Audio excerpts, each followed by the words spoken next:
Hi guys. I made a paid service in Telegram where you will find a great collection of fanfiction audiobooks organized and regularly updated. What you get? An unlimited access to the full audiobook library. New fanfiction audiobooks added regularly. You can play audios directly from Telegram anytime. Joining our service is available through a monthly subscription of $5. You can pay using PayPal or Ko-fi. So what are you waiting for? Send me a message on Telegram or Discord. I will provide the payment details. After the payment is confirmed, you will receive access to the private Telegram channel containing all audiobooks. If you enjoy fanfiction and prefer listening instead of reading, this library is made for you. Message me anytime to join. 51. Feelings. It had been 3 days since he spoke with the two fallen angel girls. At first, both girls did not leave the room they were given. They were very cautious, but surprisingly they became friends with Shuri. At first, he worried that they would try something against Shuri, but after a while, he realized that they really became friends. He could only sigh. He knew he could not kill them or just get rid of them, otherwise, that woman would get mad at him. Also during this time, he went to classes normally. He had made some superficial friendships. In that time he noticed the behavior of Issei, apparently really changed. He was not that pervert of the series. He was always together with Yuto Kiba and he had a good image in the academy. Sometimes he looked at him from a distance when he was with Katace. In the academy it was said that they would get married when they finished their studies. It was gratifying to know that his life has been good so far. He was able to discover something about his family thanks to Kurika. Apparently, they have been using the money they had left wisely. They never moved from home, but they lived comfortably and that's enough for him. He found out that even Murayama was sometimes trying to find him with his family. It was strange because he never knew that girl very well. Also in class, in the end, he was able to talk to Valerie Teeps, who turned out to be clumsy, and, to his surprise, she had awakened her longiness. But it was not unstable. He could only think, Ryata, he must have done something. The most surprising thing was that the second day of going to class, he began to feel that someone was watching him. He thought someone had discovered him, but when he saw who it was, he could only smile helplessly. Surely she had no control over her new powers. Asia, that little blonde who looked at him sometimes, he decided that soon he would talk to her. He had to teach her how to use her powers. He did not want her to be hurt. At that time, he was lying in his bed. He was alone in the house outside Kua. Kurika and Akeno had gone to see Yasaka and Konako. Well, she disappeared as always. While he was in his thoughts, he soon felt a familiar aura, and the door opened silently. He could see a woman enter his room in silence. When he saw someone he thought, shit, even your mother does the same tricks. Flashback 3 months before leaving the fairy dimension. You could see Yukio lying on his bed. He was really tired of the fights and now there was no war, so he decided to relax completely even by turning off his magical perception. What the poor boy did not know. That was a serious mistake. That same night, his door opened silently when a beautiful 17-year-old girl stood on tiptoe. She approached the bed with a cheeky smile. Akeno, asleep. She inspected the man who was asleep and then nodded happily. Now let's see how you are going to resist me, Yukio-kun, she said, taking out a red sphere and bringing it to the front of Yukio. Then she proceeded to crush it and a sweet red cloud came out that was absorbed by Yukio. Akeno smiled and started to take off his clothes. It's time we play for real, Yukio-kun. Foo foo foo. 4 hours later. Akeno, oh no, I will not. I promise it. Kurika, you say that but you do not show it. Akeno, aarrgghh, you. Save me. Kurika, ow, suffer. Akeno, do not do it. My buttocks. That burns. Behind that commotion, you can see a young man in a fetal position muttering to himself. Yukio, I'm dirty. I've been soiled. I cannot get married. End flashback. He decided to make himself look asleep. He wanted to see exactly what she was doing. His magical perception could detect any movement that she made. He noticed that she was approaching him. He opened his eyes a little to look at her. She had a strange look. Shuri POV. I had entered the room of Yukio-kun. I was really irritated with this man. He came and never looked for me. Did that not mean he does not love me? But the mark did not disappear. That meant it could not be that. I was so stressed that I just wanted to see him a bit, so I decided to do this nonsense. But, was I not acting like a little girl? Shuri, what am I doing? This is something a little girl would do. Psi. I decided to leave but before I could react someone took my doll. My heart jumped. I turned my eyes to see Yukio-kun awake. Fear flooded me. Yukio, what are you doing here? I did not know what to answer and I looked frantically at the whole room. Yes, I came to say good night. Good night, see you later. I tried to escape, but he did not let me go. I regret coming. Yukio, is that not a very silly excuse? My face blushed. Of course, it was stupid to say such an excuse. Yukio, what do you really want?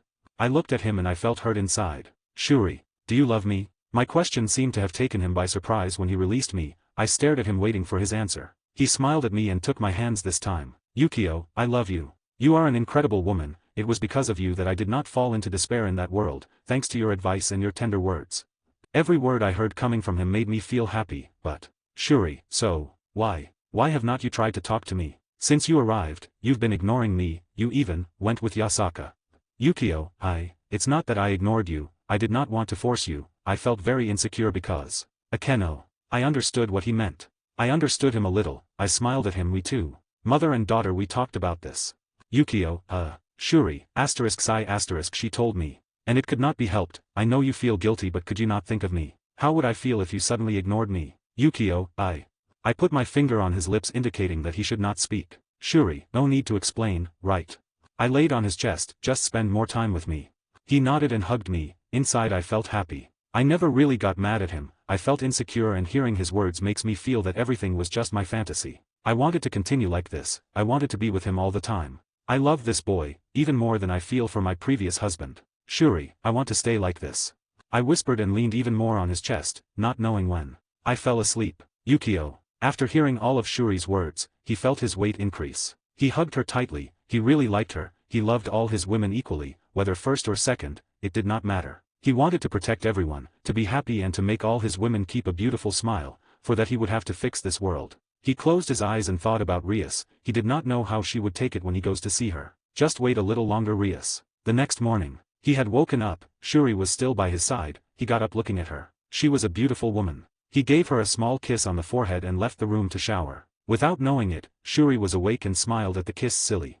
Now he was ready to leave, he planned to take Kurika with him, but she was not close, he assumed she would still be with Yasaka. Yukio, well, I'll go alone. A direct portal to the underworld opened, this was the day he would train Sereorg. Editor, Mav. 52, of Adventures. When he reached the underworld through the portal, he went to a room, it was the same place where he was the last time he came. His gaze traveled the place, it was exactly like the last time he saw her, except that this time Misla Bale was not in the room. He was going to take a step forward but felt an incoming attack, instinctively ducked his head, dodging a sword that wanted to cut his head off. Actually, it did not matter if he dodged it or not, only that was his instinctive reaction. He saw his attacker, he was a blonde man. Liban? Behind him were two other people, he knew who they were. Coriana Andriolfius and Mistita Sabnok. Liban, who are you? Yukio, would it not be better to ask me before attacking me? He answered with a curious voice. Liban, I asked you something, did not you hear? He looked at him and smiled. Me too. Are we at hand? Liban pointed his sword at Yukio while releasing some of his aura. If you do not answer in 5 seconds, I will not hesitate to attack. He looked at him curiously. Yes. That will not happen. Before Liban could react, he was in front of him, he raised his fist and hit him hard in the stomach. To his surprise, Liban shot through the wall like a cannonball. Think of the interior, dash. Definitely, use a lot of force. He could feel a magical increase in the room, he fixed his gaze on the two remaining people. The first attack was a pillar of ice, he really did not pay attention, just blew a breath of air from his mouth. Anyone would think that he was just sighing, but in reality, if you saw it well, it would look like black smoke came out of his mouth. Before the ice reached him, it became water that fell to the ground. Coriana, what? As for the second attack, it was a fire projectile, which completely hit his body. Plash asterisk. Mistita, The sound was something different from what would be an explosion, it was more like wet. When they saw the scene in their eyes, they felt that they were in a bad dream. Well, she did not even burn part of his clothes, he was absolutely fine. Yukio, can you stop doing that? It's useless. Whoa. He did not finish his words, a purple fire surrounded him and then some strange symbols appeared on his body. Mistita, Toriku Banishu. She called out the name of her sacred gear's ability. Coriana, attack now. Coriana, you do not have to tell me. She began to gather mana around her palms where soon a large ice spear appeared and said, take this. She threw it at the maximum force that she could put together. Yukio looked at her and then smiled. I have to decline.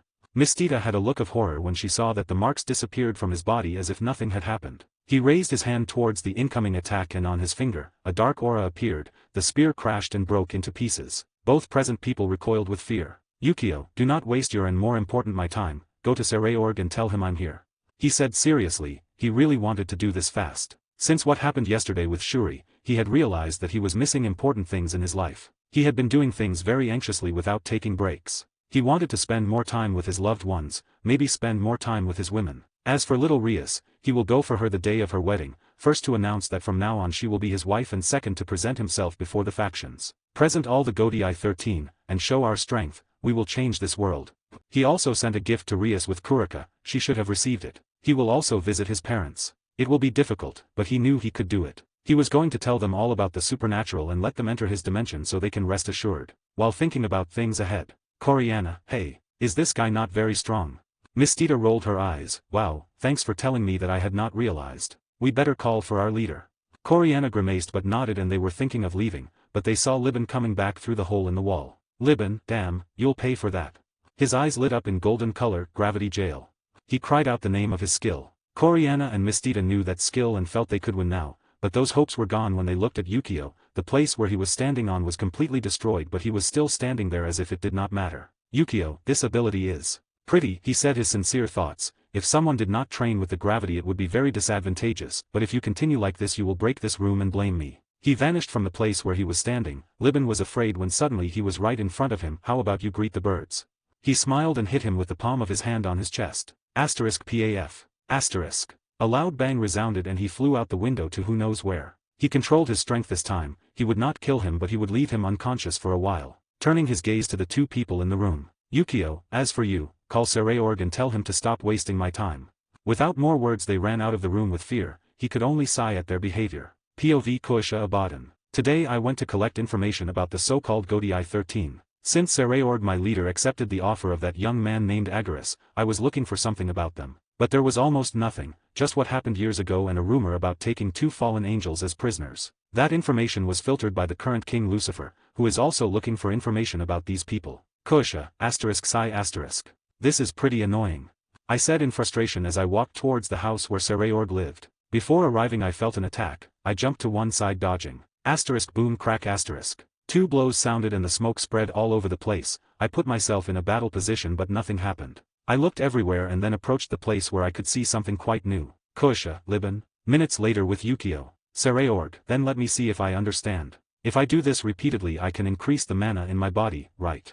Yukio, for the 5th time. Do I have to explain to you with drawings? Just start, he said irritably. Sereorg had a complaining expression but nodded, sat in a lotus position and closed his eyes. He was sitting on a rock away from the place while looking at him. From a distance Yukio could see Miss Tita next to Coriana, who looked at him with a strange expression. He just smiled at them. Miss Tita continued looking at him but Coriana looked away. Yukio, who sent them to attack and not to ask, he said and laughed a bit about their behavior. Strong words from the man who destroyed my room. Then he heard a voice coming from behind. He turned to see a beautiful woman, who had brown hair and beautiful purple eyes. She was Misla Bale. Yukio, about that. I do not have words to say. Do you blame me? He said helplessly. It was true without wanting to. He destroyed almost all of her room. Misla smiled and said, no, I do not blame you. She raised her hand with a cup. Tea. He took the cup from her hand and drank a little. Yukio, wow, it's quite delicious. Misla smiled and sat next to him. Thank you very much for your praise. He looked at her and just nodded while watching Sereorg. Misla, can I ask something? Yukio, I guess. Misla, why are you doing this for my son? He looked at this woman a moment before answering. Actually I won't lie to you, I want an ally, someone who is with my team without problems and who I have not to fear to betray me. Sereorg is a guy who looks for strength but has respect for his rival. I know that with him this problem will not happen. Misla looked at him and then nodded. Misla, but we are no longer related to the Bales, she said in a low voice. Yukio sighed and raised his hand, creating a sphere of destruction. I know you think I come from the Bale family, but if you notice this you will know that it is not like that. Misla did not understand but soon her eyes widened. This looked like the typical destruction but she had felt something else. A feeling told her that it was different. To prove her point she created an equal sphere of her own power. Misla, it's amazing. She spoke softly when she realized that his destruction seemed to be capable of destroying anything, while the one she held in her hand seemed simple in comparison. She fixed her eyes on his hands. Do you really not plan on doing anything against us? She said in a serious tone. He smiled at her. No, like I said I want an ally. Sereorg seems to be a good choice, that's all. Misla nodded and smiled. They both took their tea in silence. When he finished his tea, he set his sights on Misla. She was described in the series as a kind woman. He saw that she cared for her son. Yukio, you should not worry, he is strong, also nothing will happen, he assured her. She looked at him and nodded. Well, it's time for me to go, he said and got up from the rock. Yukio, hey, Sereorg, it's better that you try on your suit soon, in a few days we'll show us before the factions. Sereorg, who was concentrating, suddenly choked. Wait, what, are we going to introduce ourselves? Yukio, sure, what did you think, that we would live in the shadows? That's not my style, thanks. He smiled. Sereorg had a complex look but then he just nodded. Understood. Boss. Misla looked at both of us and smiled when she realized that we looked like friends. Yukio made the expression of a cut with his finger and soon a black portal appeared. I'll visit you later when I return, I'll bring someone to show you the body skills, he said and went into the portal disappearing from the place. Both presents watched his departure. Sereorg sighed. I can't get used to such an exaggerated ability, he said smiling bitterly. Misla looked at him and nodded, then headed towards the house. When she was walking she saw Akusha with an expression of anger. Somewhere in the dimensional gap, Yukio gaze traveled through this place. How to say that it could not be called home, it was totally empty. Yukio, I do not understand how Afais could want to live here, it's pretty lonely, he sighed and then focused his eyes. Hey, Afais, come play. Let's go adventure, he said out loud, though it was more of a mental message. While waiting for Afais, he decided to spend some time in this place. Increasing his magical perception, he could perceive some presences. Even the so-called Great Red did not want to meet that strange guy. He also felt one that came in his direction. He recognized it as Afais. There were others much more distant. Yukio, what happens if I make some visits? He rubbed his hands, but soon felt Afais getting closer. Well, I'll leave it for later. Without waiting long, a little girl appeared in front of him. It was Afais who, to my surprise, still wore the Erish Kiggle costume. Stage 3. Yukio, well, first we go for the girls, he said, and a white door opened. He made the sign to enter. But why are you holding my hand? Afais did not answer and just looked at him. He could only shrug his shoulders. Anyway, let's go. They both went directly to the portal that was connecting to his dimension. Editor, Mav. 53, Shuri. A few hours before Afais and Yukio entered the portal. Occult Research Club. Behind a desk was a beautiful woman with red hair while holding some papers in her hands. Rias. They are not here either, she said between sighing and throwing the papers to the table while reclining in her chair. Next to her was a blonde girl holding a cup and looking at the papers that were now on the table. Valerie, Rias-san, you should not cause so many problems, she said as she reviewed the papers. She could see something about Godi 13. What exactly are you looking for in this group? Rias, not much. I just want to know some information, but there's nothing, not even a way to contact them. Valerie, is it important? She asked in a worried tone towards her king. Rias just sighed and said, actually, no. At least not for now. She then remembered something. So, will you tell me who you've been meeting with recently? She said it with a playful smile. Valerie blushed and looked back. What are you talking about? Rias, come on, do not make it difficult, with a mocking tone. Valerie, well, but he's just a friend. Rias raised an eyebrow and smiled. And when did I say he was not a friend? Valerie realized her mistake and blushed even more. Don't mock me. He just sits next to me, he's new and he's quite nice. Rias, I see, he sounds like a good boy. Would it bother you if I visit him? Valerie wanted to say something, but suddenly both women felt a presence in the room. Kurika. Come on. How do you receive your guests? Valerie put herself in a battle position. She did not know this girl who came out of nowhere, but Rias stopped her. Rias, it's normal to attack someone who appears so suddenly. You know, I never got to know your name. Kurika. That's true, my name is Kurika. Rias nodded. Since you are here you must know what brings you to this place? She said while her gaze traveled the room in search of a certain boy. Kurika looked at her expression and smiled. Relax, he has not come. Rias was embarrassed and Kurika continued, but he sent me to give you a gift, along with a small letter. She said as she walked towards Rias and gave her a letter with a box. Kurika, in the letter, he left you some words. As to what is inside the box, I advise you to review it when you are alone. When she finished her words she entered a black portal disappearing from the place. Valerie looked at the whole scene without understanding anything, picked up the papers on the table and looked at the same suit that the girl who had just left was wearing. Valerie, Godi 13. She focused her gaze on Rias, who held a letter next to her chest. Rias-san? Rias, oh. Valerie-chan, she smiled as she sat behind her desk. What just happened never happened, right? Valerie nodded. She knew that something strange was happening but her teacher was happy, so it didn't matter. Rias, could you leave me alone for a moment? Valerie, okay. She came out of the front door with some thoughts. Valerie, I remember that name. Godi 13, she refers to when Ryota destroyed the Teeps faction. Inside Rias could be seen, who opened a letter at maximum speed. When she opened the seal, she was able to take out a small folded letter which she began to read carefully. Letter from Yukio. Hello Rias, I know that these are not the right words after disappearing for so long, but it was not intentional. I want to tell you that all this time I did not forget you. I think you must be quite strong now. But all the time I was looking forward to you becoming strong and you yourself deciding your future. I see you did it until you got a pretty exotic name. Crimson Tigress? Is it not pretty? Rias was reading and was embarrassed by that title that she was granted. After returning, I searched for information about many things and discovered that your family was marrying you to a phoenix. Rias was scared, thinking that he would get angry with her. She was supposed to decide her future, but her family did not want to cancel the marriage. Although she was thinking about fighting for it, she continued reading. But it will be very regrettable, because on the day of the wedding I will go to rescue the princess, and if that phoenix gets in the way, we'll eat fried chicken. Just wait a little longer, I'll go for you. Tomato-chan. Rias did not know whether to blush or cry of happiness because of what was written in the letter. Rias, tomato, I'm going to hit you until your face looks like one. Yukio. They had crossed the portal directly to his dimension. When they arrived they directly went to the house. He saw Shuri sitting on a chair. Shuri, you're back. She looked at the little girl next to me with a strange look. Kidnapping. My face darkened. Boy, since when am I a kidnapper? Shuri, did not you kidnap me along with my daughter? She raised an eyebrow. Yukio, I kidnapped you. If I remember correctly, I put you under my protection. I crossed my arms. Shuri got up from the seat and approached. And when did I agree? She refuted in response. He was speechless. It was true that they never agreed, but he was not going to lose the argument. You never complained. She stopped and laughed. That's true, but seriously, who is she?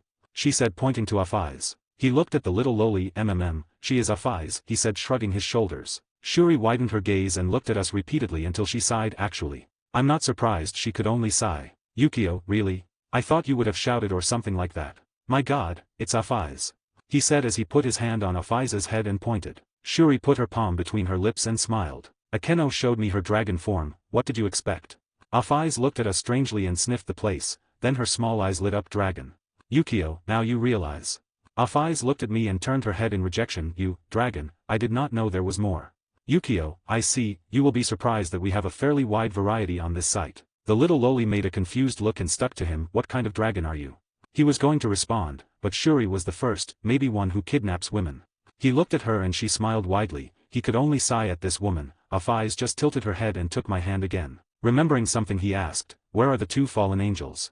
Shuri, Asaka-san took them to her castle to give them some work before bringing them here. Yukio, I see. Shuri looked at me and then said, what do you plan to do with them? Yukio, actually, I don't know, the information I needed was already delivered to me. Shuri approached and took my free hand. Can you let them live here? Yukio, oh, you know they are enemies. Besides, if they stay here you know I will not let them leave. Shuri, I know, but take it as if it were a favor from me. Observing the expression of Shuri, clearly, this woman was asking him with all her heart. Yukio, you really got attached to them, eh? Well, he said before giving up against her puppyish gaze. She hugged him and then walked away, not before looking at him again one last time. He squeezed Afai's hand a little while they were going outside. He already knew that Akeno was home and would be out in a moment. Yukio, well Afaiz, what do you want to do? In this place, there are many places that I have not reviewed. Afaiz looked at the place and made her energy flow to detect the nearby presences. The loli was a little surprised to feel some things that she did not know. Afaiz, what are these presences? Said the little loli pointing to a more remote direction. He looked where she was pointing and extended his senses. Oh, those are nymphs. Afaiz had a curious look. He saw her and smiled. Yukio, I told you, there are many places here, you should go see them, but do not kill them please. He said with concern. She nodded and started to rise. But she stopped to see me. Are you not coming? Yukio, I will catch up to you, I have something to do. She nodded and disappeared. He fixed his eyes on the house. He sighed and approached, and as he guessed, there she was waiting for him. Shuri, can we talk? Editor, Mav. 54, Shuri 2. With a nod of agreement to Shuri, she turned around and entered the house. He followed her in silence as they walked down the hall to her room. He was a little surprised to know that Akeno was not showing up. He assumed that maybe they talked about something together. After a few minutes they arrived. This room was as he remembered it, a large bed in the center, a big window behind and pink shutters, white and smooth walls, with large family frames on the walls. All were pictures of Shuri and Akeno. There was also a small tea table, where Shuri sat down. He followed her and took a seat in front. They looked at each other in the eyes. There was a moment of silence. He knew that she wanted to tell him something but he did not know exactly what. He could only start the conversation. Yukio, what really bothers you? He said, trying to make her feel comfortable. It seemed to work when she started talking. Shuri, ****. All the other girls have shown me their battle levels. You do not have to be smart to realize that I am the weakest, or rather I could not even win against a demon of rank half, she said with a worried tone. Yukio frowned but nodded and, he already had an idea of what she wanted, but only if she really asked for it. Shuri looked into his eyes for a few seconds and clenched her fists on her dress. I want to be strong. I know you will become stronger every day and I feel like I'm going to stay behind, she said while trying to see if there was a change of expression on his face. He looked at her and shook his head. Even if I get strong, I would not leave you behind and you know it. He stopped for a moment. What do you really want to tell me? Shuri, I want to be by your side. I want to train and become stronger so as not to get in the way. Akeno told me about your plans and I want to help you. Yukio, stop, I appreciate your intentions. But if you do it is very possibly you will hurt yourself. Do you really want that? He did not want her to get hurt. Shuri lowered her fists and smiled tenderly. Will you not protect me from any harm? She said while extending her hand and taking his hand. Am I not under your protection, Agares? Or should I call you Yukio-kun, my husband? Upon hearing her tone he felt two types of feelings within him. His blood was heated when he heard her words and that tone, instinctively squeezing her little hand. He also knew from those words that she totally accepted him and looked at her seriously. There was a silence for a few seconds until Yukio smiled. Yukio, I see. He laughed a little, looking at her look of anticipation. I accept. But if you hurt yourself, it's over, okay? He said in a bossy tone. She smiled and nodded yes. I promise. They both held hands. Although their relationship had not crossed the lines, he still felt a great love for this woman. Staying a few minutes like this with her, made him feel happy and too good to have been reborn. Shuri, will you go back to Afai-san?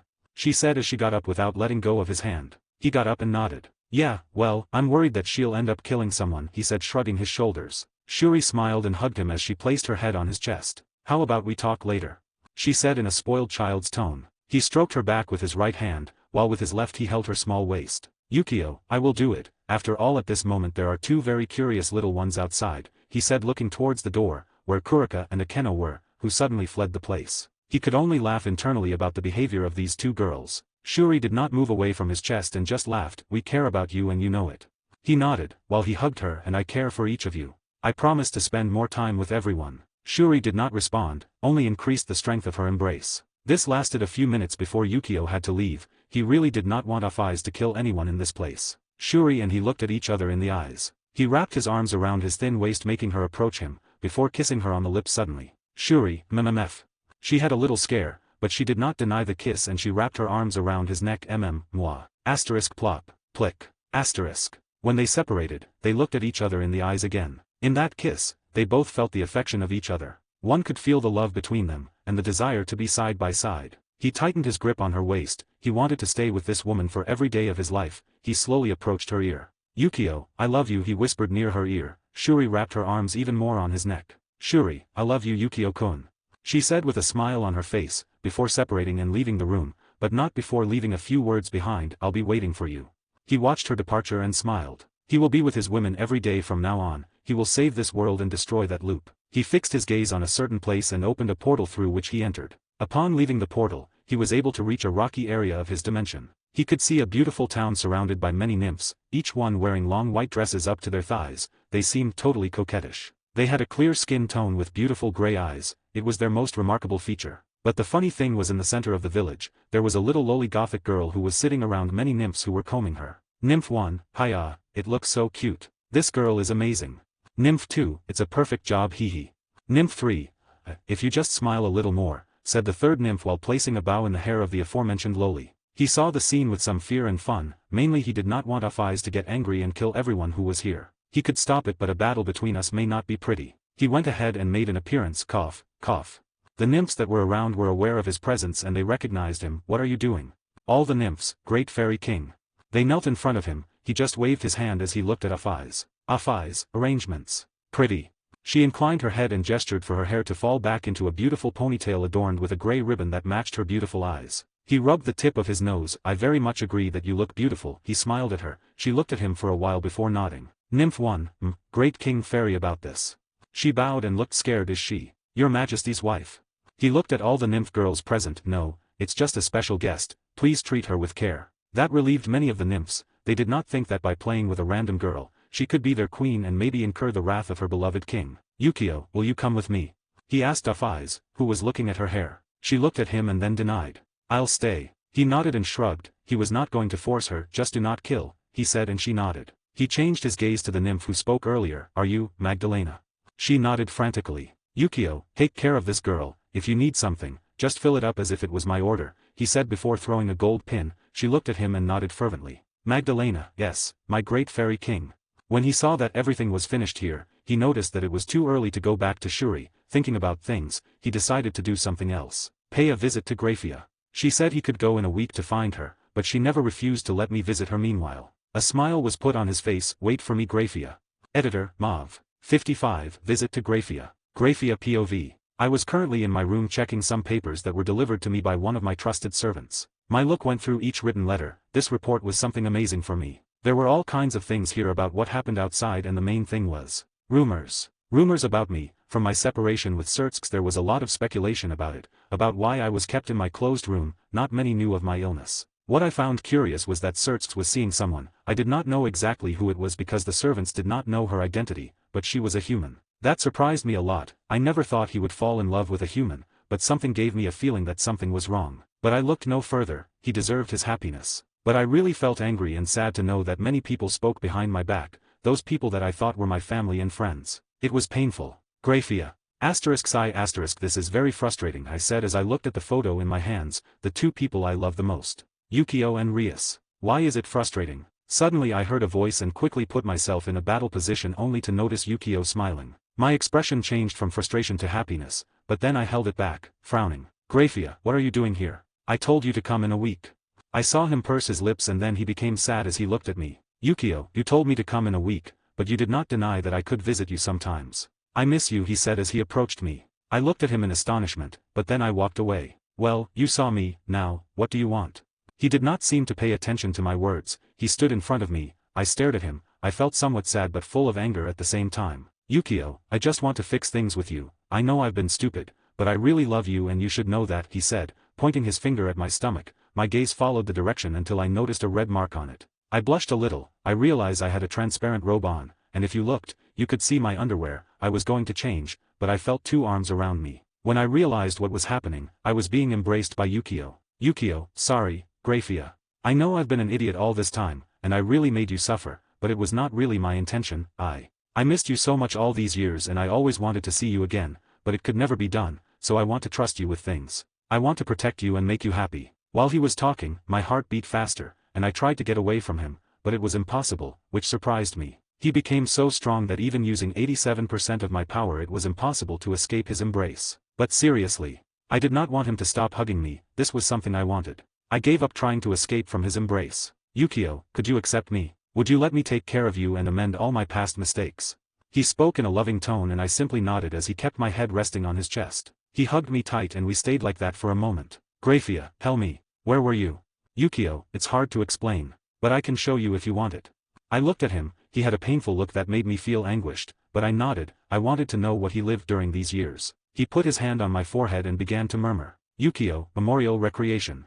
My mind felt distant when everything went black. It was as if there was a rope pulling me, and without warning, I was somewhere else. There were great green mountains and beautiful houses, but there were beings I had never seen, with transparent wings and pointed ears. Also many green or tree-like men, werewolves or bird-like beings. It was strange. But I saw Yukio being followed by 3 girls. I knew who the Nekomata girls were, but the other one I did not. I followed him and observed his life. He was calm. I saw his friends. They seemed to be good people and he was very fond of them. Suddenly he met one of these beings named Rose, with whom he became very close, in addition to one whose name was Miley. I saw how he went to war, got great merits and his strength was increasing. He was trained by those beings called fairies. He was amazing. It was even something that moved me to see him fight against so many enemies. He spent his years being friendly, with his 2 best friends Rose and Miley. They were always together whether training or talking. Apparently Rose created his weapons, to his liking. She was a very experienced blacksmith. I was surprised when I felt the power that these weapons emanated. They were like sacred gear but I felt a lot of power in them. Miley, she was a very powerful warrior, but intelligent. She always got along with Yukio. I felt jealous to see them speak, but she always took care of him on the battlefield. What made me feel calm, besides that the girls at his side always made him laugh, except that the girl named Akeno seemed to have a hatred towards him. So I was seeing his moments over the years. Until I found out why he had that look full of pain when I asked him to tell me about this place. One day they were attacked suddenly. There was destruction, evil fairies and many other corrupt beings attacked them. They fought until the last drop of blood and many died but Yukio saw Miley die. She tried to protect him and died when suddenly a malicious fairy exploded. Little by little I was seeing Yukio reach his limits. His heart darkened, but for some reason, he remained sane. The following year, the fairies were persecuted with the intention of exterminating, but Yukio and company always fought. Until suddenly an amazing war broke out, where Yukio saw the Nekomata called Kurika dying. He soon had a colossal change when he transformed into a giant black dragon that fought with all. After that, he became known in that place as the hero dragon. He was loved by the remaining fairies who worshipped him for saving them from their imminent destiny. Rose, who seemed to be the blacksmith fairy, was actually the future fairy queen, and she fell in love with Yukio, asking for matrimony in front of all the beings of the place. So his title was changed to the Great Fairy King, being the most powerful being in that dimension. After that, everything turned dark and I left only to see Yukio's gaze on me. It seemed like I was going to say something, but then I kissed him suddenly. It was a 1-minute kiss before we parted. Yukio, what? Graia, your gift. I accept your apology, I said as I hugged him. I felt his eyes and smiled a little. It seemed that he did not understand the situation, but in any case, he hugged me and smiled thank you. After a few minutes, Yukio, why did you want me to come and pick you up in a week? Rias will be married the same day I come for you. I looked away because I know you will stop that wedding. It would be unfair to get together with you before Rias. And yes, I know what you feel for her.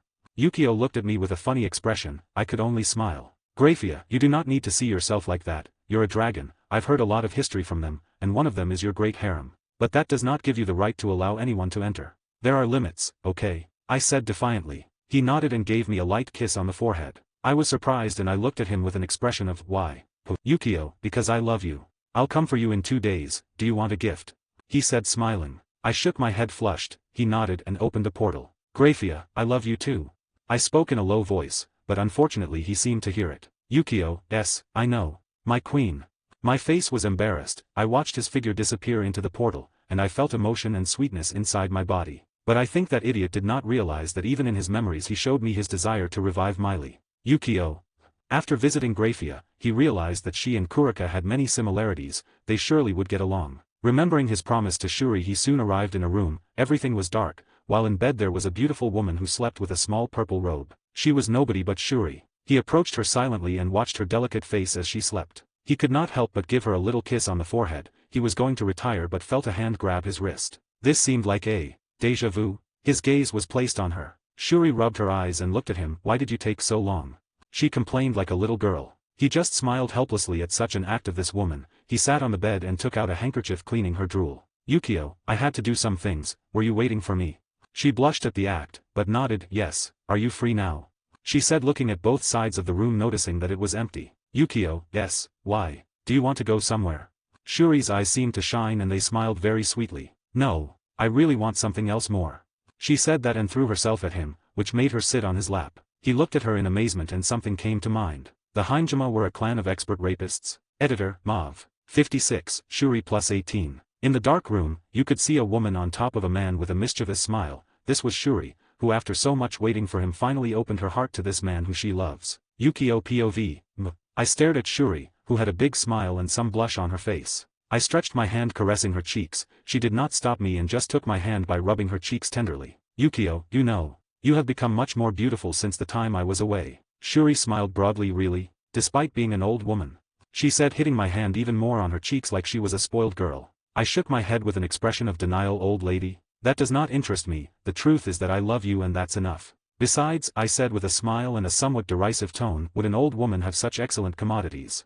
I told her as my left hand began to caress her ass. Shuri, Hyan. She was surprised and immediately covered her reddened mouth, as much as possible because of that little scream she made. Thoughts? Yukio, nice voice. I kept moving my hand between her buttocks and pinching her. She seemed happy. You have a beautiful voice. Shuri, she had a funny look. She took her hand away from her mouth and looked at me. Really? As if the words were not enough, I put my hand on her back, pulling her towards me. Immediately I began to kiss her. It was slow and fast at the same time. The kiss lasted a minute and when we separated there was a saliva bridge connecting us. Yukio, s. Besides tasty, I said as I moved my right hand towards her chest. Shuri, you, slower. Upon hearing her words, I instinctively slowed down my movements. I did not want to hurt her. She was still human. Besides being the weakest among us, she could not withstand me completely. I decided that I would do it kindly, at least for now. I took her by the waist and put her on the bed, changing position now that I was on top of her looking at her. Yukio, can I? Shuri nodded with a small smile. Immediately I moved my hands to her little robe, just sliding it a bit, and when it came off I could see the beautiful body of this woman. White and milky skin, without blemishes and very nice breasts. Her nipples and the vaginal area had the biggest pink touch, which gave her a unique sensation, some pubic hairs in her lower area cut in a pyramid shape over her intimate area. It was too tempting. If Yasaka was a goddess, this woman would be her cherub. Shuri seemed to notice my look and smiled triumphantly as she wrapped her arms around my neck, lifted her head a little and brought her mouth to my ear. Shuri, I'm your girl, all yours Yukio-kun. The lustful tone and her method of calling me made my blood boil. My hand fell on her right chest and I began to caress her breast. Thoughts of Shuri. Incredible. Akeno was right. His hands really feel incredible. I've wanted this for a long time. Her moans increased and she felt a slight nip in her nipple. Aeon. She let out a moan and looked down, only to notice how Yukio sucked and pushed her nipple. Shuri, why yes. Kaya, I love. Yukio-kun. Her moans echoed in the room, which made Yukio want to play more with her body. Yukio, your moans are too melodious, Shuri. I said near her ear and immediately began to bite her ear, causing moans coming from her. Something curious was that I felt my thigh get wet suddenly. I looked down at my thigh, which was rubbing the vagina of Shuri. Her vagina was very wet. Did you like that? Shuri covered her face with her hand, realizing what happened. Her ears were her weakest point. She could not stand that someone played with them. She also never mentioned it. Even her ex-husband didn't know about this. Shuri, and, yo. I did not let her finish her words when a hand went down her abdomen and started rubbing her wet vagina. I started rubbing her vagina. I could feel my hands getting wet with her juices, and as I looked at her, she had a lustful look and a silly smile on her face. I wanted to see more of this face, and without waiting I sank my finger in the vagina's opening. Plash asterisk. The sound was watery, but my finger came in quickly because of all the juice in the opening. The amazing thing was how tight it was. Shuri tensed and her body arched. I immediately began to move my fingers in and out. Shuri, Yuaki. Hun, she was holding on to the sheets, wah. Her body was shuddering and I was increasing my speed a little. I wanted to make her feel good. I wanted to turn her totally into my wife. I did not stop my fingers and I went a little closer to her, planting a kiss on her beautiful pink lips. Shuri, you. She moaned and gasped. Because of the kiss and her arms went around my neck, I could feel my fingers playing inside her, but my tongue was crooked with hers. Why Yukio? I love you. She said loudly with a full smile on her face. I stopped my movements and I looked at her silently. She looked at me with tears. With my left hand, I dried her tears while looking at her with tenderness. Do not cry. I love you too, Shuri. All this time I've done so. You're irreplaceable for me, I said with total seriousness. Our eyes met. She smiled at me and made me a gesture asking me to lie down next to her. I did it and I was lying next to her. She immediately climbed on me, resting her head on my chest. Shuri, it's been a long time since I felt something like this. I cannot blame you for disappearing, and I do not want to do it, I asked you to give me a little love. I want to be known as your wife, but not only just one more in your bed. I want to be with you in difficult times. I know we have a big age difference, but I really love you and that's what matters. She suddenly felt a hand rubbing her back tenderly. She raised her eyes watching Yukio, who was watching her. Yukio, I know. Shuri, do you know why I always talked to you secretly when I was in that world? Because I felt a very strange feeling with you. It was really very relaxing. Thanks to that, I could hold on for a long time. I will never regret having saved you that day. Because of I also love you. She bit her lip and her tears fell as she squeezed my arms. Thank you. She whispered softly. I kept rubbing her back for a few seconds. I thought maybe we could sleep like that, but suddenly she lifted her head with a beautiful smile that baffled me. Shuri, I'll take what's mine. She said as she sat on my erect penis and rubbed it into the opening of her vagina. It's great. I looked at her carefully, but I smiled and took her waist. I did not wait for her movement. I immediately pushed her down, causing my penis to enter right away, in the cowgirl position. Shuri, Her scream and moan echoed in the room. She leaned against my chest with my penis completely inside her. Her breathing trembled, but she kept a silly smile on her face. Yukio, I'm sorry. Did I hurt you? She raised her head and shook it. No, just let me know next time. I nodded. We stayed like this for a few seconds waiting for Shuri to get used to it. I did not know how much I could stand it. After a brief moment, she got up and looked at me before smiling and putting her hands on my chest. Immediately she began to jump up and down, her moans echoing when I immediately put my hand on her waist, going up and down at a great speed. Shuri, yes. Yukio, how tight. She's too tight, even more so than Yasaka. Yukio, you're amazing. Shuri internally rejoiced. Why yes. I nodded and pushed her towards me. I hugged her tightly and started hitting her vagina with my penis. Shuri, She moaned loudly, and her eyes looked cloudy as I made disasters in her tight vagina. Pack. Splash. Pack. Splash. Pack. The pounding of the skins could be heard everywhere, several watery obscene sounds. Shuri, inside. Inside of me, I feel my insides break apart. Nah, Yukio, you are very sensitive. I said as I increased my speed more. I love seeing that face of yours. Shuri, and no, don't. Say that. Wah, it feels too good, splash. Plack. Splash. The sound seemed to increase, also the smell in the room became very obscene. Shuri's gaze was very distant, passionate and lustful as she framed her teeth on Yukio's shoulder. Shuri, no, I can't hold on. I coming. I squeezed Shuri's body with force. I'm also coming. Shuri hugged me tightly and her gaze was fixed on me inside. I did not need any more words. I put my hands on her buttocks, squeezing them and making my penis go much deeper. She bit my shoulder hard. Yukio, UGH. We were both full of pleasure. the lust in us was at its peak and my penis was moving because of the thick sperm that wanted to get out of it. Shuri, gah, ah, what, asterisk gush, asterisk. I had come inside her. Shuri felt all the sperm inside her body, and the hot sensation coming from her vagina. Her face showed happiness while she was lying on my chest. Shuri, there's so much. My insides feel very hot. She felt like there was still a lot of cum coming out of Yukio's penis. Yukio, you are amazing, Shuri. I said in a tender voice. She smiled and we stayed like that. I hugged her tenderly while I attached her more to my body. Let's stay like this. Can we sleep? She nodded and smiled before going back to lie on my chest to sleep. I could still go a few more rounds. But I was more than satisfied. I soon fell asleep. On the other side of the door were two very hot women, but they were happy for their sister. They would have liked to enter, but they knew that this time it was special for Shuri. The two girls looked at each other with smiles. Kurika, she was successful. Akeno nodded and said the words they both wanted to hear. Finally, we will do it together.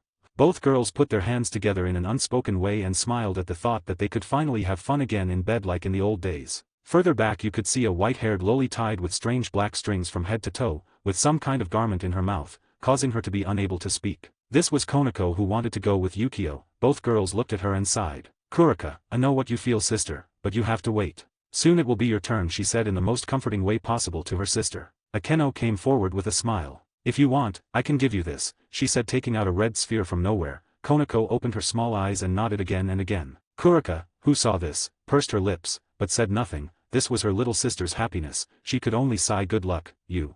The next morning Shuri slowly opened her eyes, looked all over the place and noticed that Yukio was not there. She felt empty, but she saw a small table next to the bed, which had a lot of food and a leaf on it. She got up with difficulties and looked at what was written on it. Eat everything that is here, you must replenish your energy. I hope you like this type of food. I had to ask Akeno what your favorite dishes would be. From Yukio. 4. The most beautiful, old woman in the world. When she finished reading the sheet, her face was completely red remembering the previous night, but she smiled. But suddenly she felt arms, which hugged her from her back. Shuri, She looked back only to notice Yukio, in a towel, who looked at her tenderly. I thought you left. Yukio raised an eyebrow. How could I leave without first seeing my wife? Oi, that's in bad taste. I answered with a mocking voice. She laughed a little and leaned backward, reclining on my chest. Shuri, what do you have planned for today? Yukio, I have to take Konako to train an acquaintance, then. I also have to verify that Afaiz has not killed anyone. Shuri laughed. You brought a little time bomb to this place yourself. I just sighed. Well, if something happens, I know Donnie will come out and protect them all. He should have almost the same strength as Afaiz. Shuri nodded. Donnie was a rock, which Yukio had brought from the world of fairies. Rather, he had brought many species from there just to allow them to live freely in his dimension. While we were in this position, I began to rub Shuri's stomach. She got confused, but then she noticed something and touched my hand. Shuri, is that what you want?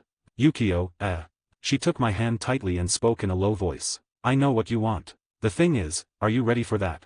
I stayed quiet and squeezed her hand. No. I know, but that's what I want, I answered. She nodded and did not let go of my hands. You know that everything will come at the right time. Besides, I also want it and I will not go anywhere, she said tenderly. We stayed like this for a few seconds, until she went to sit down for breakfast. I sat in a chair in front of her as I watched her. She seemed to notice and blushed. Shuri, is something bad?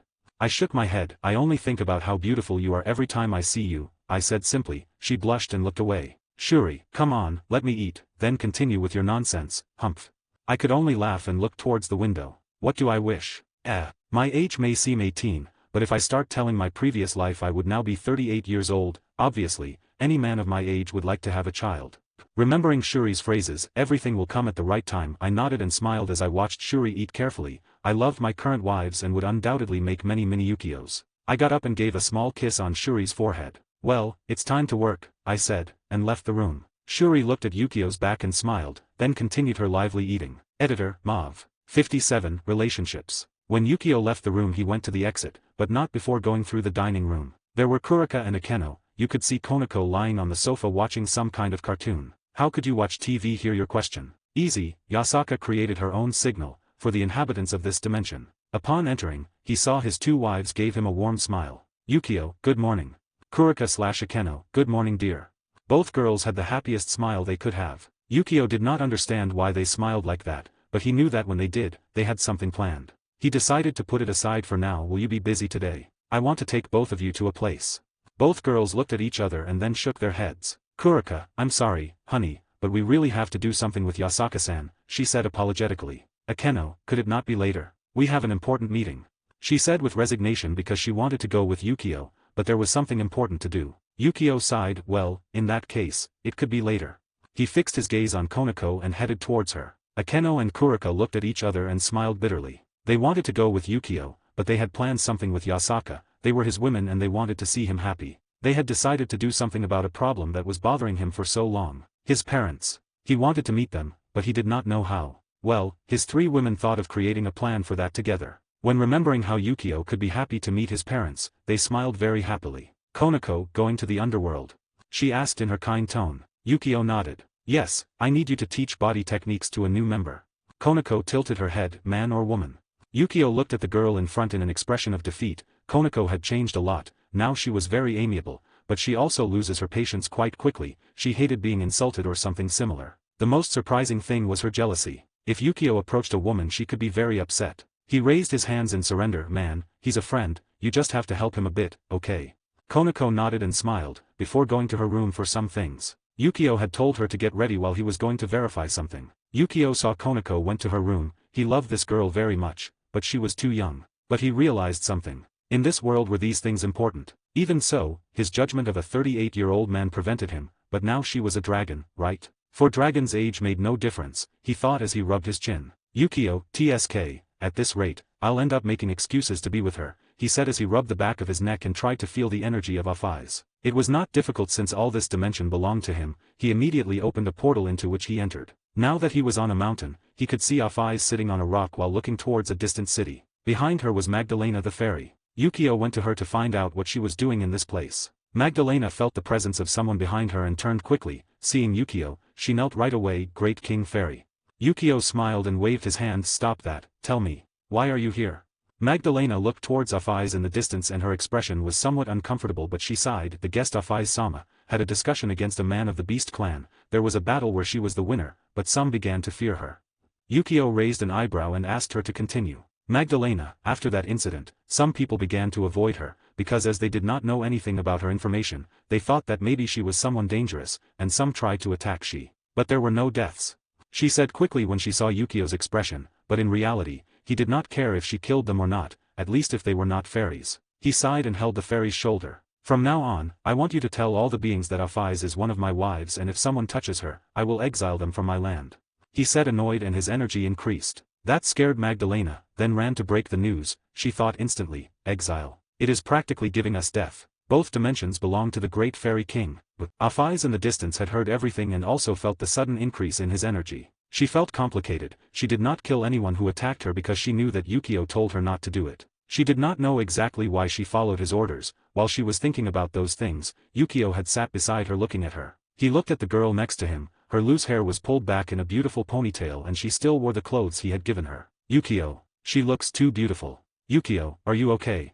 He asked while looking into the distance because it was a dragon, his sight was superior and he could easily see the village full of beings. Afai's looked at Yukio and nodded. Yukio, you do not have to worry about them, you're free to do what you want.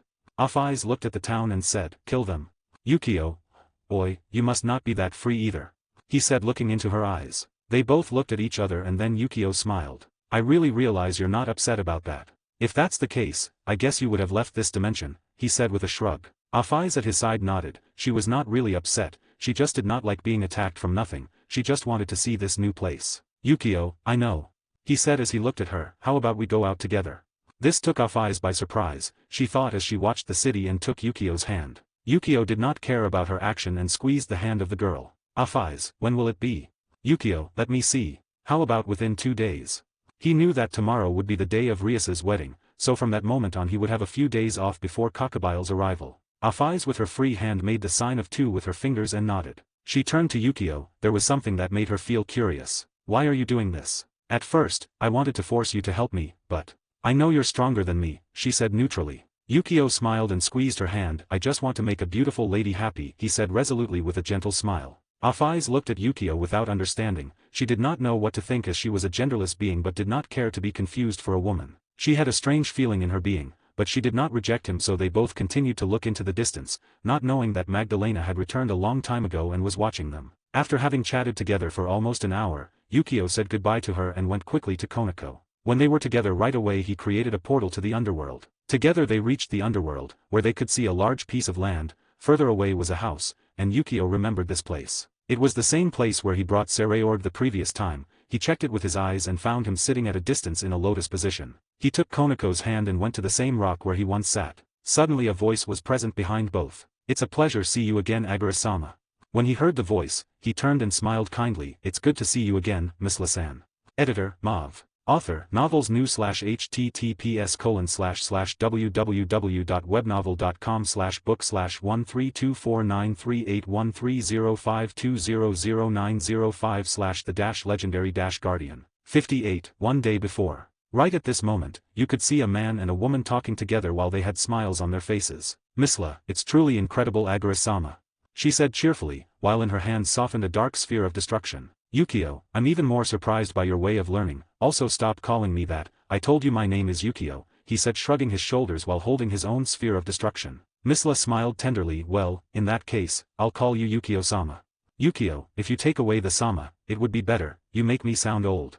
Misla laughed at the reaction of the boy in front of her and shook her head. "Not at all, I have to show due respect," she said confidently. Yukio could only laugh with her. This woman turned out to be quite nice. Everyone around him paid attention. The Sereorg group had strange expressions when they saw that the mother of their king spoke so animatedly with a young man who was almost the same age as them. Further away there could be seen a Nekomata beating a man and throwing him into the air. "Konako, cover yourself. Jump, reinforce, you're weak," she was telling him. "Instead of calling it a normal workout training, you would call it a beating." Konako was very upset to see her husband talk so animatedly with that woman. Sereorg had it worse. He was receiving so many blows, even the one who was said to be the demon with the most powerful physical body. He only looked like a punching bag before the little girl in front. He could also see his mother so happy with Yukio. He felt strange. Sereorg. I hope it's not what I'm thinking. Yukio had been teaching Misla a bit to control the power of destruction. To his surprise, she turned out to be a very intelligent woman and quickly understood how to use it properly. Although she could not use it on her whole body, at least she could give it shape changes. In that method it would be much better than Rias. Well, if she wanted to throw an arrow of destruction, a simple handshake and she could do it. He looked at her that was with a kind smile and watching his hands. "Yukio, can I ask you something?" Misla raised her head and looked into Yukio's eyes. "What do you want to ask?" Yukio stared at her. Maybe it seems inappropriate, but why are they here? He already knew all this, but he wanted to hear it coming from her. Misla's expression showed discomfort, but she looked at her son from a distance and then sighed. "Misla, don't think it's bad to say." She closed her eyes and then breathed. She began to speak. "It all started when Sereorg was born. As you know, he did not inherit the destruction. What was wrong with our clan? At first I did not pay attention." She had a sad tone in her voice. "But after a while, we began to receive glances, abuse, and insults, sometimes someone even trying to hit Sereorg." You could see a tearful expression on her face. "When I spoke with my ex-husband, I thought I could solve it, but it turned out to be even worse. The kind man I had married turned out to be my worst nightmare. He hit us and threatened us. He would not even let us eat. Well, for us the demons it would not be so vital, but Sereorg was a child. Do you understand how difficult it must have been for such a child?" She clenched her teeth. "I had to leave that house, escape my own clan. Do you know how it feels? I only counted on the help of an old friend, who could get me this place. It was old but enough for us to live. Before I went into a coma, I could hear Sereorg promising to be the strongest person. That made me feel better," she said, looking at her son in the distance. "After that, I was in a coma until you came and woke me up," she said softly with a smile. She still remembered that scene, where she opened her eyes looking at Yukio with long hair. He looked like an angel. He just needed a halo over his head and he would complete this scene. While Misla was in her thoughts, she felt a sudden surge of energy and looked at Yukio. When she looked at his expression, she immediately had an expression of fear. You could see an expression of anger from Yukio. His aura was out of control and you could only feel his anger, his power to shake the place. Konako stopped suddenly and looked at her husband. She immediately approached him in case something happened. Sereorg's group could not even move due to the pressure emitted by the simple aura. Sereorg was seeing his mother with fear. He did not know what had happened, that Yukio suddenly became so angry that he emanated such a thirst for blood. He tried to get up, he needed to protect his mother, but what happened left him speechless. Yukio had embraced Misla suddenly. "Yukio, well, Lord Bale, we will have a good business later. And if the inept Zekram tries to defend you, I will include him in my tortures," he said in his thoughts as he relaxed his aura. "Misla, why Yukio-sama?" She was quite scared but nervous at such an action of the boy in front of her. Yukio released her and smiled as he took one of her hands. "Sorry, I got out of control a little while listening to your story." Misla saw Yukio's sincere smile and looked at the hand that held her, smiled and nodded. "No problem. But can you let go of my hand?" She said something embarrassing, they were in front of everyone, but her son was watching her and she felt very nervous. Yukio released her hand and smiled in defense. My bad. Hee. He looked at the others and winked at Konako, she looked at him and then raised a finger. Yukio knew what it meant and simply nodded. He rose from the rock and headed towards Sereorg. Sereorg looked at Yukio oddly. Did something happen? Yukio shook his head. No, just a little problem, you do not have to worry. As for your training, I hope you remember the techniques that were taught to you. Tomorrow I'll come for you. Sereorg nodded, but then thought of something. Hey, wait, tomorrow, maybe? He did not finish when Yukio interrupted him. Yukio, yes, we will introduce ourselves just when the Gremory clan wants to hunt their daughter with the so-called phoenix. Sereorg had a complicated expression. It was his cousin's marriage, but he did not think much of it. He knew that his cousin was in love with someone else, he never knew who he was, but she always told him stories of a very powerful child. He nodded and looked at his mother, who was dazedly looking at Yukio's back and looked at the young man in front of him. He wiped his hands and placed it on Yukio's shoulder. Do not hurt her. Yukio got confused by his words and turned to see him walk towards his group. He fixed his eyes on Misla, who diverted her flushed face. It was very funny to look at her. Is it called accepting a stepfather? He laughed mentally as he shook his head. Hey, Konako-chan, we're leaving, he said while waving his hand. The girl immediately stood by his side and Yukio created a portal entering at the same time. Yukio, tomorrow is the great day. Steal the bride? I feel like one of those princes, but in that case, I am the dragon. Misla looked dazed at the young man until he left, then got up and went immediately to the house. She felt very strange inside and had a flush on her face. Misla, he got angry when I told him how they treated me. Did he care for me? Why was he so angry? Why was he so thirsty for blood? It was her thoughts, they were chaotic, but she knew something and did I fall in love with someone younger than my son? Misla entered her room and closed the door, resting on her bed while closing her eyes. Yukio-sama. Editor, Mauve. 59. One day before, 2. The same day that Yukio and Konako went to the underworld.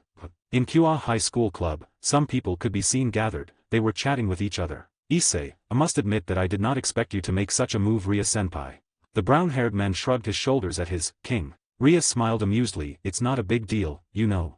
She moved her chess piece. But this is checkmate, she said in a victorious tone. Issei pouted, but nodded and sighed, looking at his girlfriend who was sitting in a chair reading a book about weapons. She was Kates, who was the user of a strange power capable of copying all kinds of weapons just by seeing them. If she could keep them long enough in her hands, she could copy it to a completely equal level. At her side was Valerie Teeps, reclining very politely playing with her phone. Issei, hey, and where's Kiba? He wondered strangely, seeing that his best friend was missing. Asia, who was rolled up in a blanket, raised her head. Kiba-senpai went out to check some things. She was wrapped in a blanket on the sofa while playing with a laptop. Rias smiled at her beloved group. They were very kind to each other, and although Asia did not belong to her peerage, she belonged to her beloved boyfriend. That's why she took care of her until he decided to come for her. Suddenly the door opened, revealing Murayama with Kiba. Behind them came the group of Satris. Rias got up and smiled at Sona, her best friend. Murayama sat next to Kates while she began to read a book about ancient magic, and Kiba simply approached Issei to chat for a while. Rias, it's nice to see you again, Sona-chan, she said gently. Sona nodded. In the same way, Rias-san, sorry for showing up like that, but I had to introduce you to my new member, she said in her usual tone, pointing towards the boy next to her. He is Saji Genshiro, my pawn. Rias nodded and pointed to Issei, who had been sitting by his side. He is my pawn, Hayato Issei, she said politely. Issei nodded in response. Sona looked at the room and noticed that Asia was still rolling around playing with her laptop. She was going to ask something, but Saji came forward. It's a pleasure to meet you, Issei Hayato. I've heard a lot about you. I never thought you were a devil, he said, extending his hand in a sign of a squeeze. After all, Issei was known as one of the 5 most intelligent students of the academy. Issei smiled and shook his hand. He was not going to refuse someone who was polite. Sona and Rias looked at each other, smiling. Rias, I'm very happy that our groups are friendly, but I do not think that the only reason you come to visit me. There is more than that, right? She said in her mocking tone. Sona was a bit embarrassed because she actually came with something else in mind. I've heard all about what's happening in your family from my sister. I've decided to give you this opportunity to have your group claim their relatives first. Her words impressed Valerie and Rias. Letting them take such an opportunity was very important, but Rias shook her head. Rias, believe me, it will not be necessary, you can go first. Sona had an expression of confusion. Rias, that will help your plan. Rias sighed. This was her best friend and she must have guessed that she would try to refuse to marry Razer, but in reality, she was not going to do anything. After all, her beloved husband would come for her. Rias, as I said, you should not worry about it, you'll see, she said with a smile that puzzled Sona. Sona knew that Rias was in love with a young man who disappeared many years ago, but now accepted Razer. Something was planned, but she was not going to get into something that she was not called for. Sona, well, if you say so I'll take your word for it, she nodded, glanced at Saji who was approaching Asia. She had a curious look, did not feel that the blonde girl was a demon, neither was she human but had a strange presence. Issei looked at Saji and was going to stop him but it was too late. Saji came to the side of Asia and proceeded to talk. Oh, it's a pleasure to meet you, he said cheerfully to see this beautiful blonde. Asia looked up at the sudden scream and saw the boy's outstretched hand. Yes. It's a pleasure to meet you. She took his hand slowly as she got up from the sofa. Saji smiled widely and got excited. The pleasure is dash. He did not finish because it caused Asia to get scared and she unintentionally put force on her hand pushing him back. It was literally just a push but. Slap asterisk crack asterisk. Everyone looked incredulous when Saji was stuck in the wall. He passed out. Issei let out a laugh that echoed in the room. Hajajaja. It's exactly what happened the previous time, he said, remembering when he asked Asia for help in his training. Literally a single blow sent him flying a few meters. Rias smiled bitterly looking at Asia, while Sona was with her mouth open and turned. Sona pointed to Asia who was somewhat nervous and looked away as she sat back as if nothing happened. Sona, who the hell is she?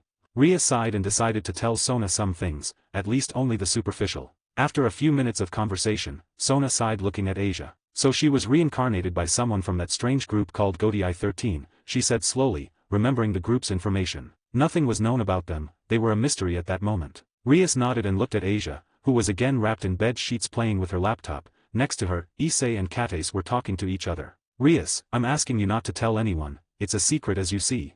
Sona nodded but was curious about something else. Do you have any connection with that group? Rias hesitated but decided to speak only superficially until now, but it's not important. Both women looked at each other carefully. Sona, well, I think it's time to go, I've already taken many surprises today.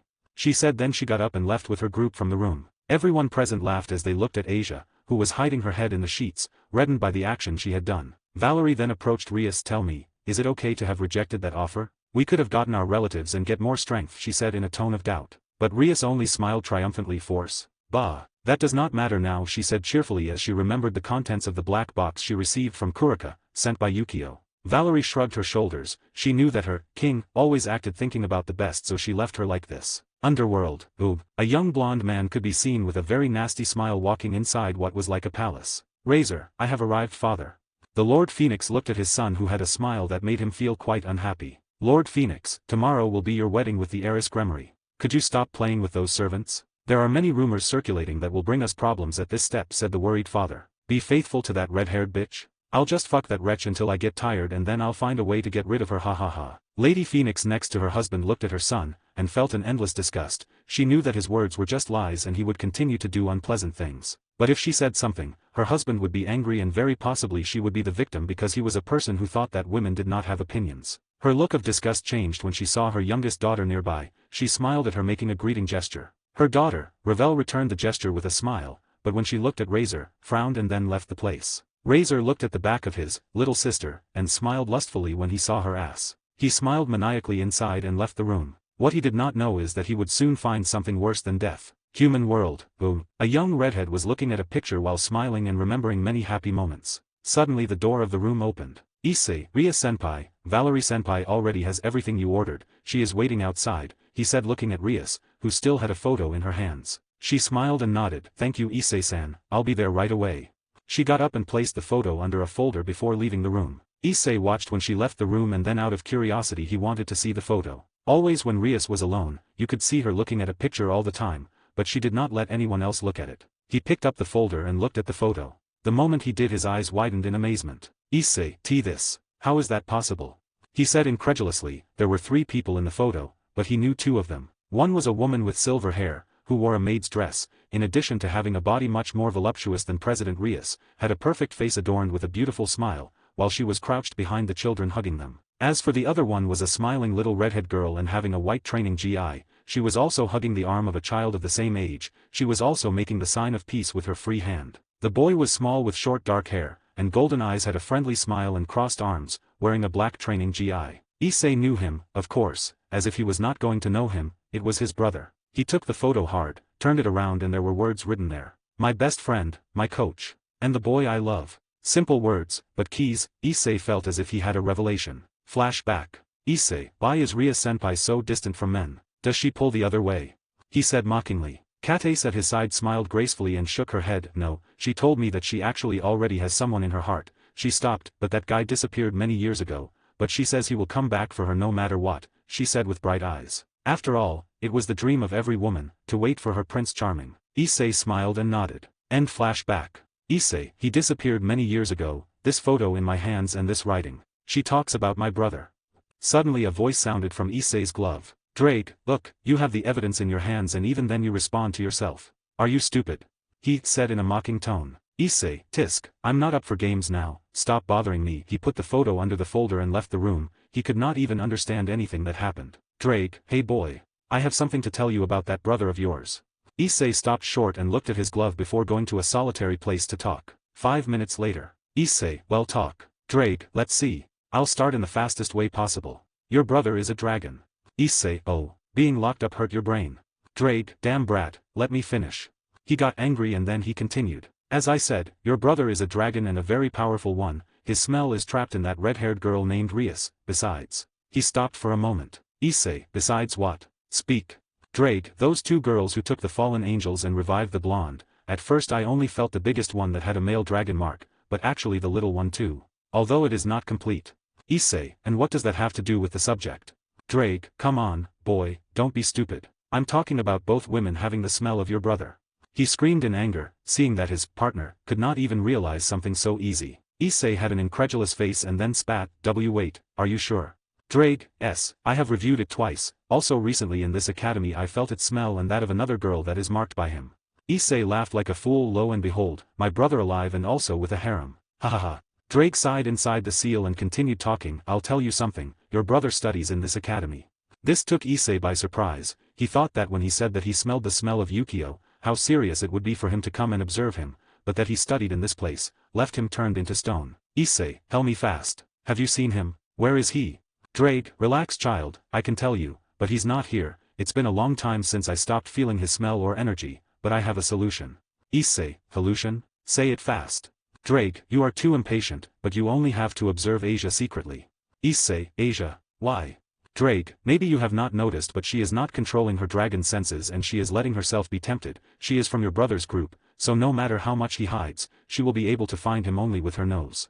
Issei understood a little and nodded for the dragon to continue explaining. Drake, she will try to chase your brother, she only feels his smell, therefore, you must follow her in secret to find him. Issei felt the last revelation and smiled, clenching his fist, finally getting information about his older brother. Yukio had arrived home with Konako and barely a moment later, he screamed. Yukio, tomorrow there's a party. He shouted out loud something that was heard in each room of the house. All the girls smiled and shouted in response, I assist. That was his typical battle cry. He smiled and went to his room. Editor, Mauve. Author. How many readers do I have? Goals, reach 60 hashtag. 60, wedding, 1. Underworld, ooh. There were many people gathered. Today was a historic day for the supernatural. Well, there was a marriage between a phoenix and a gremmery. The invitations overflowed. Everyone wanted to see a moment like this, since all who were married were relatives of the current King Lucifer. In a beautifully decorated room, there was a beautiful young woman with red hair and big blue eyes. She was dressed in a bright white wedding dress that made her figure startling. She had a beautiful smile while she was in front of the mirror and was combing her hair. The woman behind her had a similar appearance to the young redhead. She had brown hair to her shoulders and beautiful violet eyes, a voluptuous figure, but her smile was forced. Then Alana, I'm so sorry. Daughter, she said gravely, she did not agree with this marriage. It was her husband who decided such a thing and she got very angry at him. Rias, who heard it, just nodded with a beautiful smile. You know, you do not have to worry about that, she said carelessly. Then Alana felt strange at the smile of her daughter because she was always complaining about her wedding with Razer, but now she seemed really happy that this day was coming. Then Alana, would it be that she fell in love with that boy? It cannot be. She shook her head. She knew her daughter very well and that she probably had something planned. She could only sigh in defeat. Suddenly a circle of fire was present in the room. From there came the famous Razer Phoenix with his best unpleasant smile. The present maiden started talking to him. Maid, Razer-sama must not enter this place. Maid 2, here, the entrance to men is forbidden. Razer waved his hand with disdain. Let's not be so hard. After all, I am the star of today. He said with arrogance as he approached Rias. Oh, right, I forgot. The star is the bride, right? Forgive me. He stood in front of the redhead. Rias turned and put on an expression as if she saw a fly. Oh, you are Phoenix-san. Razer got annoyed by that look, but he did not care anymore when he saw that beautiful body clenched by that white dress. Oh, I must say that you look very good, he said, looking completely at all the parts of Rias's body. Rias crossed her arms and looked coldly at this chicken. He raises his hand on Rias's shoulder. By joining of the Phoenix clan and Gremory, you can access our precious funds, right? Is that not why you do all this in this way? But that's not what matters for me, he said looking at Rias' neckline, and then he smiled lustfully. Razer, just wait until we're married, I can give you what you want, he said with an ambiguous tone, but everyone understood. He separated from her and began to walk while leaving some words and disappearing by fire. Venelana clenched her teeth in anger, seeing the behavior that made her feel disgusted, but suddenly she heard words coming from Rias that got her out of her thoughts. Rias, married to you. Ha ha ha, good prank chick. She laughed as she remembered what was written in the letter. Venelana felt strange to see her daughter laugh, but she realized that on the other side, there was Graia, who was dressed in a beautiful black dress, with gold edges and exposing her beautiful legs. She had a hand in her mouth trying to contain her laughter. Venelana felt very confused now, looking between them. Are these two girls hiding something from me? Another place. This room was a large room with beautiful decorations and lots of food on the tables. People were dressed very formally while they drank and talked about the commitment that is about to be presented. At this moment a young girl with long blonde hair, with two beautiful dark blue eyes and dressed in a big purple dress holding a fan in her hands had a bitter smile. Behind her were two Phoenix clan guards. This young lady was Ravel Phoenix, the youngest daughter of the Phoenix clan. She was in front of Rias' group. Ravel, I really regret the problems, she said in a bitter and sad tone. Valerie coughed and smiled. You do not have to worry. Rias-san has not complained at all, she said remembering the words of her red-haired friend. The others in the group nodded while Issei had a strange expression. What do I do? She loves my brother. Or does she love Razer now? Suddenly a voice sounded in his head. Boy, you should stop worrying about that, I'm telling you, better prepare yourself because for sure your brother will appear here. Issei opened his eyes wide and it was true, as he could appear in this place. He smiled and decided to lie down near a wall waiting for that moment. Kiba at his side looked at him and followed him reclining in the same place. The others had already received orders from their king to stay in a remote place. They did not know why, but it was better to follow orders. Soon on the platform of the place appeared a pillar of fire to then show Razer Phoenix, with a suit similar to a pure white raincoat. He extended his hands. Razer, to all the nobles gathered in the underworld, I ask for your attention, he said in a polite shout. Razer, I would like to announce the Phoenix clan. As you already know, today's invitation is because I, Razer Phoenix, and the heir of the Gremory clan, Rias Gremory, are going to get married. His words did not provoke many reactions. After all, in the invitations that information was already written. Razer, I wanted to share this historical moment with all of you. He smiled and then turned around, and now I'm going to present to you, my princess Rias Gremory. Suddenly there was a flash and from a red circle appeared a beautiful red-haired woman wearing a white dress. All those present in the room were very impressed by the beauty of the young girl present. She smiled warmly as she looked towards the closed door of the salon. Everyone was confused because she was looking at that place until. Boom. Plash crack. The door suddenly came flying at an impressive speed and even took Razer through the middle, causing him to be embedded in the wall. Razer, ARGH. He grunted and stood up as fast as he could, his eyes fixed with a look of anger towards the now shattered door. Suddenly, 5 figures entered the room, all dressed in black suits with white hairs on their backs. They had masks that covered the lower part of their mouths. Imagine Kakashi's masks. The one who seemed to be the leader stepped forward and looked at the place. Yukio, I have come to rapped the princess. Editor, Mauve. 61, Weddings, 2. The whole room was silent when those words were heard. Razer had a look of anger towards the group that came in because he knew very well that that door hit him because of the boy in the front. Razer, what did you expect, bastards? Surround them. He shouted angrily at the guards. The guards immediately followed the orders surrounding Yukio's group. But the young man with the kanji number 0 on his back did not seem to mind. And why are you sending guards to surround me? Do you want me to dance or something? He said in a curious tone that made the demons laugh. Anyway, I came for my princess. Would you let me pass? All the demons had confused looks and did not know what to say. Sonocitres, who was nearby, decided to ask. Maybe this was a misunderstanding. Excuse me, sir, but who are you talking about?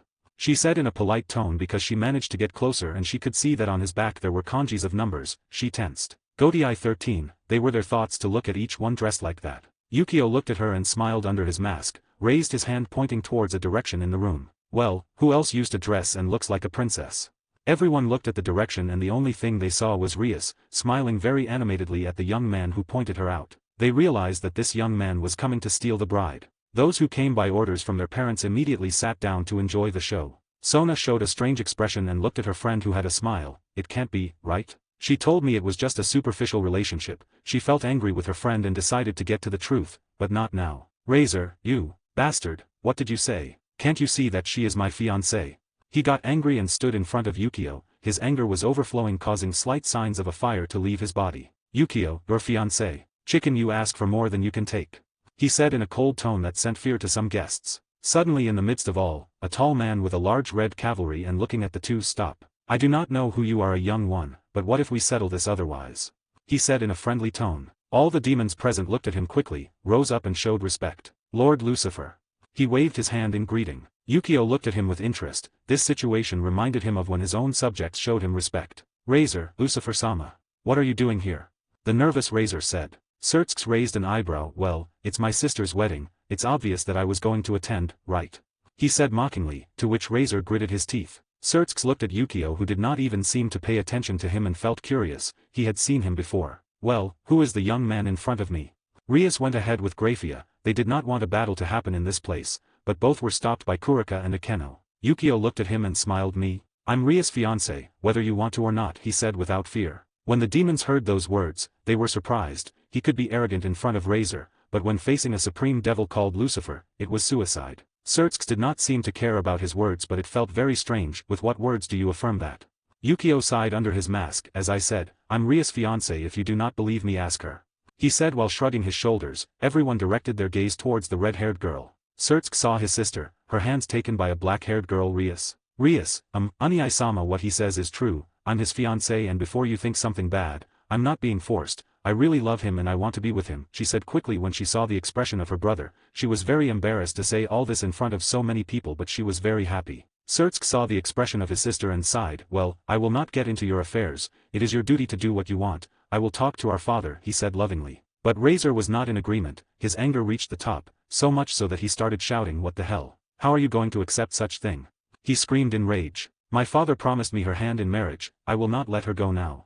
Seamus looked at him with disdain. He did not like this guy. Lady Phoenix looked at her son with anger and went away with her daughter Ravel. Yukio looked fun at Razer. He had nothing against him, but if he decided something silly, they cannot blame him for killing him. The road to Rias was open, who was with Kurika. The Phoenix Lord got in the way of Razer, to avoid problems, and find a way to solve this situation. Lord Phoenix went to his son, while Ravel and Lady Phoenix followed him. They hated Razer, but if he made an upheaval it would very likely cause problems. Venelana, who was farther away, had her mouth open. She realized now why her daughter was so happy. This boy would come for her, but she knew that this would not end that way. Yukio arrived in front of Rias. Hi. Tomato-chan, he said in a mocking tone. Rias blushed, wanted to hit him, but her impulses won when she launched to embrace Yukio. I missed you.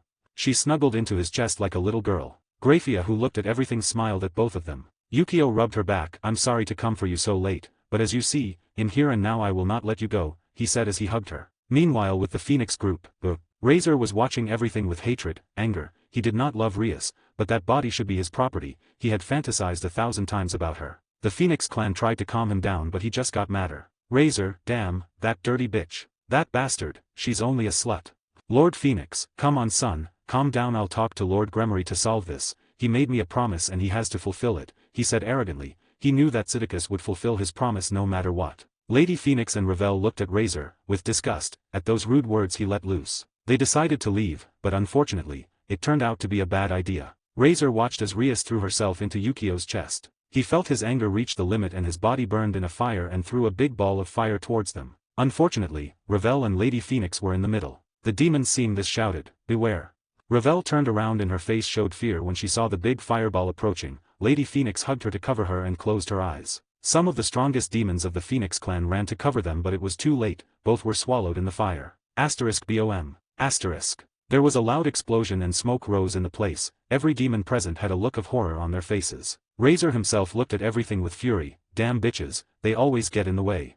His scream made many demons get angry. This guy threw high-level magic against his own mother and sister and did not even care about them. Lord Phoenix, who looked at everything, only signaled a servant to verify what happened. He knew that this would not kill his wife, at most she would be hurt, so he did not give it any importance. When a servant did some magic so that the smoke would disperse, there they saw a man standing in front of the two women who were embracing each other. Everyone was impressed, and they looked towards where Rias was. They saw that he was not there anymore. That young man was Yukio, who now had a look of anger on his face. Yukio, her name was Razer, right? He said in a cold voice. At first I did not care about your presence, but I must admit that now you look like a bad gene, something that deserves to be eliminated. When he finished his words he disappeared from the place. No one could see him, not even Seamus, who had his mouth wide open. When they all looked at Razer, they noticed how Yukio had suddenly appeared in front of him. Yukio's hand took Razer's face and disappeared. Asterisk crack. Asterisk. A loud rumble sounded when they looked in a different direction. There was a large crater and inside you could see Yukio holding Razer's head buried in the ground. Yukio, I know you will not die with this, you, Phoenix, you also think you're immortal, but even if you have skills, you do not even know how to use them. He said as he suddenly raised Razer with one hand. Your clan always think they are the best, because of their way of not dying. Yukio's body started to light up as if he was Razer, but instead of red fire, he was totally black. Yukio, they will never really control their power, and what they call immortality so much, is simply a high regeneration, which is useless. Razer, who was listening to every word, wanted to kill Yukio. His wounds healed immediately and he threw a blow to his face. But Yukio only moved his head dodging. He looked at him coldly and spoke, I'll show you why you're useless. Suppression. Suddenly everyone noticed how Razer's aura quickly decreased and became like a simple human. Seamus was incredulous. It was not just him, everyone in the room was. Lord Phoenix, bastard, what have you done to my son?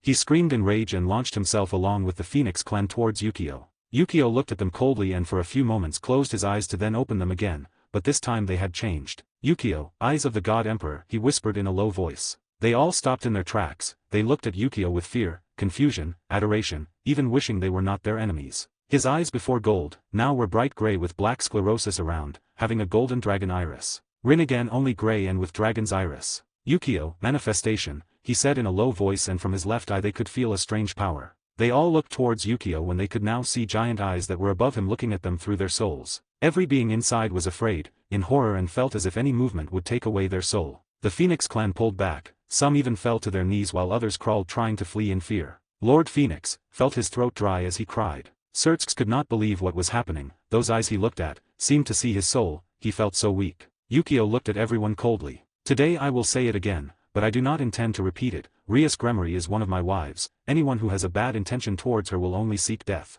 His tone gave chills to anyone. He looked around the room and looked at his group, where he saw a silver-haired woman smile at him. He still held Razer in his hands and looked at him grimly. Doesn't the Phoenix clan claim to be the kings of fire?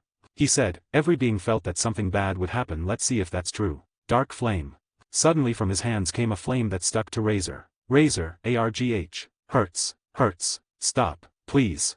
His screams echoed in the place. Yukio released him and walked away. Stop this. No, oh, help. His screams went out. No one moved a muscle. What was once a wedding became the darkest place in seconds. Yukio approached the silver-haired woman who extended her hand. He took it and smiled. Graia Lissafod, Lucifer's old wife, today I present her as Graia Dragon. His words again left everyone with their mouths open. Seamus was the one who came forward. Seamus, wait, what? He took that as a complete surprise and looked at Yukio from top to bottom, suddenly started laughing. You. Ha ha ha, I did not recognize you at all.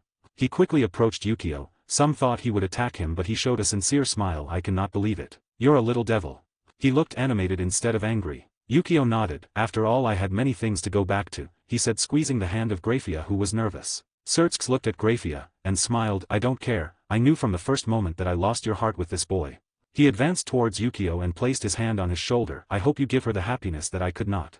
Yukio nodded again and stared at him while he spoke in a low voice. You know what I came for, so I'm sorry.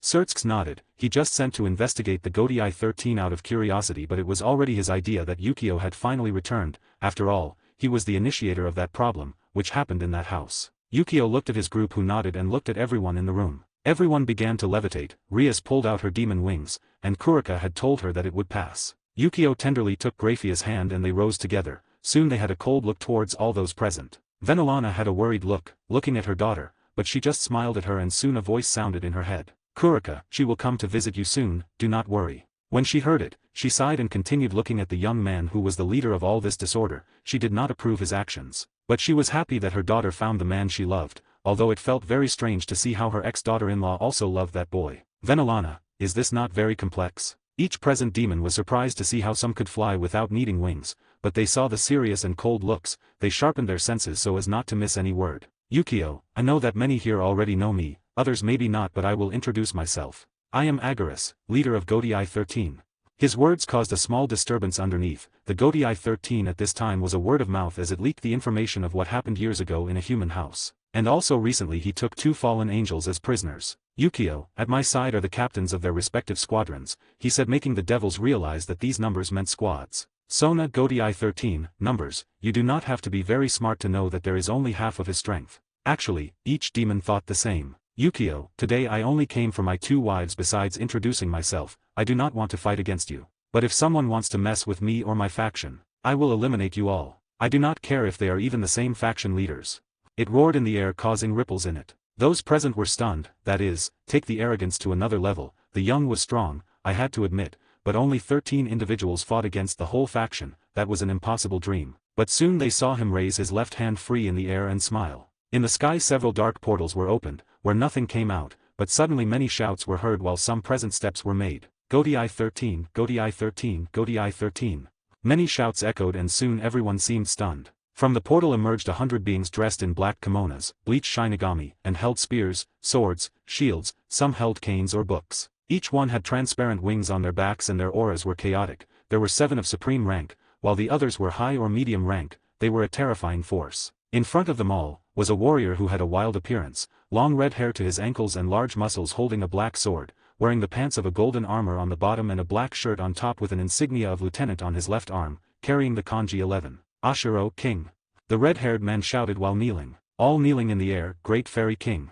They shouted in unison as they showed their respect towards Yukio. The scream echoed all over the place. Each demon looked at Yukio in disbelief. Some heard about the fairy race in ancient documents, but seeing his king here, this seemed like a bad dream. Sereorg felt that after this he had to send himself to the hospital to get his jaw checked because he has been almost open-mouthed since this child arrived. He shook his head. This is too flashy. But dominant, he smiled bitterly and looked towards his mother. Venolana had a silly look on her face, looking at this whole event with her small mouth open and did not know what to do. This was something called the power of a man. Ravel, who was watching everything since she was saved, and heard the reprimand they gave her brother, looked at everything with stars in her eyes. Is he a prince on horses? No, he is a king. She looked at everything with emotion. Lady Phoenix watched her daughter's reaction and smiled warmly, looking at the man who saved them at that moment. He was strong, but she knew that this was not arrogance. That boy had just said everything she thought of the Phoenix clan. Issei, who watched everything, along with the group of Rias, could not believe that this was his brother. It was an impressive presence. He wanted to talk to him, but Drake told him that it was not the moment. He agreed. He knew he could find him at school. Anyway, he studied there. Because of the information received from Drake, he just had to keep an eye on Asia and he could find him.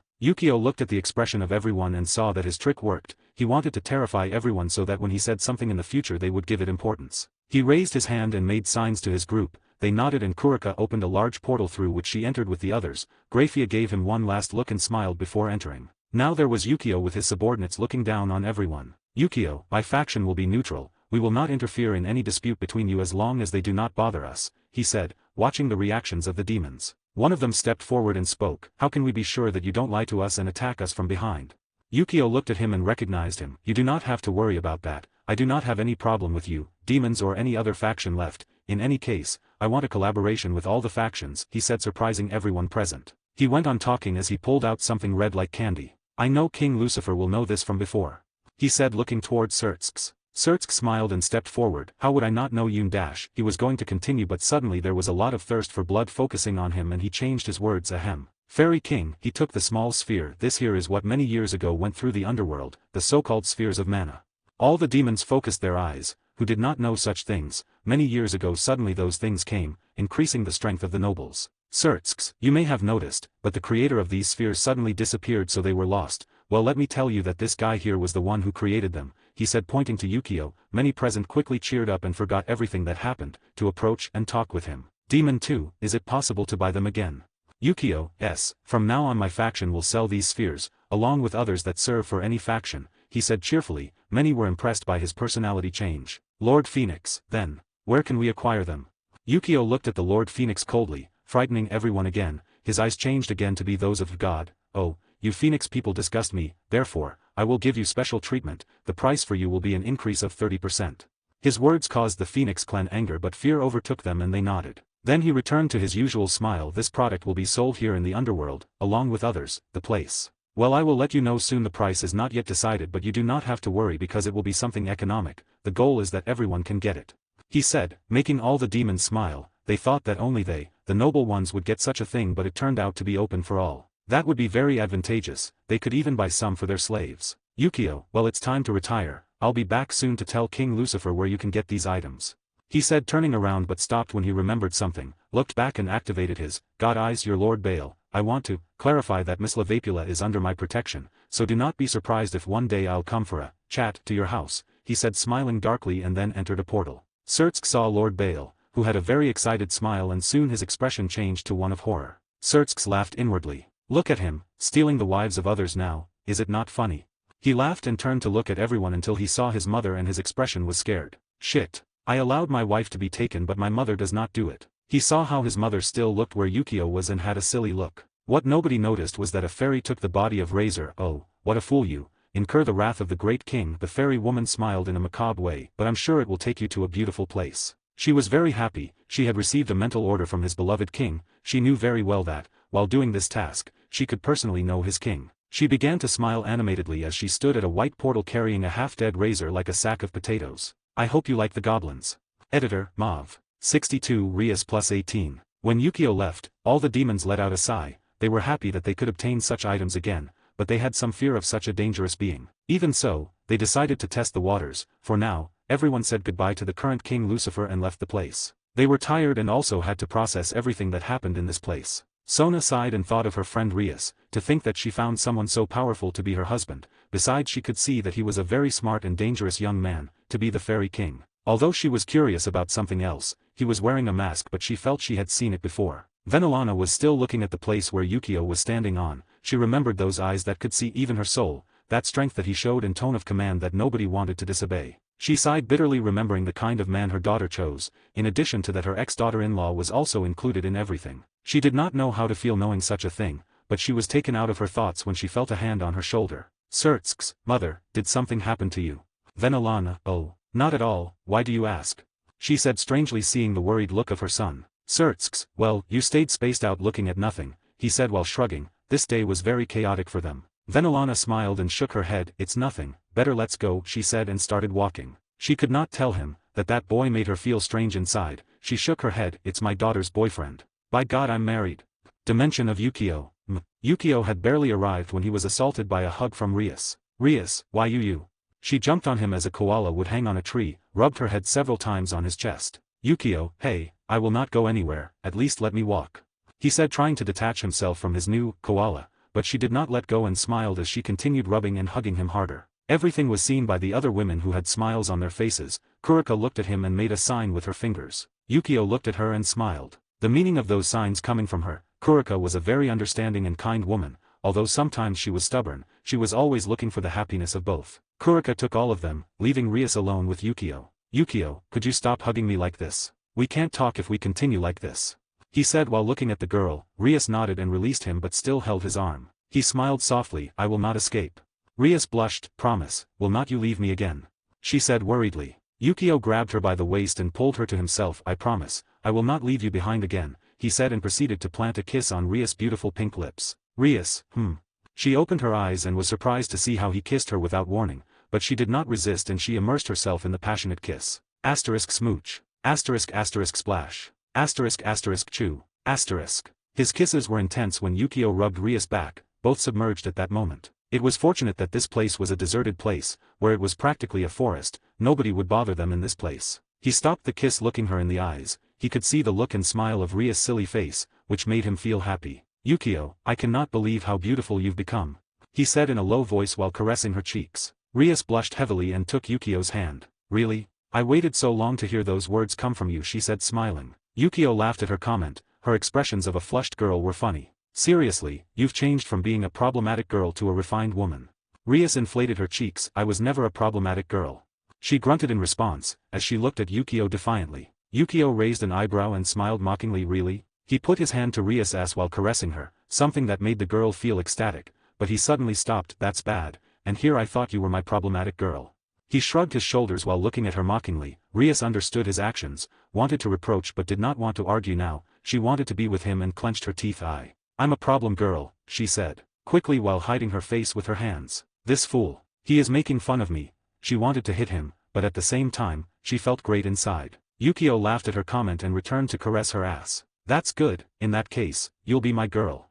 His voice was tentative for Rias. She looked at Yukio stunned before they started kissing again. Rias felt a current all over her body. The kiss and the feeling of being caressed by the man she loved, was something worth feeling. Her mind was giving crazy ideas. Soon she felt a hand go down her abdomen. She instinctively closed her legs with strength, catching the hands of Yukio. Yukio raised an eyebrow and stopped the kiss, watching her. I'm sorry. Too soon. he said in a loving voice. Rias looked away. She was very excited, but she did not know if this would make him think she was an easy girl. No, it's just that. How many of us are there really? She had a question, something that was bothering her since she heard from Drake that both previous girls were marked. Yukio looked at her carefully and sighed. I know what you think, and no, I love each one of you equally. He looked at her tenderly. I have fallen in love with each one, as if they were the most important person in the world. There is no discrimination and I have no problems in being with all of you. Rias, who was listening, had a smile, as she was worried to discover that Yukio had many women around. Yukio, as for your answer, it would be 5, with you 6, he said in a low voice while looking at the expression of Rias. Rias made a mental account while remembering all the girls she saw. Before they were left alone, there were more than 5, that meant she was one step ahead of some. She smiled and hugged Yukio's neck tightly. I do not know how things will be done, but I want to be spoiled on several occasions, she said in a tender tone. Yukio laughed. Yukio, you are a greedy girl, eh? Rias only nodded with a smile and proceeded to kiss him. She had loosened the grip of her legs and Yukio's hand began to wander between her sacred zone. She gritted her teeth hard when she felt a finger enter her vagina. Rias, Guh.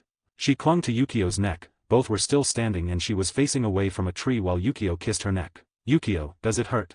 He asked worriedly. Rias shook her head. I was just surprised.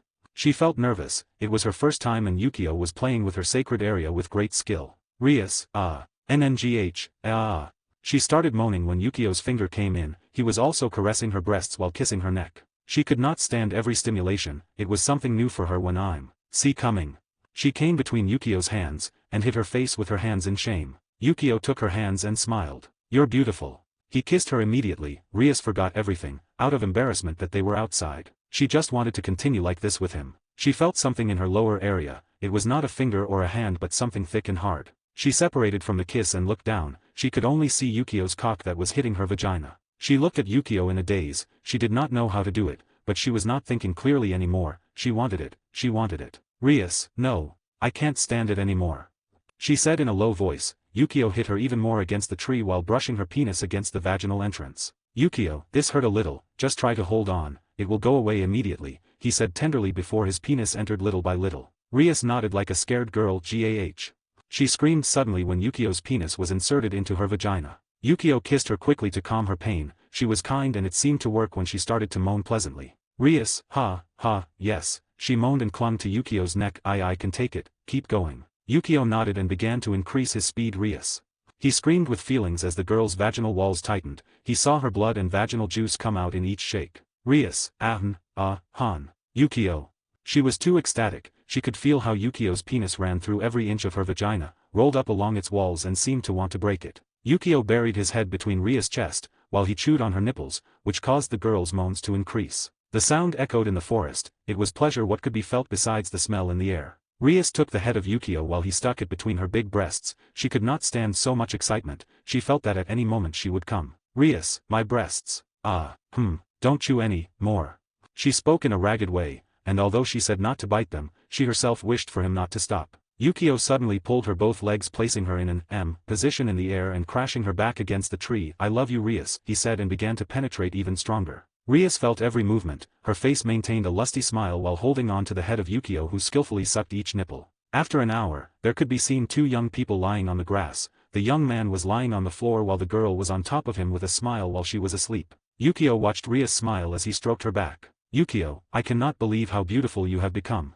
Although he had already seen the anime, it was too surprising. He did some magic to make them both be in now what appeared to be a bed made of herbs. He put some barriers in place and decided to fall asleep. Dimension of Yukio, house. In one room, there was a girl with black hair tied in a ponytail. She was Kurika, who was sitting on the bed in a beautiful transparent white sleep dress watching a woman with silver hair. Graia, is what you say true? She asked in a curious tone. Kurika nodded animatedly. Why would I lie to you? At first, I was thinking of telling Akeno, but I feel you have the same taste as me. She said in a flirtatious and half-mocking tone. Graia blushed slightly and nodded. When will it be? Kurika, he will go with us eyes when he returns, it will be our turn to act. She said, raising her fist in a victory pose. Graia smiled, and Yukio had told her that Kurika was very similar to her. She had also heard from Akeno that Kurika was the queen of the harem, and although she seemed kind and loving, she had her bad side. She did not want to meet her, she knew that the strength of the girl in front of her would be very terrifying, she could not even feel any of her aura. She nodded. In that case. We'll do it together. Kurika smiled and shook her hand with smiles. Inside the room was a small phoenix looking at the conversation. It was a dark-colored phoenix and it looked beautiful. Phoenix, oh, master, I'm going to pray for you, she said upon learning that both women planned to sleep with their beloved teacher. Editor, Mauve. 63, Appointment with Afais. When Yukio woke up the next day, the first thing he saw was the beautiful view of Rias sleeping on top of him. Her delicate sleeping face was something worth seeing, that smile that hung from her lips and the tempting smell was astonishing. But today he had something to do, pinching her cheeks with tenderness. Yukio, hey, princess, do you plan to sleep all day? Rias, gur, a few more minutes, she said sharply as she snuggled closer to his chest. Yukio shook his head and slid his hand to Rias's delicate hips. Rias, what are you doing? She screamed when she felt a pinch on her side, immediately stood up in a somewhat inappropriate position on Yukio. He saw her breasts bouncing and it was inevitable that his little brother would wake up at the abrupt situation. Rias, hi. She was surprised to feel something hard on her but looked back and looked at Yukio's little brother, with whom she had a crazy night, the night before. Her face turned red and she looked at Yukio. It still hurts. Later, yes, she said in a low voice. Actually, she was still hurting from last night. Yukio smiled bitterly and stroked her cheeks. Don't be silly, Rias, I need to do some things, but I can't leave you here. Or do you want to stay alone in this forest? He said while smiling. Rias huffed and got up, but still felt sweet inside as she remembered everything about the night before. Minutes later, both were now in the human world, exactly in the club of Rias in the Kua Academy. She looked at him hesitantly. Can I not go with you? She said in a pampered tone. Yukio smiled at her and stroked her head like in the old days. She puffed up her cheeks. Enough. I'm not a little girl, she said but did nothing to stop him. Yukio, how strange, I remember hearing you say you were a problematic girl, he said mockingly. Rias blushed and looked away. Don't worry, I really study in this academy, you know, he said as Rias looked at him suddenly in shock. Seriously? He nodded. Yes, Class 3C, I hope you visit me soon, he said as he gave her a small kiss on the forehead before disappearing into a white portal. Rias was surprised. 3C. I feel a little annoyed to hear that, class, she said, but stopped when Yukio left, smiled charmingly. I am his wife, hee. Dimension of Yukio. He had re-entered and now appeared in a place near a small village. He could see a beautiful girl playing around with small children. Girl, amazing. Oni-san, can you do it again? Shouted a little girl with long ears. She was with little stars in the eyes looking at the girl who had an expressionless look. Afais, again? It's the 5th time already, she said in her neutral tone, but even so, she pointed her finger towards the sky as if it were a weapon. Fire, she said, and soon a small beam was raised towards the sky separating the clouds. Asterisk Zaz. Asterisk BOM. Asterisk the air and the explosion were heard in the sky while the clouds dispersed. Children who were nearby beginning to scream. All children, explode. / incredible / you're amazing Oni-san.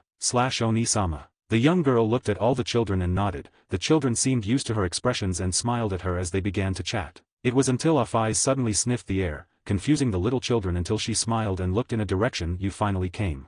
The children turned and looked at Yukio, who still had his Godi I-13 suit, except that he was not wearing the mask, smiling towards them. The children were surprised, who would not know who their king was. They bowed respectfully. Fairy King. Yukio looked at them strangely. This was causing him to be uncomfortable but he smiled at them. What are you playing? The children were scared. They knew that there was a rule about not causing discomfort in this dimension, and surely their big sister caused more than one of those explosions. But they saw Afais walk and take Yukio's hand, something that confused them. Explosions. Do you want to play? She said, tilting her head. Yukio smiled and said no. Do you not remember that I promised you a way out? How about we go now? The children looked at their big sister in an astonishing way. They did not know they were playing with one of their queens. They were confused why one of them would be in this place every day. While Afais and Yukio talked, the long-eared girl who looked to be about 3 years old stared at them with a tearful look. Afais, yes, are we going now? Yukio nodded and opened a portal for her when they entered, leaving the children, who went to their homes. Child, I did not know that the big sister was a queen. The boy said, smiling. The boy next to him looked at him and smiled. My mother will not believe it, he said while thinking about the expression of his mother when he told her. Girl, the king is very handsome. A girl shouted as she moved her hands. Mother was right. All the children looked at her and laughed. Everyone left without realizing the girl with long ears was still there. She had taken a small photo from her pocket and had tears in her eyes of happiness along with a small smile. Father. Another place. Yukio had brought Afais in what would be called the capital of the area of his dimension. Both were walking on the streets. People were staring at them because they recognized their king, but they saw the girl by his side. They decided not to approach. Possibly he was on some date with one of his wives. While walking, Yukio was talking to her. Yukio, have you gotten used to this place? He said as he handed her an ice cream. She took it and nodded. It's fun. Yukio smiled at her. Who were those children from before? Afais. I do not know, they come every day to play in the woods. She said, she remembered how the children played every day in the forest and decided to join them. Since then she started being with them. Yukio, how strange of you to be playing with children, do you want one? He looked at her mockingly. Eyes blushed and touched her face with her hand. What is this? Why do I feel this way? She said confused. She did not understand because she felt a strange sensation when she heard him say those words. She looked away without knowing why. Yukio, who looked at her, was surprised. Incredible, did she blush? I think it was a good idea to bring her here. Yukio, do you still want to be in that empty place like the crack? He suddenly said. Eyes looked at him and shook her head. Eyes, no. This place is better. Even so. Can you do something for me? She said in her neutral tone. Yukio nodded. He did not see why to reject any favor from her. Eyes, could you hit Great Red for me? She said seriously. Yukio stopped short and looked at her with an expression of disbelief. Wait, are you telling me to fight with that old man? Eyes felt strange because he called the Great Red old, but decided to ignore it. Do not fight, hit him. Once is enough for me, she said as she looked at Yukio's expression. She was ready for rejection. She knew that Yukio was a little stronger than her, but someone would not risk his life just to please another. But her silly ideas vanished when Yukio stroked her head with a tender smile. Yukio, well, if it's for you, I'll even hit him 100 times, he said as he looked at her. Do you think we'll do it tomorrow? You accompany me to finish some things and then we go to the crack. He said while still stroking the head of Eyes. She had no expression but inside she was amazed. The confidence in his words made her feel strange but the feeling was very pleasant. Both continued walking while they looked at the place and she looked at him out of the corner of her eye at every moment. Why do you still treat me like a girl when I do not have a gender? She looked up and down. It was true that she looked like a girl, but Yukio was a dragon that should know the gender just by sniffing the air. Does he like my appearance? She felt even more confused and strange, but inside of her, she began to want to be completely a woman. Hours before Yukio went out with Eyes, dimension of Yukio. There could be seen a tall and muscular man, who has a brown skin color, had 2 ferocious eyes. Between the corner of his lips, there were 2 small fangs and a serene expression on his face. He wore the lower part of black armor and at the top he had a white haori on top that bore the sign of Camellia, kanji 6, implying that he was a captain of the Godii 13. On his chest was the black tattoo of a cross, which had the meaning of the lieutenants/captains under the Fairy King. He looked towards what was a ravine that was covered by a barrier full of talismans. Down you could see black and corrupt beings, kill or eat each other. It was unpleasant. Suddenly he heard footsteps coming from behind and he turned around. He saw a beautiful woman who had long black hair with fringes, pointed ears, a white complexion and a beautiful face, with a playful expression, a large voluptuous body squeezed by a kimono, Shinigami costume, and a badge hanging from her belt with the symbol of the tulip, kanji 2, in addition to a black tattoo on her small jade hand, implying that she was a lieutenant, also being of the 2nd Squadron. He smiled. Although he considered himself brutal or ruthless, this woman scared him and he looked at that mark that was exposed on the chest of the woman. It was black and it looked like a symbol of a spell with a dragon inside. He sighed. I do not understand how our king can make this ruthless woman become an angel, he muttered to himself. The woman stood in front of him smiling. Hello Bill, I brought you a gift, she said forcefully and suddenly released a dying blonde man. Bill. Okay, Seamus, I certainly thank you for your gift. How beautiful. He nodded. But the king has scolded me these days because of you. Stop bringing people for your taste and get me in trouble, he said gruffly. Seamus rolled her eyes. Stop crying so much. This time I did not bring him for bothering you. This guy tried to hurt one of the king's wives, she said with a sigh. Bill, what the hell? He lifted Razer from the floor, taking him by his head as if he weighed nothing. What did this damn thing do? Seamus nodded and began to tell the story carefully, and she did not forget to add invented things so Bill would make Razer suffer. She knew that Bill was the subordinate who was most upset if something bothered the king. Bill suddenly emitted bloodthirst and looked at the sleeping Razer with a dark smile. God bless you, and here I felt bad for you because this crazy woman brought you, ha ha ha. He laughed loudly, but a thirst for blood stronger than he made him pale. He looked at Seamus who looked at him coldly. Seamus, what did you say? Can you repeat it to me? She said coldly. Bill got scared and started coughing. Cough. Oh no, Seamus, I mean, my lady, I really did not mean that, he said as he stepped back. Although he was a captain, who was Seamus? She could only be a lieutenant, but she was the strongest among them all. Only Mrs. Kurika was on par with her, besides that mark on her chest. Although nobody knew very well what kind of relationship the king and Seamus had, just to have his smell, it could give an idea. Although they have never shown it openly. Seamus stopped and looked at him coldly, before returning to her usual smile. Well, anyway, our king said to introduce the goblins to this man, so make sure you make him suffer, she said, turning around and disappearing from the place. Bill sighed. Only our king could understand someone like her. He remembered how Seamus was, a ruthless woman who liked to torture her victims, but in front of the king, she was an angel. Bill, gee. Anyway, friend, I'll take you to a nice place, he said, smiling evilly. Razer, who was asleep, was trembling endlessly. Who would have known that by the time he woke up he would be surrounded by friendly little companions? Rias and Yukio. They had traveled almost the entire capital, they even bought a lot of food between them, both had an incredible appetite. Now they were on a hill, that is close to the capital, because at night the lights were very beautiful, in addition to the stars recreated in this dimension. Yukio looked at Rias, she was a genderless being, but he knew she could become a woman if she wanted to. He did not know when it started but, he felt he had to make this girl smile, that lifeless expression was something he did not like to see on her. He sighed, tell me, did you find what you told me when we met? Rias stopped looking towards the city and saw Yukio. She remembered his words at that moment. Something new. She looked carefully at the whole place and extended her perception, capturing very strange presences, had spent her time finding strange beings she had never seen before. Rias, yes. I was finally able to find something new. She said looking towards the moon, there in the sky, there were 2 beautiful moons. Yukio nodded and took her hand. Rias felt her body tremble, she looked at Yukio's hand which held hers. What was that? Different? She had taken his hands before, but now it felt very different, it was hot and nice, unknowingly she squeezed her grip. Yukio noticed her action and smiled, both looked at the sky without speaking, among them he felt apparently normal. Suddenly, Yukio felt something rest on his arm when he saw Rias cuddling his arm. Yukio, did something happen? He asked looking at her, but Rias shook her head and continued lying there. Yukio did not care about her attitude and kept holding her little hand. Rias felt confused inside her for the actions she was doing, but that did not stop her from curling up further into Yukio's arm. Rias, this is... Well, she sighed and closed her eyes. Magdalena in the distance had puppy eyes, can I go now?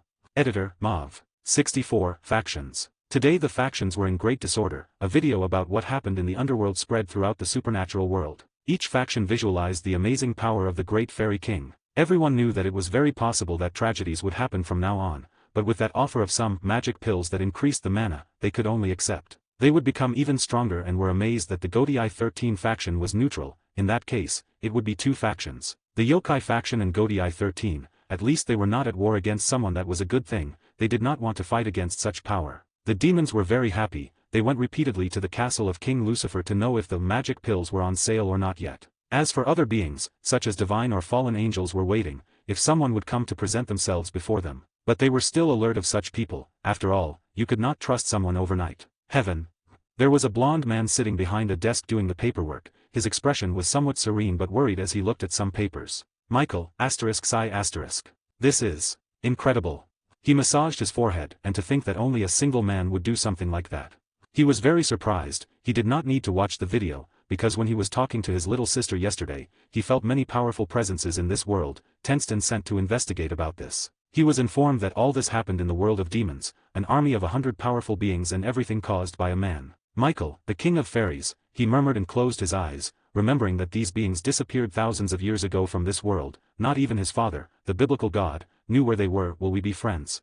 He said looking at a photo of the masked man who had a haori with a chrysanthemum symbol on his back. Outside the door of Michael's office, there was a woman with a large loose white hair and blue eyes while wearing an exorcist costume and a warm smile on her face, looking at the woman in front. Come on, Gabriel-sama, stop doing that, Michael-sama will be upset, she said trying to convince the woman that he had big plans. Gabriel turned her head and smiled, hee, but I want to find them, I want to know how they are.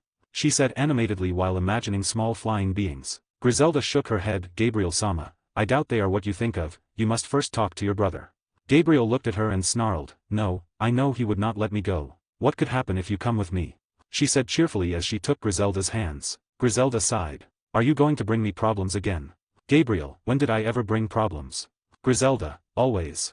She said rolling her eyes. Gabriel inflated her cheeks like a child and snorted humph. Good. Do not follow me, I'll go alone. She said in a bad mood as she began to walk to get down from heaven. Griselda just shook her head. This girl. Well, I cannot stop her. In the same way, I'm curious too. She said smiling and followed Gabriel. Other sights. Oh. An old man with long gray hair and a beard of the same color, had a small piece of glass on his eye using it as a telescope. Odin, will this also include us? He said watching a report, about the faction Godai 13 who was about to sell magic pills. He looked towards his side, where there was a beautiful woman with big blue eyes and long white hair with a silvery tone, she was dressed like a Valkyrie and had a quiet expression on her face. Rias, something wrong? She said seeing Odin looking at her. Odin, oh, something like that, get ready, I want you to find someone, he said while looking at the voluptuous body of the girl. Rias saw his look and furrowed her eyebrows and then turned around and went to get ready. Who sent me to be a pervert's bodyguard?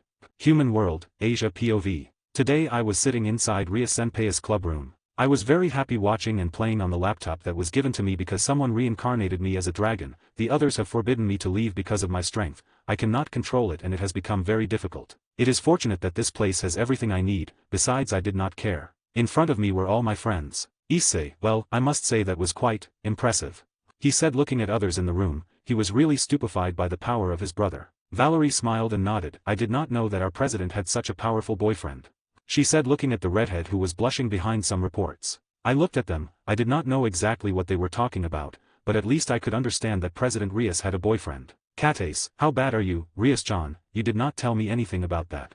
She said mockingly while fixing her gaze on the red-haired girl. Rias, why you? Stop bothering. She said aloud trying to cover her blush. Everyone in the room started to laugh. It was my first time seeing the face of Rias-senpai so red, it looked very cute. Issei, oh yeah, Asia-chan does not know anything about this. Katace, did you bring it? Katace smiled at her boyfriend and pulled out a small white disc. I'm always ready. She said, she came with the intention of making fun of her best friend Rias. Rias saw the disc and was stunned. Wait, where did you get that? Issei, President, his brother did not give us when he found out that they were recorded, he said shrugging his shoulders. I looked strangely at the disc in the hands of my friend Issei. Asia, what's that? I asked very curiously. Katace, this is the recording of Rias' boyfriend, who made disasters at the wedding. She said laughing and taking the laptop, she put the disc and began to replay it. Me being curious approached her to see that. Issei, here he comes. He said that when suddenly in the video, you could see that someone broke the door and several people entered. My gaze went straight to the screen and my little eyes widened in disbelief. Asia, Yukio-senpai. Although he was wearing a mask, I was not blind, I've been watching him for a long time. Although I'm sorry to say that I've become a stalker because of his pleasant smell. Am I a pervert? I looked strangely at my friends, do they know? I saw Rias smile very broadly. Well, she does seem to know, I thought, and for some reason, I felt jealous of her. As strange as it seems, I feel Murayama next to me is shaking. I approached her. Mura-san, is something wrong? She turned her gaze and for an instant, I could see her eyes glistening gold. Was she using her powers? Murayama, no, it's nothing, be quiet, she said with a smile and continued to watch the video. I looked at her and I could see a small teardrop in her eyes. I did not understand what was happening. Asia, why do so many strange things happen? Editor, Mauve. 65, POV Searchs. POV Searchs. I am the current King Lucifer. I am married to Graia Lissafod, a woman I met during my time of war. Together we had a little boy named Milikas. Our life could not be better, but I have begun to believe that this is not everything I always wanted, although I loved my wife. But did I feel that something was missing? Searchs, is this okay? I said while one day I was in the human world, this sight seemed to me to be somehow calm compared to the demonic world. I sighed and reclined on a roof. A long time ago I felt 3 very strange auras in this place, but no matter how many times I looked, between the 3 auras seemed to form a triangle that makes it impossible to know its exact location. It was strange that I felt they were here, but at the same time not. Where the hell are they hiding? I looked at the sky, the white clouds and closed my eyes, but suddenly I heard a scream. Help, please. The sudden scream made me open my eyes and look for the address. No, stay away, get away from me. I heard where the sound came from and decided to help, even though I was not a hero, nor could I leave someone in danger. Nearby place. A woman ran while crying and her clothes were destroyed in several places. She was barefoot and had big tears in her eyes. Suddenly, she slipped and fell on the floor of an alley. The man who was chasing her lost no time and threw himself at her. Woman, oh, no, go away. She screamed, but the man was now on top of her laughing. Man, cuckoo. Finally, a good lunch, said the man laughing with laughter as he took the clothes off the woman. Woman, oh, don't touch me, please. She shouted as she tried to push the man away. I'm begging you to let me go. The man ignored her pleas and left her completely naked as he looked her up and down. Yes, this is what I was looking for, he said while laughing maniacally and began to lick the woman's neck. Woman, and no, somebody help me. She started hitting the man got upset immediately. Man, shut up. Slap. It was the sound of a slap, it sounded powerful and the woman had a look of horror on her face. Woman, please. She moaned. The blood began to drip from her lips, that blow was very strong. I do not want this, she said weakly. The man just smiled and took her breasts. Each of you girls always says that, but then you enjoy it very much, he said while caressing both breasts. The woman had a tearful and dead expression. Help me, she said in a low voice and closed her eyes. *PLAF. Crack. She opened her eyes immediately when she heard 2 blows. The first thing she saw was the sky, not the man above her. She got up a little and could see that the man who was trying to rape her was now embedded in a wall. In front of him was a red-haired man in a strange suit, but he was showing an angry face. Searchs, you, slave, he said as he hit the man in the face. Pum. Asterisk asterisk zis asterisk asterisk zaz. Asterisk asterisk chof. Asterisk. There were several sounds of blows and spilled liquids. She could see how the redhead fiercely hit the man embedded in the wall. The man had his face completely distorted and spat blood. The red-haired man grabbed him by the neck. Sereorg, you are simple human garbage. They all say the same thing and then enjoy it. We will see it again. I said as I threw him to the side of the alley. I looked at the woman. She was very beautiful. She had a pale complexion and long black hair, also light blue eyes, a small but curvilinear body. I could see that she started to crawl to escape and shouted, "Leave me alone. Please, let me go," she said while crawling. I went up to her and took off my coat and handed it to her. "Calm down. I do not plan to do anything," I said in a friendly tone. She stopped and looked into my eyes. "Woman, I do not believe you," she said as she took the coat and covered herself since she was naked. I smiled friendly. "Hey, if I wanted to do something to you, why would I give you my coat?" I said as she was wiping her tears under her head. "Woman. Right." I sighed. "What's your name? Also, who is this pig?" I said while pointing to the guy lying on the floor. She raised her head and looked with hatred at the man lying on the ground. "He is a stalker." She proceeded to tell me everything. Apparently, she worked in a nearby bar, but for days this guy had come to the place and watched her until the exit. She at first asked for help from her friends who accompanied her home. But today when she got to work, she found out that she would be free and there was no one to accompany her. She decided to leave, but she did not expect that this guy would start following her. She ran but was caught and he almost took off her clothes, but she managed to hit the man to flee but ended up in this place. After listening to her story I could only sigh. "Would you like me to take you home?" She shook her head. "No. I can go alone," she said as she started walking. But I held her by the arm. "I know you do not trust me, but I cannot let you go that way. You're weak and with those clothes does not help much." She had already put on her clothes. Most of her clothes were destroyed, and although she was wearing her coat she could not cover her entire figure. But she still distrusted this man. After all, she was in a very vulnerable moment. "Woman, oh," she said, but I did not mind her words and raised her in a princess carry. "Woman, hiya. Wait, what are you doing?" she shouted and held on to the head of Sereorg. "Sereorg, I said I would take you, so leave your complaints about later," I said as I started walking. I could see the strange expression on her face and I smiled at her. You did not tell me your name." She sighed. "My name is Nami." "Sereorg, nice, then my name is Sereorg." 3 years later. 3 years ago since I met Nami, at first I only wanted to help her to pass the time, but I started to see her as more than a friend. She seemed to have the same idea, and one day, what was inevitable happened. We both fell in love. I was married, it was impossible, but one day I found out that my wife had also fallen in love with another man. I felt a blow on my heart, but I was the one deceiving her during this entire time, right? I did not see any reason to get angry. The funny thing is that it turned out to be a boy who stole my wife. He was someone charismatic and a lover of battles, but he hid many secrets. He had disappeared and my wife got sick with some strange condition. Then one day I wanted to clarify things with her. That's why we divorced. We both loved another person. I told Nami everything about the supernatural world. She was impressed, but she said that she had a suspicion that I was not normal. Well, with my constitution, lifting that stalker years ago so easily was impossible. Also Graia, I worried a lot about her because of her illness. I looked for doctors even if she was not my wife. I still wanted to help her a little. Everything was very stressful because I found out that her illness was somewhat complicated. She was going to die. I found out about that and I knew that she was also aware of her situation. Even so, I saw that she did not say anything, so I decided to keep quiet and not tell anyone. But one day I entered her room and I was really surprised to see her so energetic. She was no longer pale, but her skin seemed even healthier than years ago. Even did her body grow any more? I ignored all that. I was happy to see her again. Sereorg, so it was always that, ha ha ha. I could not help laughing in my office. Since the presentation of that child named Yukio, the underworld has become active and many demons have been attending this place to know if the place where they sold the magic pill was still known. Sereorg, you bring me many problems, brat. I said tiredly, but I remember what that child said before. Do not be surprised if I have a chat with you at home soon. Yukio's statement to the Bale clan. I smiled sarcastically when I thought someone would soon have more problems than me. I stretched and a beautiful black-haired woman entered the place. Nami, hey, I see you have many visits. Will not you have time for me? She said while smiling towards her husband. Sereorg rubbed his chin and smiled. Always my love. Editor, Mav. 66, POV Misla. POV Misla Vapula. Me, I am Misla Vapula, mother of Sereorg Bale. I am a woman who escaped from her husband's clan. Why you are asking? Because for years we suffered many ridicules and abuse by everyone in the clan. We were excluded and for everyone, we were a disgrace. My son was mocked and beaten at times only because he could not have the power of the Bale clan, called destruction. My ex-husband went even to the point of mistreating us and denying us food, which for me was not much of a problem, but for my son it was important. I got too angry. I did not want to continue with this and took my son to run away. My friend. Venelana helped me to get to a safe place. I was very grateful to her. She always took care of me and was the only one who knew my secret, what you might ask. I possessed the power of destruction, but I was an illegitimate daughter of the Vapula clan, nobody knew it except my mother. I was happy I had never said this to my ex-husband, I totally hated him. My son was falling down but I forced him to become strong, I trained him and told him that he had to be strong. He simply agreed. I was happy, but very soon after that, I fell into a disease in which I knew I would die.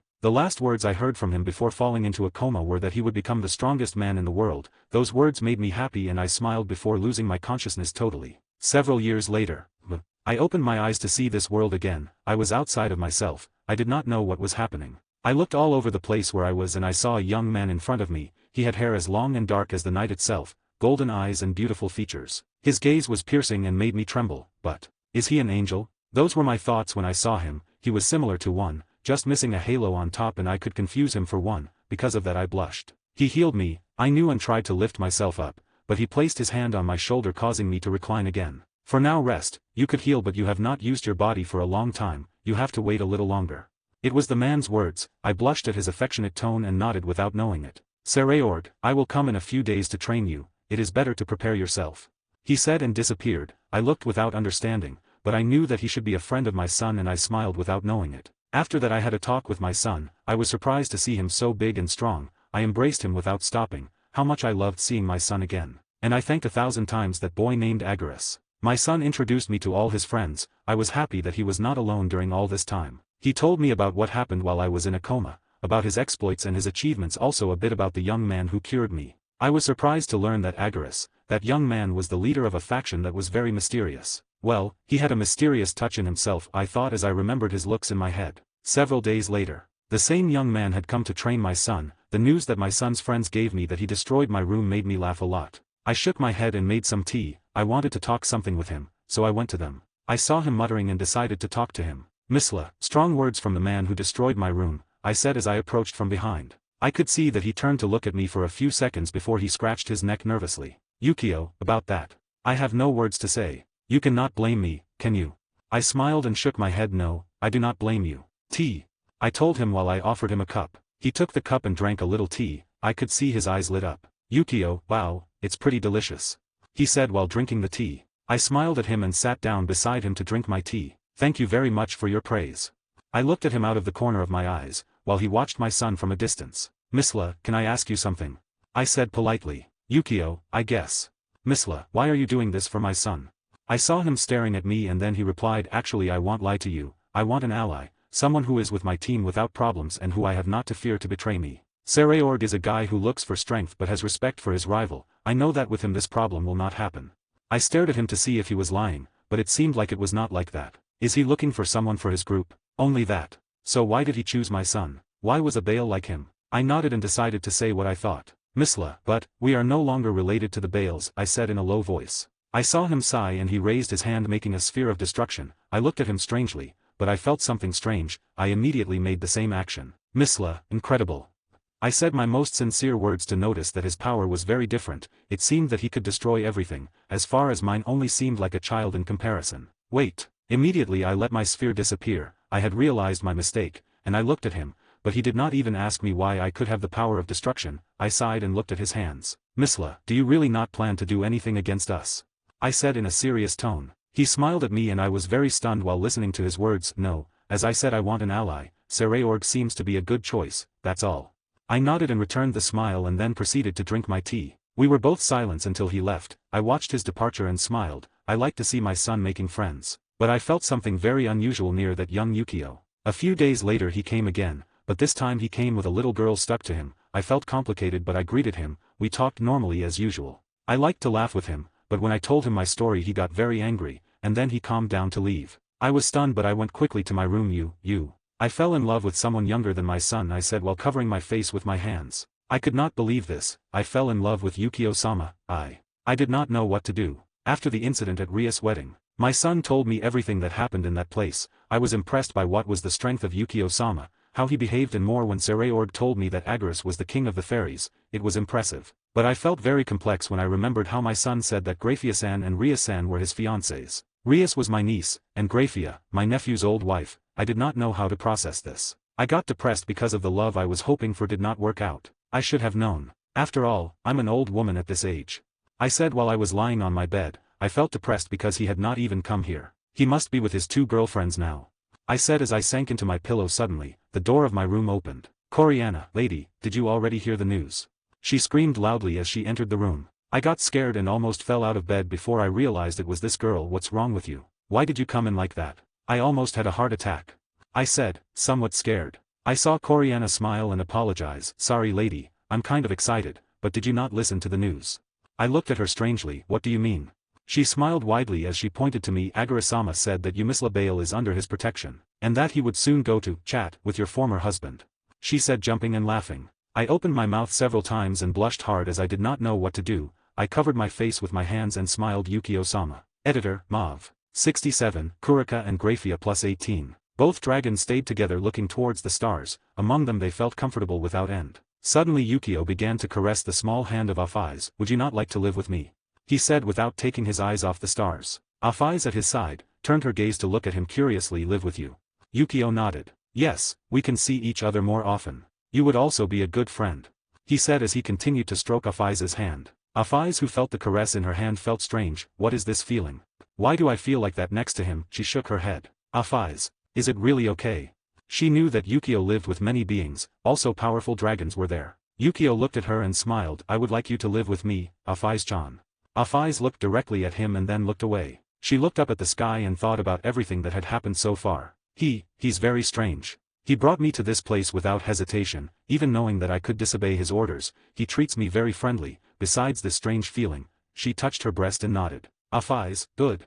Yukio next to her smiled and continued to stroke her hand affectionately, so the two spent a few hours together. He said goodbye to Afaiz. After being together, he decided to go home. As for Afaiz, she said that she wanted to spend some time with the children before living with him. Yukio seemed fine and told her that he would go later for him to beat Great Red. Yukio house, room. You could see 2 women sitting on the bed while talking. Kurika, I'm telling you, it's better that you listen first and understand everything, she said while looking at her friend. Graia looked at her and nodded. It's okay. But are you sure he will not be upset? She said, somewhat nervous. Kurika smiled at her to calm her down. No, you don't have to worry about that. Graia sighed. It's okay, we'll do this. She was nervous, but if she had confirmation from Kurika, there would be no problems. Kurika felt a slight presence. Go, he's back, she said quickly. Graia nodded and got up from the bed. Kurika, just wait. She waved her hand and soon Graia disappeared into dark particles. When he opened the door, he could see Kurika lying on the bed in a transparent white evening dress and reading a book. She looked up and smiled affectionately. You have returned. Yukio smiled at her and approached her. And the other girls? Kurika placed the book on the bedside table next to her and motioned for him to sit on the bed. They all went with Yasaka-san. She plans to move part of her faction to the human world. Yukio sat on the bed and took off his shirt. Moved to the human world. I thought she liked this place, he said sighing. Kurika reclined on Yukio's back. She wants to open a branch of companies in Kua. She also plans to enroll little Kunu in the academy. Yukio raised an eyebrow. To enroll her in the academy? Wow, I did not expect it. He said smiling. He would see little Kunu in the next few days. Kurika saw his smile and pinched his arm. First solve things with others, she said in a bossy tone. Yukio laughed bitterly because possibly, his wife confused his smile. Yes, then why did you stay here alone? Kurika hugged him. Cannot I be in your room? She said in a pampered tone. Yukio shrugged and turned around hugging Kurika. Yukio, are not you very spoiled? He said as he stroked the back of her head. Kurika snorted. Spoiled, I'm the queen, she said in a superior tone. Both were silent and then laughed. Yukio, ha ha ha, forget it. How should I call you? My lady queen, he said in a sarcastic tone. Kurika grumbled and looked away. Yukio smiled and decided to play with her. He made her fall on the bed and began to run his hand towards her abdomen. Kurika, wait. She took his hand quickly. She was ashamed, that was her weak point. Yukio, is something wrong? My queen, he said in a seductive voice. Kurika blushed. Are you planning that? She said. She already knew the answer but it was better to make sure. Yukio looked at her strangely. I'm sorry, do you not want to? Kurika shook her head. No, it's not that. It's just that it's too sudden, she said smiling widely. This made things easier with her plan and Graia. Yukio looked at her smile. Why do I feel something bad is about to happen here? He knew that when Kurika made such a smile, it was because some plan of hers was working. He could not think much about that because Kurika wrapped her arms around his neck. Kurika, did something happen? She said while staring at him. Yukio shook his head. No, just that every time I see you, you become more beautiful, he said looking at his wife. Because she was wearing a transparent evening dress her figure was exposed, he could see her black panties and she was not wearing a bra, which was lustful. Kurika blushed but smiled as they both looked at each other. "Do you like this dress?" she said. Yukio nodded and kissed her. Kurika, Asterisk smooch. Asterisk chew. Asterisk. Both separated from the kiss and looked at each other with lust. They were husband and wife. Kurika was undoubtedly the first woman of Yukio. He was happy to have her by his side, while Kurika was very happy that she lived to be with him. Kurika smiled. "I love you," she said loudly as she hugged her husband's neck. Yukio smiled at her as he stroked her cheeks. "I love you, Kurika." His loving tone made Kurika feel very embarrassed. She suddenly remembered something and waved her hand behind Yukio. Yukio was too focused as he returned to kiss her, to realize what she did. Kurika suddenly separated the kiss and looked at him. I have a gift for you," she said with a broad smile. Yukio was stunned. He knew perfectly well that he fell into a trap of his wife. Suddenly he felt a presence coming from behind. He was going to turn around, but before he could someone was hugging him. "What? Wait, are you?" He felt a comfortable sensation in his back. "Kurika, we both planned it," she said while smiling, remembering those times with Akeno. Yukio saw who was hugging him and he felt complicated. At first he thought of Akeno, but it turned out to be Graia. He looked directly at her. "Graia-san." Graia blushed very much. "Oh, Yukio," she said trying to sound normal, something that caused Yukio's laughter. "Yukio, what kind of greeting is that?" he said while laughing. Kurika also started to laugh. That caused Graia to be more embarrassed, but Yukio suddenly became a dark gas, causing Graia to pass through his body and fall on Kurika. "Kurika, huh?" She caught her quickly and watched as Yukio watched them with a big smile. This is not good," she said in her thoughts. Graia now turned around and looked at Yukio, looking at both of them. Yukio, so, playing jokes, huh? Kurika, hey, honey, you will not be mad, right? She said as she looked at each expression of Yukio. Graia next to her looked at her and sighed. Although Kurika said that Yukio would not be angry, it seemed that it was not like that. "How silly of me to have done this," she said in her thoughts bitterly. But they heard Yukio's laughter. "Yukio, haha, angry. Why should I be? The two women I love are by my side. I should be happy," he said smiling lovingly at both girls. Both were stunned, but they smiled widely. Kurika, at once DHMMH. She did not finish her words when she was suddenly kissed by Yukio. Graia next to her could not help but stare at what was happening. She wanted to be kissed too. She tensed when suddenly Yukio watched her. "Yukio, are you sure you want this, are not you being forced?" he said looking at Kurika, who smiled with an expression of, "Do not blame me." Graia quickly denied. "It's not her fault. I'm the one who agreed to be here," she said firmly while she was serious. Yukio nodded and approached her while stroking her cheeks. "In that case, I will not stop." Graia, Wah. She nodded and was immediately kissed. Kurika smiled coquettishly and began undoing Yukio's pants. Graia and Yukio were in a world of kisses. Graia, Mu, Wah. They parted the kiss and met each other's eyes. Graia was completely blushing while panting. Yukio watched her. "You're too cute," he said as his hand took Graia's right breast. Graia felt a hand on her chest.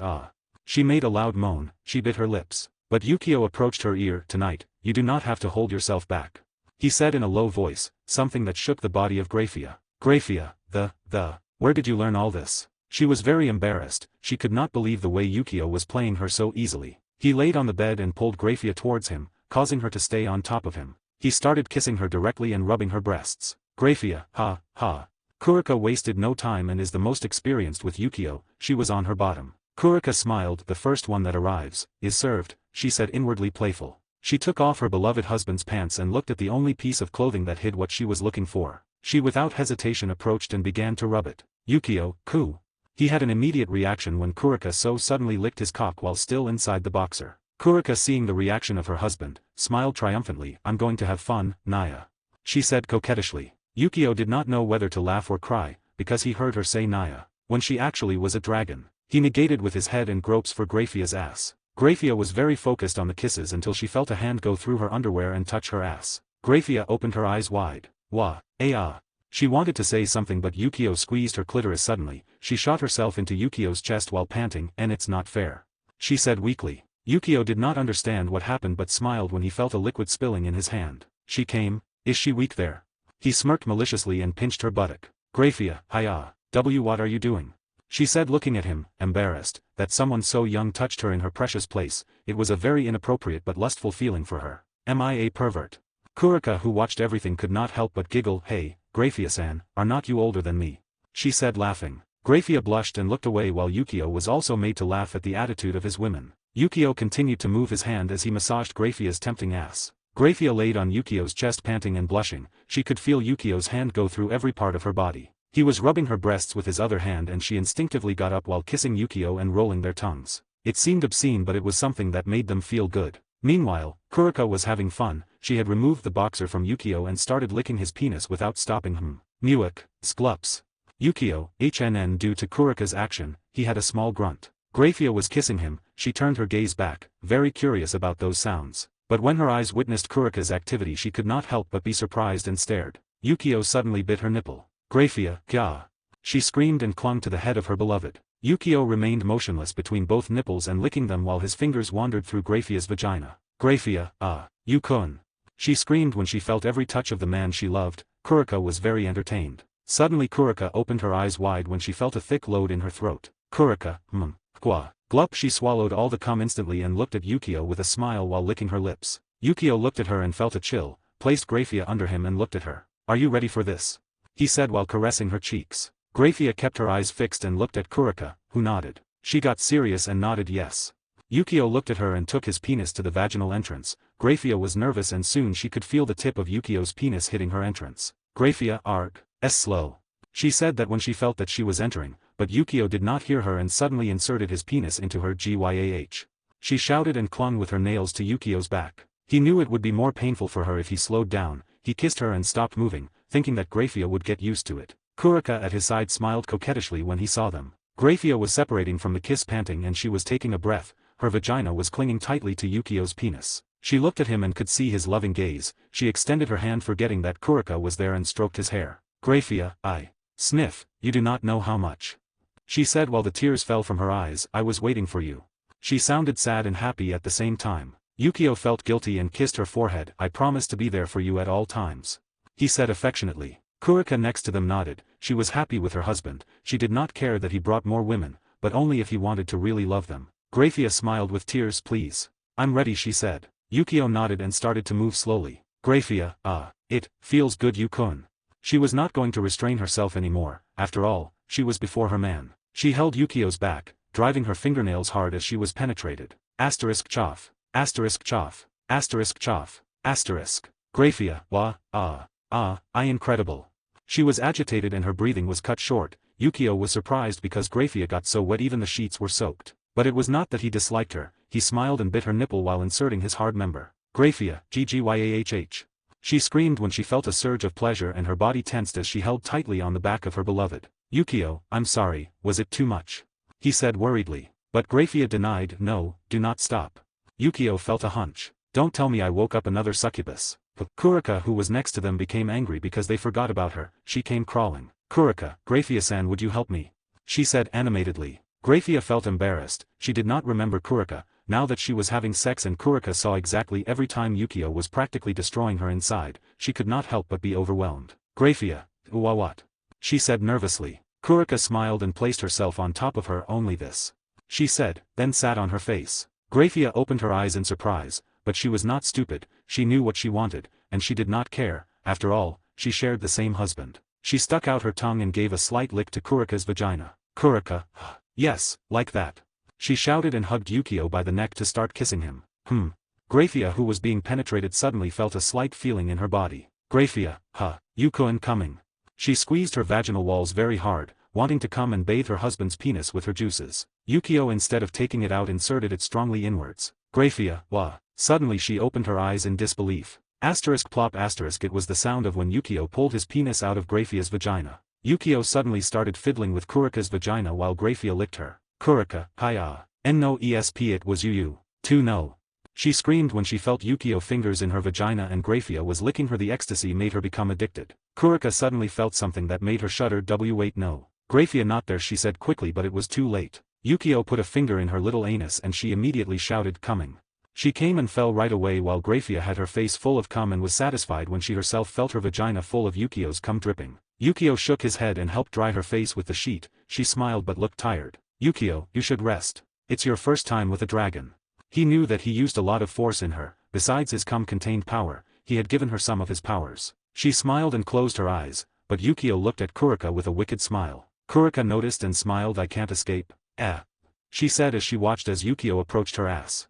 I guess I love him too. 2 hours later. The three members could be seen, lying down. Graia was hugging tightly the right arm of Yukio, and Kurika had her head lying on his chest. Yukio was looking towards the ceiling of the room and suddenly activated his Emperor of the Eyes of God. His eyes changed back to a grey Rinnegan, and he looked at several things in the air. Yukio, what are these things? He said, watching a black chain come out of his chest, connecting with Kurika's. He looked away and saw another chain, but this time silver, connected to Graia. Yukio, does it have anything to do with my wives? He doubted. No. That day at the wedding, when I activated them, I also saw chains trapped between different beings. He sighed and turned his eyes to a normal state. Rest a little. Then I'll go with Afais to hit that old man. He said, smiling as he imagined a decent battle in all this time. What he did not know, is that besides a good battle he would gain a new headache. Editor, Mauve. 68, Great Red. Yukio woke up and could see how Graia tangled him like an octopus. Yukio, is this woman not too sticky? He said affectionately while caressing the hair of the silver-haired woman. He extended his senses and could feel Kurika in the dining room. He got up carefully and then covered Graia with a blanket. He would like to have stayed with her more, but he had promised Afais something. He dressed quickly in a suit similar to a white Japanese kimono with gold edges. He left the room and went straight to the dining room, where he saw his wife, who had a suit similar to Yasaka, only that contained the color white. Kurika, something wrong? She asked when he suddenly looked at her so much. Yukio smiled and hugged her from behind. That suit suits you very well.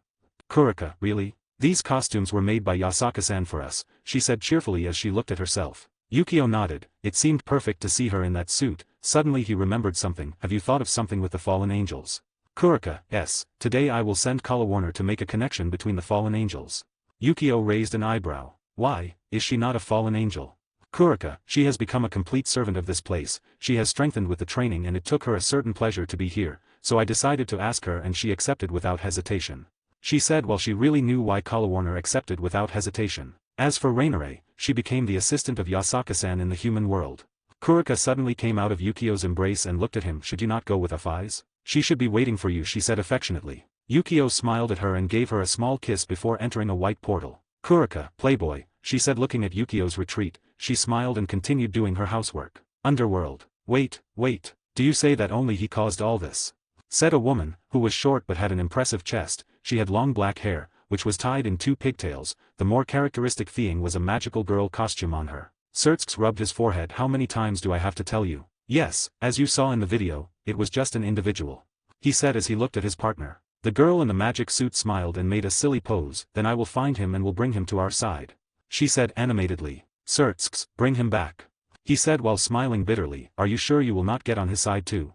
He said remembering how he stole his sister and his ex-wife. It must be said that he choked when he went to visit his sister and realized that she was no longer a hidden flower. The girl grimaced. What makes you think that's going to happen? She said while looking at him. Sertsk, I have a feeling that it will be like this. Good luck Sarasan, he said as he left the place. Serafal looked at him. Gur, I do not think so. You're kidding. She screamed out loud while chasing her partner trying to talk to him. Even so, Sertsk turned a deaf ear and continued to move forward without paying attention. His actions made Serafal angry. Serafal, good. Think about what you want, but you'll see when I bring him and he's on our side. She said aloud as she opened a circle and disappeared. Her expression was of being angry with her partner. Sertsk smiled bitterly. Surely you are entering the cave of the wolf. Dimension of Yukio. Yukio had arrived at Afaiz's side. She was eating what appeared to be croquettes. She looked at him and extended her hand with a croquette in her hands. Do you want some? Yukio smiled and instead of taking it normally he took a bite causing a slight blush on Afais. Afais did not know what to say. She felt strange but comfortable when doing this action. Yukio, do you want to go for Great Red? He said pulling her out of her thoughts. She raised her head and nodded. Yukio took her hand and opened a portal. Both entered and reappeared in a place full of fragments of stones flying around. Yukio, this place is as lonely as ever, he said looking at the dimensional gap. Afais at his side nodded. Go. She said that she was waiting for Yukio to hit Great Red, although she did not have much hope, only to see her friend give a few blows to that idiot who stole her place, would make her happy. Yukio nodded and extended his energy, but suddenly burst out laughing. We do not even need to do something, that idiot is coming here, he said laughing. Suddenly, in the distance, you could see a colossal figure and shout, who do you call idiot? Yukio looked at the big red lizard. It was not you. He said that as he stretched. He was excited about this battle. Great Red stopped and wanted to exterminate this brat in front of him, but he looked at Afais behind the boy and laughed. Jojo, where were you? I've been looking for you during this time. Afais ignored him and patted Yukio on the shoulder. Yukio looked at her strangely and she just raised her thumb. You can do it.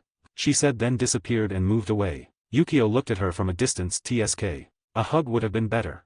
He said as he shrugged and fixed his gaze on Great Red. Afaiz, who listened to Yukio, looked away without knowing if. You hit him I will do it, she said in her thoughts. Great Red looked at everything and frowned. Dragon of Infinity. Are you confident in this brat to get you out of here? Why do you want to kill me so much? Said the aggrieved red dragon. Yukio smiled at him. Calm down, little boy, she just asked me to hit you, not kill you, he said as he moved slowly. Great Red looked confused towards the human who had been walking calmly. Are you not an arrogant friend? Hitting me can be something. Killing me is impossible. He shouted and threw himself forward. Yukio, all right. He started to run. Both soon crashed between them. Asterisk boom. Asterisk. Both were sent to fly a few centimeters back. The place was shaken only by the crash of a fist with the wing of Great Red. They both looked at each other. Yukio had a smile while rubbing his fist. But Great Red was confused and looked back at the human. You're a dragon. Why did you hide yourself, bastard? He shouted when he realized the smell that Yukio was emitting now. Yukio shrugged. Hey, you never asked me, then why did I have to tell you? He said innocently and put strength in his legs. But better prepare yourself. He said and took off towards Great Red. Great Red, who watched the speed of Yukio, quickly covered himself with his wings. Asterisk bomb asterisk pack asterisk asterisk ger asterisk. They were the sounds of their battle. All the meteorites in the place were being destroyed. The nearby beings were moving away when they felt two energies that strong fight. Yukio suddenly jumped into the air and sent his fist down. Grand King Punch. He shouted and threw his fist like Saitama. Suddenly a crushing force fell on top of Great Red. What? He screamed and then flew away and crashed into several meteorites. Afaiz in the distance had her eyes very focused on Yukio. She could not believe that strength. He was not even struggling with his physique alone. It was amazing. Great Red, hey Jaja, I had never expected this. He said and suddenly ejected a large flame from his mouth. Take that. Yukio, absorb. He shouted in response as it was falling down where he was. He got surrounded by fire. Afaiz opened her eyes in disbelief. She got up to go help her friend, but suddenly saw how all the fire was absorbed by the body of Yukio. Yukio, I'll return it to you. He screamed and inhaled air and suddenly, he blew a big black flame. Great Red, who saw this, right away shot himself away and started flying in circles to dodge. He felt that the flame was not easy. Great Red, who the hell are you? Yukio laughed at the big lizard as he stopped the fire. I am Afaiz's friend, and future husband. He said proudly and pointed to the girl in the distance. Great Red looked at Afaiz in disbelief. Did you accept that? Afaiz, who was blushing without knowing why, felt his eyes gazing at her. What does he say? She put her hand on her chest and felt it speed up. Is this it? Yukio saw the actions of Afaiz and smiled. Well, Red, are we still going or are you giving up? Great Red looked at Yukio and nodded. Well, prepare yourself, little one. I'm not going to stop. He said and started flying towards Yukio. Yukio started running towards him at high speed. Both were about to hit, but Yukio smiled and suddenly jumped on the dragon's head. Great Red, what? Yukio, enjoy. Great punch. He pulled back his fist and then violently hit the head of the dragon. Asterisk zaz asterisk asterisk boom. Asterisk asterisk crack. Asterisk. The place was silent while Great Red had his head buried now in a giant meteor. Yukio was now floating in the air as he looked towards the dragon. Afaiz felt an emotion inside her watching the battle. Suddenly the energy around began to accumulate. Asterisk crack asterisk. Great Red growling. He roared loudly when he pulled his head out and looked very angry. You little bastard, you're paying for this now. Great Red seemed quite upset and emitted enough energy, one that surpassed Yukio. Yukio smiled bitterly and looked at Afaiz. Yukio. Afaiz-chan, if I win, would you give me something? He said, looking for a reward. Afaiz, who was watching everything, was prepared to save her friend, but she heard his words and saw his smile. Afaiz hesitated but put her little finger on her lips. This?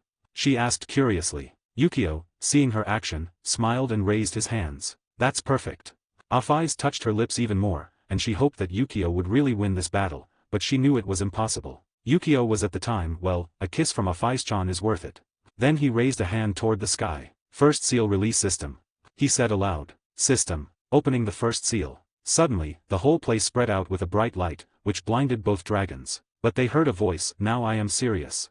Editor, Mauve. 69, Great Red, 2. The light was dissipating and both dragons could now look at Yukio, who had a completely serious look and changed appearance. He had pointed ears and his eyes had dragon's irises and their color changed to purple. Since his body gave off semi-dark energy, the tattoo on his forehead in the form of a cross turned completely golden. Because Yukio's yukata had been torn apart, he was wearing only the lower part, where now you could see a tattoo of a spear on his chest. On his arms was a mark similar to a rolled-up dragon tail, which began to take on a golden hue. His short black hair turned longer until his back and started having a gray tone. Great Red shot a glance at Afaiz but realized that she, too, seemed confused. Great Red, what the hell is that? Yukio was observing the statistics in his system. He had not checked them for a long time. System, the user has temporarily released his first seal. System, displayed existing state. Name, Yukio Dragon / Hyudo. Dragon of the Abyss, 95%. Sealed. Species, Dragon. Rank, Dragon, Soul. Title, Great Fairy King. Occupation, Dragon Emperor. Level 190, Sealed. Coins, 8756, 560. Strength, SS/resistance, SS/agility, SS/mana. First form, released, using. Second form, sealed. Third form, sealed. Yukio looked away from the system and looked towards Great Red. Yukio, I hope you're ready. I came to hit you a little bit, but I've decided to give you a little lesson, he said in a neutral tone as he moved in the air. Great Red growled and began gathering energy around him. Wow, you're someone very arrogant, friend. Do you not know who you're dealing with? Yukio, tisk. He shook his head and then sighed. Just a silly lizard trying to become more than that, he said mockingly. Great Red got angry. I am the true dragon god. Yukio, sure, and I'm the biblical god, he said, shrugging him off. But that's not what matters to me if I do not receive my prize, he said, and disappeared from the place. Great Red became alert and raised his left wing where Yukio appeared, pulling his heel down. Boom. Great Red felt a strong pain in his wing and his look showed surprise when he pulled it back and could see blood coming out of it. Angry, he threw himself towards Yukio, both threw fists against wings, or claws against kicks. Zaz. Crack. All kinds of sounds filled the place. There were no asteroids in this place, only two beings floating in the air as they fought each other. Great Red, I will win. He shouted and whipped his tail at high speed towards Yukio. Yukio quickly bent down and took it with his hands, smiled darkly and began to swing the poor dragon in circles. Yukio, do you like the turns? Great Red, I'm going to kill you. I'm going to kill you. Afai's in the distance, looked very surprised. Her friend, who she thought that he was only a little stronger than her, was fighting in such a violent way with Great Red. Yukio launched Great Red, causing him to fly in some direction. Great Red was repositioned and his eyes showed hatred and murderous instincts, but also caution. Yukio, well, what's the matter? You got tired. Great Red flapped his wings. I do not know who you are, but I will not let you get out alive from here, he said angrily. Yukio smiled nonchalantly and took big steps towards the dragon. Yukio, I have to tell you that you are pretty stubborn, but if you want that. Great Red did not stay behind and started quickly flying towards Yukio. He was really angry and wanted to destroy this little boy in front of him. Suddenly, he opened his mouth and a yellow light came out of his throat. Shot.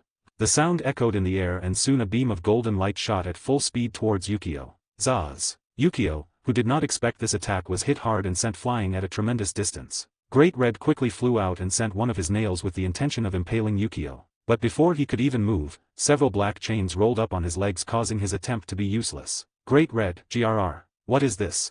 He shouted and tried to save himself, but they were really strong chains and soon a chain was wrapped around his neck. Yukio suddenly appeared again in front of him. There were only slight wounds on his body. Yukio, I must say, that was quite dangerous, he said and looked at Great Red. Great Red tried to take care of the chains. Let me go. Bastard, fight with pride. Yukio sighed and shook his head. From the beginning I said, I'm here to hit you at the whim of my future wife. I decided to give you a lesson, but you seem boring, you know, he said tiredly. He actually enjoyed the fight, but he felt that beings were approaching that could bother him. He did not want to show himself to anyone in this way, for now. He also knew that if he continued to fight, Great Red would become serious and cause disasters and destruction, which could lead to danger to the world of DxD. Afai's in the distance saw Yukio looking at her and understood. She got up and went to his side, taking his hand. Yukio smiled at her and turned to Big Red. Let's fight again on another occasion, he said, laughing as he made his way to the portal. But Great Red managed to take care of the chain that held his neck and then screamed. Great Red, die. Dragon shout. A tremendous blue flash flew off at terrifying speed with the intention of killing Yukio. But Yukio turned around and got angry because this involved Afai's. He raised his hand that pointed to Big Red and shouted, Big Flame of the Vacuum. Suddenly, the air became heavy and from his palm, a dark sphere shot up and the column of light was swallowed. Great Red watched with horror as the sphere approached quickly. He tried to get out of the chains and realized that he was no longer coiled. But there was no time to dodge it quickly. He covered himself with his wings, hoping to save himself. Yukio smiled, turned and went with Afai's to the portal. He felt that Great Red was waiting to receive the blow. It was not that he wanted to kill him, so he stopped it and sent him a transmission. Yukio, if you ever bother Afai's again, I'll make sure to kill you, old man, he said and entered the portal. When Yukio left, suddenly a colossal red figure stopped covering himself with his wings, but it was clear that he was trembling with rage. Suddenly, he was shrinking in a human body and mimicked the act of trampling the ground in frustration. He was a woman with long red hair and eyes of the same color. She had a white torn dress and was tired. She was panting. Big Red, bastard, I swear you will pay. How dare you say I'm old? How dare you say that I annoy Afai's? You will see, I will find you and I will defeat you this time, she said angrily as she made movements in her hands as if twisting someone's neck. She was really furious with the boy who attacked her with such an overwhelming movement, but she realized that in reality that boy always hit his strength. Although she had not even used 67% of her total strength, but it was surprising that there was someone besides Trihexa who could give her a good battle. But even more, he did not even realize she was a girl. How could he be so blind? Suddenly she felt that a lot of energy was coming to this place. Well, you will help alleviate my complaints. A devilish smile formed on her pretty face, as she summed up her dragon form. Soon someone would suffer. // rank // F D C A B A S S S S S S X F 0 to 50 D 51 to 200 C 2011000 B 1001 to 3000 A 3.001 to 10.000 S 10.001 to 20.000 SS 20.001 to 30.000 SSS 30.001 to 40.000 Semi-Divine X Editor Mauve 70 Connection with the Fallen Angels. After Afais and Yukio left through the portal, they were now in a wooded area. They both looked at each other. Yukio had a triumphant smile on his face, while Afais was with her typical look but had some blush on her face. He extended his hand to Afais' head while rubbing it. Are you happy with that? He asked about the previous fight. Afais nodded and took his hand to squeeze it. Thank you, she said with all her heart. After all, this boy achieved something that she could not, also brought her to this mystical place. Yukio smiled and turned to go somewhere else. He wanted to see someone in specific. But Afais, who was behind, was very confused. She thought that the boy would ask for his prize, but he retired, which made her feel something bitter. She quickly took him by the hand, giving him a pull. Yukio stopped and looked at her somewhat confused. Is something wrong, Afais? Afais nodded and touched her lips with an expression of, why? Yukio bowed and smiled. Well, I do not want to force you to anything. It could have been a very luxurious reward, but I want it to be something that happens by itself, he said as he looked at her with affection. Afais nodded and closed her eyes in thought, but Yukio gave her a sudden kiss on her forehead. She opened her eyes a bit dazed, looking at Yukio's back, who said, I'll visit you soon, little one. The corners of Afais' mouth moved upwards, showing that she wanted to smile. She had already decided. Woman. Somewhere else. There was a beautiful woman with long blue navy hair tied in a ponytail, a tuft falling over her face hiding her right eye, which was brown, dressed in a dark Shinigami costume and wore wooden sandals. Her footsteps resounded in the place while many beings looked at her. Angel Kato, is that not Kala Warner? Fallen 2. Oi, I heard that she was taken the prisoner, so how is she here? Fallen 3. Have they released her? Fallen 1. It's not the time for that, she's coming. The nearby fallen angels surrounded her quickly. She could have been one of their allies, but recently they heard that she was taken as a prisoner. Kala Warner looked at everyone with cold eyes and sighed. I come to see Azazel, tell him it's a request. She said without paying attention to those around her. The fallen angels put themselves in battle positions by noticing the lack of Sama. Fallen Angel 1. What are you doing here, Kala Warner? We heard you were taken, prisoner. He said to verify his doubts. Kala Warner, that's right, but this time I came to make a small bridge between two factions. She said simply. The fallen angel seemed confused by her words. Two factions? What are you talking about? Suddenly, a fallen angel with a serious face came forward. Have you betrayed us, Kala Warner? He said seriously. Kala Warner looked at the man seriously and shook his head. I have not betrayed anyone. You were the ones who abandoned me and Rainare to my fate. She said seriously. The man shook his head. That's not true. We were looking for both of you for a while, but we did not find anything about you. Kala Warner laughed at his words. Looking for us. Nice words, but false. The man looked at her strangely. What are you talking about? She sighed. You or others could have been looking for me, but I know that Azazel did not even move a finger to get to know something about us, or is not true. The man was speechless, and it was true. Azazel at no time gave orders to find out something about them, simply limited to ask for information. The beings around her realized that this woman was openly betraying the fallen angels. Angel Fallen 1. What trash, to betray your own faction. He said, feeling hate towards the woman in front. Kala Warner angry. How strange, I thought you yourself betrayed heaven, she said mockingly. The fallen angel did not find words to refute, and he shut up. He limited himself to be in position in case something happened, but everyone felt two energies coming from behind. Fallen angel, Kakabile Sama, / Burikil Sama. There in the distance came Kakabile with a playful expression, while behind was Burikil looking at everything seriously. Burikil stepped forward and looked at the situation. What's going on here? The nearest fallen angel approached and told them both about the betrayal of Kala Warner. Burikil looked at the woman with navy blue hair. Burikil, is what they say true? Kala Warner nodded. Yes, I have no problem saying it. Could you call Azazel? She said politely. She did not dislike Burikil. In any case, he was someone who helped her in the past. Burikil was going to speak, but Kakabile went ahead. What makes you think we'll call him just because you say it? He stood in front of Kala Warner. She just looked at him. I came for a deal between the Godii 13 and the fallen angels, it's their decision to accept or reject.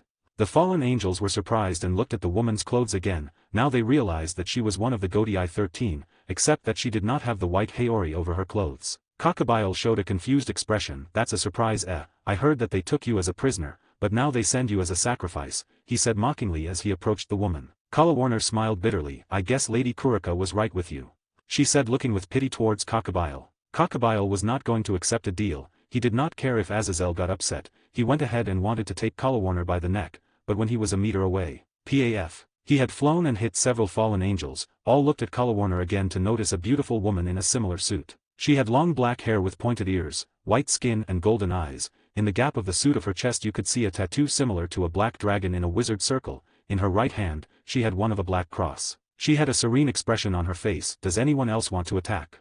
The fallen angels around instinctively stepped back, but Kakabile, who already stood up, had a dark expression looking at her. Kakabile, you, damn who you are. He shouted and pulled out 5 pairs of black wings, while he was ready to attack. Seamus stared at him and smiled darkly, but Kalawarner put her hand on her shoulder and shook her head. You know the leader wants to stay neutral, do not look for problems. Seamus looked at her reluctantly and nodded while complaining. Kalawarner clarified the voice. Azazel, stop your games and appear now, she said as she looked towards a specific direction. Everyone was confused except Barakiel, Kakabile, and Seamus, who had felt Azazel in the distance for a while now. Soon steps were heard while a man with brown hair and a blonde lock appeared. I'm surprised you managed to capture my presence, he said, somewhat surprised and playful. He looked at the costumes of the 2 women and smiled broadly. Your leader. He has to be a pervert to make them wear that suit, he said laughing. But he felt a strong thirst for blood coming from the black-haired woman, something that made him tremble. Azazel, cough in any case. What do you need with Gregory, beautiful ladies? Kalawarner, we came to ask him if we can sell our magic pills in his faction. Of course, these will be useful for the fallen angels, she said, taking out a black sphere. Azazel looked at her and nodded. Follow me please. In a decorated room, you could see 3 people sitting. These were Seamus, Azazel and Kalawarner. Azazel, well, you tell me that these things are the same as the ones the demons used a few years ago. Kalawarner nodded. Azazel, I see. Can I know why, if your faction is neutral, they still help to strengthen the others? He was not stupid, he knew something was happening. Kalawarner sighed and shook his head. I'm sorry, but if you want to talk about it you need to ask the leader. Azazel looked her up and down. Then you left the fallen angels to join them. What did they offer you? He said with a curious tone. Kalawarner looked at him and smiled, something that was rarely seen of her, something I will never receive here. Azazel sighed and smiled bitterly. I guess for you to say so, it has to be true. He stood up and extended his hand. Then it will be a pleasure to make a deal with you.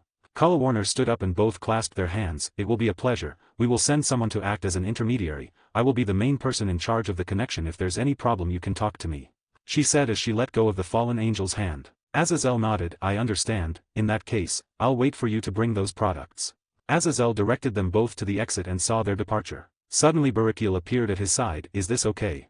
Azazel scratched his neck. Well, I really do not know, but that black-haired girl could have killed me if she felt like it. Barakiel looked at him somewhat surprised. Are you serious? Azazel, would I tease you with my life? Are you an idiot? He said, smiling bitterly. I will never call that boy perverted in front of her again. He said seriously when he realized that if it were not for Kalawarner, he would be dead. Azazel, nobody respects their elders anymore, he said, smiling as he entered again. He left a Barakiel sighing and remembering his words, under the protection of Agaris. Underworld. Yukio had arrived at the house of Sereorg. He had planned to tell him to start selling the magic pills in this place for demons. He entered the house. Anyway, he did not think that someone would be angry with him. When he entered he noticed that there was nobody. He decided to extend his perception and he caught 2 in a room. He was excited to know who they were and immediately went there. Yukio, I'm back, Misla-san. He suddenly screamed when he opened the door of the room. Misla/Coriana, Inside the room was Misla, who wore a beautiful wedding dress, had a white color which really made her figure stand out, while Coriana was helping her. Both women stopped short when they saw Yukio. Misla, why Yukio-sama, it's you, she said, covering her face, while Coriana felt very embarrassed. She covered herself because she only wore her underwear at that moment. Yukio, should I come back later? Editor, Mauve. 71, Clans Bales. 20 minutes later the 3 were in the room seated. Yukio was in front of the 2 women. Misla had a rosy tone on her cheeks as she looked at Yukio, and Coriana had her gaze diverted because she was embarrassed. Yukio scratched his neck. Well, I already apologized. But actually, I came here for something important, he said, drawing the attention of the 2 women. Misla was the one who spoke. Something important? What could it be? Yukio, I think you have already heard it, but my faction wants to sell magic pills to the demons. Misla nodded and kept waiting for the words of the man in front of her. Yukio, I want you, Misla-san, to take care of it in this place. Could you do it? Misla was stunned, she did not expect to be asked to take care of something so important. Yukio-sama. Excuse me asking, but is it really good for me to do it?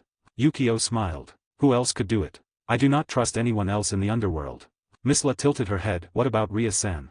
She said in a calm tone, but inside she felt some pain remembering that Yukio was her boyfriend. Yukio shrugged. I had already thought about it, but I know you're much better for the position. It's something that suits you, you do not have to fight, you just have to sell the materials.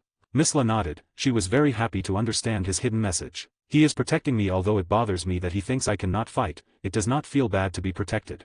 She raised her head. I understand, when will it be? Yukio smiled and suddenly pulled out a huge box from a black hole. Here are several packages containing pills, I will tell King Lucifer of this place, then you will start the sale. Misla nodded, while Coriana looked at the box. Yukio noticed her gaze and took a package and threw it to her. It can help you be stronger, if you wish, you can share it with your friends, he said as he looked at her. Coriana smiled and nodded, although she was embarrassed by the above, she was happy to have this package. Thank you.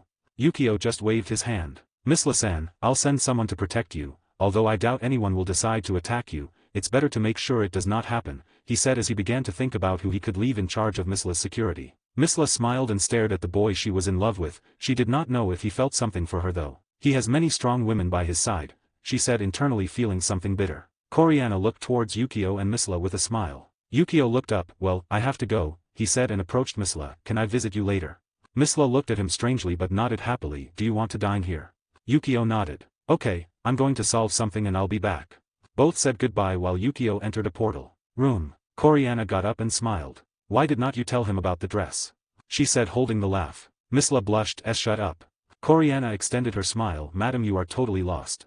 Bale clan. In this place was Lord Bale, next to a middle-aged man with black hair and gentle violet eyes, he was dressed in a suit of nobles. Lord Bale, as I told you, you should not worry about that, it's not like that boy would actually come to this place, he said with a shrug. The middle-aged man sighed. Son, that's why the family has been stagnating for years, you're too short-sighted. That boy even made disasters at a wedding, where a large sum of demons and even a mo were attending. I'm pretty sure that if it comes down to it, there will be a possible battle, and I don't want to know what kind of force would be coming. Lord Bale sighed and looked at his father. You exaggerate things, who would come looking for a war against us for a simple woman? Zekram shook his head. You do not understand yet. For you it could have been a simple woman, but who says it will be for him?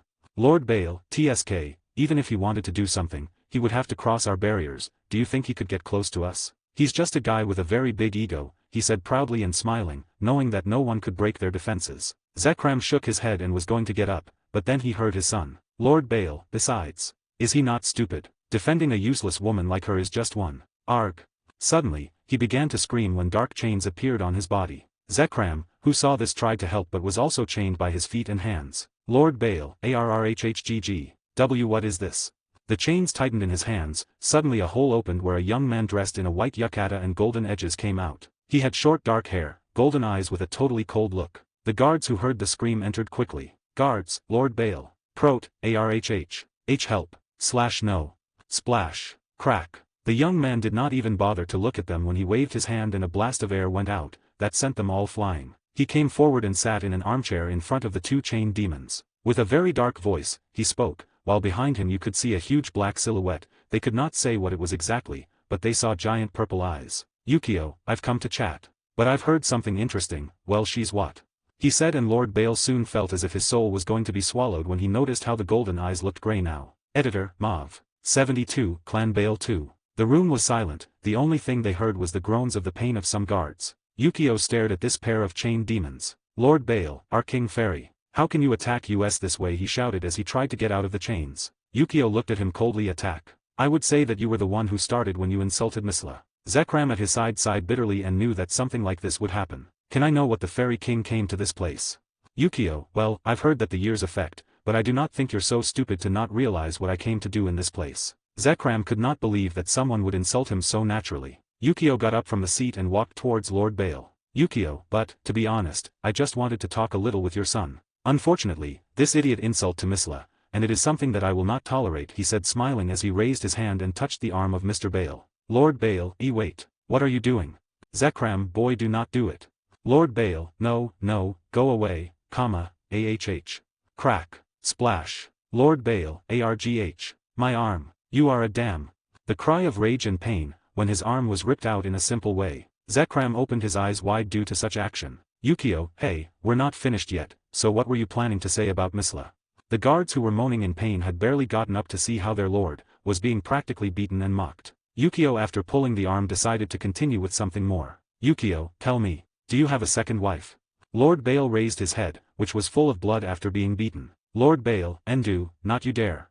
Yukio shook his head. Oh come on, I'm someone pretty innocent. I want the papers that claim that Misla is your wife, he said in a serious tone. Zekram sighed and realized because this young man was here. Lord Bale looked at him with hatred. He immediately spits at Yukio. Spit. Yukio watched the saliva go through the chest of his suit and looked at him blankly. Lord Bale, you're just a brat. It does not matter what strength you have or what contributions to this world. Today you are attacking the Bale clan, he said smiling darkly. Do you think you will live out of this? Looking for an enemy for a simple bitch, haha. PAF. A thunderous sound echoed in the room as Lord Bale's teeth came flying. The atmosphere became totally heavy in the place, the structure wobbled while the figure behind Yukio took shape again, but this time everyone could see it completely. A giant dragon of purple-black color with big eyes and had halos in colors in its tail, gray, blue, purple. The figure could feel totally real in the place. Yukio, do you think I care about this useless world? He said somberly while staring at Lord Bale. You're just a simple demon, besides being just a fake, no matter who wants to attack me from your factions they could not even hurt me. Lord Bale was almost semi-conscious while a large amount of blood leaked from his mouth. I look up, seeing Yukio with gray eyes that seemed to move. Yukio, you really do not know anything about your own world, he said, and from his hand came out a purple sphere. They are useless, I just wanted a simple paper, but if you die I guess it will be faster. When Zekram heard all this he was stunned. He was someone who would prefer that his clan survive his son, but he was more intrigued by the words of the young man. False demons. The truth of the world. Yukio raised his hand to the sky while with the other took Lord Bale by the neck and began to levitate before it reached the ceiling. Everyone saw how it was destroyed only with the presence of the sphere in the hands of the fairy king. Each demon near the place that felt the sudden surge of energy saw a young man with a yukata in the air. His face was covered with a black mask, Kakashi. In his hands he held Lord Bale. They all recognized him immediately, but he did not have an arm and he lacked a leg, besides it seemed that there were no teeth. Zekram observed how they were now in heaven levitating. Yukio looked at everyone and clarified his voice. From now on I will leave something clear, I can be neutral, or friendly, but once they cross my limits I do not mind destroying them like this guy here. Suddenly the small sphere in Yukio's hands grew enormously, giving it the appearance of a dark sun on the Lord Bale, and you will not get away with it. I curse you. He screams with everything he could. Yukio looked at him. And I bless you. Divine purification. Suddenly, the purple sphere changed to a golden color that radiated a sacred wave that caused many demons to move away quickly. He dropped his hands and let Lord Bale fall. All those who were in the Bale mansion, they immediately ran out of the place because the sphere was heading towards them. Everyone could see how Lord Bale fell in the air and suddenly he was swallowed by the sphere which hit the castle. Crack. Boom. SSS. A strong explosion resonated in the place and suddenly a strong wind blew everyone, shaking the air. You could see the golden hue still lingering in what was once called the Bale Castle. They all looked stunned as now there was a giant hole in the place, there was nothing, even rubble. Yukio low in the air, looking at everyone coldly. He could be playful or comical, but he was not very patient. Zekram radiated energy and wanted to attack him for destroying him, so he fought for years, but he looked at his clan and knew he could not leave them alone at this time. He clasped his hands where he had some papers and approached. Zekram, everything is here. Yukio looked at him and took the papers to read them. He nodded. He did not even ask how to get them out of the castle in time. He was about to leave, but suddenly a stone was going to hit him on the head, which before making contact, exploded into pieces. He looked away and saw a little girl who had tears in her eyes. You are a monster. She threw a stone again. I hate you. The nearby adult stopped her quickly for fear they were the next ones since they tried to stop her. She kept yelling at Yukio. Yukio looked at her and closed his eyes before sighing and approaching her. Girl, let me go. You do not even fight against that monster. She shouted, trying to be released until she saw Yukio coming towards her. Immediately she was afraid, but she bit her lips and ran towards him. Yukio, who saw his action, simply stopped. The girl waved her hands and a small red sphere was created in her palm. She wanted to hit him, but before making contact, she disappeared into particles and her hand touched Yukio's abdomen. Yukio looked at her strangely. Who are you? The girl did not stop and tried to hit him, but Yukio simply stopped his blows with his fingers. Is there any special reason for you to attack me like this? I do not think you love this clan so much. The girl stopped, but then threw a strong kick into Yukio's face. It's not your damn problem. Yukio shook his head. It became my problem since you called me monster, do not you think? A man from the Bale clan was going to stop the girl, but Yukio raised her hand while looking at the little girl. The girl had long dark hair and purple eyes. She looked a little pale and undernourished. The girl had to take a breath because she was tired of trying to hit him and looked at him fiercely. You destroyed the only place I had. Yukio looked towards the Bale site, well it had to be said that he destroyed everything on this site. Yukio looked up at Zekram. Do you know who this girl is? But the old man negated with his head. He looked at the girl. Would you tell me your name? The girl looked at him fiercely. Yukari. It's my name and I'm going to destroy you, she said and threw a red sphere straight at Yukio's face. She smiled triumphantly, but then her expression was one of disbelief when she saw that Yukio was just there without any damage, not even his mask had any break. Yukio sighed. Anyway, do you want to stay here? I do not think you have parents, he said as he looked around, at his remarkable destruction and seeing no one trying to get close to them. The girl looked at him strangely. Did not you hear? I'm going to destroy you. She said. Yukio, yes, you come or not, I have things to do, you know brat, he said as he turned around. The people around did not understand what was happening. First, he destroyed the enclosures of the Bale clan, now he invited a small and useless girl to go with the girl looked at the site and then back to Yukio and gritted her teeth. Well. But I swear I will destroy you one of these days, she said as she began to follow him. Yukio, who heard his words, could not help but smile. He only did this because this girl reminded Miley a lot. She sighed and created a portal while looking at the girl. Yukio, take this and you will give it to anyone who is there, he said, taking out an envelope with the Squad 1 symbol. I'll see you later, I have some things to do. The girl nodded and entered the portal, while Yukio also entered one. House of Sereorg. Misla was sitting on the sofa in her room while she was holding some papers. Suddenly she saw a black portal suddenly open and she smiled. Misla, Yukio-sama. She said when she saw how Yukio left the portal smiling and with papers in his hands. He went ahead. I'm back. I'm not late. She shook her head. Not at all. Are you hungry? She said pointing to the table full of food. She herself had prepared them when Yukio said he would come later, obviously the hidden thing of his son. Yukio nodded, but before Misla walked he took her by his arm. Misla, Yukio-sama, is something wrong? She said something nervous. Yukio nodded and showed her some papers. She took them with her free hand and her eyes widened. She looked at him happily and with feelings. Why? Yukio smiled. Because I want to see you happy. He said as he hugged her. They both stayed that way for a moment. Misla laid her head on Yukio's chest while holding the papers that named her as Bale's wife. Once she breaks them, that's over. She did not know if this young man in front of her felt something amorous towards her person, but she would surely tell him. She would not take it anymore. Dimension of Yukio, outside his house. You can see a little girl with a sly smile on her face. Girl, ha, I told you I would find you and you would pay me, big idiot. But for now, first I will take revenge on you, Dragon of Infinity. She said and smiled diabolically while her hands were intertwined like the typical villains in the comics. Editor, Mauve. 73, Weird Woman. Dimension of Yukio. In a lighted room, there were several women sitting at a round table. All had thoughtful expressions. Yasaka, what if we just carry it out? She asked her other sisters. The girls shook their heads. Kurika, it would not work, he is choosing to think a lot about them, but tries to avoid them. Shuri, it seems difficult in that case, but there has to be a way. Akeno, who was sighing, suddenly had an idea. Wait, what if we talk to Issei-san? All the girls turned and looked at her strangely. Graia, who was silent until now, nodded. You're trying to tell him to bring Yukio-kun parents to a certain place, right? Akeno nodded. One of our portals is in what is now called Country House, we should use it for a meeting.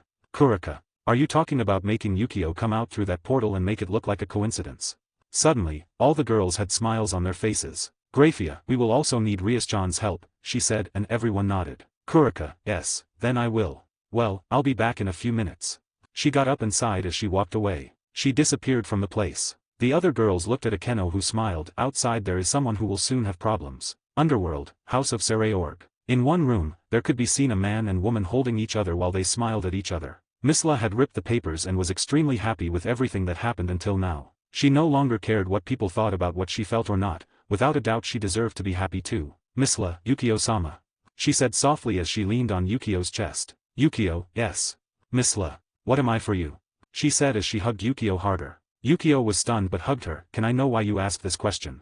Misla, I just want to know. That I'm really important for you. You say you want to see me happy, yet what exactly is the happiness you want to see me with? Yukio smiled while rubbing the sword. Misla-san. For me, you are an excellent friend, a very strong woman and someone who never gives up. Misla negated with her head. I'm not strong. Yukio with his finger raised her chin. No. I think you're totally confused. Maybe you're not a strong woman in the sense of battle, but from the heart, nobody could beat you. He said with love. Misla blushed and felt like hugging him, but before she could, she felt something warm on her lips. She closed her eyes when Yukio had kissed her. Misla, MMH.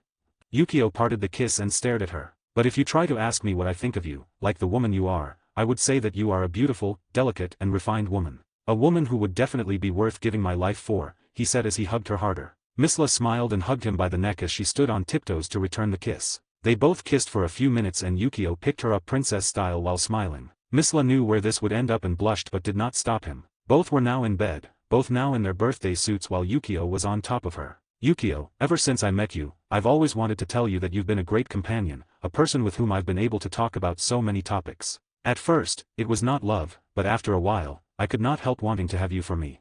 He said while stroking her cheek. Misla blushed. I'll be yours, will you treat me equally to others? That was what worried her. Yukio smiled and kissed her neck. She felt a little burning and raised an eyebrow. Misla, what was that? Yukio, it's the sign that I really love you, they're all treated the same way. I love you Misla. He said smiling. Misla smiled sincerely and she kissed him. She loved him and wanted this more than anyone. Please. Yukio-sama. Make me yours.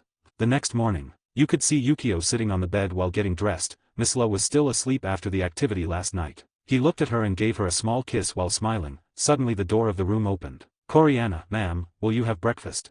The girl who came with a big smile stopped suddenly when her cheeks turned red when she noticed that Yukio was semi-naked. And her lady was lying in bed. She did not have to be very smart to know what happened. Yukio quickly spoke. Sure. He said it was not that he was afraid to wake her up, he just did not want Sereorg to find out in this way. Coriana nodded and turned around as she left, but not before peeking another glance at Yukio and ran. Yukio smiled bitterly and finished dressing. Today he would talk some things with Sereorg and he did not think to go down normally. He opened a portal. When Yukio came out in the dining room of the house of Sereorg, Sereorg was having breakfast while reading some papers. He quickly felt Yukio and got up. Sereorg, what brings you here so early?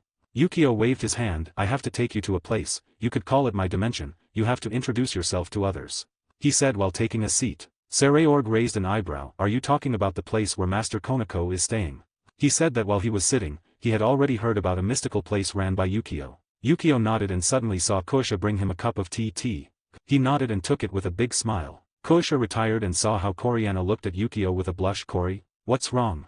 Coriana, no nothing. She said and left. Kusha shook her head. How strange.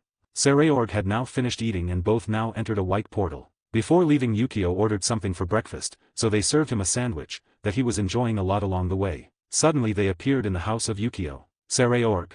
Yukio, who was about to bite his sandwich, stared strangely at a red-haired woman hanging from the ceiling being tied by chains. Woman, MGM. Yukio bit into his sandwich and then sighed. There are so many masochists these days. Woman, masochist your mother, get me out of here, you imbecile. She screamed as she writhed like a worm. Yukio averted his gaze without caring. Kurika smiled. Well, I found her with this letter. She handed him a letter from Squad 1 and it was from Yukio. He laughed bitterly. You cheated me, huh? Woman, yeah, so what? Some problem? Now you either drop me or I'll kill you, you damn fool. Yukio smiled grimly. Oh, of course, I'll let you go, but how about a punishment first? He said as he approached her. The woman who saw Yukio's strange smile paled. Woman, and no, wait, you know what? This place is better, you see, I feel comfortable, I won't scream anymore, I'm happy hanging here. Wait, leave me here.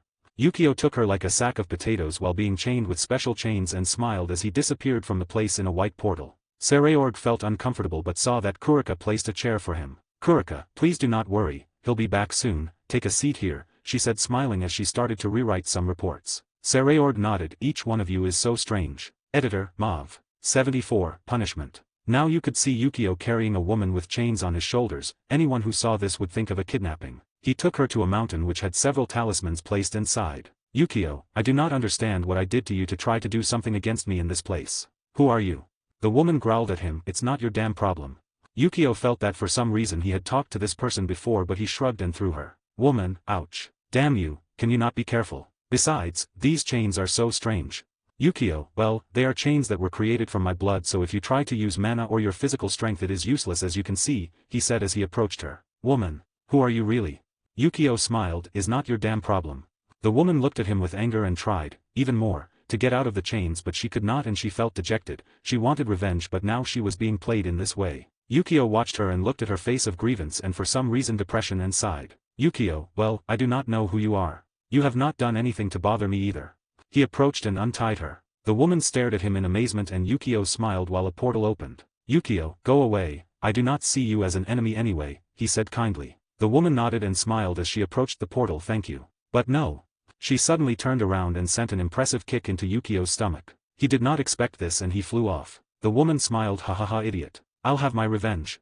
She said. Yukio, who now was a few meters away, was smiling bitterly, and here I thought we would be friends. The woman snorted.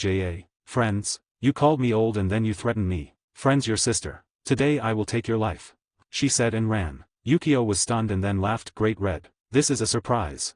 He also ran while both began to hit each other more physically. Bam. Pook. Everything around was being destroyed. Yukio did not know if it was that Great Red actually wanted to kill him or not because he was not using his mana. Yukio suddenly kicked her in the stomach, making her fly backward, and stared at her. Yukio, do you not want to kill me? Why are you holding back?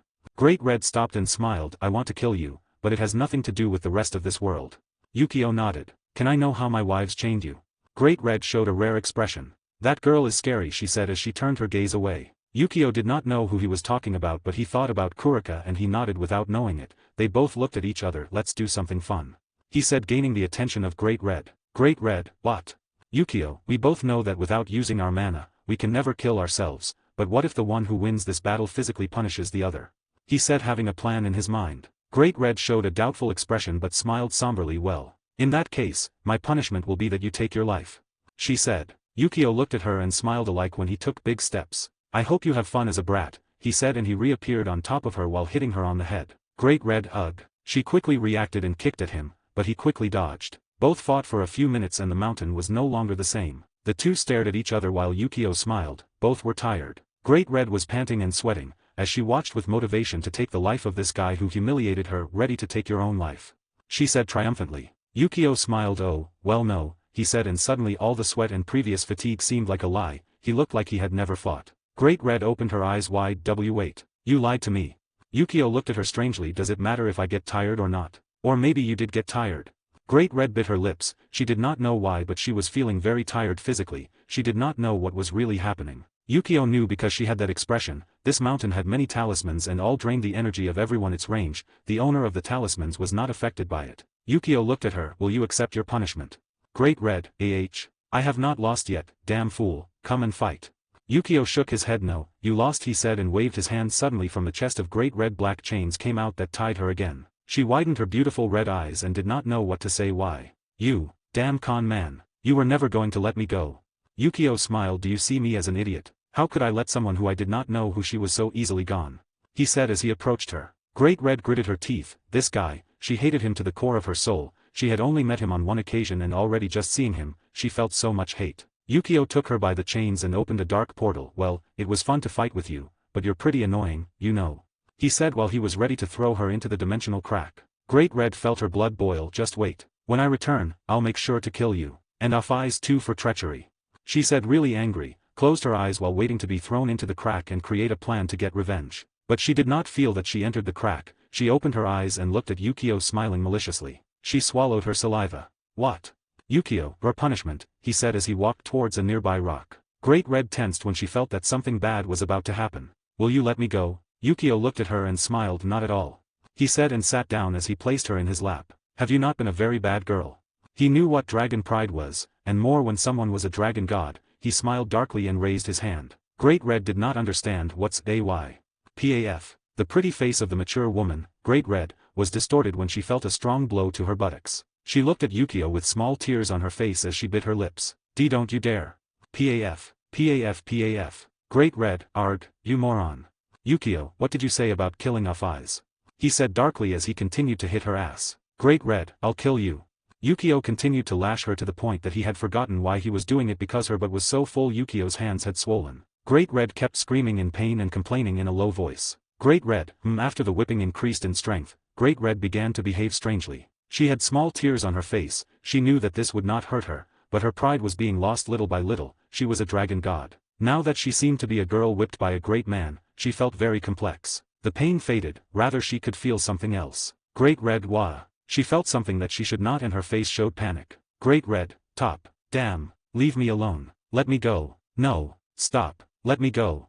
She shouted hastily, but Yukio seemed immersed in his slapping. She tried to get out of the chains, but suddenly she was silent and from her fleshy legs began to spill a liquid, while she had an expression of satisfaction. Yukio was still whipping her, but he felt that the woman's scream seemed different. He stopped and looked at her. She had a very flushed face with a smile, and he could also smell a familiar aroma. He went blank and looked at his hand that was somewhat damp. Great Red, who felt Yukio's hand stopped, turned her gaze to Yukio, who was still watching his wet hand, blushed and began to stutter. "Elle, let me go," she said in a pleading tone. Yukio nodded stiffly and untied the chains. Great Red bowed her head, covering the back of her dress with her hand since there could be noticed something wet there. She walked quickly towards the portal that Yukio opened before. She felt very conflicted and looked at Yukio for the last time, before entering the portal with the greatest embarrassment she could feel. Yukio, who looked at her with a dry smile, sighed, "If before she wanted to kill me for bothering her, now for sure, she's going to want to exterminate me."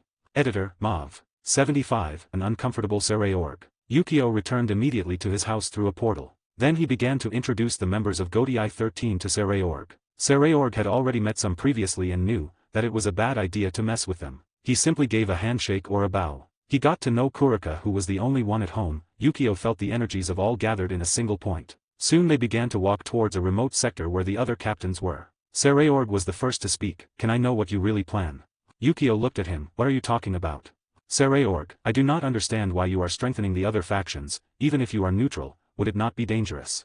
he said, somewhat worried. Yukio shook his head. "It's not like that. I can only tell you that soon an enemy will come, and with the current forces of each faction they will simply be massacred," he said while sighing and closing his eyes, remembering some events. Sereorg remained silent, did not understand what enemy Yukio was talking about, but there were many strange things in GODI 13, but his only duty was to protect his mother, that was all. They both arrived at a beautiful building where there was a symbol of a big star. They entered and could see several elves, fairies, werewolves or other beings dressed in Shinigami costumes. Each one faced towards Yukio. While they attentively watched Sereorg, they had heard of a new captain. They climbed some stairs and came to a room where Yukio opened the door. Everything was silent in the room. Everyone turned their eyes towards Yukio. Akeno, who was the closest one, smiled. "Dear," she said happily as she approached Yukio. Yukio received her hug and gave her a small kiss on the forehead. The other girls just smiled at Akeno's childish act. "Yukio, why are you all here?" "Shuri, well, we had some women's things. You would not get into our affairs, right?" she said while smiling. Yukio shook his head. He knew they were planning something, but he did not care. If they were not hurt, he entered with Sereorg into the room. Sereorg saw each person in the room and was surprised to see 3 of them. It was mainly because of Shuri, the wife of a fallen angel, Graia, the ex-wife of his cousin, and to his greatest surprise Yasaka, the leader of the yokai faction. He looked at Yukio strangely. "Do you choose to steal wives and bring them here?"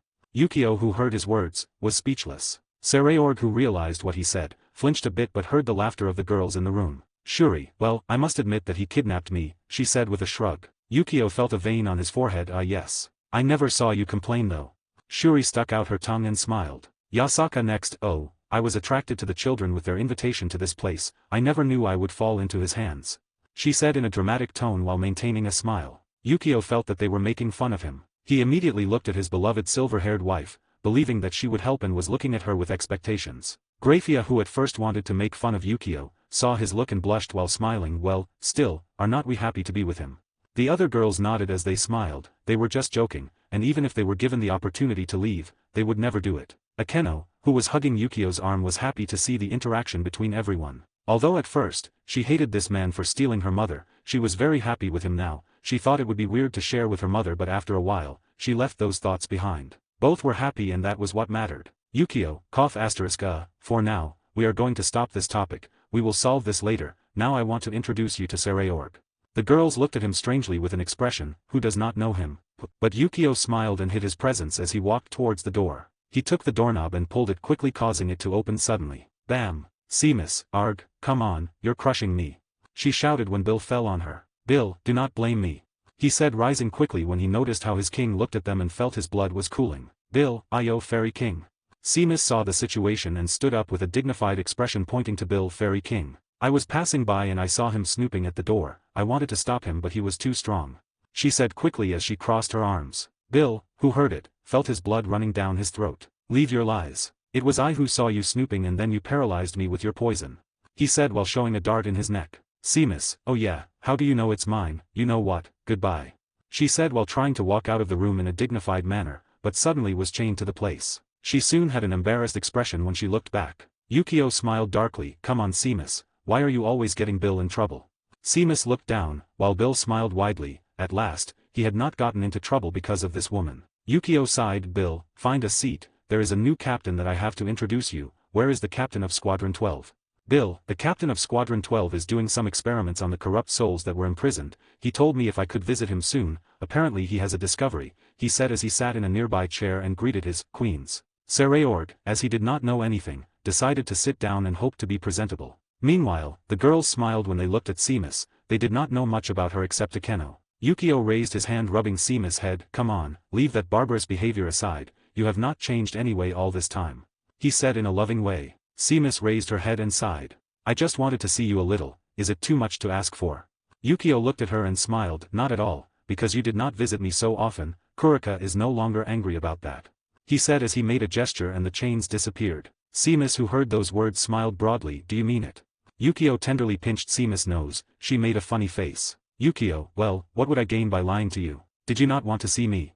he said mockingly. Seamus simply nodded and hugged him. She had not done it for a while, had not told him something important. But she was very scared that Kurika was still angry with her, so she decided to shut up and live quietly. But she could not stay away from the man she loved, so she trained non-stop to be at least a captain. But Kurika took her as a lieutenant, and at first, she was afraid, but soon realized that it was to keep her under surveillance. Yukio's women, looking at the scene, did not know much about Seamus, but they saw Akeno, but she simply replied, "Akeno, you should ask Kurika, she'll tell you everything."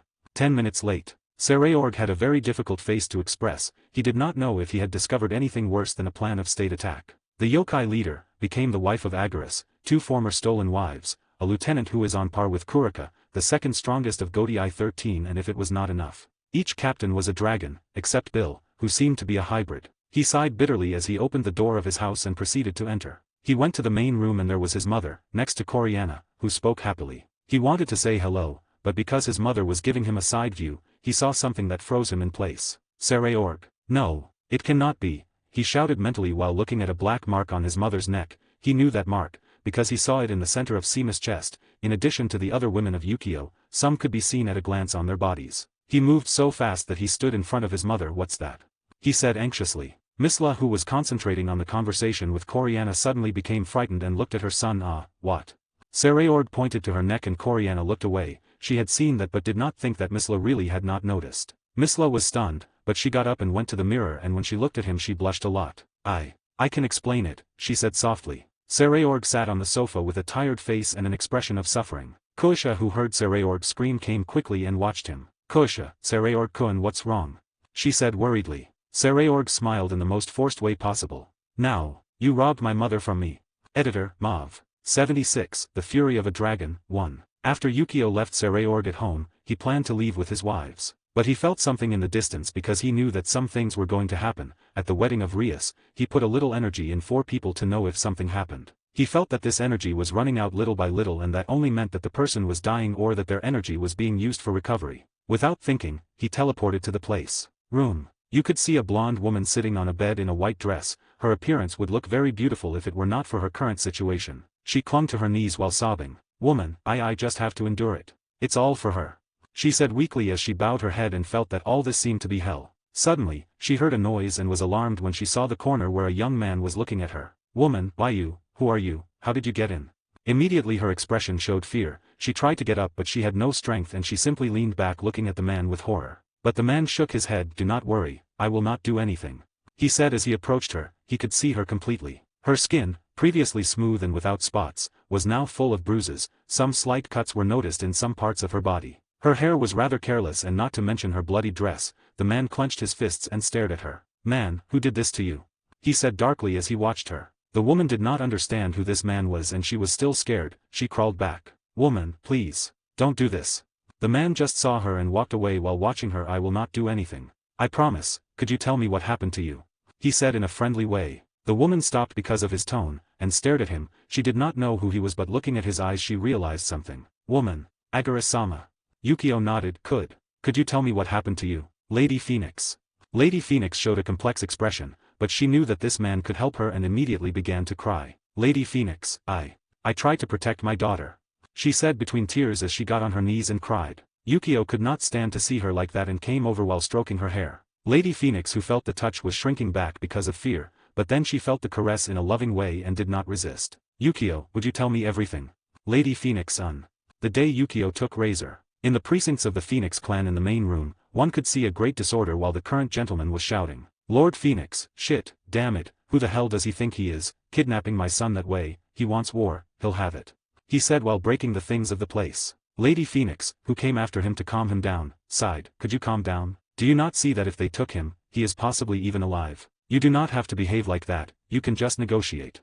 Lord Phoenix, who was about to throw a painting toward the wall, stopped and looked at her angrily. Lord Phoenix, calm down, do you not see what happened? That damned humiliated my son in the worst way possible. Even the foolish Lucifers did not move at all, nobody gave us the respect we deserve. Lady Phoenix shook her head. You know very well what kind of strength that man had, nobody would be so crazy as to look for a war without preparing. Now calm down and you should solve things differently. Lord Phoenix looked at her and laughed. Now that I remember it, you never liked Razer, isn't that why you're so quiet? Are you glad this happened? Lady Phoenix showed an uncomfortable expression. Lord Phoenix saw that and looked at her with hatred. Damn crap. It's your own son and you still prefer to see him suffer and be humiliated than worry about him. He said as his aura manifested itself. Lady Phoenix also got angry and raised her aura. My son. That trash just knows how to rape women and look at me obscenely whenever he can. So you want me to treat him like my son? Lord Phoenix just spat on the floor. Should that matter to you? A man needs to release his stress, no matter what women. Have you ever seen any of those women complain? Lady Phoenix got even angrier. Complain? He killed them every time he finished with them. Father and son are unparalleled garbage.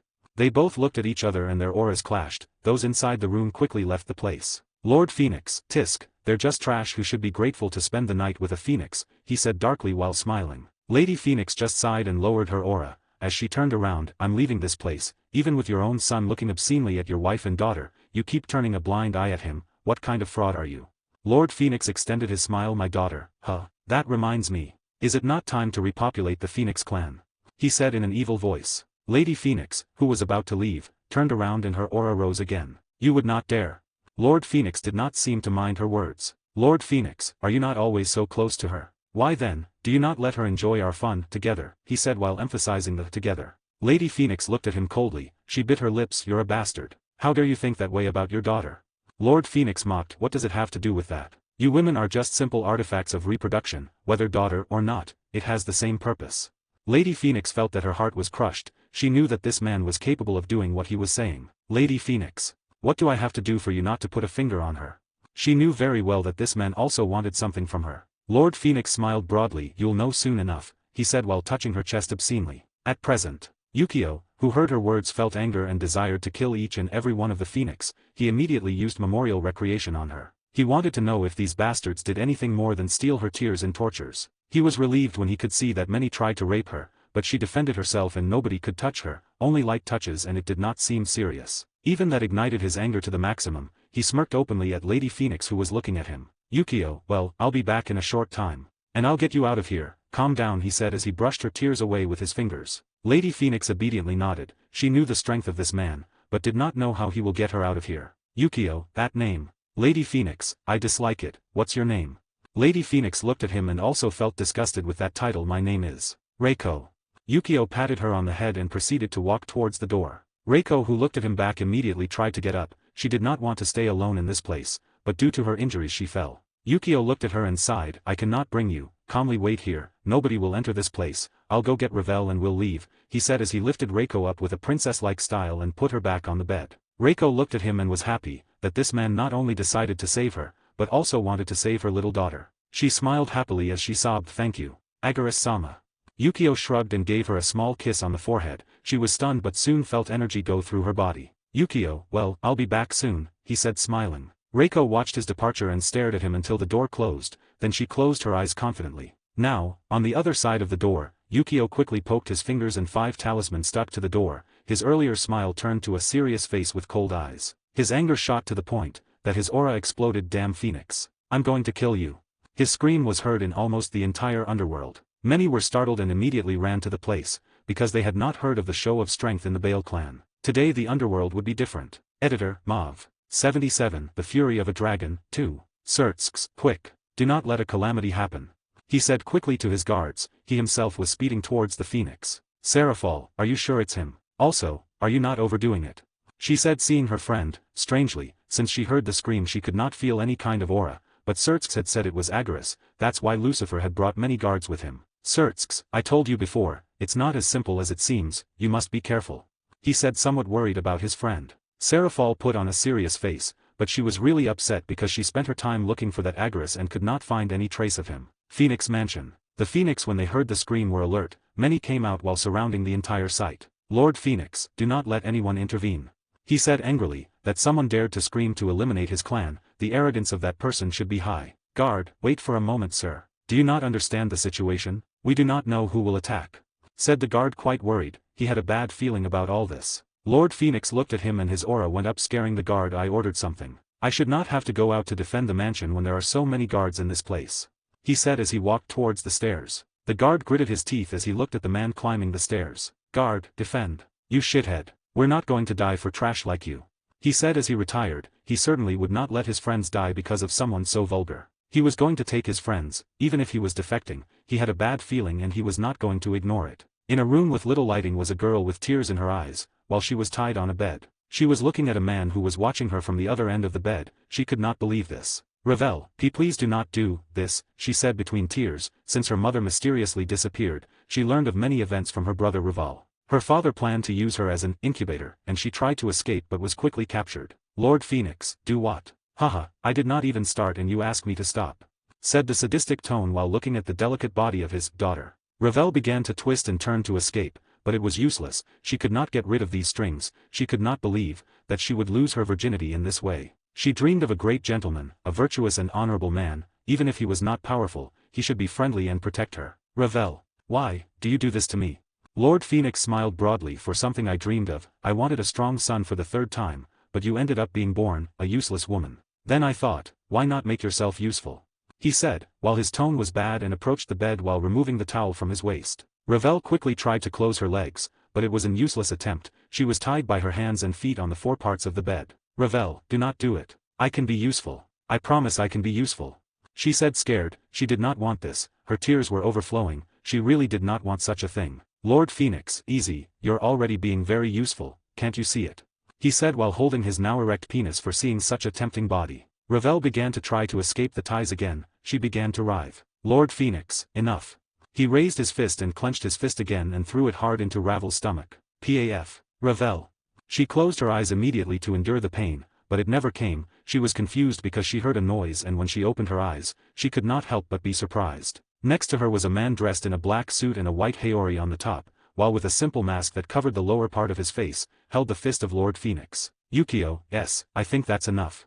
Outside of the Phoenix mansion, Seamus had arrived with Sereorg and several guards near the Phoenix clan by a magic circle. He looked at the place and sighed when he noticed that nothing had happened yet. He could see several demons around. He imagined that some came out of curiosity while perhaps others would come for information for their masters. Seamus, we are on time. We should wait for him in this place. He was determined that as soon as Yukio appeared he would not let him commit such nonsense. Fighting against a clan alone, it would be the biggest suicide. Even for the Mu it was difficult. Sereorg looked at the place impatiently. She wanted to know how strong was this Agaris guy. Seamus-chan, are you sure he will come? She asked very animatedly. Seamus looked at her and rubbed his forehead. Come on, Sarah-san, I already told you. I know. Besides, why are you so animated? Don't tell me you already knew him and you fell into his hands, he said mockingly. Sereorg changed to a face of shame, but it was recomposed. Humph. Yes, of course, you'll see. If it was like that, he would be the one who crawled towards me, she said, raising her chest with pride. Suddenly the two heard a laugh from behind them and turned around. He was a young man with backward dark green hair and a smile on his face. Is that true? Is Sereorg looking for Agaris? He said curiously and mockingly to his friend. Sereorg, Ajuka-chan, she said animatedly while she moved her magic cane. Seamus smiled at his friend. Well, she says she wants to put it in her hands, he said ambiguously. Sereorg was confused but understood and hit him in the chest. No. Leave your silly thing, Seamus-chan, she said very embarrassedly. Then the three of them laughed together. As they were surrounded by Seamus guards, no one had noticed that there were three Ms around. Ajuka, do you know who is the one who attacked the Phoenix? He asked in a curious tone. He only came when he heard that someone wanted to kill the Phoenix, and as a Mu, he could not allow such a thing. Seamus made a forced smile. Well, I have an idea, but we should see first, he said as he looked towards the guards. Ajuka nodded and smiled as his gaze focused on the Phoenix mansion. I wonder, how many guards will you defeat to end? Boom, crack. Suddenly from the Phoenix mansion flew out something that hit the ground, creating a huge crater. They all turned their attention to the hole now in the Phoenix mansion, when they noticed a man in a black suit and mask. Each of the demons recognized him. Demons, Agaris. Everyone already knew this guy. He even destroyed the place of the Bales, but everyone got confused when they saw him carrying a young girl in his arms, princess style. She wore a white haori covering her completely, only her face could be seen. Yukio had hit Lord Phoenix and sent him flying out of the place. He was really angry and he would make him suffer, so he hardly put any strength in that attack. He looked at Ravel and removed the restrictions as he covered her with his Haori. Without waiting for an answer he lifted her up in his arms. Ravel, wait, I'm naked. She said shyly as she felt Yukio's hands on her rear as he carried her. Yukio looked at her and smiled. I don't care. Ravel looked at him in disbelief. But I do. She said very embarrassedly. Yukio could only laugh. Well, but it's not the time for that now. If you want us to, let's argue later. Now I have to hit that old man, he said, as he approached the hole in the wall. Ravel wanted to protest, but she was about to be raped by her own father, and this man saved her, so she decided that it did not matter, as long as he was not intentionally taking advantage of her. Yukio looked out. Little Ravel, I'm going to let you see the battle. Wait for me while this ends, okay? Ravel nodded but realized something. Wait. How do you know my name? Yukio, well, let's say I met Reiko and I came to avenge her, he said, unleashing his aura. We will talk later. As soon as he finished saying this, he released the girl. Ravel thought he had thrown her at the guards, but suddenly a black sphere covered her and sent her flying into the sky where she could observe the entire battlefield. Yukio jumped from the Phoenix mansion. He was on the second floor. Crack. When he fell, he looked at all those around him. Yukio had a cold look. Come chicks, today they will cease to exist. Editor, Mauve. 78. The Fury of a Dragon, 3. Each Phoenix guard seeing such destruction already knew who their enemy was, even though they felt not addressed by his humiliating words. When they heard his words they immediately launched themselves at him. Guards, OOHHH. They shouted and charged together to attack. Yukio did not wait for them, he immediately ran towards them. When he was about to make contact with the first guard suddenly disappeared. The guard was stunned but then heard screams from the other guards. Guards, at your back. They shouted but it was too late. Yukio had appeared behind the Phoenix and kicked his head flying. When he fell to the ground he was immediately attacked by several guards. He simply dodged all attacks, and extended his hand through the chest of a Phoenix guard and sent him flying, blood flowing over the entire battlefield. It was practically a one-sided battle in Yukio's eyes. Ravel, who was watching the battle, could not believe the strength that the person who rescued her showed, but she knew that this was not going to be so easy. She looked at everything carefully. The Phoenix guards reorganized and they all had big smiles on their faces. Yukio stopped and he looked at all of them. What is so funny? Did death make all of you crazy?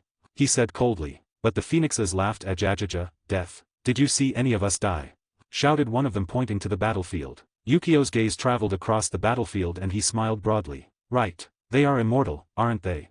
He said as he extended his hand to the side. Nearby area. Sersks, this has to be stopped. That idiot is going to lose his life at this rate, he said while advancing, but someone held him by the arm. Ajuka. Ajuka smiled bitterly. I think if you go there they will kill you by mistake, better stay here. Serafal was stunned. Kill by mistake? What do you say, Ajuka-chan? Sersks also got confused. What are you talking about? Ajuka shook his head. I do not know, but it's a premonition. Look. He said pointing to the battlefield. With Yukio. After extending his hand a crack formed and from there came a spear. Yukio was turning it now with a broad smile, and then became serious. Yukio, I'm sorry to tell you, that now you cannot even reincarnate, he said as he moved slowly. The guards laughed. Reincarnate, do you think you're God? You cannot even kill us. Yukio, well, you said that not one of you was dead, he said while approaching them. The same guard stepped forward with an arrogant smile. Exactly, it does not matter what you do, we're not going to die, you just have raw power, but not the skills. He shouted and everyone else laughed. Yukio smiled and extended his hand back. Well, you'll be the first one. He said and suddenly launched the spear at an impressive speed. Splash. The guard now had the spear stuck in his chest, but he still maintained his smile. You could not even, argh. Suddenly he started to scream and then became particles. Everyone in the battlefield was silent. One of their friends, called Immortals, died simply from a stabbing. Yukio, well, today all of you will die, he said as he raised his hand and the spear returned to his right hand. Suddenly, he turned and started running towards the Phoenix guards. The guards tensed and picked up their arms. Yukio ran in zigzag between them as the heads and body parts flew out, particles filling the place. All of a sudden, he felt a frontal attack and someone else from his back. He simply turned his spear and placed it on his back, covering the back attack, while with his feet he blocked a fist. Yukio, funny, Phoenix that does not use flames, he said, and with a movement of his spear cut the heads of both attackers. The guards started throwing flames but he dodged them while cutting them with the spear or absorbing them, but he abruptly stopped. Yukio, look here, I'll show you what a real fire is. He screamed and from his mouth, a torrent of black fire was fired, carbonizing many Phoenix clansmen. He also downed some with his spear powers. 10 of the Phoenix guards could not take it anymore and began gathering flames at one point. Meanwhile, Yukio wreaked havoc. Every movement of his spear came to life, a simple swing incurred the strength of a dragon. Suddenly, the spear was covered with the white aura. Arts of Spears No. 1 Imperial Oscillation. He said and turned his spear all over his body, sending rays of light in all directions that ended the lives of many Phoenix guards. It is the prohib technique. One of the guards was going to say something, he had a happy face but they inserted a spear into his heart. Yukio, do not let your guard down. He said and cut it in half, to then disappear in particles. Yukio stared towards the 10 Phoenix guards. Suddenly, the ground below them became liquid and rose with the fire, then a gigantic earth golem appeared, covered with fire. Golem, bro. Yukio looked at him scornfully. Is that what you call a forbidden technique? He said and started running while holding his spear tightly. The fire golem hit him with his fist, but Yukio simply jumped and started running down his arm. Yukio, Arts of Spears No. 4 Tyrannico cut, he said in a low voice and with his hands began to move with great speed his spear while running, suddenly jumping from the arm of the giant. Crack. The golem's arm broke into thousands of fragments of earth and fire. But he did not expect the golem to suddenly pull another arm out of his abdomen. He quickly put his spear in a blocking position by instinct and was sent flying in the air. Yukio, well, you make it easier for me, he said and extended his arm backward. The tip of his spear began to shine with a black and purple tone, abysmal meteorite. He threw it into the golem chest, the spear struck and its chest touched the ground immediately. Crack. Boom. Spectators. Each one looked as a giant golem appeared to stop the attacker, but suddenly he broke its arm as if it was paper. And the most terrific thing happened then. Boom. A tremendous explosion full of black flames that reached the sky and a massive torrent of air pushed them all towards the ground. Everyone got up quickly and looked at the field. Demon, oh, it cannot be possible, said a demon terrified. What was a battlefield once, now was a desert land with black fire everywhere. The old Phoenix mansion disappeared from the world along with its subordinates. A hooded demon smiled. Trash, you should have listened to me, he said as he clenched his fist. He was happy to have taken his friends and family away. He took out some that were against what was happening in that place. Sereorg had bright eyes while looking at the whole destroyed field and the only man standing. This was what was called the massive destruction that would make one a demon. Sereorg had a bitter smile. Apparently he cared about nothing, but now he had to fix this. He knew that Godi 13 would not be taken as neutral in the demonic territory anymore. Practically in the eyes of the other demons this faction was looking for war. He looked at Sereorg and smiled at seeing her so excited. He immediately had a plan. Ajuka just sighed. He did not want to get into trouble but was curious about that spear that radiated a massive amount of energy. He was going to escape to leave the problems to Sereorg, but he noticed a black light shining in the crater. Ajuka, what is that? He said pointing to where the man with the spear walked towards. With Yukio. Yukio looked coldly at all the destruction. He really did not care about this place, since looking at Reiko's memories he knew that most tortured her and tried something more than that, therefore his fury was not yet coming down. But he knew he had saved the best for last, smiled and started walking in one direction. Suddenly he heard Ravel. Ravel, can I get out of here? She said sounding scared. At first she thought of Yukio as a savior, but this destruction was not something she would do. But she was recomposed. He was a fairy king. Yukio waved his hand and the sphere fell softly to the ground before disappearing. She touched the hot ground and felt strange. These flames made her feel better, instead of burning. Yukio looked at her expression and stroked her head. As you and your mother have a mark of my power, everything related to me cannot hurt you. Ravel nodded, but got confused. How? Yukio, it was when I protected you from Razer's attack. Well, I will be doing something really bad now. Do you want to go with Reiko or stay and watch? Ravel doubted but asked. You will torture him, right? Yukio simply nodded. Ravel did not understand why Yukio seemed so upset, but she nodded. I'll stay. She could not believe that she was almost used by her father, and she wanted to witness everything. She did not love him, especially now that she was almost raped. Yukio kept walking until he reached a crater that had been created before the battle. It was the only place intact and there was a black sphere. Inside you could see a man hitting the sphere trying to get out. Pa, Lord Phoenix, curse you. He shouted while still hitting, but looked up and saw Yukio. Lord Phoenix, get me out of this damned crap. Why are you meddling in my affairs? Did my clan do something to you? He screamed with rage. He did not know why this guy came here wanting to exterminate his clan. Yukio waved his hand and the sphere levitated until it surfaced. Your clan did a lot for what it deserves to be eradicated. Lord Phoenix was going to shout at him, but he saw the destruction. He remained silent with his eyes wide open. He could not find his subordinates, his mansion, his clan. He looked at Yukio. Why you? What did you do? He screamed as the rage crushed him. He suddenly noticed that Ravel was hiding behind Yukio. Don't tell me it was all for that bitch. Ravel ground her teeth at hearing him call her a bitch. You're a bastard rapist. Lord Phoenix, and you, the cause of this disaster. Do you know how your friends died? You just had to open your damn legs and everyone would live. Ravel felt guilty, but Yukio stroked her head with a smile. Yukio, don't listen to him, it's not really for you, this is something between Reiko and me, and I'm just here to take revenge for her. He said with love. Ravel nodded, although she was very curious how his mother would meet Agaris. Yukio, well, friend, it's time to pay what you did. Lord Phoenix, wait, Reiko, you're talking about. Arg. He did not finish his words when the sphere disappeared and Yukio pulled a sword out of nowhere and nailed it to his shoulder. Yukio, well, these swords are especially for you. He said and then put on a macabre smile. How about we see how many you can stand?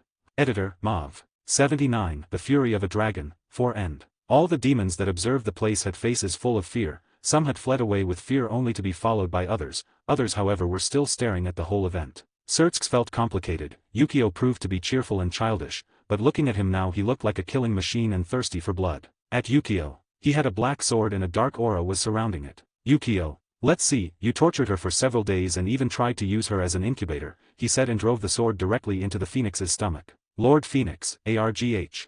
He tried to draw out the sword but it was impossible. How did she convince you to do this?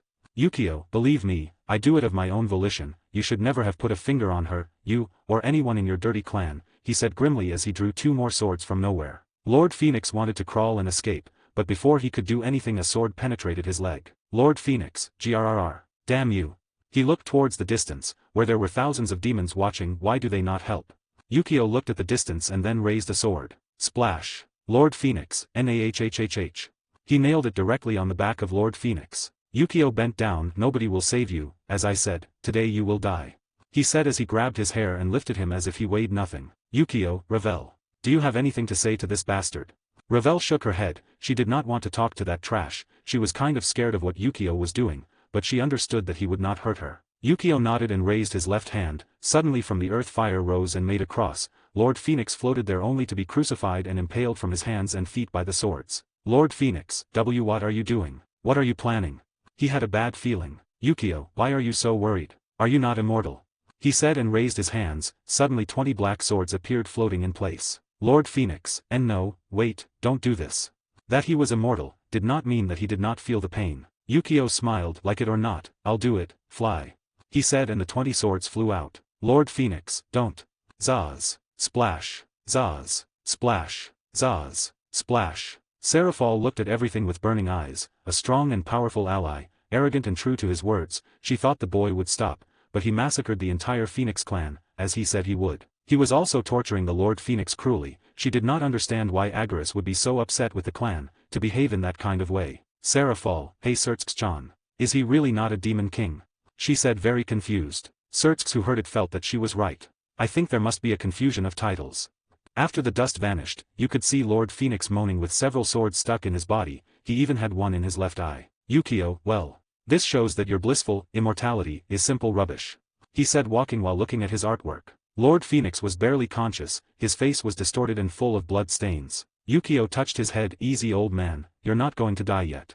He said and soon sent some energy to his body so he would not die and the swords came out of his body. Lord Phoenix did not understand. Will you not kill me? He said incredulous but happy, really wise that this guy would not kill him. Yukio smiled amiably as he touched his shoulder. Well, I will not kill you.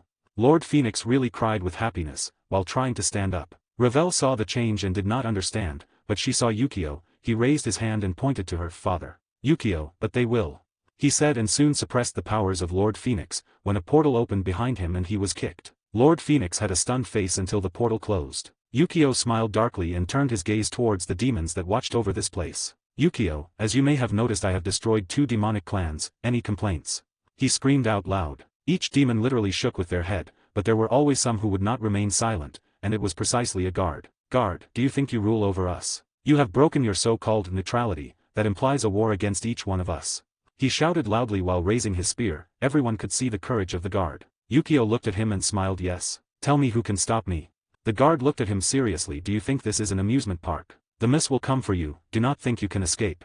Yukio laughed energetically and then put a serious look that scared everyone. Yukio, the miss he said and fixed his gaze to a specific place before smiling under his mask. Suddenly the place boomed and a gigantic silhouette formed behind Yukio. Yukio, understand this, not even your beloved miss can touch me, he said and soon the silhouette took the form of a giant dragon with black-purple scales and 3 colored halos on its tail. The guard and all those present swallowed saliva. Do not joke with a dragon in human form, like off eyes or great red. Yukio, I advise you wisely what you should do from now on. My faction will not be neutral anymore, but we do not want war against you either, just take this as eliminating some undesired garbage.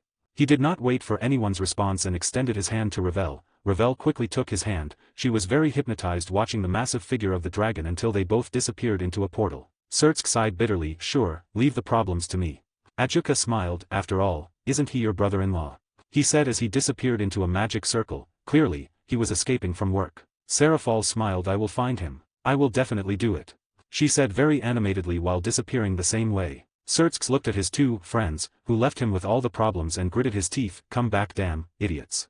When Yukio and Ravel arrived, Reiko was sitting on the bed waiting for the return of both. She immediately tried to jump in to give Ravel a tearful hug because she noticed she was naked and thought of the worst. But after Ravel told her everything about what Yukio did, she showed many expressions. There was disbelief, awe, repentance, and gratitude. She dried her tears and stared at Yukio. Thank you really, Agura-sama. Without you, my little one probably.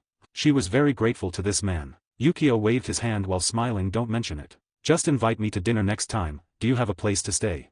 Reiko thought a little and shook her head. She really did not know where she could stay. Yukio took a letter out of nowhere and gave it to her. How about you stay in my dimension? No one will give you problems and you will be protected, he said while smiling at them. Both women looked at each other. They did not know what dimension he was talking about, but he should not be someone bad. After all, he went through so many problems to save them. Ravel suddenly said something in her mother's ear. Reiko listened and then showed a little blush on her face. Both nodded. Reiko, in that case, we accept. But what if we want to go back?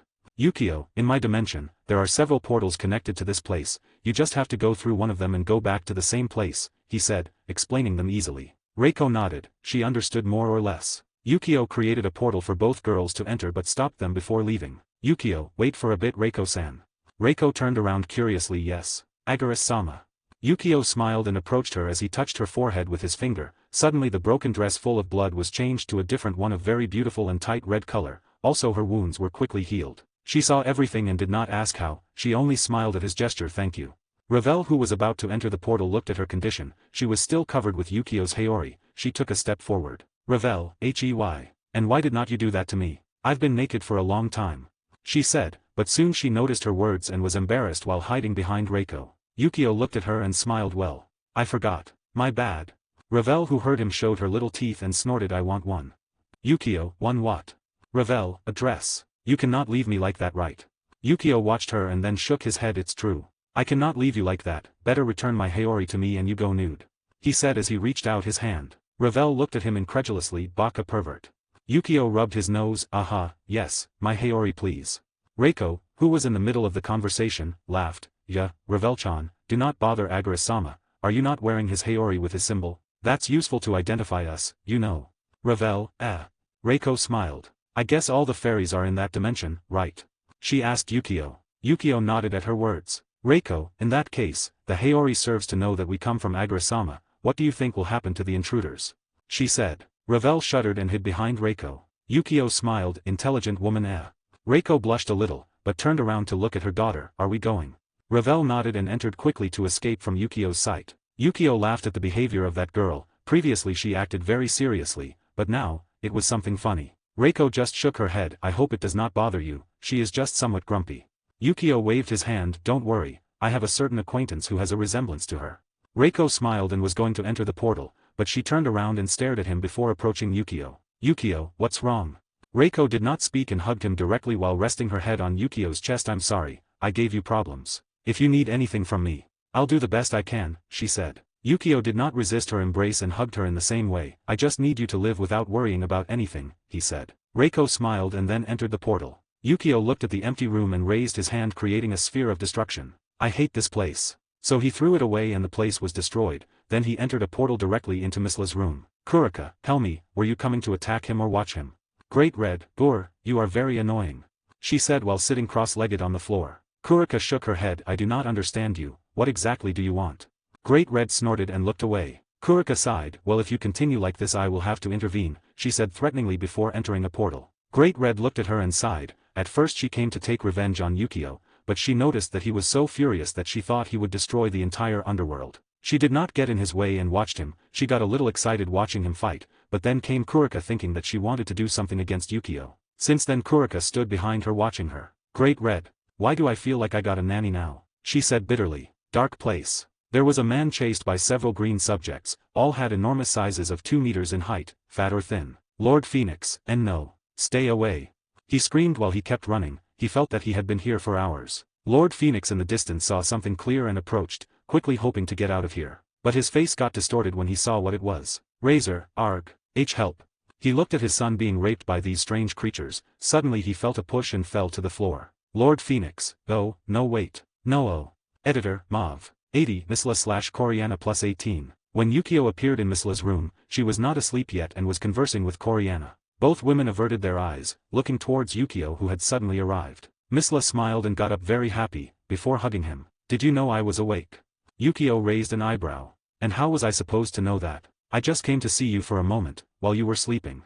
He said in a tone of affirmation. Misla blushed and hit him in the chest. Right, yes. See me, nothing else. Did you think I am going to believe those words?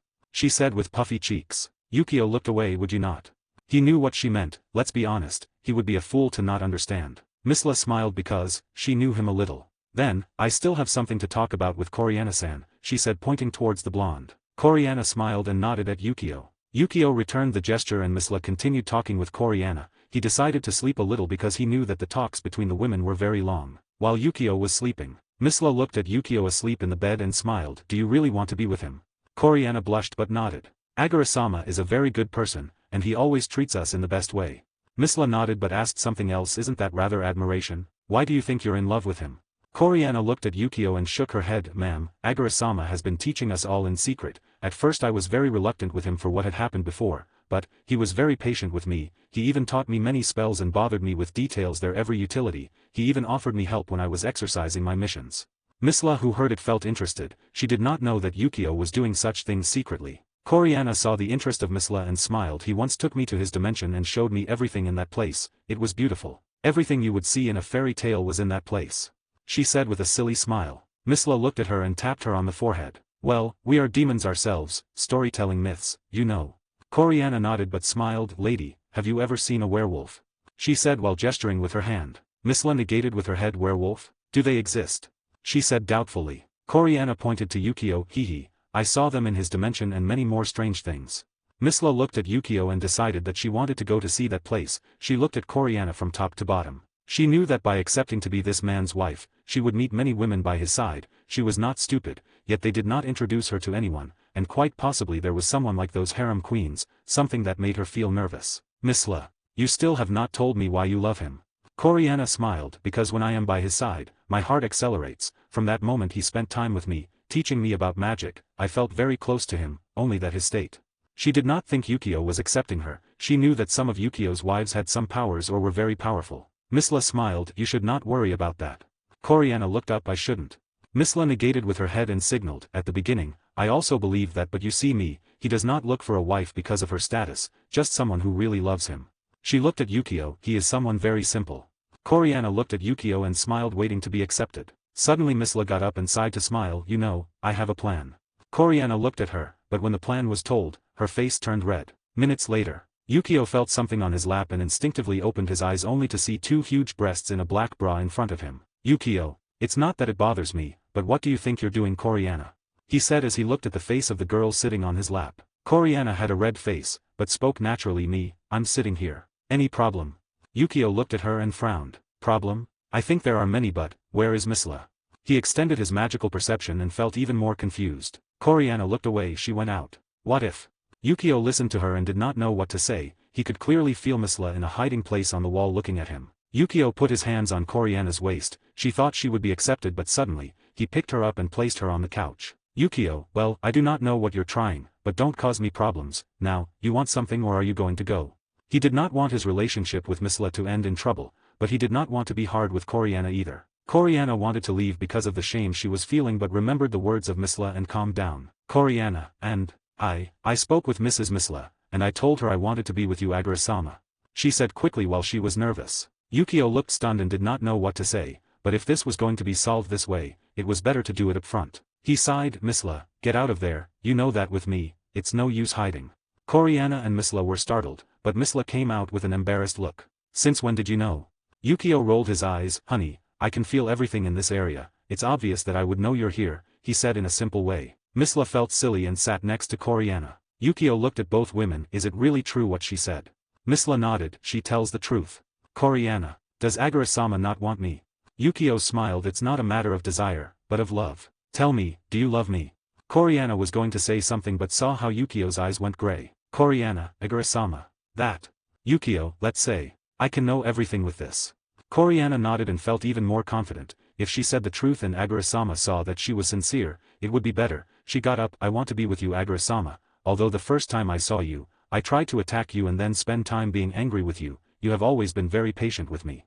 She approached him while extending her hand. You even helped me and protected me in secret. Did you think I would not notice? It was very strange to see renegade demons disappear so suddenly, you know.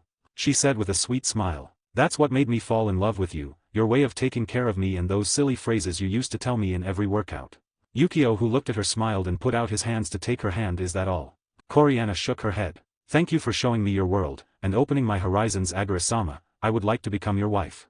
She said, smiling sincerely. Yukio looked at her and caressed the girl's hand before getting up and smiling. Koriana. You're a girl for whom I always had feelings for, that's why I always took care of you. I wanted to protect you and let nobody hurt you, but I did not know how to tell you. You are special.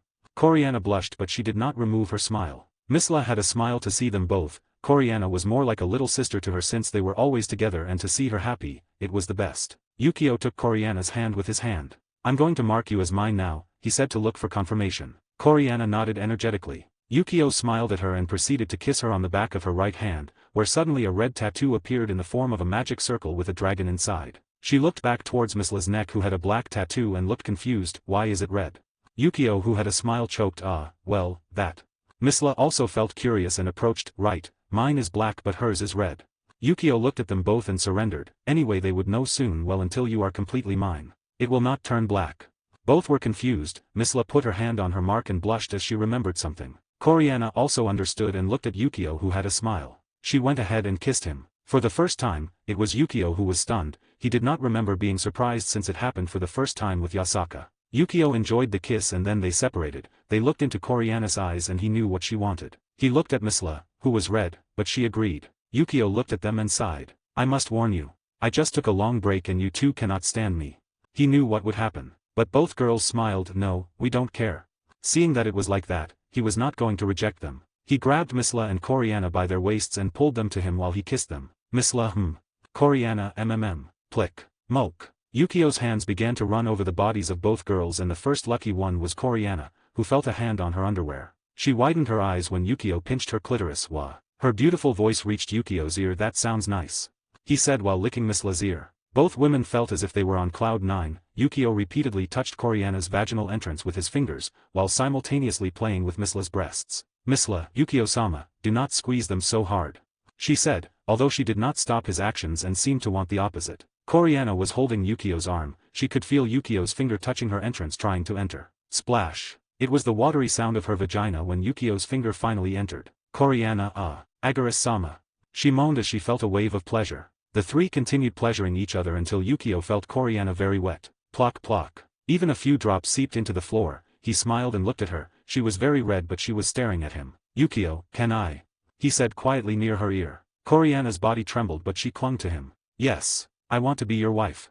Yukio nodded and gestured to Misla. She smiled as Yukio pushed Koriana directly to the bed. Koriana had taken off the evening dress she was wearing during the time that Yukio played with her body. Now her pink and beautiful as a mature peach, but was facing Yukio along with seductive black panties. Yukio took off all his clothes and was exposed to the two girls. Koriana, who waited patiently in bed while moving her big butt, blushed but licked her seductive lips looking at Yukio's penis. Koriana, incredible, she said with a smile. Agura-sama. I will become your wife.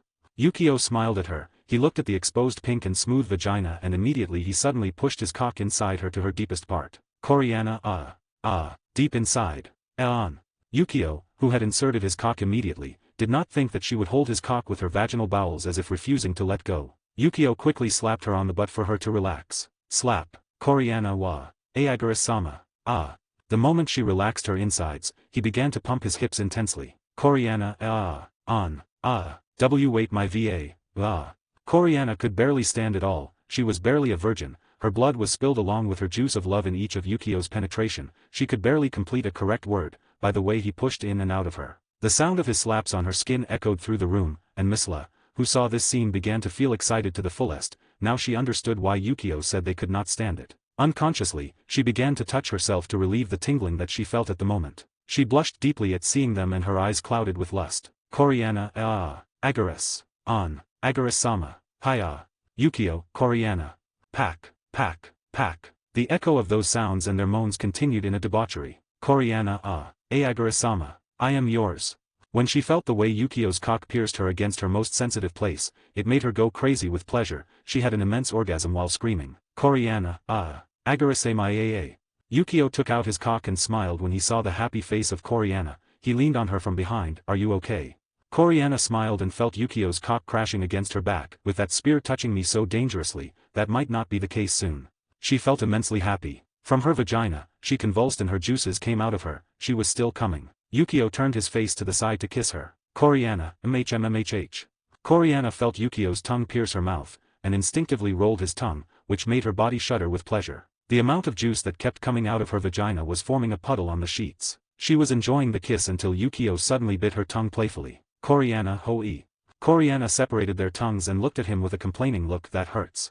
Yukio smiled openly. I know, but this will make it more interesting, he said as he placed his penis again at the entrance of Coriana's vagina. Coriana let out a low moan when she felt his rod and was very excited, but Misla expressed herself with a pleading look. Me. She could stand, seeing him with Coriana, but her body was itching and she wanted Yukio to please her even to the point of interrupting in the middle of their action. Yukio looked at her and smiled before taking off her clothes completely. The small dress fell immediately to the floor, showing the seductive figure of Misla along with her vagina soaked in juices. It was obvious that this woman was not wearing panties or bra. Misla blushed. Yukio-sama. I love you, she said as she leaned down next to Coriana. She used her fingers and opened her vaginal entrance imploring Yukio. Yukio looked between them and smiled. You are. He shook his penis and placed it in Misla's vagina that clutched him enormously. Misla, why yes. Yukio started to move quickly, while with his free hand he was playing with Coriana's vagina. Coriana bit her lips and felt the great pleasure that Yukio's fingers made her feel. Meanwhile Misla felt every pang of Yukio's penis inside her. Misla, Yukio-sama is inside of me. Stronger. Yukio began to enjoy the body of Misla. She had a very delicate vagina and he loved to hear her moan, although she was very sensitive causing her multiple orgasms. Even so, he greatly desired her. Meanwhile both women were about to come again. Misla/Coriana, see coming.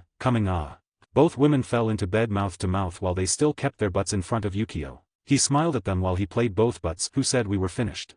Both girls widened their eyes, but they knew that their man was not satisfied and Coriana turned around quickly, facing Yukio's penis. She took it with her hand and immediately put it in her mouth.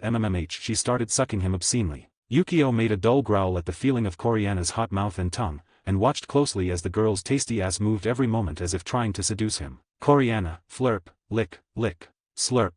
Suddenly, Coriana took the penis out of her mouth and smiled as she stretched her chest and placed the penis in the center. Coriana, do you like it? She said as she rubbed Yukio's cock with her breasts and proceeded to suck the tip very lasciviously. Yukio nodded. I love it. He said sincerely that Coriana was amazing in this and could not believe that this woman was a virgin before. Coriana felt Yukio's penis swell and raised an eyebrow, but Yukio held her by her head and soon felt the semen coming down her throat. She opened her eyes wide, but swallowed it as fast as she could. Yukio pulled out his penis and Coriana felt the semen pierce her lips. Coriana, cough, that tastes good, she said as she licked her lips and looked at Yukio. She noticed that he was looking at her ass and smiled. She turned around and stood on all fours, then with her hand she opened her buttocks. Do you want? Yukio looked at her and took his penis. Today I won't let you sleep. Misla, who was lying next to Coriana regaining her energy, smiled and did the same action as Coriana. I hope to be helpful. Both women were destined to support the great fairy king tonight. Next morning, there could be seen the three members in bed while they were lying near each other. The aroma in the room was strong. If it were not for Yukio's talisman, possibly someone would realize what happened in the night. Misla was next to Yukio hugging his arm, while Coriana was on top of him and still had Yukio's penis inside her. The first to wake up was Yukio, who smiled ingenuously at such a state. He had been awake for a few minutes waiting for his women to decide to get up, but nothing was happening. He sighed and decided to bite Coriana's ear. Coriana, mmhd darling, that hurts, she said numbly, rubbing her eyes looking at her now husband and smiled. Yukio rolled his eyes. Hey, I want to get up, you know. How about you get up now? Coriana smiled and tried to stand up but felt her beloved inside her. How do you want me to get up if you are so hard? She said in a complaining tone. She still felt sore. Yukio looked at her and smiled. But you have been squeezing me for a while, what did you expect? My wife is very sexy, he said mockingly and stretched out his arm to touch Coriana's ass. She bit her lips. Well, but, it hurts right now, I'll take it out carefully. Do not move, okay? Yukio nodded, and Coriana started to leave carefully. She crawled to get out. Plop. She blushed at the sound of Yukio's cock coming out of her vagina and suddenly felt something wet coming out of her. Coriana touched herself and felt her face letting out a smile. It was Yukio's sperm. Am I going to get pregnant? Yukio looked at her and smiled. I hope so. Coriana would be happy if something like that happened. She kissed him and took her dress to take a shower. Yukio watched Misla sleep peacefully and shook her to wake her up. Misla slowly opened her eyes to look at her husband. Good morning. Yukio-sama, she said, sounding sleepy, but happy to see him. Yukio kissed her on the forehead. You should shower, I'll fix this place. Misla smiled and did what was agreed. She decided to bathe in the bathroom of this room. Coriana went to her own room. Yukio reached out and pulled out 2 talismans and immediately threw them into the air, and the dirty bed returned to its previous state. The second talisman was positioned in the air and then the smell disappeared, changing it to a fragrant one. He nodded and got up. He decided to take this day to go around the underworld. Tomorrow he would visit the human world and then go to Afai's to take her to live at home. He looked through the window of the room and could see Kusha training with Sereorg. He smiled. Yukio, I think I should teach him a little. He went to the bathroom. He wanted to save water, right? Minutes later, Yukio was wearing a black sleeveless shirt, a pair of shorts of the same color with white, men's boots. He had taken them out of his inventory. He walked towards Sereorg and Kusha. When he spoke it surprised them. Hey, girl, do you want me to teach you how to use a sword?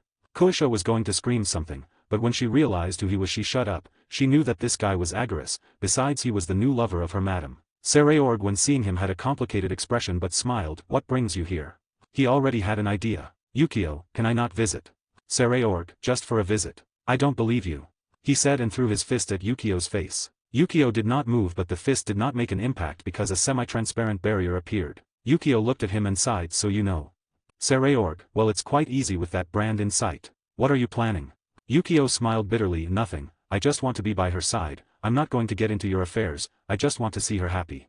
Sereorg looked him up and down. This young boy was very intelligent and powerful, and he knew that he could not deal with him, and if he tried, it was clear that surely the other captains would kill him on the spot. Sereorg sighed and withdrew his fist. Please, don't hurt her. Yukio smiled and put his hand on his shoulder. Believe me, I won't do it. By the way, as I said, do you want me to teach you how to use the sword? Kusha-chan. Kusha was nervous about the chan. She came forward respectfully. Does Agaris-sama not use a spear? Yukio nodded. That's true, although I'm trained in many styles of battles, I use a spear because I feel more comfortable with it. Kusha nodded and looked at Sereorg. Sereorg nodded. It's better that he teaches you, you could learn something good. Yukio raised his finger. That is a compliment that a good son would make to his father. Sereorg quickly denied it. I'm not your son. Yukio, no. Good, but my stepson. Sereorg, no, if you call me that I will hit you. Yukio, stepson. He said smiling as he pulled a sheathed sword from his inventory. Sereorg was going to attack, but when he saw the sword, he smiled. Go, it does not matter. Kusha on the side laughed at the interaction of both men. Yukio looked away from Sereorg. And my daughter-in-law laughs. He said mockingly. Kusha had a blush and stared at him. He looked at her with a smile. He did not know why this girl suddenly wanted to use a sword. Yukio, tell me Kusha-chan, why do you say you want to use a sword? Kusha, why can I not? Do you always trust magic?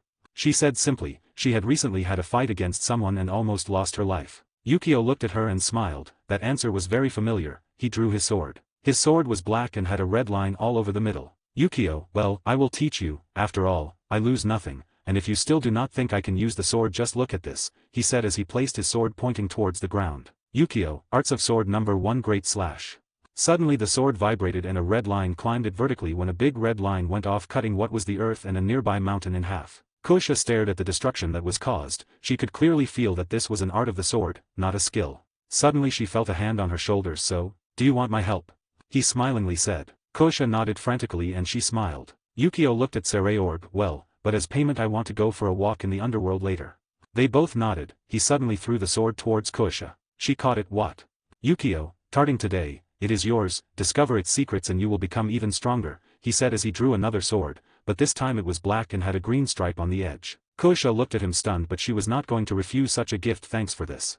Yukio smiled. You don't have to thank me. Well, it's time to train, he said when he swung his sword towards Kusha. Both began to have their battle. What nobody knew is that soon in this world, a very dangerous swordswoman would appear. Editor, Mauve. 81, Faction Bridge. At this time heaven was in chaos. Michael, the main angel, had realized that his sister Gabriel had disappeared along with Griselda. Michael, do not stop looking. She must have gone again to one of her adventures, he said, very tired while rubbing his forehead. His subordinates immediately began to fulfill their orders. There was a man who was sitting in the corner of the room eating some dishes from the desk. The man had blonde hair, green eyes and dressed in priestly clothes. Dulio, don't you think you exaggerate? He said it in a simple way. Michael looked at him and shook his head. You still don't know her. She will try in all ways to make contact with them and I worry that something bad will happen. Dulio shrugged. What could happen? I do not think they will kidnap her or even less kill her. Michael sighed. That's true. Even so, it is his sentence did not end when the door opened suddenly. Pa, Angel, Leader, I have news. An angel shouted while running inside. Michael immediately stopped. News? Is it from Gabriel? The angel looked at him and shook his head. No. It's the Godai 13 faction. We have reports of 2 clan eliminations that were made due to at Agara-sama. Michael was confused. What clans were eliminated? He feared the worst. The angel shook his head again. No. The eliminated clans are the Bale and Phoenix of the demonic side. According to the reports that we have, both clans sought the wrath of Agara-sama. Michael had an expression of relief, but this was a problem. What happened to the mess? Angel, according to the reports, none of them have come forward and have said they have charges against both families, the Phoenix for kidnapping humans and using them, and Bale for abusing their members. Michael was not stupid, he knew that the Miss were covering this up. He sat down and sighed. Well, keep telling me, even Pa. The same scene was repeated. An angel came running very fast. They're here. The Godai 13 faction is here. He screamed while entering. Michael looked at Dulio and could only nod. We better go. In a place with a beautiful blue sky without clouds, the people who walked in this place seemed to step on the same sky. There were 2 figures talking. Shuri, it's good that he sent me, but why? Seamus at her side smiled. Well, even though you don't realize it, you are a very tenacious woman for business, there is no doubt that you would be the best option. Shuri smiled, she wanted to be of help and her husband decided to give her the management of the magic pills for heaven. Both women were talking until from the front a huge door of what appeared to be a castle opened. From there came 2 men being followed by several angels. Michael saw the 2 women and he was not going to disrespect them. Good ladies, can I know what you have come for? Shuri nodded. I am here under the orders of Agaras. I came to make a bridge between our factions with the magic pills. Each angel that heard these words was encouraged internally. They had already heard of these pills that helped increase mana in their bodies. Michael went ahead. Well, I understand. That said, your faction destroyed 2 demonic clans, that is to say, that the neutrality withdrew from you. Shuri smiled. As you say, it is true, we have decided to stop being neutral, still we will continue producing the magic pills. Or do you not want to receive them? Seamus just smiled when she saw Shuri, she was rightly chosen to negotiate this. Dulio cleared his throat before Michael answered. Could I see the pills? Shuri, sure, Seamus-san please, she said kindly. Seamus smiled and took out a black box from a small black hole, opened the box and took out a pill, then she immediately threw it at Dulio. Dulio took it and verified it. It was a white pill with nothing to show but immense energy that was kept inside. Shuri, once the energy is absorbed, it will break and even attract the energy from the environment, that's why you should use it wisely. Michael looked at both women, and watched Shuri. He was confused to see her but decided to leave her for later. Michael. In that case, how will we make our deal? Shuri, you just have to stay friendly. As long as you do not look for problems against our faction we will continue to send you the magic pills. Michael nodded and then remembered Gabriel. Oh, my sister. What are you doing? You are not looking for problems, or are you? He knew that they needed these pills or they would be left behind in mana and strength. He had already experienced the growing strength of the noble demons years ago. Michael, in that case we accept. Could I know how the pills will be sold? Shuri took out a contract and approached Michael, giving it to him in his hands. Michael smiled and started reading. Are you saying that you will open a small branch here? He now feared they would be attacked from the back. Shuri saw his reaction and laughed a little. Are you thinking that we will attack you from behind? I think you should know that it does not even matter when both of us can appear here without you noticing. Michael smiled bitterly as he realized this. It was true, these 2 women entered heaven as if it was nothing. Michael, well, I accept. When will this happen? Shuri, exactly in 1 day. I will bring someone to make the branch, but I want to do it out here, she said, pointing to the place where she was standing. It was just in front of the doors. It was to make Michael feel safe that they would not enter his place. Michael nodded. It was better that way. Both women turned around to leave. Dulio suddenly raised his voice a little. Wait. He said, and both women turned to look at him. Even Michael was confused. Dulio, I'm sorry, but can I ask you something? Shuri looked at Seamus and then nodded. What's wrong? Dulio, well, as you can see, Archangel Gabriel is somewhat adventurous, and she wanted to contact you, so if you manage to know something about her, could you tell us? Shuri looked at him and frowned, which made Michael tense and worried about his sister. But Shuri sighed. Well, about that. We'll let you know if we know anything about her, but we're not responsible if she decides to stay with us for a while. Dulio, Michael, Shuri looked at their reactions and laughed. After all, who knows what she decides once she finds us. She knew that something could happen between Gabriel and Yukio. She was the most beautiful angel in the sky, and for Yukio, who was like a wolf, Gabriel would only be a little Red Riding Hood. She could only smile ironically at this. Michael looked at her pensively but sighed. Well, please, if she decides to stay for a while, take care of her, all right? Shuri nodded. She'll be in good hands, she said, and both she and Seamus disappeared into a black portal. Michael watched the withdrawal of the two girls. Well, that was unexpected. Dulio approached smiling. You also noticed, huh? Michael, well, she was Barakiel's ex-wife, right? Dulio laughed. Poor man, when he finds out. Should we tell him? He said in an animated way. Michael laughed. Maybe. In front of the house of Sereorg, sales branch, Magic Pills Underworld. You could see two beautiful women with radiant smiles. These were Misla and Coriana who were attending the branch. Misla/Coriana, thank you for your purchase. It was their motto to all the buyers. Some came with big smiles, and some with fear to see a tall and muscular man, who has a brown skin color, had two fierce eyes. Between the corner of his lips, there were two small fangs and a serene expression on his face. It was Bill's, who had his typical attire and his Haori. He was here to protect his two madams. Behind him was Yukio and Sereorg, looking at everything. Sereorg saw Yukio and sighed. Are we going?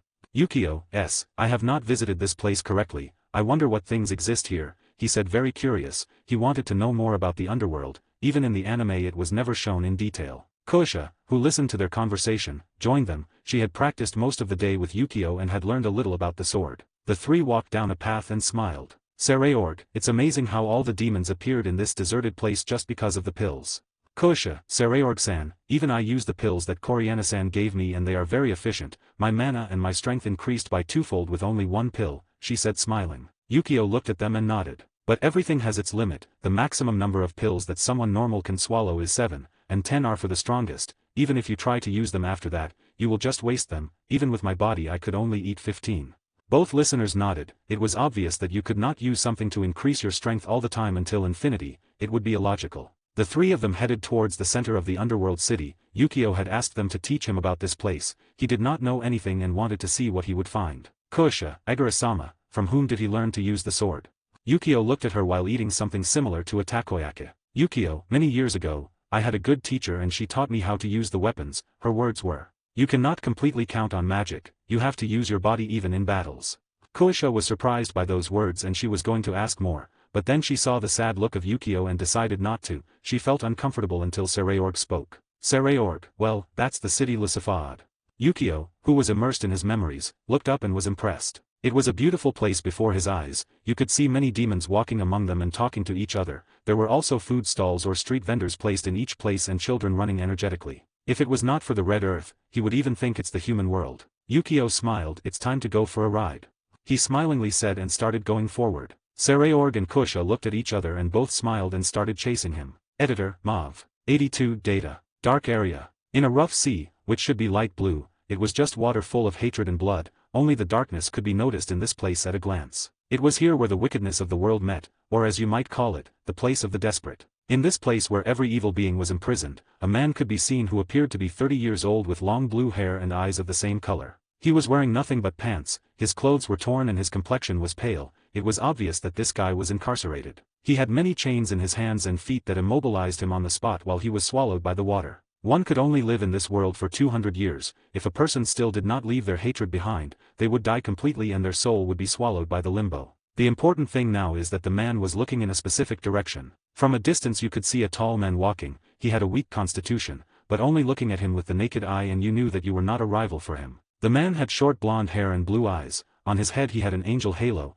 while his suit consisted of a priest's clothes, but it was pure black. The man stared at the chained subject and smiled. I still cannot believe how that new abyssal dragon left you like this. The man with long blue hair looked up. Who are you? Well, that I cannot tell you. But I have a deal for you. Pegasus. The blue-haired man, now identified as Pegasus, stared at him and then at his body. What do you want? As you can see I'm tied to this place. He said looking at a dark chain coming out of his chest. The angel man smiled. Do not worry about that. I want you to help me eliminate someone. I will give you enough power to get rid of that dragon from the abyss. It would be good to remove it from my path now before it gets stronger. Pegasus. Take him out of the way. Are you a divine entity? The angel nodded. You could call it something like that, but as I said, that does not matter. I want you to eliminate the guardian. Kill the dragon of the abyss and then take care of that damn guardian. He said in an annoyed tone as if he really hated everything about the guardian. Pegasus did not understand what this guy was talking about with something related to a guardian. But they were giving him the opportunity to take his revenge. He wanted to control the fairy world, he wanted to change it, to improve it and not suffer the despair he felt when his wife and first daughter were killed again. He created thousands of evil beings, only to be able to save his world. He said that to cleanse the evil, you have to use the same evil. That's why he stole cadavers from fairies and turned them into dark beings, only to be able to save their people. But they all rejected their ideals, which led to a great war and exile. He was no longer known as Pegasus, the fairy king. Rather, Pegasus, the necromancer, but he did not care. He was going to do everything possible to clean this world. Along with his second daughter he attacked cities and could increase his army. Everything went according to plan, but one fateful day came to the protector of the fairies, the dragon of the abyss. He rejoiced when he learned that he was still a weakling. He sent his second daughter to investigate it, but she never came back. He was worried. But when he ended up finding his second daughter, Seamus changed sides. She said she had found love, but he got too angry and with his blood, he controlled her, used her and could almost kill the dragon of the abyss. When he controlled Seamus, he had her stab him in the back, but that Kurika girl managed to stop everything. He was full of rage, and he sent all his army to attack. He wanted to kill them all. He had been consumed by hatred. But during the battle he had thought that he would win. Everything went according to his plan, but suddenly he heard a loud roar and that young man had become a colossal dragon that killed all of his army. He was lucky to be able to escape alive. He planned revenge, but his second daughter captured him. She was very hurt and suffering because of him. She had lost the love of her life. She turned him in and did a ritual where she sent him to the area of dark beings. That's how he was here. He looked at the man in front of him and gritted his teeth. I accept. Give me the power and I will destroy him and all those that he ever loved. The angel man smiled and touched the forehead which lit up. He spoke as he did. Today you will be reborn. You will not be the same as before. You will eliminate the dragon from the abyss, and then you will help me to destroy the guardian of the worlds. Be my servant. Pegasus, the great necromancer. The whole area lit up, and when everything was back to normal, Pegasus was no longer in the place, only the angel man who kept a smile and raised his head. I'm going to take revenge on you. And I'll take what's rightfully mine. Only an angel can deserve that power. Area of the underworld. Yukio was very animated while visualizing this great place. He never thought that the underworld had such a beautiful place. It was like going to the human world. There was a lot of food everywhere, and it was fantastic. He promised himself to bring enough eyes to play in this place. He stopped at a store where he could see some articles. Sometimes he wondered why the demons sold these things. They were disguises and toys. He felt that Sereorg could be the cause of this because there were also many things about magical girls. He smiled when looking at the place. Koisha, do you like these things? Yukio turned to face Koisha. Well, are they not pretty? They have a magical touch, he said as he took a bear dressed as a magician which looked funny. Koisha looked at him and smiled something similar. I must say that Leviathan's designs are a little funny. Yukio, then I was right, he said between whispers, but suddenly he noticed something. Where's Sereorg? Koisha, Sereorg-san had to take care of some things. Yukio, I see, but why did you not go with him? Is it not important? Koisha shook her head. No, not at all, it's just some unimportant things. Besides, I could not leave you alone in this place. You do not know.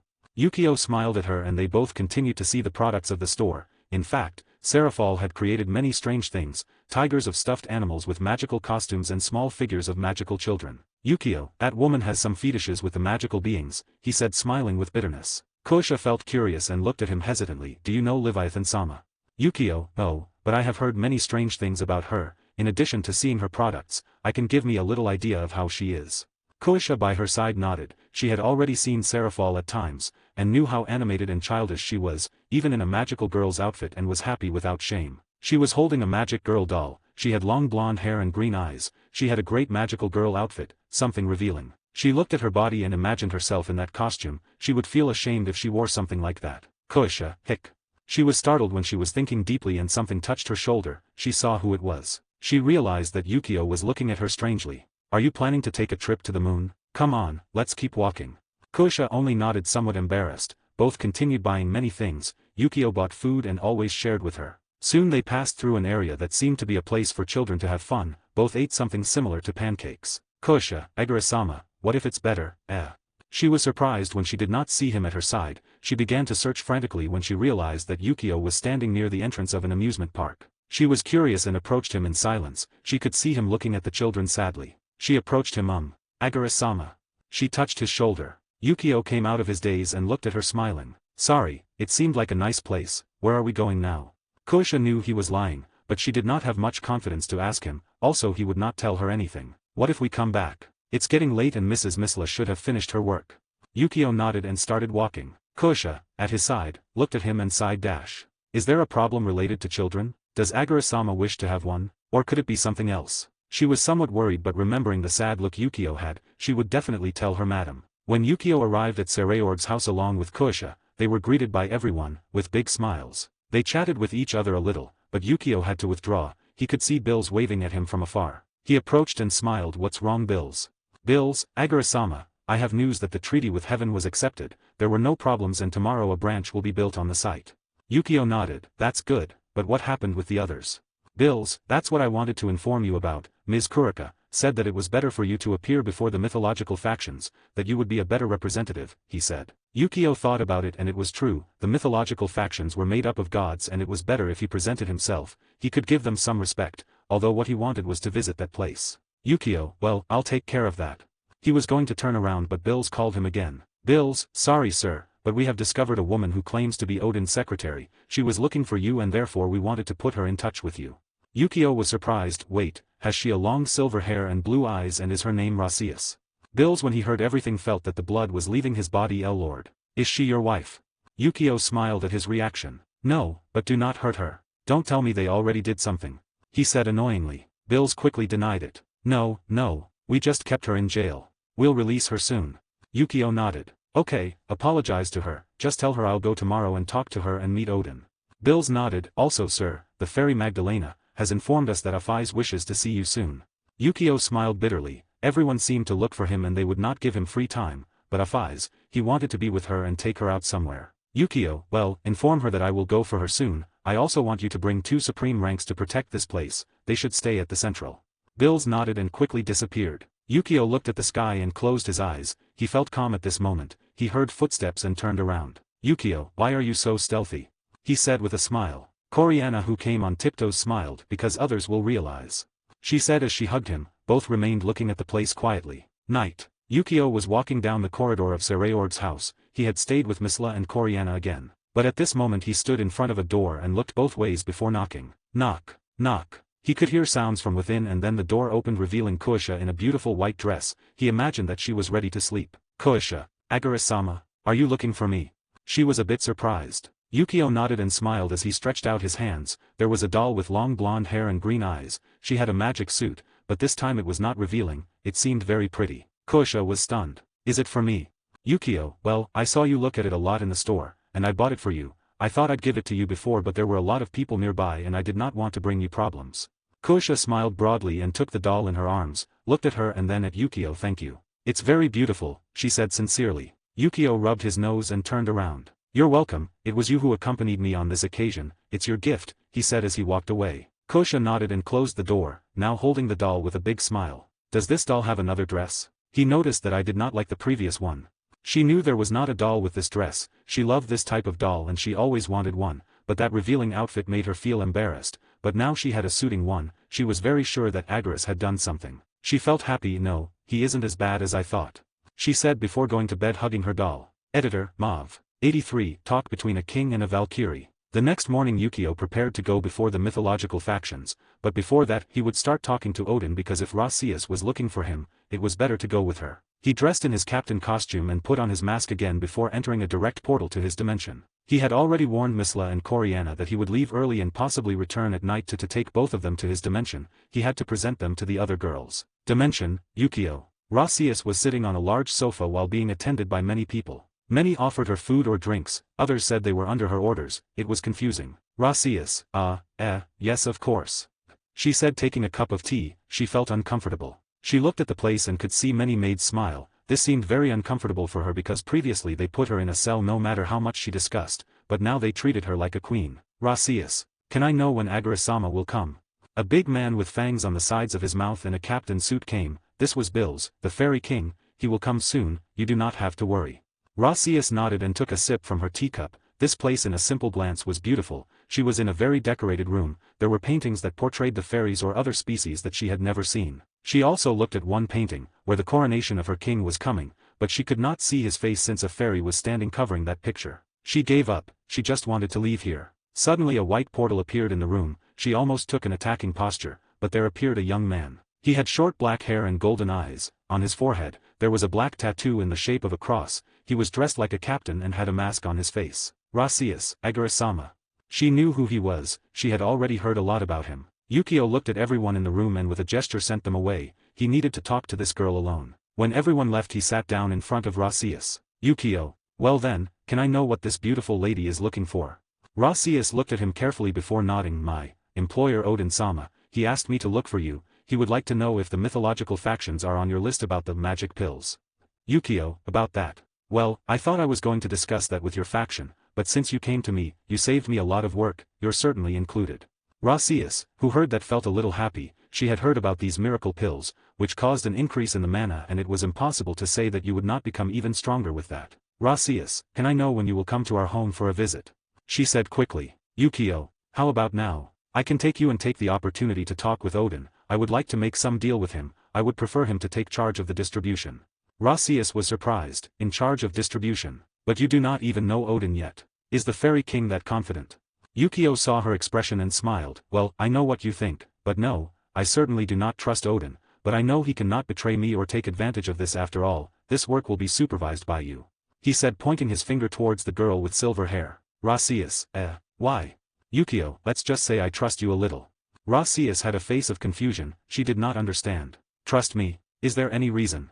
Yukio nodded. Let's call it intuition.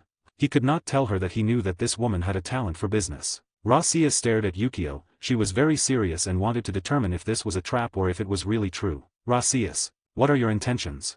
Yukio sighed. Why do you all think I have hidden intentions? Do I look that much like a bad guy? He said, aggrieved. Rias, well, counting that you have an attack strength superior to the three factions and certainly nobody knows your true power, anyone would be worried about your actions.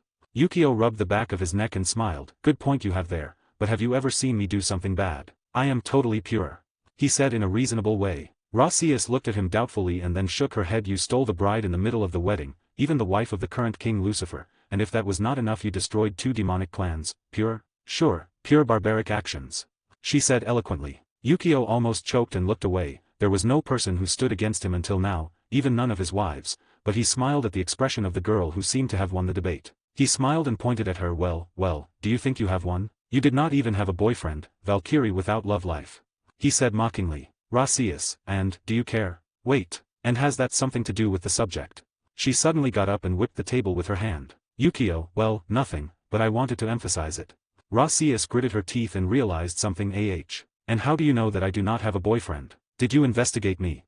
She said doubtfully. Yukio shook his head. Nope, let's say the bitter side is the lack of love, little girl without love life. He said as he raised his hands as if he was hailing some god in the sky. Rias felt that her anger reached the limit. You, stop making fun of me. She threw herself at him with a kick. Yukio smiled and shook his head. He easily caught her leg. Why are you attacking me? Maybe the lack of a boyfriend gave you a lot of adrenaline. Rias extended her hand and from there appeared several Nordic magic circles. Bastard. Suddenly, several blue rays came out wanting to hurt Yukio, but she saw him raise his hand lazily. Yukio, abysmal suppression, he said, and the beams quickly disappeared. Rias, what? What did you do? Yukio stood up. I would gladly tell you, but were you not attacking me before? Rias looked at him furiously. You started making fun of me.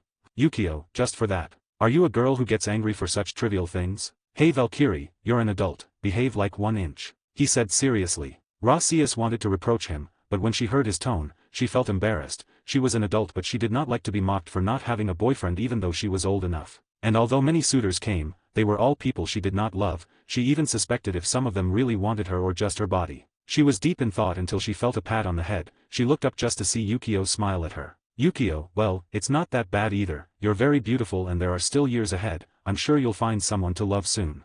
Rias was somewhat embarrassed, but was happy to hear him say that she was beautiful. Fine, but do not touch my head again. She said as she withdrew his hand. Yukio smiled helplessly. How about we go to Odin? I think we lost a lot of time, additionally some energy with your previous attack. Rias nodded. She looked at the site and felt that with the previous attack she almost destroyed all this place, but Agaris just waved his hand and stopped everything. She realized that this man's strength was really hidden, but also that Agaris did not want to hurt her, because if that was the case, she would be dead already. A black portal was opened which both entered. Another place. 2 young people could be seen walking. They left a church. The first one to leave was a beautiful girl with brown hair and violet eyes. She had a smile on her face. Irina, I can finally come back. She said cheerfully, thinking about her best friend and the person she loves, Yukio. Next, to her, a young woman with blue hair and a yellow tint like a lock had a helpless smile. Come on, stop behaving like that. You know we have a mission, right? Irina nodded animatedly. Yes, but it will only be 2 minutes. Just to see him once is enough, she said in a tone of help towards her friend. Zenovia looked at her and sighed. Well, I'll help you but you can't be late, it would be problematic later. Irina smiled and hugged her. Thank you. Both women continued walking, their destination. Return to Japan. Editor, Mauve. 84, Chat Between Kings. When Yukio arrived with Rias at the palace of Odin, he looked around this place with curiosity. It was in a large room, there were 4 pillars holding the ceiling and they seemed to be bathed in gold, the color of the wall was golden and there were many paintings hanging representing the Asgardians. It was a beautiful place. Even he himself had to admit it, and since he has his own palace, he looked forward where a golden throne was decorated with red jewels. If someone sat there he would completely have the presence of a king. He smiled and took several steps forward. Rias was confused by his action. Rias, Agura-sama, where are you going? Yukio, well, that place looks comfortable, right?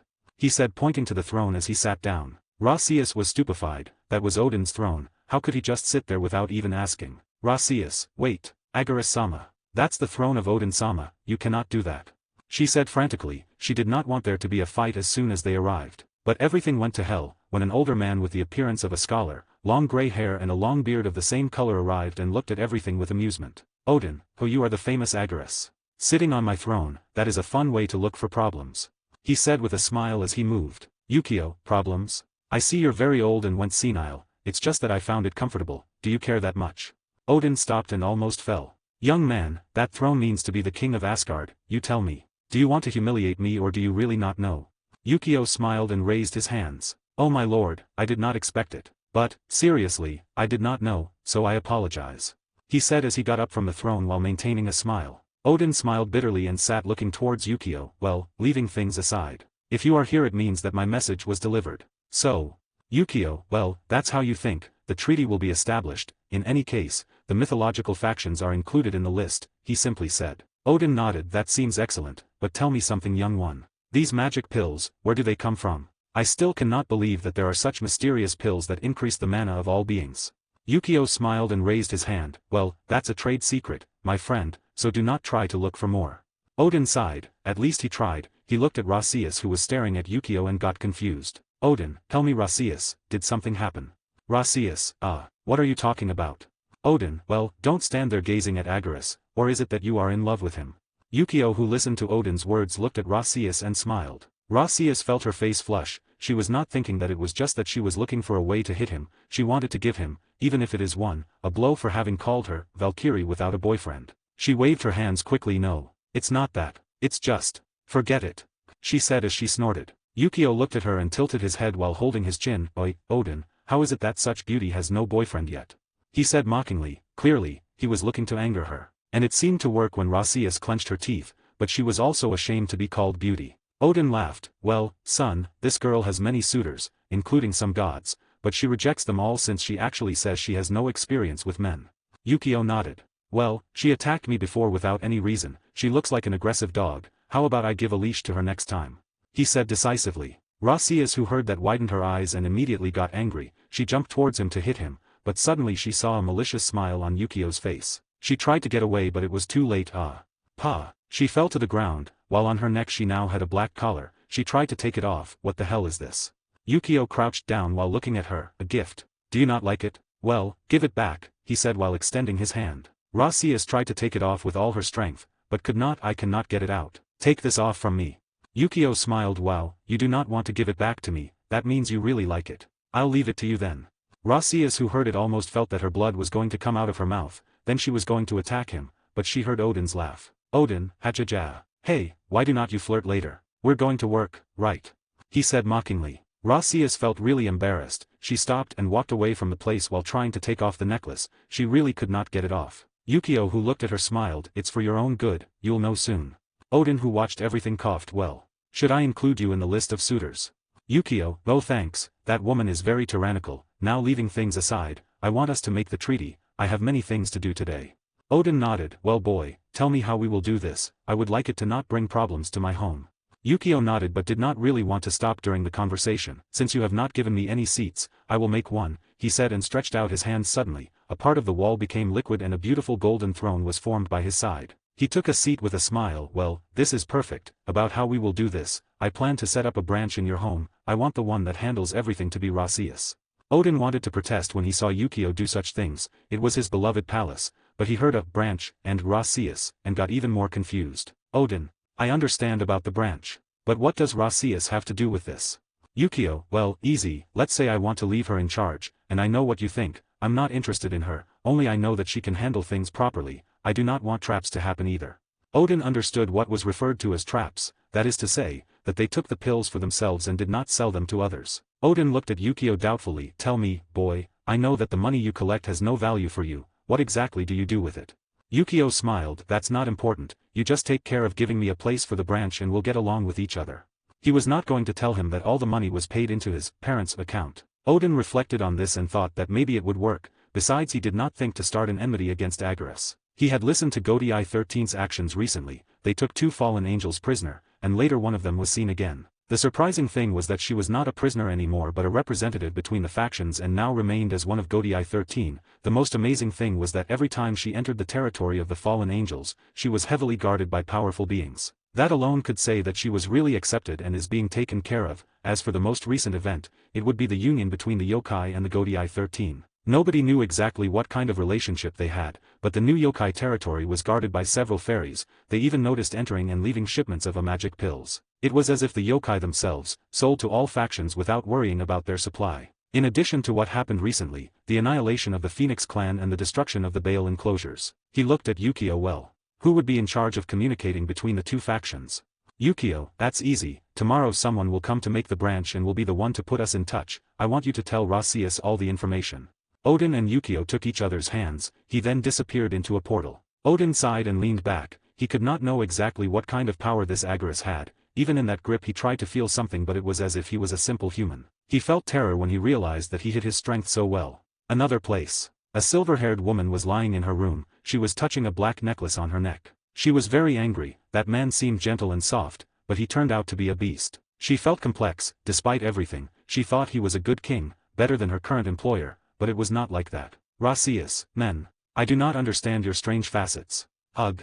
Suddenly she had a reaction and the collar strongly tightened on her neck. She was scared, thinking that she would die, but the necklace released gently and suddenly she felt the heat in her body. She raised her hand and looked at it incredulously. This. Is it your gift?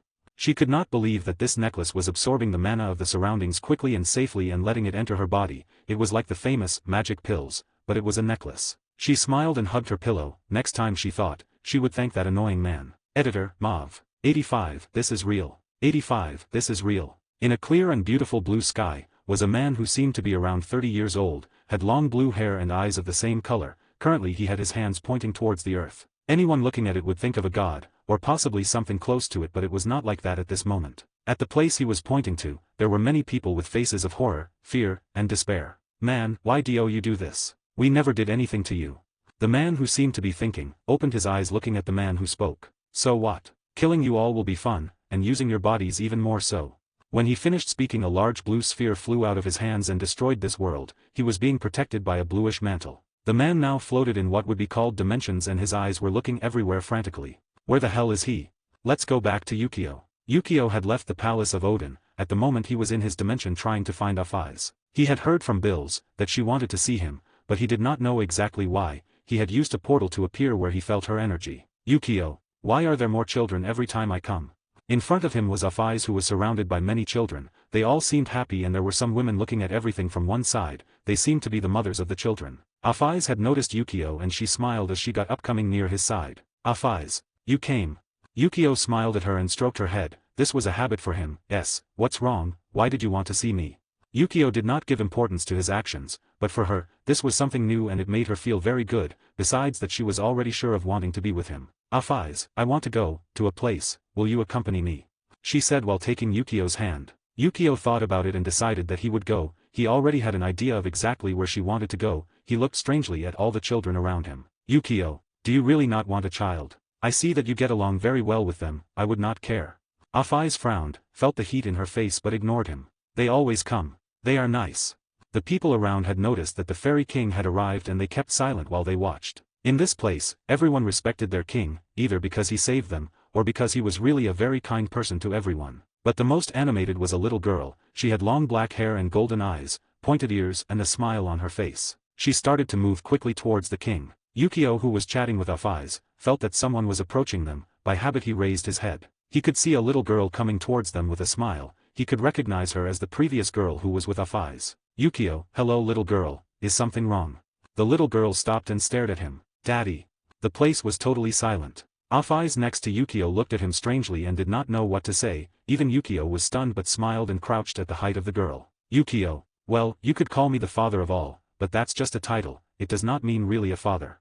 He said while rubbing the girl's head. He knew about the many titles he had. The girl felt encouraged and took his arm. No. You are definitely my father, she said with a radiant smile. Yukio looked around to find the mother of the girl, but in reality, there was no one with the same facets. Okay, but where is your mother? Small girl, I don't know. She works for the king, she said with total certainty. Yukio looked at her strangely. He started sniffing her with his dragon sense a bit and now he was much more confused. Could you tell me who your mother is? Small, daddy's wife. Yukio, yes. I can understand that, but who is she exactly? The little girl made a face and looked away. If I tell you, you will take me to her and you will not see me again. I want to be with father. Yukio felt strange. This girl called him father, but the strange thing was her smell. She smelled like him, but he did not know exactly what to do until he felt a tug on his shirt. Off eyes. Your daughter. Yukio. No, I do not remember having one and leaving it abandoned. You know, what kind of father would I be if? The little girl who heard his words hugged his arm. Can I go with daddy? Yukio, hey kid, I don't think so. If your mother came and did not find you, she would really get me in trouble. The girl smiled. That's a lie. You're the king and no one would tell you anything. Yukio, just because I'm a king, doesn't mean that I can go around kidnapping people. What image do you have of me? Small. A womanizing king who cheats on mommy. Yukio felt like spitting blood out of his mouth. Fuck, this girl had a very crazy mentality. He sighed. No, I definitely cannot take you with me, your mother could be worried. The little girl did not let go of his arm and seemed annoyed. Lies. I want to go with father, please. She knew that her mother would not really be upset. She had seen the picture of Yukio thousands of times. Her mother always said he was a friend but she heard many rumors of him. She was not stupid. She knew that her mother was hiding from him. He was her father, she knew. After all, she also had her dragon features. Yukio was about to leave with off eyes. It was not that he resented being called father since it was a dream of his, but if he took this girl for a simple walk, her parents would worry about her and he would not do something so stupid. Yukio, I'm sorry little girl, but I do not want. His words were cut off when the girl closed her eyes and suddenly her aura changed to a tyrannical one. Her small ears lengthened a little more. From her back 2 enormous wings and a thick and scaly tail of black color came out. Her eyes became purple with the irises of a dragon. Yukio felt the connection. It was that of a dragon, but not anyone but the abyss dragons and the worst. He felt his own bloodline. He quickly ran to the small girl and crouched. Why? You. Who is your mother? The girl looked proud and smiled. If you let me come with you, then I'll tell you, she said slowly as she stretched out her arms for Yukio to take her. Yukio was feeling complex. No, he was happy and also furious at that moment. His daughter, he had a daughter, but who was her mother? Because he did not know who. He did not understand what was happening, but he looked at the girl fatherly before smiling and giving her a big hug. Girl, ugh, Papa, you're going to crush me, she said quickly. Yukio loosened his hug and looked at her with a smile. I'm sorry. What's your name? The girl nodded and raised her finger. Yukio Dragon. Yukio started to carry and hug her. He was really happy to have a daughter, his most precious dream, and although he was furious inside that this was hidden from him, he could not stop his happiness. Yukio had a growing emotion inside her. Her father, the person she had wanted to see so much, finally knew her and was embracing her. She at first was afraid of being rebuffed. She had heard rumors of the king, gentle and kind, but also evil and bloody, but seeing him with her own eyes, he was only her father and nothing more. She smiled widely as she hugged Yukio's neck tightly. She did not want to get away from his side, but she knew that she would have to tell him who her mother was. Something that would cause problems, but she knew that her mother loved Yukio very much, but for some reason, they were not together. Afais, who looked at everything, did not understand what happened, but she realized that this girl had the same blood as Yukio. She felt complex, but happy to see him so animatedly with a smile. Even the people around were surprised, but the children had the most stupid faces. Child. First, the big sister is a queen. Now Yukio-san is the daughter of the king. What else is coming? My mother the empress, he said, and everyone started to laugh. The child's mother smiled bitterly and hit him on the head while everyone dispersed. They knew this was not a good time to be here. Yukio, good. I'll take you, but you must keep your promise. I want you to tell me who your mother is. Yukio nodded animatedly. Her plan had worked. Yukio smiled at her. That woman has guts. She even took away her smell from you, he said darkly as he imagined who would be tortured soon. Yukio felt a chill on her back. Should I tell him who my mother is? Well, seeing this side of him, he looks like my mother in how dark they are. Rightly she loves him so much. Afais stood by his side. Can we go? Yukio nodded while carrying Yukio. Yes. But we have one more member. You don't mind? Afais shook her head. It does not matter. Let's go. Yukio smiled and took out a Shinigami suit, giving it to Yukio. she took it happily and put it on top of her clothes. Yukio put her on his shoulder and smiled. "Yukio, now my Kenpeki cosplay is done," he said in a foolish way and opened a portal. Then they disappeared. In the place of the captains, a woman in a Shinigami costume was sitting at a desk while waiting to escort Kalawarner to the faction of the fallen angels. She seemed bored while playing with a book. Suddenly she felt a chill running down her back and her mouth let out a soft moan. I have not done anything yet," she shouted, alarmed because she knew that when that happened, her beloved husband would come to punish her. Editor, Mav. 86. An unexpected visit. Human world. Four women were walking through the busy streets, all dressed in white kimonos, and as they advanced, some observed them because of their attire and their beautiful faces, but the women did not pay attention to these things because they were very focused on something else. The four women stopped right in front of a high school, where there were many students. They looked at the place, then a silver-haired woman looked at her three friends. "Shuri, are you sure it's okay to come here?" She did not know if it was right to come and clear up that issue in this place. Graia sighed, "It's the best place, anyway. We could also meet Rias-san and ask for her help." Shuri looked at the students who were looking at them and could not help but ask, "Is it safe that we can enter this place?"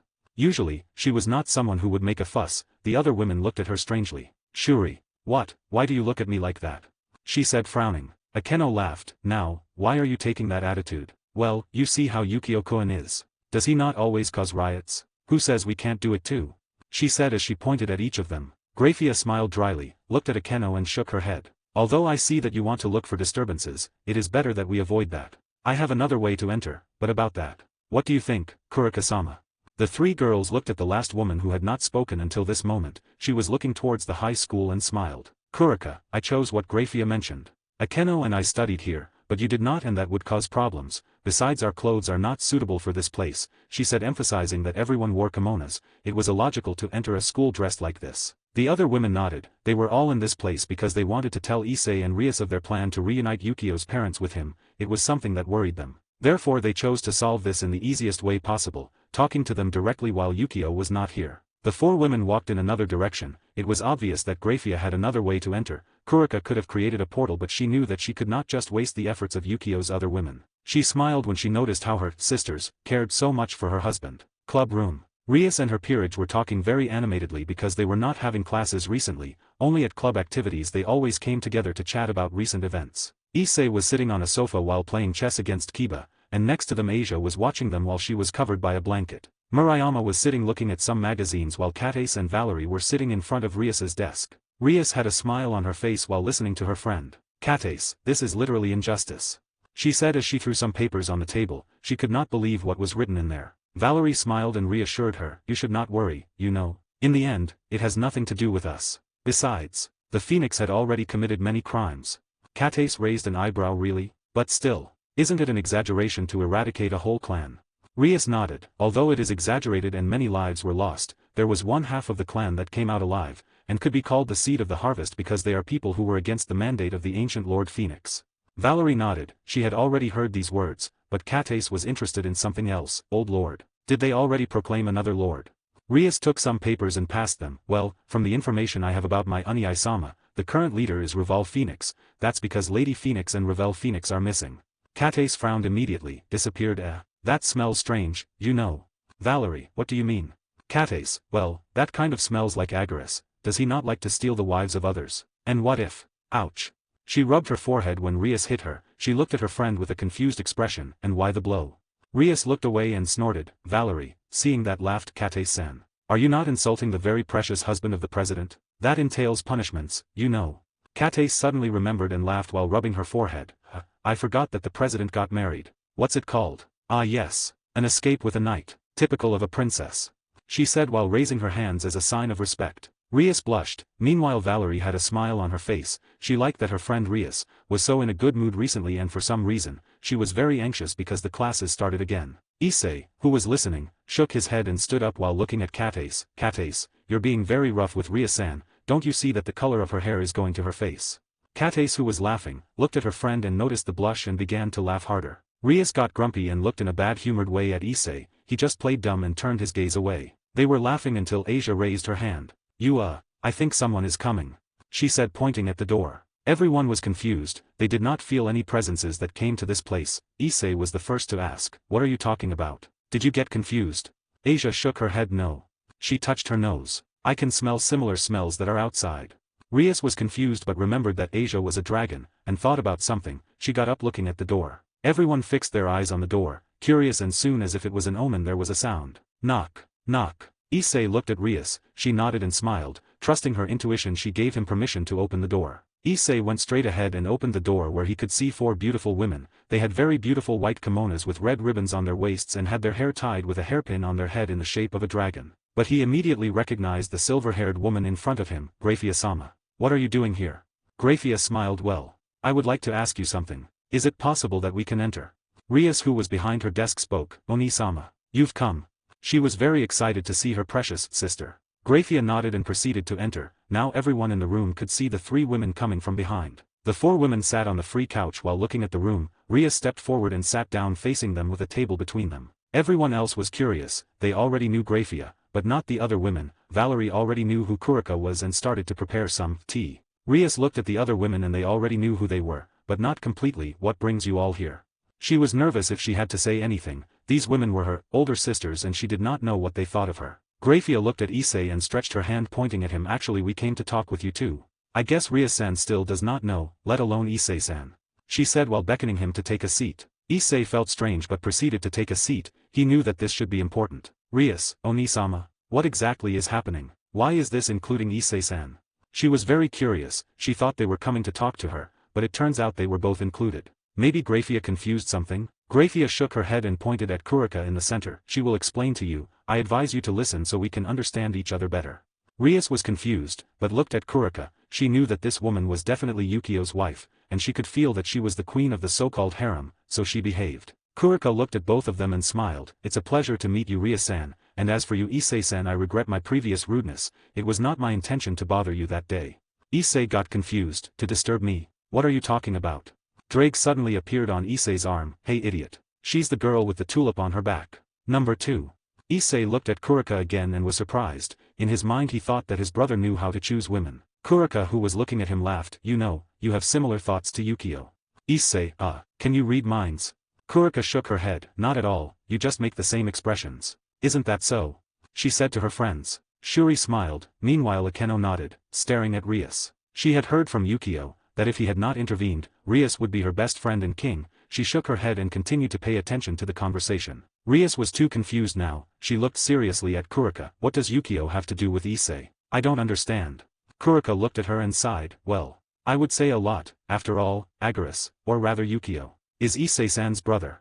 She said calmly. But in reality, the room fell into deadly silence. Everyone stood petrified with their mouths open and looked at Issei. Issei sighed. He knew this, but having it verified was good for him. Asia looked incredulously at Issei. She knew that Agaris was Yukio because she spent so much time observing him, that just by wearing a mask of inferior cloth it would not confuse her. Meanwhile, Murayama looked at Kurika seriously. She knew about Yukio because of her eyes. She had a special power that allowed her to see through everything. She wanted to talk to Kurika in secret. She wanted to know something about Yukio. But the most restless was Rias, who had her blue eyes fixed on Issei in a stunning way.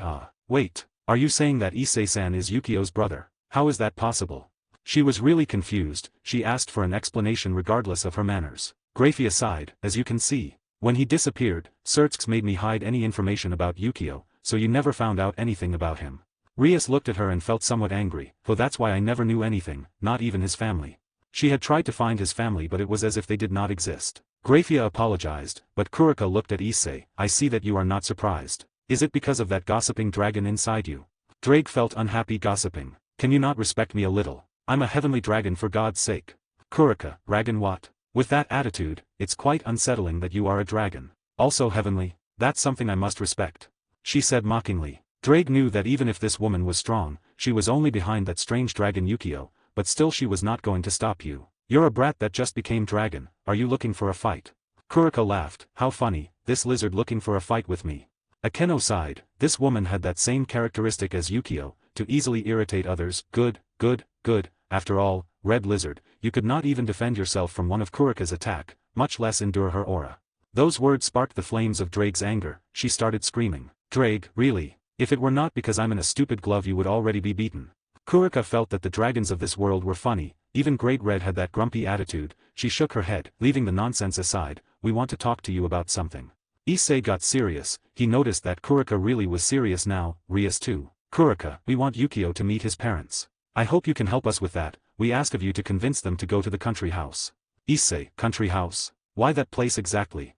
Rias did not know what the country house was, so she listened carefully. Valerie placed the tea in cups on the table and smiled at the guests. Kurika looked at her and sent a small mental message to the girl. Valerie stopped and opened her eyes incredulously. She turned and positioned herself behind Rias while thinking of those words. Nobody had noticed anything. Kurika took the cup. Well, in that place there is one of our portals to the dimension created by Yukio. We just need you to spend a few days there. We will take care of the rest.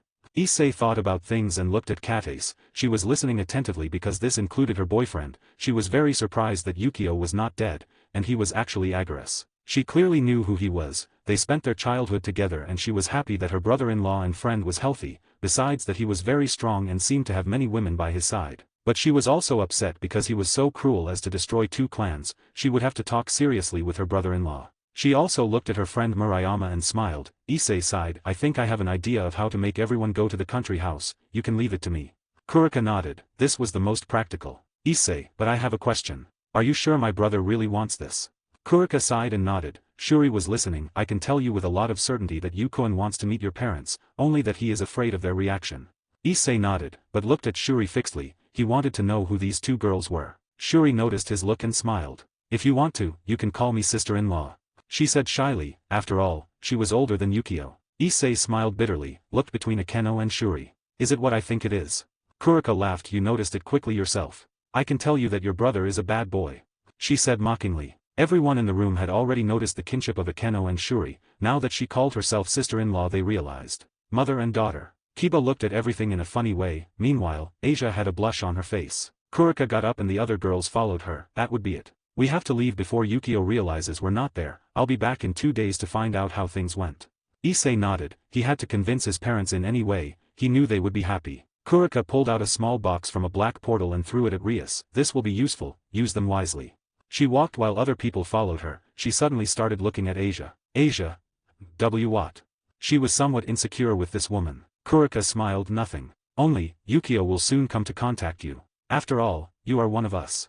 Asia opened her eyes in a dazed way and had a big blush on her face as she put her hands forward.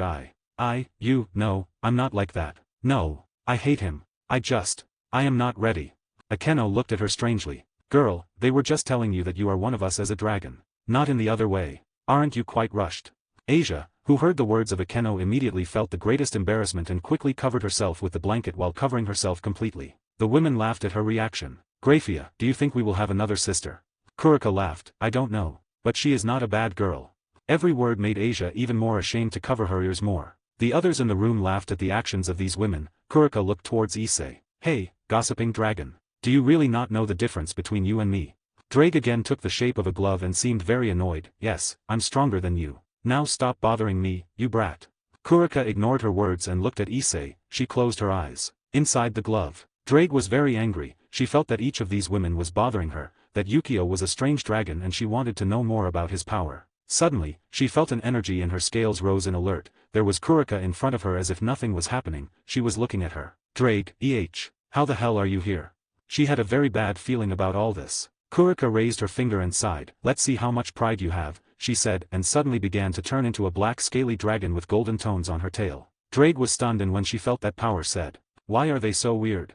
Kurika and company had left the place. Everyone was sitting with different expressions. Asia blushed, Rias confused, Valerie very pensive, Kiba with a smile. Issei and Katace were further planning on how to complete the order. Murayama was still reading her magazines, but she was a little excited when she learned that Yukio could appear in that house. She was sure to ask Rias for a leave. It did not matter, even if she had to invent an excuse. Underworld. In front of a huge place like a mansion were 3 people. 2 had smiles on their faces while chatting. As for the third one, she was taken by the hand of the man at her side and was watching the interaction between the little girl and the man. These were Yukio, Afai's, and their new member Yaiko. Yukio, let's take this as an adventure, he said cheerfully as Yaiko raised her fist in a childish way on his shoulders. Yaiko, yes. Afai's at his side looked at them with a complicated expression. Please, could you stop doing that? Yukio/Yaiko, no. Editor, Mauve. 87, Cow's Brigade. In the middle of a long corridor, 3 figures were walking. A man and 2 girls. All were seen by those who were staying in this place with different expressions, curiosity or panic, but still, there were some who were cheerful. Well, at this moment Afaiz was pulling on Yukio, who was chatting animatedly with Yukio on his shoulders. Anyone would recognize him because he was wearing his goatee eye suit and his mask. Yukio, Afaiz, could you let me walk by myself? It's not like I'm going to run away, you know. Yukio, yes, it's not like we're going to escape. She said, affirming everything. Afaiz stopped and stared at them. She noticed that the father and the daughter had smiles on their faces, but she was not stupid. No, if I let you go, I know you'll come out with some of your strange adventures in this place, just follow me and shut up. Yukio made a defeated expression and let himself be guided. Good. But she did not specify when to follow her. He had a plan to go around this place, maybe see the members of this silly organization. They walked quickly to a room. Yukio could feel many presences inside. Maybe a meeting, he thought, but he did not know exactly why Afaiz brought him to this place. Afaiz looked at him and then opened the door. They entered and each pair of eyes were immediately fixed on them. There were some who were surprised that this happened. Afaiz did not give importance to their gazes and took Yukio to a seat on the sofa to sit down, then she sat on his lap looking at everyone in the room. There was only silence and awkwardness until a man stepped forward. He had the appearance of a middle-aged man in his 40s, his hair was dark silver and he had hazel eyes. He came with a smile on his face. He was Rizevim. Oh, what brings this great guest to this place? You would not come to cause us problems, right? He said in a curious way, although he already knew that he would not hurt them because he was with Afaiz. Yukio, could you not see that she brought me? Rizevim seemed to ignore Yukio's answer. He smiled. Yes, well, I can already see that Afaiz seems to be your friend. But this is a meeting. What did Afaiz bring you for? Afaiz looked at everyone in the room and then Rizevim. I withdraw. I do not want to stay in this place anymore. Rizevim, It was not just him. Everyone in the room got confused by her words, even Yukio. Afaiz saw the reactions of everyone and did not care. From now on, I have nothing to do with you. My objective is already fulfilled and I do not need to be here, therefore I choose to retire. Rizevim, wow. Wait, Afaiz, how can you do this? And our plans? He said quickly. After all, he could not advance his plan if Afaiz disappeared. Afaiz shook her head. I don't need them. As I said, my goal was fulfilled. I do not want to stay in this place. A woman who was behind came out while looking at Afaiz. Wait, Afaiz-sama, will you leave us? She said. The one that spoke was a beautiful and foreign girl with a thin body, shoulder-length blonde hair and blue eyes. Afaiz looked at the girl and then Yukio. She had already made a decision. I'm going to stay with him. Everyone now looked at Yukio, who could only sigh under his mask while combing Afaiz's hair. Yukio, well, as you heard, I will take Afaiz. Does anyone have a problem? Rizevim clearly was not happy. This in itself was a big problem. He had a plan but now it was shattered in seconds. The blonde girl sighed, and Arthur, her brother, took her from the shoulder while they were leaving with the others of Vale's team. Nobody said anything, but a man came forward. He was a handsome young man with silver white hair and red eyes. He approached Yukio and Afaiz, staying in front. Yes, there is a problem. Afaiz is our leader and we cannot allow you to take her. Each person nodded. That was true. Afaiz was supposed to be their leader, and because of her great power it was that they were safe, but if she left them, how would there be a certainty to win this war? Yukio looked at him and smiled. So what? Afaiz is my friend. Do you think I'll leave it to you just because you say it? She decides what she wants and that's not your problem.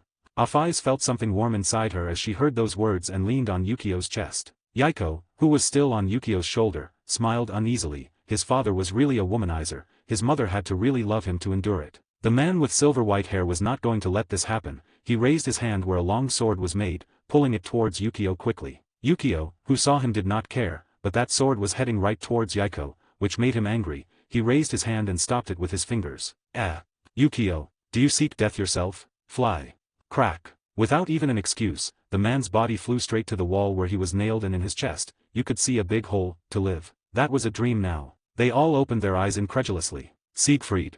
Nobody knew who shouted at that moment, but everyone was now looking in an enraged way at Yukio. Yukio, don't even try. You can't do anything to me, and it's not because of pride but because of reality. So as I said, I'll take Afaiz, whether you like it or not. That's not my problem, he said as he lifted himself up. From the corner of his eye he could see a woman. She had light brown hair and brown eyes. While wearing glasses, she was also wearing a dress that was very low cut and had a large slit in it, which exposed a large part of her breasts. Yukio smiled. Hey, you big breasts, I advise you to stop your current plan, because if any of you bother me that day, I'll kill you all. Kateria was looking towards Yukio. When she saw that he was looking at her, she got confused, but when she heard him call her big breasts she got upset, but that cold tone made her shudder and take a step backward. Yukio, seeing everyone's reaction, smiled under his mask. He looked at everyone again, noticing some faces, and left. When Yukio left, everyone in the room let out a strangled sigh. Now Siegfried was dead, something that left the hero's faction without a member. At the back of the room was a white-haired boy looking at everything that happened and then at his team. Vala, what do you think of all this? Baikao, what do we think? Well, that guy is too strong, he even came here to cause trouble, and if Afai-sama wants to leave with him it just means that his supposed strength is true. He said with a shrug. Arthur wiped his glasses and sighed. I could have told you that Siegfried was looking for his own death. At first that man had no reason to attack, but the sword was heading towards the little girl on his shoulders. Don't you think it's his sister or something like that? Vala nodded. Baikao also seemed to have the same thoughts. They looked at Siegfried's body and just one hit, he ended his life that way. Lu Fei was somewhat sad about the loss of Afai-sama. She looked at her group. What will we do now? Vala, well, let's continue with our plans. For now, I will leave. Azazel could realize my departure. You should return to our base. Everyone nodded and left, but Rezevim had a look of pure hatred. His plan was being destroyed, but he smiled when he remembered something. Kateria, on the other hand, was somewhat confused. She did not understand what Agaris was talking about that day. She knew about the tyrannical power of that man and thought about doing things with care from now on. Yukio and company were out of the place. Yaiko looked sadly at her father. She already knew what was coming. She had to tell him who her mother was and did not know the reaction that this would cause. Afai's was partly warm due to Yukio's actions. She had already decided to be with him, but this made her more confident in her decision. Yukio sighed. Well, Yaiko, I already met your demand, now I want you to tell me about your mother. Yaiko made a sad expression, but she knew that she had to fulfill her promise. Well, but can we first go to the dimension? Yukio nodded and opened a portal, but before entering Yaiko came up with a nervous expression. Whatever happens, will you still come to see me? Yukio looked at her and smiled as he took off his mask. He got up to embrace her. You don't have to worry. You're my daughter, right? I have not pampered you enough yet, so we have to go out a lot, right? Yaiko nodded and smiled as she was embraced. She was happy to finally meet her father, just one day with him and she could already see their similarities. Yukio rubbed her head. Well, now we go. I want to meet your mother. That was true. He wanted to know who had hidden from him that he had a daughter for such a long time. Yaiko nodded and took his hand. Afai's looked at them and followed them. After all, was this not also her problem now that she had decided to be with Yukio? Although she still had to tell him that. Issei's glove. A beautiful mature woman could be seen. She had fairly long and scarlet hair. It consisted of 4 braids tied with bows at the bottom, which are quite wide, 2 that fell in front of her and 2 that hung on her back, and her bangs are cut in a semi-straight way pointing to her left eye. Her eyes were amber-colored. She had a white and smooth skin while wearing a beautiful semi-transparent red evening dress. She had a smile on her face while she had some things in her hands. Drake, yak, this brat, you know how to please someone. She said animatedly while testing what was a beer created by the fairies. She also had many electrical appliances in this place, had a bed and other useful things. She was trapped in this place and never enjoyed anything like this, but Kurika came and said that she would lose pride. At first she thought about a battle but suddenly she pulled out so many useful things. She did not give importance to them at first, but when Kurika taught her how useful they were she started using them and she became addicted. She was in this place a lot of time and she was very bored. Drake, Jijij, if I help Issei, she promised to bring me more things. Of course, I will help him. This great lady will be your assistant. She said with a red and drunken face. This is how the first dragon addicted to technology was born. Editor, Mav. 88, Mother. The 4 wives of Yukio had quickly returned to the dimension since they were supposed to sneak out. They did not want to reveal anything even a little about this. This had to be a surprise for their husband. They came before the captain's building while they looked at each other. Graia, I know that Ria-san and Issei-san can do it. Only our part remains. How will we do it now? Akeno, I really don't know. Shuri looked at her friends and smiled. And if we ask for a day to spend together? We can convince him by saying that we want to spend some time in that place, that's all. The other girls thought about it and decided it was a good idea. Suddenly Graia realized something. And where's Kurika-sama? Now they realized that Kurika was not in the place. Yukio had reached his dimension. With him were Afai's and Yaiko. They had returned to the forest where they met for the first time. He looked affectionately at his daughter. Now where do we have to go? Yaiko made a nervous expression and sighed. Follow me. Yukio started to follow her. He got an idea of who this woman could be, due to the appearance of his daughter. He looked at Afai's. Do you want to come? After all, now you will start living with me. Afai's nodded and decided to follow him. She wanted to be with him, and she was already planning to tell him. The 3 of them walked along the road. There were nice houses for the villagers. Some had already learned that little Yaiko was the daughter of the fairy king. That caused great rumors and verifications that some had felt that for years. Yukio was behind his daughter. He could not help laughing a little at seeing her walk so nervously. Hey, why are you so nervous? Are you afraid she will scold you? Yaiko stopped and looked at him before breathing in. It's not just that. You did not know about me. And you'll be mad at mom, right? Yukio crouched down to her height and combed his daughter's hair. Although I admit that I am upset with this, I cannot hate your mother. After all, she gave birth to my daughter. Yaiko nodded. She had to trust in everything he said. You'll let her explain everything to you. She loves you very much. She's always talking to herself or watching your photos. She knew that her mother had a secret, and she wanted her father to listen to everything before there were problems. Yukio nodded. Well, I'm going to listen to her. As I said, you do not have to be worried. You know, I'm very happy to have a little daughter. He said it sincerely. Yukio took courage from his words and proceeded to walk. She would no doubt advocate for her mother. Yukio started to follow her again. Afaiz had taken his hand. He directed his gaze towards her. Afaiz, are you okay? Yukio, I think so. I admit that I really do not know what to feel, happiness or anger. Afaiz squeezed his hand and stuck to him as they walked. It will be all right. Yukio sighed and nodded. He had to really listen to the explanation and know why all this happened. He felt somewhat warm with the actions of Afaiz. After a walk of a few minutes, they arrived in front of a beautiful house. Its appearance was very different from that of the other villagers' houses. It was more like a Japanese house. Yukio felt curious. It was as if he had come to this place sometime before. Yukio looked at her father. She then took a lot of courage and opened the door. Suddenly a voice came from inside. Yukio-chan, is it you? I told you not to leave for so long, you had me worried. Yukio, Mom, I'm sorry but I brought some people with me. She said quietly. Yukio and Afaiz had entered. From the inside sounds and steps were heard. Did you bring guests? Mao, you should tell me before I haven't prep. Yukio could see a beautiful woman with black hair and pointed ears, pure golden eyes, wearing a housewife dress but had an expression of anguish on her face. Yukio, Seamus. Seamus looked at everything with fear, then to her daughter who was next to Yukio. She knew that this was going to end badly. Seamus, what brings you here? You looked for me. She tried to look normal. Yukio nodded. Yes. I guess. I met a little girl who said she was my daughter, and it turned out to be true. Could you explain it to me?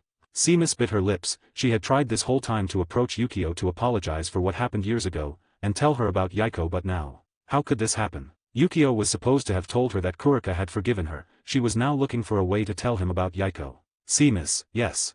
Yukio nodded and entered the house. The reason he seemed familiar with the place, it was here. It was this same place where everything happened years ago. Seamus looked at her daughter. She sighed. Please, could you go to your room? I need to talk to your father.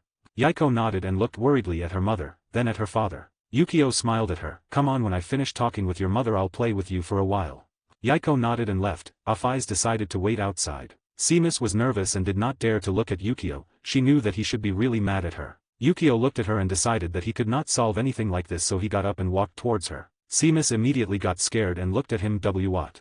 Yukio sighed and placed his hand on her cheeks. Why are you behaving like that? Are you not my wife? Would you believe that I would hurt you or something similar? I just want you to tell me why you hid all this for such a long time. It's the only thing that I want to ask.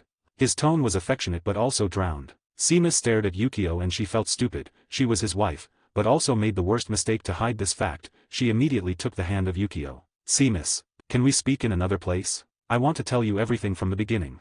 Yukio nodded and took her in his embrace before disappearing from the sight. Now they were both out of the village, on a rock. This was the place where he always spoke with Afaiz. Seamus looked at the moon and sat down. Yukio did the same while he was at her side. Seamus looked at him and leaned on his shoulder while closing her eyes. Yukio started stroking her hair. He knew that this woman loved him, and he loved her too. There is something that only Kurika and he knew. Seamus was and always will be his first woman actually. Seamus enjoyed the caresses of her husband. For years they were not together. She began to remember everything and proceeded to talk. Seamus. It all started that day.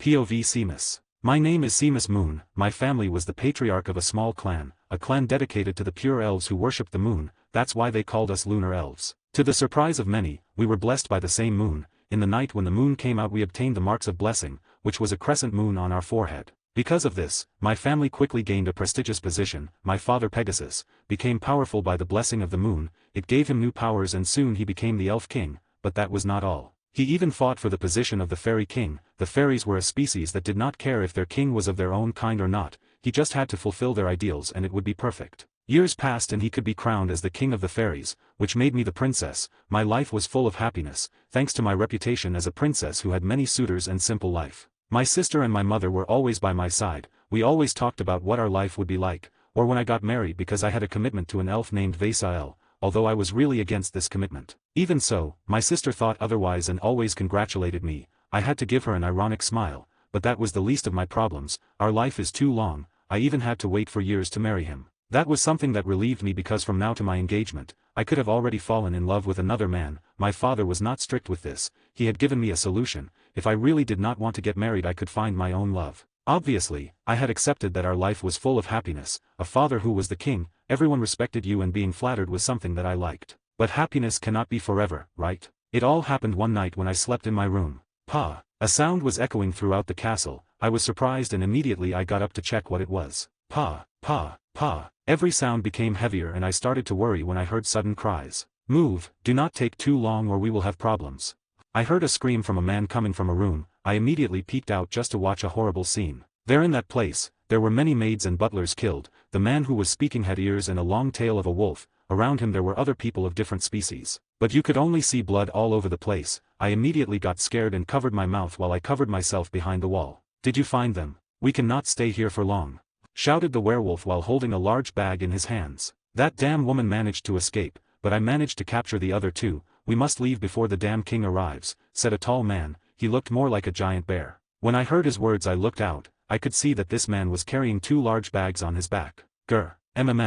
Someone seemed to scream from the bag. I assumed that someone was being gagged. The man quickly grabbed the bag and hit it against the wall. Pa. There was a muffled sound in the bag and then it did not move anymore. The man reloaded the bag and left the place. When the men went out, I looked at this place with horror. I could see many dead people, but it was not like I never saw it before. Immediately I ran to my mother's room, but when I arrived, it was destroyed. Without thinking much I went to my sister. I sighed when I noticed that the door was closed and in good condition.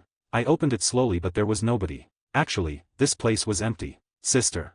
I throw myself on the floor. Two more. That woman escaped. Mother, sister. It cannot be or if. I was very stunned. I had heard the man say that one escaped, and caught the other two. We are three. Do not tell me that they were searching for me. Immediately I started crying. I could not believe that my mother and my sister had been captured. After a few hours, my father arrived and found me in the room. I frantically told him everything that had happened. He got angry and immediately sent thousands of guards to look for the culprits, and to rescue my mother and sister. I was really worried, but my father told me that I should be calm, that he was sure that they would come to ask for a ransom. When I heard it, it relieved me really. Pegasus, yes, I do not doubt it. Would they risk it if it is not to get some money? We will have to wait a bit for someone to come and negotiate. His words made me feel safe and I began to wait every day at the gates of the castle. But a week had passed. And it was then, that a guard told us that he had found something in the forest. My father and I immediately rushed to the place. When we arrived, there was a small cabin. While we went straight into it, we could see many guards with their heads down, and looking at us pitifully. My heart squeezed and I accelerated my step. We entered and it seemed like a normal place, but a guard guided us to what was an underground passageway. My nose caught a horrible smell, but I kept walking. But I wish I had never come down there. Mother, sister. My eyes started to get wet, my mouth was dry and I could not believe anything that I saw. There in front of me was my mother and sister in chains. Naked and bruised on their bodies, my mother was missing an arm and my sister had no fingers. There was a white liquid running through their bodies and blood all over the floor. I walked hesitantly towards them, but the guard stopped me. This cannot be, I said in a low voice. Yes, this is a dream. Is it not true, father?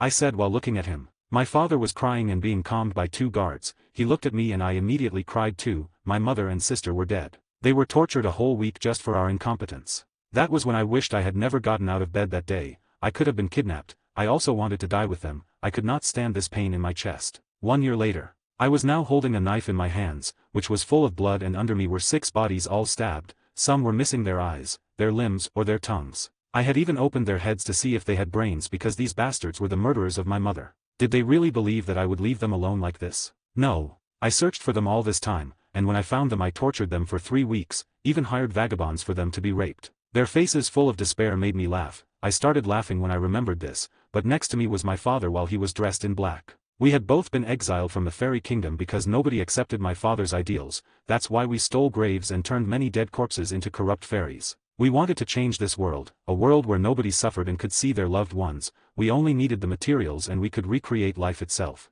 But that was only possible if we got the fairy core. It was a small crystal embedded right in the heart of the first fairy king. My father knew where he was, so we started a war against the fairies, which caused a massive battle. The other races were also involved, but we did not give them any importance. We only had one goal, to revive my mother and sister. My father approached me. I had not seen him smile for years. Well, I also went through the same thing. Pegasus, I just received the information that this hateful protector of the fairies arrived. I need you to get rid of him. He is still weak, so you will be enough for that. I looked at him and then nodded. I did not care who got in the way of my plans. I would kill him. My father gave me the place where the protector was staying and immediately I went for him. 2 corrupt fairies followed me. They were beings full of dark substance. I had left them far away from the city, where the protector was supposed to be. When I found him I could only see a young boy. He seemed to be only 15. Elle smiled when I saw that killing him alone was a matter of ease. I hope he is alone and I have the opportunity to attack him, but before reaching him, I was stopped by strange chains. Seamus, arg. Elle screamed because these chains squeezed me too hard. The boy turned to look at me seriously. Can I know why you are trying to kill me? What bloodthirst you have for me? I looked at him in a hostile way, but he simply shook his head and sat down again, but this time looking at me. Yukio, then, will you tell me why, or will we be here all day? Believe me, I have nothing better to do, but if Miley-san finds out that someone attacked me, she will be very angry. Elle grimaced. I knew who Miley was. Miley Sholang, a pretty powerful war fairy. Seamus, do you think that's enough for me to be afraid? You're just a child that ruins our plans, you do not belong in this place and you should leave. As soon as I said those words, I saw that the boy's expression became heavy and sad. Yukio, it's true that I do not belong to this place, but I cannot leave either. And you know whose fault it is, it's yours, damn it. I saw how he got angry all of a sudden and started screaming at me several things that I did not understand until he calmed down. I looked at him strangely. Seamus, kill me. I told him to put an end to my life, I preferred to go to my sister and mother. But the boy did not move and just looked at me again before going away and removing the chains. Yukio, stop. I will not kill someone because they tell me to, don't bother me. He said with an annoyed expression and left. I stood there without understanding. I watched his retreat and felt a presence getting closer, so I left quickly. After that day I continued observing him. I knew he knew I was looking at him since sometimes he looked right where I was and smiled at me. I started to get confused by his actions. I was supposed to be here to kill him, but he was still behaving like that. Even if he caught me again, he let me go. I was delaying this too much. One day accidentally some fairies managed to discover me. I fought against them but there were too many to win and I had to escape. While I ran I felt the presence of the person I feared most in this place. Miley Sholang, her presence was approaching at a terrifying speed. I knew that I was going to die. I did not know if I was happy to finally see my mother and sister again, or feel guilty for not fulfilling my promise to revive them. But before I could say anything I was knocked down and being carried in the arms of a man. When I looked, I was surprised. It was this silly boy again. But now he was saving me and hiding me in a small house. Seamus, what are you doing? I could not help screaming at him. Yukio, phew, if you scream they'll know you're here, better keep quiet and wait, okay? I was stunned and could not understand this child. Don't you understand that I'm here to kill you? Why do you always let me go? Am I not worthy in your eyes as an enemy? I told him with all my rage. But he covered my mouth. I looked at him incredulously. Yukio, phew, I told you to be silent, and if you want to know why I let you go, I do not want to kill you. I do not know why you want to die so much, you know, just shut up for a second. I looked at him angrily but nodded, but this asshole still did not remove his hands from my mouth. I started trying to bite him. Yukio, could you stop doing that? It feels uncomfortable. I rolled my eyes. If you feel uncomfortable, remove your damn hand, that's what I thought. We were in that place for a few minutes. After he felt that everything was safe, he smiled at me and took my hand from his mouth. Yukio, well, you're safe. I think I should help you out of the village. If they see you again it will be difficult to escape. He said while rubbing his chin thinking about a plan. I sat on the floor and looked at him strangely. Why are you doing this? Yukio, do what? Seamus, protect me. It's impossible that you would just happen to be there by chance and you would see me in trouble. You were watching me, right? He scratched his head and laughed. You discovered me, well, I do not know, you just seemed interesting to me and I wanted to protect you, okay? I frowned. I am interesting. Are you an idiot? Do you not understand I'm going for your life? Yukio, yes, but you always fail, don't you? I sighed and did not know what to say. I just leaned on the wall. Yukio, can I know why you are doing this? Seamus, trying to kill you. Yukio, well that too, but I was talking about why you're on his side. I looked at him and shook my head. It's not your problem. Can I leave or do you plan to keep me here all day?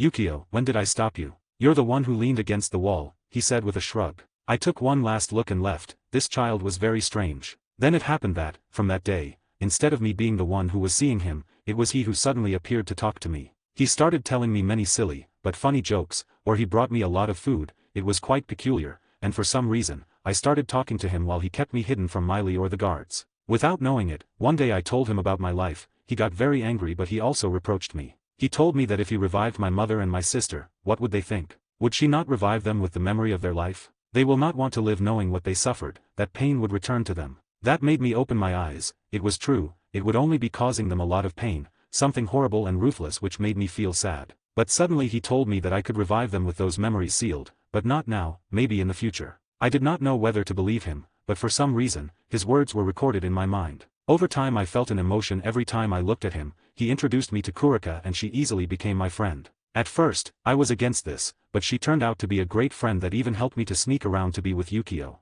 The three of us always talked and Kurika one day showed me a mark on her chest. It was from a dragon. She said it was because she was loved by Yukio. I smiled and congratulated her, but, did I feel jealous? I started having feelings for that silly child, despite being older than him. What a joke. But it was inevitable, right? One day it happened, me and him. I became his wife. No, one of his women. 1 year later, Yukio and I were in a Japanese house. This house was created by Yukio for us. A few months ago Yukio told everyone about us. Some were cautious because I was the daughter of the enemy, that was obvious, but Yukio defended me 1,000 times until everyone surrendered. Kurika was somewhat jealous, but happy about everything. She was his first wife, but not his first woman. She always reproached me for that, but I could not do anything about that, right? Yukio and I lived a quiet life together. Kurika was always with us and we always had fun together. Whether we went out or spent time as a family, we became sisters, either in bed or outside the house. But one day I felt a familiar presence and I had to walk away to see him. Seamus, father. Pegasus, you betrayed me. You betrayed your mother and sister.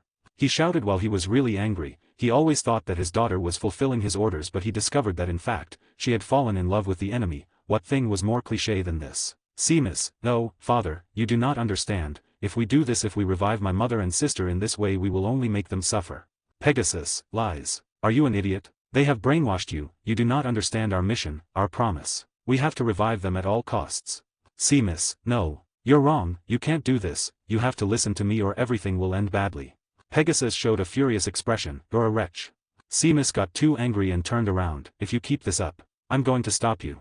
It was my words before I left, but without me knowing it, my father, he used something on me. He had shed some of my blood that he kept in his magic scepter, and he controlled me mentally for a mission. It had already been 2 weeks since I spoke with my father, and I was feeling strange. I had mild headaches and sometimes I was sick, which worried Yukio a lot. Yukio, you should not strain yourself. Stay in bed now while I take care of you, he said in a loving way while kneeling by my side. I was lying on something called a futon. I was being spoiled by my husband while I was sick. I could not be happier and we were both flirting. Kurika suddenly arrived and smiled. Kurika, you never leave him for me. Oh, I feel excluded.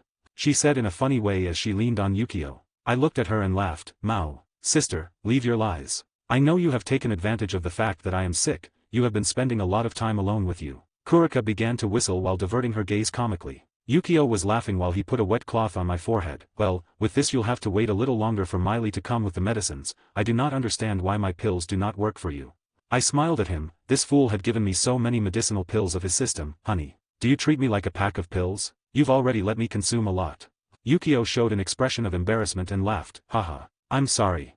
The three of us laughed until I fell asleep. When I woke up it was night. I felt better and I got up. I could see Yukio sleeping next to me. I was very happy to have my husband. I kissed him on the cheek before seeing the street through the window. The wind hit my face refreshing me and I felt like new. Suddenly arms surrounded me lovingly. I knew it was Yukio and I leaned on his chest. Did you wake up?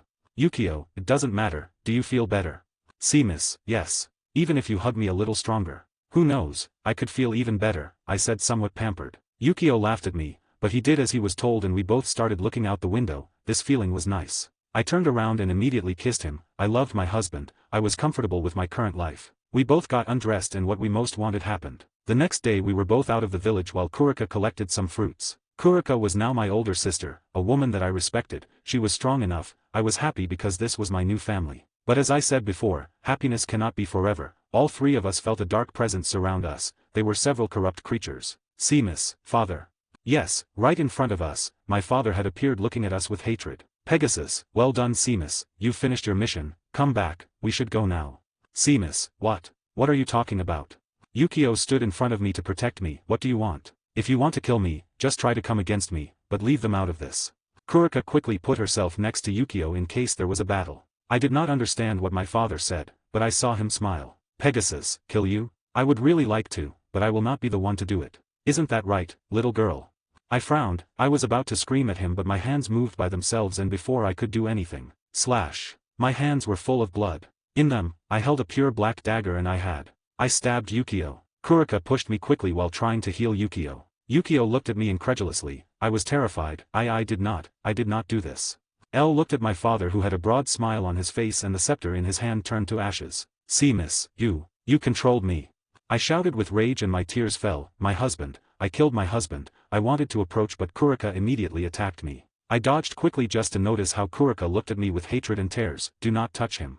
Seamus, sister, this is not dash. Kurika, shut up, I told you not to touch him, she said unleashing her power. My father started laughing and left as if he had won everything. I started crying while I watched everything. My family, the person I loved, with my own hands I had stabbed him and my sister now hated me. The corrupt creatures began to take me with my father. I did not resist. My eyes were fixed on Yukio who barely breathed while looking at me. I was crying. I lost everything that day. 2 years later. The years had passed, the battles intensified. I found out that Miley Shalong had died. Yukio had survived my attack, but he was really very hurt, which resulted in the death of Miley while trying to protect him. I also learned about his achievements, but more of his losses. My heart cracked into pieces. I spent every day crying in my room. I did not want to eat, but I had to. Why, you may ask? Because I got pregnant. I had become pregnant with Yukio's child. I could call this happiness because I had at least one child of the man I loved. I knew I could not be with him anymore. I would make sure to give a lot of love for my son or daughter. But without anyone knowing I was also making a seal, I wanted to use it against my father,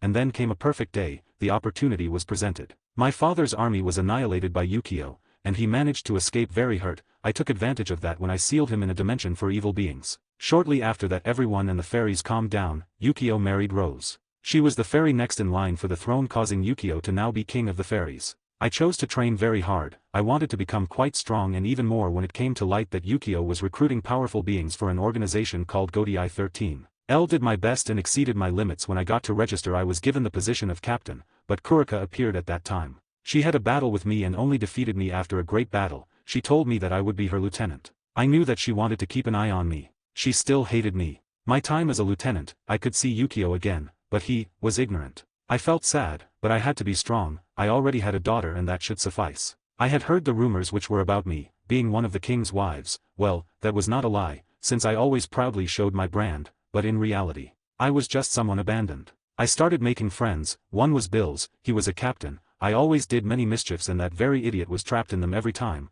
That led to many scoldings. But I ignored all that and had fun, because, every time I made a prank, Bill's immediately complained to Yukio, and he always came to scold me. Maybe someone would think it was annoying to be scolded, but not for me. After all, I could always see him again, even though he only came to reproach me for many things like the king he was. That was enough for me. I was happy with that. Then it happened. One day I saw him as he brought a new member to the captain's building. Bill saw me spying, and I had to immobilize him so he would not say anything, but the door opened and we fell. Yukio looked at me very angry. I was afraid and wanted to escape, but when he spoke to me I could not resist telling him what I wanted. To my surprise, he hugged me and treated me fondly, saying that Kurika was no longer angry. That meant I could go back to him. I could go back to the family that I had lost for so long. Could I be the wife of the man I love again? I wanted to tell him about our daughter, to tell him that all this time he has had a daughter. I did not know what to say, but I never thought that my own daughter was going to give me away so fast. This is how it came to this situation. End of the POV. Yukio was looking at Seamus, who was lying on his shoulder with some tears in her eyes. He immediately laid her on his lap. She seemed tired after going through this and had fallen asleep. Yukio looked at the moon. He loved this woman, his first woman, his most beautiful love. But since he was stabbed by her, he began to feel worried. But how could he not love her again? She was the woman who made him happy for so long. She was very strange, funny, kind and naughty. It was something he liked about her. Her childish and friendly attitude, serene and serious, but also rude. A tear ran down his cheek while combing in his wife's hair. Yukio, you are always you. Who surprises me, from the first time I met you. Your interesting actions and your silly side. But you always loved me in reality. Do you know how long I waited for you to decide to return to me? Even though that happened, I still loved you and I was waiting for your return, and although I always tried to ignore it, I kept thinking about you. Semis. He smiled and closed his eyes to also enjoy this moment together. Editor, Mav. 89. Arrival at the Yokai faction. After a few hours of being together in this place, it was time for Yukio to return. He was not mad at her. At first he wanted to release his anger at her, but how could he? She was the woman who gave him his first daughter, something he has been dreaming about for so long.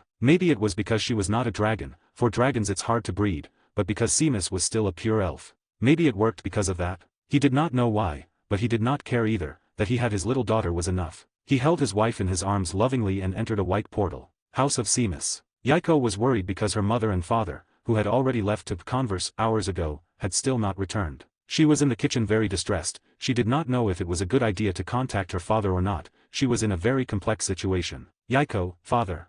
Yukio, yes, what's up sweetheart? Yukio, nothing, I'm just worried. Oh, you came back. She said as she turned around and noticed her father, but as she looked at her mother in her father's arms, she did not know what to think. Yukio, what happened to mama? She worriedly said. Yukio just smiled at her. Are you not worrying too much? Come help me take her to bed.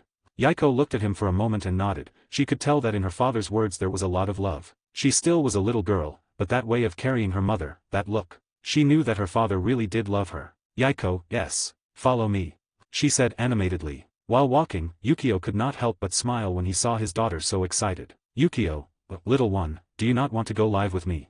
Yukio was stunned and froze, but then shook her head. I'm sorry, father. But even though I love you very much, I still want to stay with my mother. She was not going to leave her mother, she was the one who took care of her for a long time, and although she wanted to get together a lot with her father, she was not going to hurt her dear mother. Yukio frowned. Little brat, are you stupid? If you come with me, your mother would too, of course. What kind of image do you have of me? Yukio turned around and raised her finger, pointing. A womanizer who cheats mother. Yukio. He was silent. This is a déjà vu. Yukio put on a winning expression and kept moving forward. Yukio shook his head and followed her. When Yukio placed Seamus in bed, he decided it was time to solve some problems. He looked at his little daughter. He wanted to take her with him. Yukio, will you visit me later? Yukio nodded. Yes. Do you want me to come for you tomorrow? You can come with me to have fun. Yukio, yes. She smiled very animatedly. After all, her father had a somewhat similar attitude to her. Yukio rubbed the head of his little daughter fondly. Well, let me know when you decide to live with me. Talk to your mother when she wakes up. Yukio nodded very obediently. Yukio saw Seamus asleep and smiled before giving her a small kiss on the forehead. Yukio, don't run away, you know, I'll come to punish you soon, he said with an affectionate tone. He opened a white portal and disappeared from the place. Yukio saw her father leave and sighed. It's much better than I thought. Well, I thought the same. Yukio nodded, but then she saw her mother. Hey, you are awake. Seamus, isn't it obvious? How could I sleep in this situation? I just wanted him to take me in his arms, he even promised me a punishment, see? She said with a flush on her face. Yukio, punishment. Wait, mother, why are you blushing? Seamus looked away. Who knows? Yukio, it's obvious that you know. Yukio had picked up off eyes before leaving. He left her in the place where they met and they said goodbye. He had to solve some problems because classes would start soon, which meant two things. Irina's arrival and Cockabille's attack. He was now worried about Irina. But he decided to stop thinking about it. He would explain everything to her in the best way. He still loved her and had a lot of love for her. But if she decided not to be with him, he was not going to force her. He knew it would be difficult for her to suddenly accept that he had many women, and now even a daughter. Yukio, oh, and now, how will I tell this to the girls? He knew it was hard to tell the girls that Seamus had his daughter now. He sighed and kept walking, but suddenly frowned before smiling. Yukio, tell me, darling. Why have you been following me all this time? He said in a nervous voice. He looked at the shadows. There was supposed to be nothing there, but suddenly a beautiful woman with black hair came out with a smile, somewhat creepy. Kurika, what's wrong dear? Can't I see my husband for a few minutes? Yukio, oh, yes, of course, but since when did you follow me? In fact, although he was very strong, Kurika was a difficult presence to feel. Kurika spread her smile. Did you like being in the Cows Brigade? Or, did you really like to meet again with the great sister Seamus? Yukio got nervous, and hesitated but sighed. You did hear everything right. Kurika nodded and looked at him seriously. I could hear every one of her words. Is she not always the first? She sighed and approached Yukio as she hugged him. Yukio also hugged her and rubbed his wife's back. Kurika, do you plan to tell the others? Yukio, yes. It's something I need to tell everyone, after all, it's my little daughter, right? He said while they were still in the embrace. Kurika sighed and leaned on her husband's chest. She was very angry at first. What happened with Seamus many years ago made her suspicious of all the other girls. Although she was happy that Yukio received the love of many girls, she was always cautious about everything, but when she heard the real story of Seamus, she could not help but change her thoughts. She could not help but notice how Seamus actually did everything possible to be with Yukio. After all, Kurika became so powerful just because she became a dragon, but Seamus was different. She was just a simple elf that trained to her limits, and her strength almost reached up to 98% of Kurika. She did not want to admit it, but Seamus would always be her older sister. Although she could be the first wife, Seamus would always be Yukio's first woman. Thinking about that, her jealousy and anger vanished. They lived for a long time as a family. She was her great sister. Kurika, I see. Do you know that they are going to skin you alive? She said with a mocking tone. Yukio smiled bitterly. Will you not be there to protect me? After all, you're the first one, right? Kurika laughed and looked into his eyes. Well, the great sister Seamus could be the first, but certainly, I will not stay behind. Don't you know? Yukio smiled and kissed her lips passionately. Both stopped their kiss after 10 minutes. Kurika had a blush on her face, but also a beautiful smile. What if? 2 days. Yukio, 2 days. What do you mean? He got confused. Kurika, you know, in 2 days will be that special day. She said, sounding embarrassed but staring at him. Yukio did not understand but then smiled as he looked at his wife. Yukio, I accept, in 2 days. It's a special day after all. Kurika nodded and blushed. She wanted this. In 2 days it would be when she had her weak moment, when her dragon blood would become somewhat weak, and if she had sex at that moment, there was 80% of getting pregnant. It was what she wanted most. If she did not do it at this step, Shuri was going to beat her, because she knew that Shuri was still human. With that advantage in hand, it would not be difficult to give a son to Yukio. Both embraced a few minutes, but she had to retire. After all, she was in charge of some affairs of this world. Yukio watched her departure, and felt the emotion in his heart. Right at this moment he felt like many years ago when he lived with his 2 wives. He smiled and decided to follow his path. Dimension of Yukio, near the king's area. A beautiful wooden house could be seen. Inside, it was decorated with many beautiful paintings, expensive furniture, and some electronic utensils. In the middle of the living room, sitting on a sofa, was a beautiful 15-year-old girl in white shorts and a red shirt. She had long wavy blonde hair and dark blue eyes. She had a smile on her face. "Ravel, this is incredible," she said very animatedly. Right at this moment she was reading books created by the fairy king in this place. A tall woman with a voluptuous body, blonde hair and dark blue eyes, was wearing a white coat. Obviously, it was night clothes. It was already night. But she was staring at her little daughter. She could not help but smile. Previously they had gone through some bad things. But this young man, Agaris, had saved them, and now they were being protected as if they were the same as his queens. Each time a guard came, they treated them with the utmost respect, even getting to know one of the queens called Akeno. "Reiko, I have not thanked you yet," she said as she closed her eyes and remembered the young man who rescued them. She still remembered vividly how he had suddenly appeared, and he treated her with such affection. Even the words of her daughter confirmed it. Her daughter had told him the exact words that man said when he fought against her ex-husband. "You should never have put a finger on her, you or anyone in your dirty clan." Those words were spoken by him. They sounded dominant and as if they were facts. She could not help but blush a bit. "Why did you still not come here?" Next morning, because classes started early, Yukio decided to stay and live in the human world, but he did not have a house in this place, so he decided to live together with his wife Yasaka. He was dressed in black pants, white men's boots, and a white sweater. He had used a portal to suddenly appear in the new house of the yokai clan. When he appeared, he could see a very beautiful place. It was like a palace. The walls were completely white and the roof was supported by pillars. He had just appeared in something like a big room. Behind him was the entrance to this mansion, and then there were 3 large doors in front of him. Many yokai was scared when he suddenly appeared, but on closer inspection, everyone showed a smile and bowed. "Greetings to the great fairy king." "I bow to the king." "Faction master." Many began to express their greetings. Yukio just waved his hand at them. All yokai knew his identity, but nobody revealed anything. Among them was strict control over information, and their king was someone they loved without questioning. He asked a yokai how he could get to Yasaka, so he was told that if he continued straight through the central door, he could enter the queen's work area. He nodded and went on his way. While he walked, many greeted him, others threw him glances or gave some gifts. When he came through the door, he was even more surprised. It was a corridor decorated with different paintings, but each one represented the yokai. He kept looking at everything and smiled. "Yukio, my little wife. You know how to build a nice mansion. Maybe I should ask for a house from you," he said absent-mindedly. Soon he stopped to look at a giant beautiful painting. In it he could see many dragons of various colors flying over the sky and yokais on earth looking at the dragons. He knew that this was a representation towards his union with her. He could not help saying that the painting was beautiful. Looking more closely he noticed some names in the corner. Yukio, Asaka Dragon, Kunu Dragon. They are unique, huh? He shook his head. He was going to follow his path. He wanted to see his beloved wife. But some voices stopped him. "Oh, come on Yachan. You can't give me a no, I want to be included too," said the childish voice of a woman. "Ah, for the last time Sarah-chan, I cannot just put that on air. I have not even checked the content. How am I supposed to let that happen?" Yukio immediately recognized the second voice. It was his wife's. He looked ahead, where he could see 2 beautiful women. The first had long black hair tied in 2 tails on each side using 2 fuchsia strips, and her eyes are purple. She has a body like that of a little girl, but large breasts that highlighted her small figure. The strange thing was, that she was dressed as a magical girl, wearing an accessory, a magic wand with a star shape. The second person appeared as a young woman with a voluptuous figure and very long blonde hair with matching eyes. She had delicate facial features and her eyebrows were very short and round, a symbol of nobility. Her hair was tied in a loose ponytail, which reached the legs and ended in a spiral, with taut bandages to keep it in place. She had a Chinese hanfu suit. It was white and with golden embroidery. It was somewhat tight, causing her breasts to stand out. She was very beautiful with that smile on her face. Sereorg put on a downcast expression. But it's my new collection of toys. I want it to be broadcast on TV. Who more than you are the most suitable one for that?" She had finally managed to get a new collection of magic dolls. She wanted it to be published by Yasaka since she had created a TV company. "Yasaka, you never give up, do you?"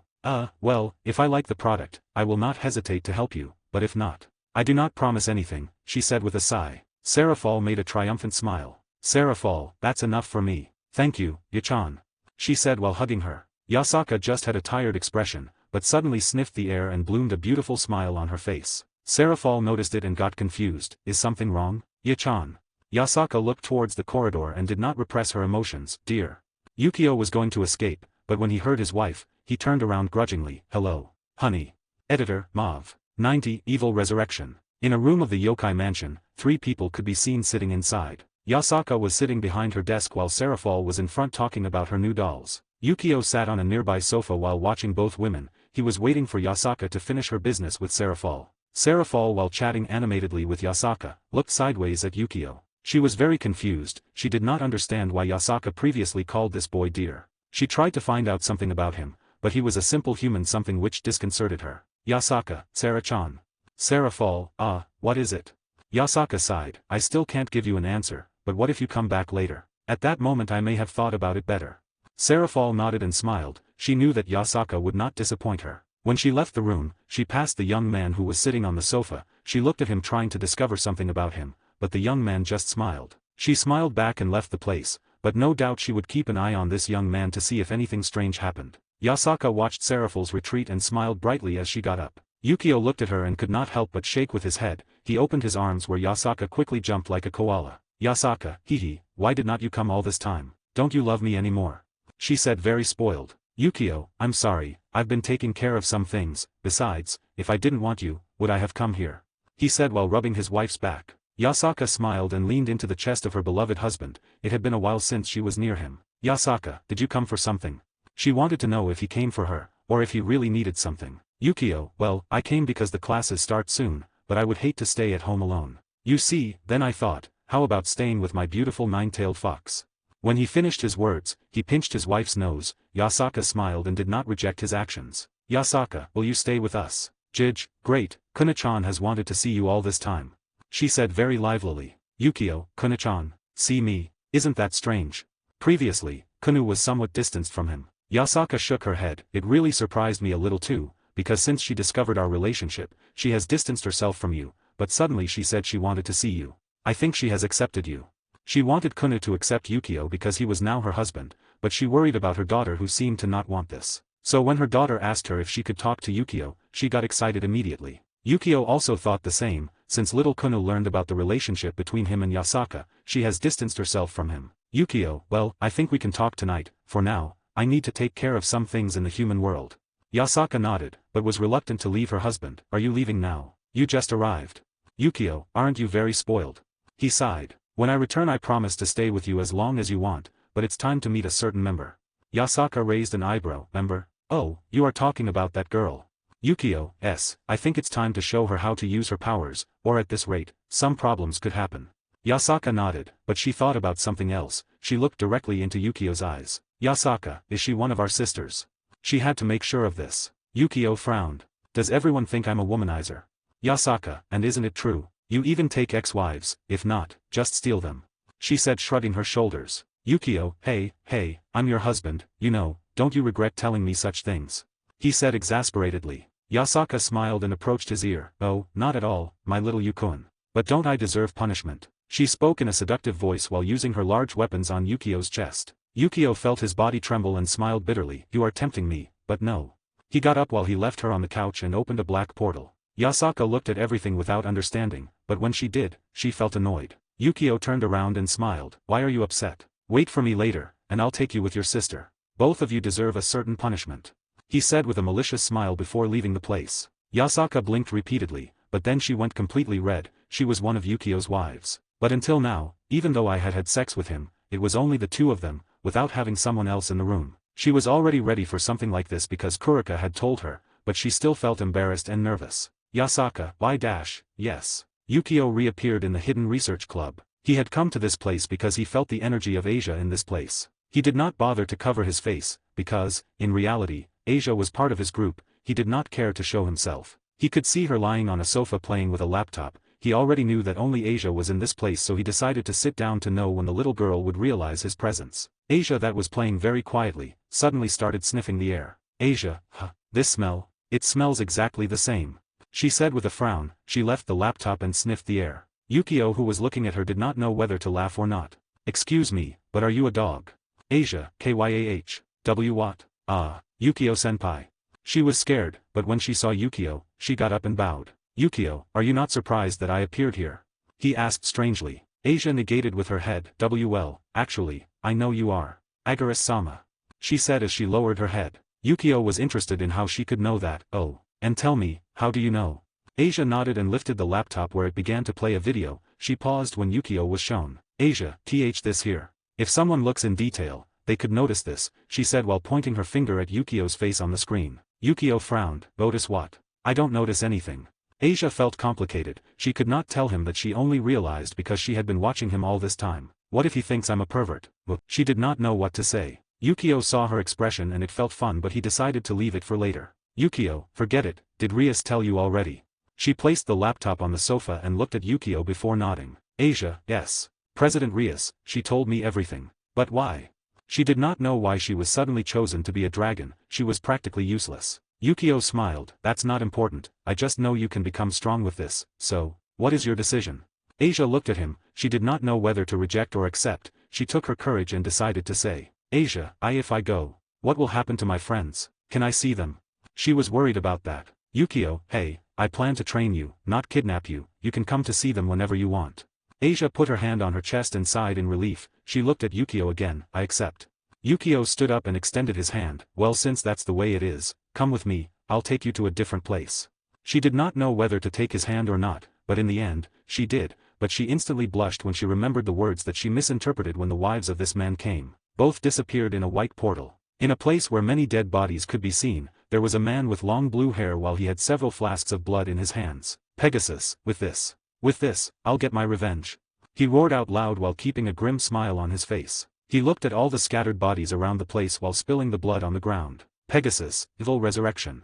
Suddenly, from the ground dark and rotten hands that crawled towards the bodies began to emerge. And when they were absorbed by the soil, they came out again, but this time full of a dark miasma with an intense evil aura. Pegasus began to laugh aloud, imagining how he would destroy his enemy. I'm going to kill you. And I will fulfill my promise. Editor, Mauve. 91, peace. 91, peace. When Yukio appeared in his dimension, he was surrounded by many trees and seemed to be at a place without population. Asia looked at everything with fascination in her eyes. Although there were no people here, the beautiful trees with fruits, and thousands of small lights flying through the forest gave an exotic view. She looked at everything carefully and regretted not having brought a camera, because this place certainly deserved to be recorded and put in a beautiful frame. Yukio saw her expression and smiled. I can bring you again, but that will be for later. For now, let's go. Asia nodded and started to leave, while she was still taking Yukio's hand. She was nervous about the contact between their hands, but she did not dislike him. She sniffed the air and put on a satisfied expression. When she became dragon for some strange reason, she started to smell strange scents on people. Some sweet or others bitter, but Yukio for her seemed to smell with an intoxicating fragrance, something that made her feel protected. A few minutes later. Yukio, well, sit down there, I'll teach you how to control your powers. Also, let's do something with those new senses of yours, I think you find them annoying.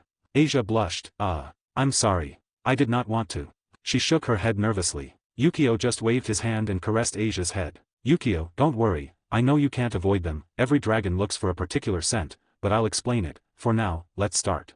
Asia nodded and sat down while looking curiously at the place. This place was a valley, they were in a high mountain range. She could see a great sea of trees below this mountain range, but she felt powerful energies here, presences and sense of different people, but as Yukio had not said anything, she did not ask either. Yukio suddenly pulled out a brush. He began to create a circle around Asia. Asia did not seem to understand. It was supposed to be a normal brush, but it was actually writing in the air. Soon, a circular black matrix spread across Asia. She was scared, but seeing Yukio's reassuring smile, she calmed down. Yukio, don't worry, this is a kind of training. I don't want you to destroy everything in your way, so better be prepared.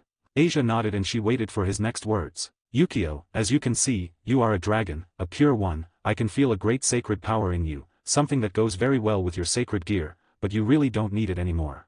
Asia, I don't need it. She got confused. Yukio, exactly, after all, with your current sacred power you can heal wounds as if you were using your sacred gear. Now if you become stronger. You know what that means, do not you? Asia nodded, but stared at Yukio. But will not I die if I take off the sacred gear? She was afraid of that. She did not think Yukio was bad, but maybe he would not know of this. Yukio shook his head. Oh, not at all, I said it before, you are a pure dragon. You are no longer a human, therefore, a sacred gear has nothing to do with your life now. Asia opened her eyes bewildered. That works. Yukio smiled and walked towards her. Yes, then would you let me get it out of you? She hesitated, her gaze fixed on Yukio's eyes. She did not know what to say, she hardly knew this man, but what she knew was very reliable, but that was only from Rias. After all, this same man destroyed 2 clans, without even giving an explanation. She calmed down and squeezed her little fist-shaped hands. Asia, I trust you? She said looking at him seriously. Yukio felt somewhat curious, that behavior was not her usual one, but he smiled and nodded. He felt satisfied with someone who was determined. He thought that maybe this girl would ask questions without stopping, but she opted to come with him and train without even protesting. Asia relaxed her hands and nodded. So, please take care of me. She was still nervous, but she also wanted to become strong, and for some reason, she had a strong feeling that Yukio would not do anything bad. Yukio, don't worry. I'll take care of it, he said while his hand moved towards Isa. Isa looked at everything carefully, but almost startled when Yukio's hand came into contact with her chest. Asia, mem. Unknowingly she had let out a small moan when Yukio's hand touched her left breast. She was disconcerted. Is he taking advantage of me? She could not help but think that and looked at Yukio confused. Yukio was surprised by the girl's moan, but he continued the process. Asia wanted to protest, but suddenly Yukio's hand went through her, she went pale, but she felt no harm. A few seconds later Yukio withdrew his hand holding a green sphere in his hands. Yukio, well, that's it. Can I keep this? Asia was totally red and she nodded obediently. She still felt Yukio's touch on her chest. She was a little nervous, embarrassed and angry. After all, what woman would like to be suddenly touched by someone who is not her boyfriend? But she understood that Yukio had not done it with bad intentions. Yukio looked at the green orb. Before storing it in the inventory, he suddenly pulled out a black book that had several dragons painted on the cover. He sat across from Asia with his legs crossed. He stretched out his hand with the book. Yukio, I want you to have this. This book contains about each of your new abilities, strengths, and weaknesses, although you should not pay attention to the weaknesses. Once you become like us those things will be trivial. Asia nodded and took the book with a blush on her face. Yukio looked at her and decided not to say anything. She started to read each page. Suddenly she noticed something. There were many names down in the corner, where the name of the author of the book should be, but she could recognize some. Asia, Keno, Kurika, Yukio. She said in a low voice and immediately looked at Yukio. Yukio smiled at her. That book was created by us. Everyone had to discover their skills and put them here. Now it's your turn. When you discover what kind of power and abilities you have you should write it down here. Asia nodded. She was very curious and began to read each process carefully. Asia, Kurika Dragon. Dragon of the non-existence. Oh. She was startled. The title was dominating but the skills. They were even more terrifying. Yukio smiled bitterly. Very crazy, no. Well, I'll go for a few minutes, I have to attend something. I'll come back for you later. At the end of the book is a manual of the first steps of how to discover your skills and type of power. Asia looked at Yukio very scared. Wait. Will you leave me here alone? Although this place was very beautiful, for her to stay alone here would be very scary. Yukio put on a strange expression and laughed. Are you still a little girl? Let's leave that aside. It'll just take a few minutes. I'll also bring you something. He rubbed the girl's hair. This was his habit. Asia did not reject Yukio's hand but she still persisted. Asia, why you can't leave me here? What if someone comes? She had to find an excuse. She did not want to stay alone in this place. She did not fear the darkness, but if someone came and suddenly attacked her, what would she do? That was her biggest fear. After all, she did not belong here. Yukio looked at her and sighed. Hey. I promise you, nothing will happen, okay? It's only a few minutes. Asia looked at Yukio with resistance, but in her head, she was very nervous now that he was leaving. Yukio could observe every expression of Asia and could not help but roll his eyes. Yukio, well, you win, I'll leave you this. With this nobody would dare to hurt you. He said as he pulled out a black talisman with drawings of golden dragons. Asia looked at him confused, but still took it in her hands. Yukio, when I come back, I promise to bring you something. For now, try to discover as much as you can about your powers. Asia, yes. She nodded and watched as Yukio disappeared into a black portal. She sighed and remained alert, but the talisman began to shine. Immediately she threw it to the floor. Whoosh! A strong wind ran through the place where the talisman fell and suddenly a man with long silver hair and pointed ears appeared. He was sitting cross-legged and his eyes were closed, but there was a strong aura around him. Asia was perplexed, her eyes never left the figure and then she smiled. That's what you meant. The one in front was Yukio, or at least it seemed to be, maybe it was an illusion or something similar. She could not help but look closer and blushed. He's very handsome. Yukio was in a rough empty place, you could only notice rocks floating or strange colors blinking on the site. He crossed his legs while floating through this place, his gaze was fixed on a woman who was watching him while she was sitting on a floating rock. This woman had long red hair tied in a beautiful ponytail, blood-red eyes and a beautiful face. At the corner of each of her eyes there was a small mark that looked like a black tear. This made her look very flirtatious. She had a very seductive figure, a big chest and beautiful butt. Her body was covered by a nice white dress. She was practically a mature woman, but Yukio knew that this woman was also very irrational. "Great Red, what do you want?" she asked, but in reality, she was somewhat embarrassed. In that moment she remembered what happened between them and the hands of Yukio. Yukio made a stiff and smiling expression. "Well, how about making peace? I say, we both know we cannot fight in this place with all our power. So I don't think you can kill me." "Great Red, and what makes you think that just because you say it, I'll accept?" "Yukio, the truth is, it's not exactly important if you accept it or not, I just wanted to try. After all, it is uncomfortable to always be alert because I do not know when you would attack me," he said, shrugging his shoulders. Great Red got up and looked at him with some frustration and wanted to hit him. She also wanted revenge, even though part of her knew that would not be possible. It was true, if she used all her power they would destroy the world. She did not want that. Even so, only one hit was sufficient for her and she disappeared from the sight. "Yukio, and there you go again," he said, sighing as he raised his left hand and stopped a heel that fell on his head. "Pa." She did not bother that Yukio could stop her blow. She smiled. "Great Red, if you let me hit you once, I promise to make peace," she said determinedly. Yukio frowned. "I'm not crazy, a blow from you would hurt me, I would not like that." "Great Red, hurt. Do not lie and stop being a man who cries, it will only be a blow and then I will leave it like that," she answered as if the man's words were silly. Yukio turned around staring at her. "Tsk. No, just because you say it, I must do something you want." "Great Red, s. Then we won't make peace. You let yourself get hit or you can go," she shouted. She was angry. Yukio scoffed. "Go. Nobody can stop me from doing what I want, and least of all you, you over-lizard." Great Red looked at him and opened her eyes, stupefied, but clenched her teeth in anger. You stupid bastard just wanted to come and bother me, right?" Yukio smiled. "Who knows? What I came to do here is not your problem, lizard." They both started arguing, to the point where Yukio even forgot that he came here to apologize to her for what had happened before. Great Red snorted in anger. She was going to kill this man in front of her. "You are also a dragon. So you are a lizard too?" She suddenly screamed at the top of her lungs. She was really annoyed to be called a lizard again and again. "This stupid man is also a dragon, but he keeps calling me that way, he's insulting himself. He's an idiot," she said in her thoughts. Yukio was going to continue insulting her, but he stopped halfway, then he laughed. "Yukio, that's true," he said while laughing. Great Red looked at him strangely. She felt it was her perfect moment to attack because Yukio seemed distracted. She smiled and threw herself at him. The idea was to hit his head. Yukio felt something dangerous and quickly looked upwards. Both eyes met but it was too late. Great Red shot forward, while Yukio had done something similar while raising his face which caused, well, a small accident. Kiss. The seductive eyes of Great Red widened as she stared at the hypnotic golden eyes of Yukio. Yukio was also in a similar situation. He was stunned. They both stayed that way. They did not even move, nor took off their lips. They just stared at each other as if this were normal. But in reality, both were petrified. Great Red because she felt a tingling sensation in her body. That feeling when Yukio kissed her, made her feel that she was reduced to a simple woman,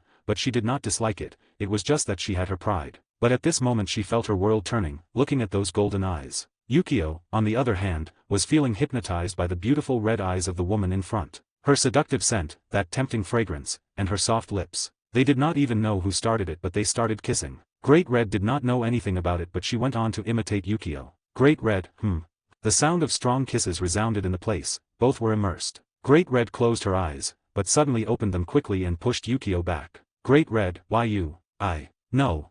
She could not find words to say. She was totally red. Yukio did not blush, but he was somewhat embarrassed. However, now he had a new feeling looking at this woman. Since they knew each other they had only been fighting, but looking at her now, with that beautiful blushing face, she was practically a beautiful woman, a goddess. He insistently began to caress the woman's face. Great Red, and no you cannot. She resisted, but it was only verbally, while Yukio staring at her suddenly smiled. Yukio, I'm sorry. It was not my intention to bother you. He said, apologizing for the previous kiss. Great Red shook her head. I was the one who caused it. No problem, she said quickly. Because she was very embarrassed in reality, she admitted her guilt, which was a funny thing for Yukio. Yukio, I should go now. Maybe I'll come later. You have not told me yet if you prefer peace or not, he said, avoiding the woman's gaze. Great Red nodded repeatedly. At this moment her brain was totally on vacation. Yukio was somewhat rigid and had a forced smile. Crazy. Why do I always look for more problems with her? But he could not help feeling silly, always looking for ways to further incite this woman's anger. He disappeared quickly in a white portal, the best way to flee quickly from the scene. Great Red looked at his departure foolishly, closed her eyes and sighed. Great Red. What the hell? She said out loud. She held her head while thinking about everything that happened, trying to extinguish every thought she had when that kiss happened. But she could not, it just made her feel more and more ashamed, to the point that her face looked like a tomato. Great Red, I kissed him. But I hate it. But, it felt good. She was contradicting herself. She sat on the previous rock and sighed looking at the place. Great Red. Why don't I feel like hitting him anymore? Am I stupid? I'll hit him when he comes back. She decided. Although in the back of her mind, she was eager to feel that sensation again, she insistently touched her lips. Great Red, come back. I want to hit you. She said softly with a smile. Editor, Mauve. 92 Do. When Yukio returned to the forest he had a rigid smile. His thoughts became clear now, although he admitted that Great Red was absolutely a beauty, that woman was still very irrational. It was not someone he wanted to play with. He looked at Asia who had her eyes closed with her legs crossed, around her were 5 giant spheres of mana, all being absorbed by her body. He shook his head away from Great Red's thoughts, and stepped forward, he had to help her improve this situation. He passed by the illusion and waved his hand when suddenly it was absorbed by him. He stood behind Asia and crouched down while he placed his palm on the girl's back. Asia, why Yukio-senpai?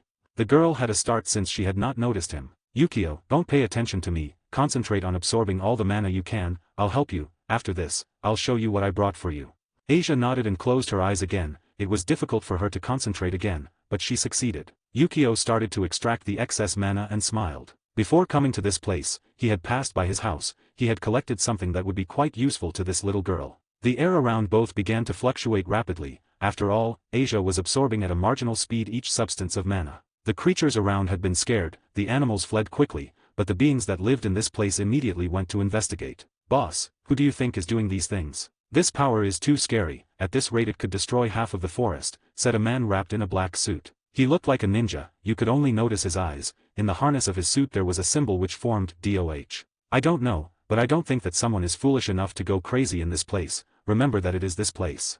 Responded his boss while advancing among the trees. By her voice, anyone would realize she was a woman, but you could not see anything but her silver eyes. Behind them were about 20 people with the same clothes, each with symbols on their costumes. DOH, literally an organization called Dragon of Heaven. It was created by the same citizens who supported the king, each fighter had the power of a supreme devil, this force was terrifying. They only had 22 members, and this place was their base, they were mainly opting to take this base to be able to train without bothering civilians. Although this group was created only to act as a police, in this place, ended up having a big surprise when one of the queens, called Konako came one day saying they would train them. This not only made them euphoric, but they also understood that their king, would give them some use soon. Everyone loved their king, whether respect or affection, they were saved by him. That's why they were quite loyal. After approaching the place each one surrounded the place perched on the trees, but when they arrived they were stunned. In the middle, they could notice 2 presences, but both were hidden with many spheres of mana around them. They were stunned by the great spheres of mana, being able to absorb so much meant that it was a strong person,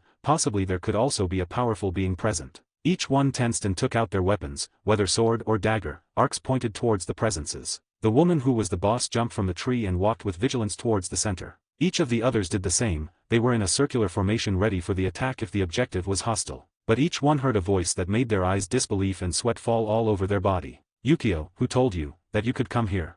His voice was calm, but it emanated a pressure towards these people. Every person in the DOH organization knelt down, who would not know of this presence. This voice. It was their king. Great king. They shouted in unison. Yukio, silence. Don't you see that she needs to concentrate? He shouted in response, he had realized that Asia had a little initial startle, but fortunately, she continued. If there was a problem that could affect Asia, he would surely have been angry, fortunately, the girl was absolutely concentrated. He sighed in relief and looked at the people dressed in black. Those of the DOH were embarrassed and lowered their heads, now they remembered the second person that was here. Even so, they threw some looks at the girl, but they did not recognize her. A new queen? Were the thoughts of those around. Yukio looked at all of them before stopping at a funny figure. She had a slim body and short stature, but an outstanding chest, a firm buttock which was more like a peach. He smiled, it was not because her body was beautiful, but because he knew who that person was. He got up and waved his hand. Yukio, Kaori. He said loudly and with a smile. Kaori, who was the head of the DOH, shuddered and then raised her head to see how her king greeted her. She was embarrassed, but she nodded, taking off her mask. Instantly she showed a beautiful young face, pure white hair and gray eyes, a very perfect combination with her beautiful white skin. She smiled and nodded. My king, it's a pleasure to see you again. Yukio grimaced. What king? Were you not my bodyguard at that time? Where did your tyrannical side go? Where is your bad temper? Kaori blushed, remembering that at the time when Miley could not take care of Yukio, she used to be his nanny. But this idiot always disappeared suddenly, something that always brought her problems, and she was always in a bad mood. Kaori, that. Could I ever forget it? She said shyly. The others were confused because their boss knew the king himself, but decided to remain silent. Yukio, forget it. What would that do? After all, I liked your angry expression. He said with a mocking smile. Kaori looked down with her head. It was not that she was shy, but that she always used to scold him and punish him, but now this man became the king. Who would know that? Although he could be the dragon of the abyss, it was only a title. But now he was the king himself. She knew that with a word, she could disappear, but it was obvious that she knew that it would not happen. What worried her was something else. She knew how this man was. She knew he liked to make fun of others and look for problems every day. She was sure it would be his goal. After all, she always scolded him. Yukio smiled broadly. He knew this girl's thoughts, but it's not like he was going to do something bad to her. After all, every scolding and punishment he received from her was because he deserved it. It's like when they both went out to eliminate the stress of Yukio. But he ended up losing himself and they found him 10 days later, eating soup in a valley as if he were a hermit. Because of that, he had caused many problems for Kaori. He could not help smiling with bitterness remembering his old nonsense. Yukio, anyway, what are you doing here? Kaori looked up and settled her eyes on the girl who was absorbing the mana. Kaori, we felt a strong presence. The new base is close, therefore we wanted to observe the phenomenon. We did not know it was you, she said respectfully. Yukio looked at her and nodded. It was true, he had forgotten that this forest belonged to the DOH. Yukio, I understand, but you've seen enough, you can leave now. Wait. Everyone was ready to leave, but suddenly they heard their king. They turned around quickly. Yukio, to be honest, I see that she will be busy for a while. I need you to take care of her for me and then take her home to the human world. Everyone looked at the girl confused. They did not understand who she was, but they were not going to ask. They nodded quickly. After all, it was an order from their king. Kaori nodded and stood next to Asia. She saw Yukio's look and knew what he wanted. She reached down and put her hand on the girl's back so she could handle the mana. Yukio showed an expression of satisfaction and proceeded to leave. He looked at Kaori and mentally ordered her to treat Asia very carefully. Kaori did not ask, she just nodded. For her an order from her king was absolute. Yukio had left Asia alone because he was getting late and had things to do. Only now he remembered that he had not given the gift to Asia, but decided to leave it for later. After all, now he had something to do. Had he not promised his lovely wife her time of punishment? He smiled and appeared in a Japanese house. He was in a room and in a chair in front of a desk was a beautiful woman with long black hair. She had pointed ears and golden eyes while writing many reports. Seamus felt a disturbance in the air behind her. She turned around very excited, her big golden eyes shining with emotion. Seamus, Anata, you're back. I missed you. Wait, why do you have that macabre smile? She said alarmed as she recoiled. Unfortunately, she did not get very far. Yukio took her by the back of her dress as if she was a puppy picked up on the streets. Seamus, oh you-kun. What are you doing? She trembled. The smile on her husband's face was very frightening. Yukio, what do I do? Good point. What do you think of the term, take the wife for a walk? He said with a soft voice. Even so, he sent a disturbing feeling to Seamus who shrugged like a frightened little animal. Seamus, I am. How about walking afterward? I'm working. Can't you see? She said looking for an excuse. But Yukio waved his hand and the papers were stored in his inventory. Yukio, what do I see? There's nothing there. Well, I see you're unemployed, my beautiful wife. Are we going to now? He said laughing while opening a portal. Seamus looked at everything and then at Yukio. Honey. You're a demon. She cried out loud. Yukio widened his smile as he whistled and disappeared from the room ignoring his wife's complaints. At the main door of the room, it suddenly closed and behind it, you could see a girl sigh. Yaiko. My parents are weird? No. Maybe that's how love is shown. Yes. When father comes I will also behave like that, so he knows I love him very much. She said determinedly as she jumped happily to her room. Editor, Mav. 93, I love you. Plus 18. In a beautifully decorated room, there was a lamp lit near a large bed. At this time 3 figures could be seen in the room, 2 were sitting on the big bed. These 2 figures looked at each other. The first figure had loose blonde hair and a small transparent gown. She was looking at the second figure with some blush on her face. She was very nervous. As for the second figure, she was nervous, but it was because of something else. Seamus, honey. How about I come back later? Right. She said shyly. Yukio looked at her and smiled kindly. Why later? It's better now. You never know what could happen next, right? Seamus sighed and resigned. Besides, it was not that she did not like what was going to happen, only that her husband's smile was giving her chills. Yasaka, on the other hand, was very nervous. It was her first time having sex with one of her sisters present. At first, she thought it would be one of the other women, but it turned out to be Seamus. For them, this woman was very mysterious because nobody but Kurika and Akeno knew who she was. Seamus had noticed the look on Yasaka's face. She smiled and pulled out her small hand in greeting. After all, she was very kind to people close to her or her husband. Seamus, well, I don't think it's the best time to introduce myself. Even so, my name is Seamus, she said animatedly. Yasaka looked at her strangely. Were you not trying to escape for a while? Now you even seem happy, were the thoughts of her. Even so, she accepted the hand while smiling. I'm Yasaka, you can call me whatever you want.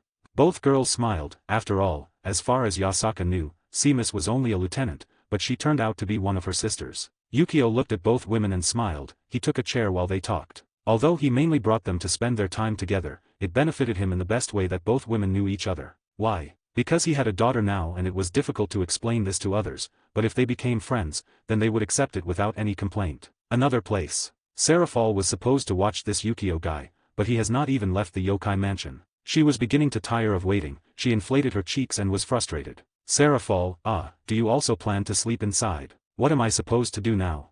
She said while sighing. She had been waiting outside for a long time. She wanted to find out who Yukio was causing Yasaka to say, dear. Any fool would know that a relationship between a yokai and a human was only momentary. After all, human life was very limited. That's why she did not understand how Yasaka could fall in love with a human. That made her feel bewildered. Sereorg. Maybe Yachan really likes him, but her lifespan.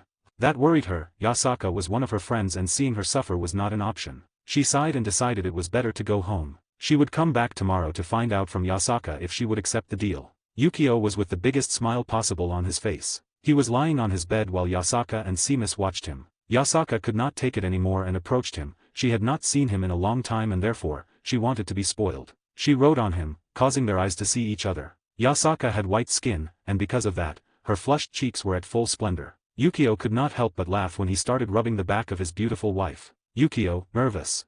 Yasaka nodded, like a little rabbit. Seamus who was watching smiled. She was used to this. After all, she always shared her man with Kurika. Yukio, you don't have to be, you know. It's not like Seamus is a stranger. Are you not sisters? He said as he gave his wife a small kiss on the cheek. Yasaka blushed even more but nodded. It's true Seamus was not a stranger. She turned her gaze to see her and smiled before kissing Yukio immediately. He slid his tongue between her lips and entangled it with hers. Yasaka felt ecstatic. For a long time she could not enjoy her time with her beloved husband. Right now she just wanted to satisfy him. Yukio not only wanted to enjoy this moment but also make his wife stronger. He was slightly injecting a bit of aura into her body. Seamus saw how a kind of pure white barrier surrounded both and could not help but smile. Yukio was even willing to give some of his power to his wives to protect them. Yasaka, ngh, aha.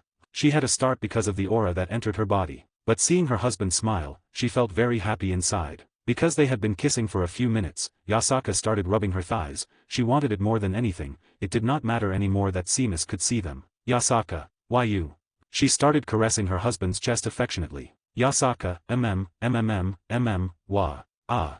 The kisses became aggressive and this caused both of them to separate looking at each other. Yasaka had a strong blush on her face, but that smile on her lips could not be hidden. She was happy. She did not think she would find love ever again after giving birth to her daughter, but it turned out that it was that way. She did not care that Yukio was younger. For her, this was her man and age was not important, only the love he gave her was enough. Yukio looked incredulous at Yasaka's face. That nice smile on his beloved wife's face gave him a feeling of happiness. Yukio, hey, did you travel to another place? For whom do you smile at like that?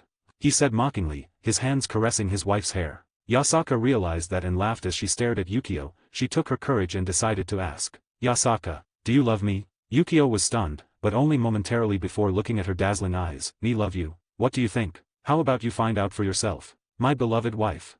He said while laughing through his teeth. Yasaka, is that so? She did not bother, she just laughed. In that case I'll have to find out, right? Yukio, in that case, you should speed things up. Your sister Seamus also wants to know if I love her. He said mockingly. Yasaka turned to look at Seamus. Seamus was looking at them with a smile but most of all her eyes were fixed on Yukio. Yasaka, sorry, I forgot. She said shyly. She had forgotten about Seamus and almost took Yukio for herself. Seamus waved her hand as she approached them both. It doesn't matter. This bad boy is always like that. Yukio, am I a bad boy? Seamus, definitely, yes. Who in their right mind would kidnap someone who was working so hard? She protested, but in reality, she was very anxious. Yukio, I can't find any fault in that. Even so, who said that I kidnapped you? As I said before, it is to take the wife for a walk. He said with a wicked smile. Seamus was stunned. Meanwhile, Yasaka laughed looking at both of them. Seamus blushed. After all, Yasaka was laughing at her. She wanted to protest, but then she felt something under her dress. Seamus, moi, mmmnn. She bit her lip and looked down just to notice a hand under her dress. She turned her gaze to Yukio, but he only smiled at her while continuing. Seamus felt hot. Yukio was rubbing her right on her sensitive side. She stayed quiet while silently moaning. Yasaka noticed the reaction of Seamus and she was embarrassed but did not have time to say something, because Yukio immediately attracted her to him while he kissed her. Yasaka, mmph. Ah, Seamus, why you kun? She moaned while holding on to his hands. Yukio smiled while kissing Yasaka, but this time his other hand was not idle too. His right hand was rubbing the vaginal entrance of Seamus, while the left traversed the great ass of Yasaka. Seamus, mmph, no. Moi. Yasaka meanwhile felt cold between her buttocks. She already knew that Yukio had lifted her dress. She was embarrassed because she really was not wearing anything under her robe. After all, she was ready for her beloved husband. Yasaka, wah. When a finger rubbed between her vagina, she could not help moaning with pleasure. He immediately removed Seamus' right hand and began to rub enthusiastically on Yasaka's great chest. He got the location of her nipples and gave them a light and mocking touch, which caused her pleasure. Yasaka let out a sigh of pleasure and gave her body completely to her beloved husband. She rubbed her thighs and her agitated breathing sprouted naturally from her lips. Yukio, how about now? Do I love you? He said while smiling. He took Yasaka's hand and placed it on his hardened crotch. Yasaka nodded and smiled as her breathing flared. She felt her husband's penis in her small hands. She blushed instantly and her breathing quickened even more as her eyes shone. Yasaka, honey. Yukio, Yasaka. I love you, that is definitely my answer. I don't care about your appearance, what I want from you is your company. With you I feel very satisfied, conversation or thoughts. Are we not very similar? He started whispering every word to Yasaka in her ear. He also started to lick and bite them. Even his hands roamed the back of his wife, while he smiled sincerely towards Yasaka. Yasaka, and don't say those things. Not now. She was too embarrassed now to look him in the eye. Yukio chuckled as he placed both hands on Yasaka's cheeks, causing both of them to stare at each other. But to his surprise, it was not him who kissed her, but Yasaka who immediately started a kiss. Yukio was surprised, but not very much. He positioned his beloved wife while removing the underwear, and as he could not wait even for a moment, he entered without hesitation but, splash. Yasaka let out a strangled moan and her body became livid. She felt that her husband's penis finally entered her. Yasaka, in me. She laid on her husband's chest. Seamus looked at everything with amusement. She smiled evilly as she stood behind Yasaka. Yasaka, wah. Yukio started to move quickly because Yasaka was not a virgin. He did not have to hold back too much. As long as he controlled his strength a bit, it would be fine, but he also started to send her some of his aura. Yasaka, mmh. Yukio, really? I'm glad I married you. Yukio hugged her as he held her and stopped momentarily, his eyes shining as he looked at his wife's eyes. Yasaka, I'm glad I met you. I'm glad to have you with me. She said with a dazzling smile. Yukio smiled at the warmth of her words. In his previous world, he almost never had someone to love. Because of his work he never had time to get to know someone. He liked a girl from work but it turned out to be an impossible love, but in this world, he had many people who loved him and treasured him. He could not help feeling incredibly happy, even to the point that a tear came from his eyes. Thinking of his sister, he was determined to introduce each of his wives and tell her that he had a little daughter. Yasaka was stunned and stared at Yukio. She saw the tear and hugged him while stroking his hair. Yasaka, little you. Yukio, Yasaka. Seamus from behind had an idea of why Yukio behaved like this, but seeing that Yasaka resolved the situation, she was happy. Actually, they all love him. But I will not be left behind, I am also beside him. She promised herself that she would recover her position. Both spouses looked at each other and kissed each other tenderly, while the lust went back on. Yukio's hands began to massage and pinch his wife's nipples with encouragement. Yasaka, if you continue like this. Pwah, you're going to leave me very sore. She said softly. Without knowing it, she let out some tears of happiness while saying that. Yukio began to kiss her face lovingly. Yasaka, that tickles. I love you Yukio. Yukio, Yasaka. Both gave in to their lust with a beautiful smile on their faces. Yukio increased his thrusts while Yasaka moved her hips to the rhythm to maximize the pleasure between the two. Because of this, Yukio's penis hardened, even more, causing Yasaka to enjoy the moment. Splash. Choff. Yasaka, honey yes, if you continue at this rate, inside of me. Yukio, then I will. His cock was being squeezed by the folds of Yasaka. Apparently she did not want to let it out. Obviously, Yukio knew what she was asking for. Splash. Yasaka, you're going very fast. More than the pain, the sensation of his cock brushing against her vaginal walls made Yasaka moan with pleasure. Yukio, you're squeezing me. It's really good.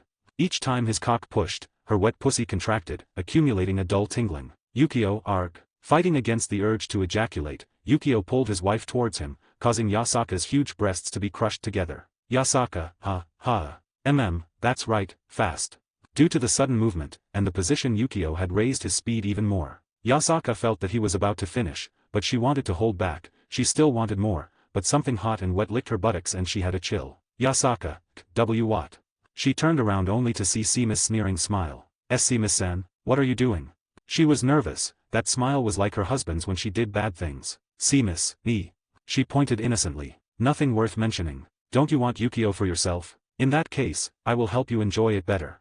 She said with a smile as she placed her tongue between the vaginal entrance and the penis of Yukio which went in and out. Yasaka,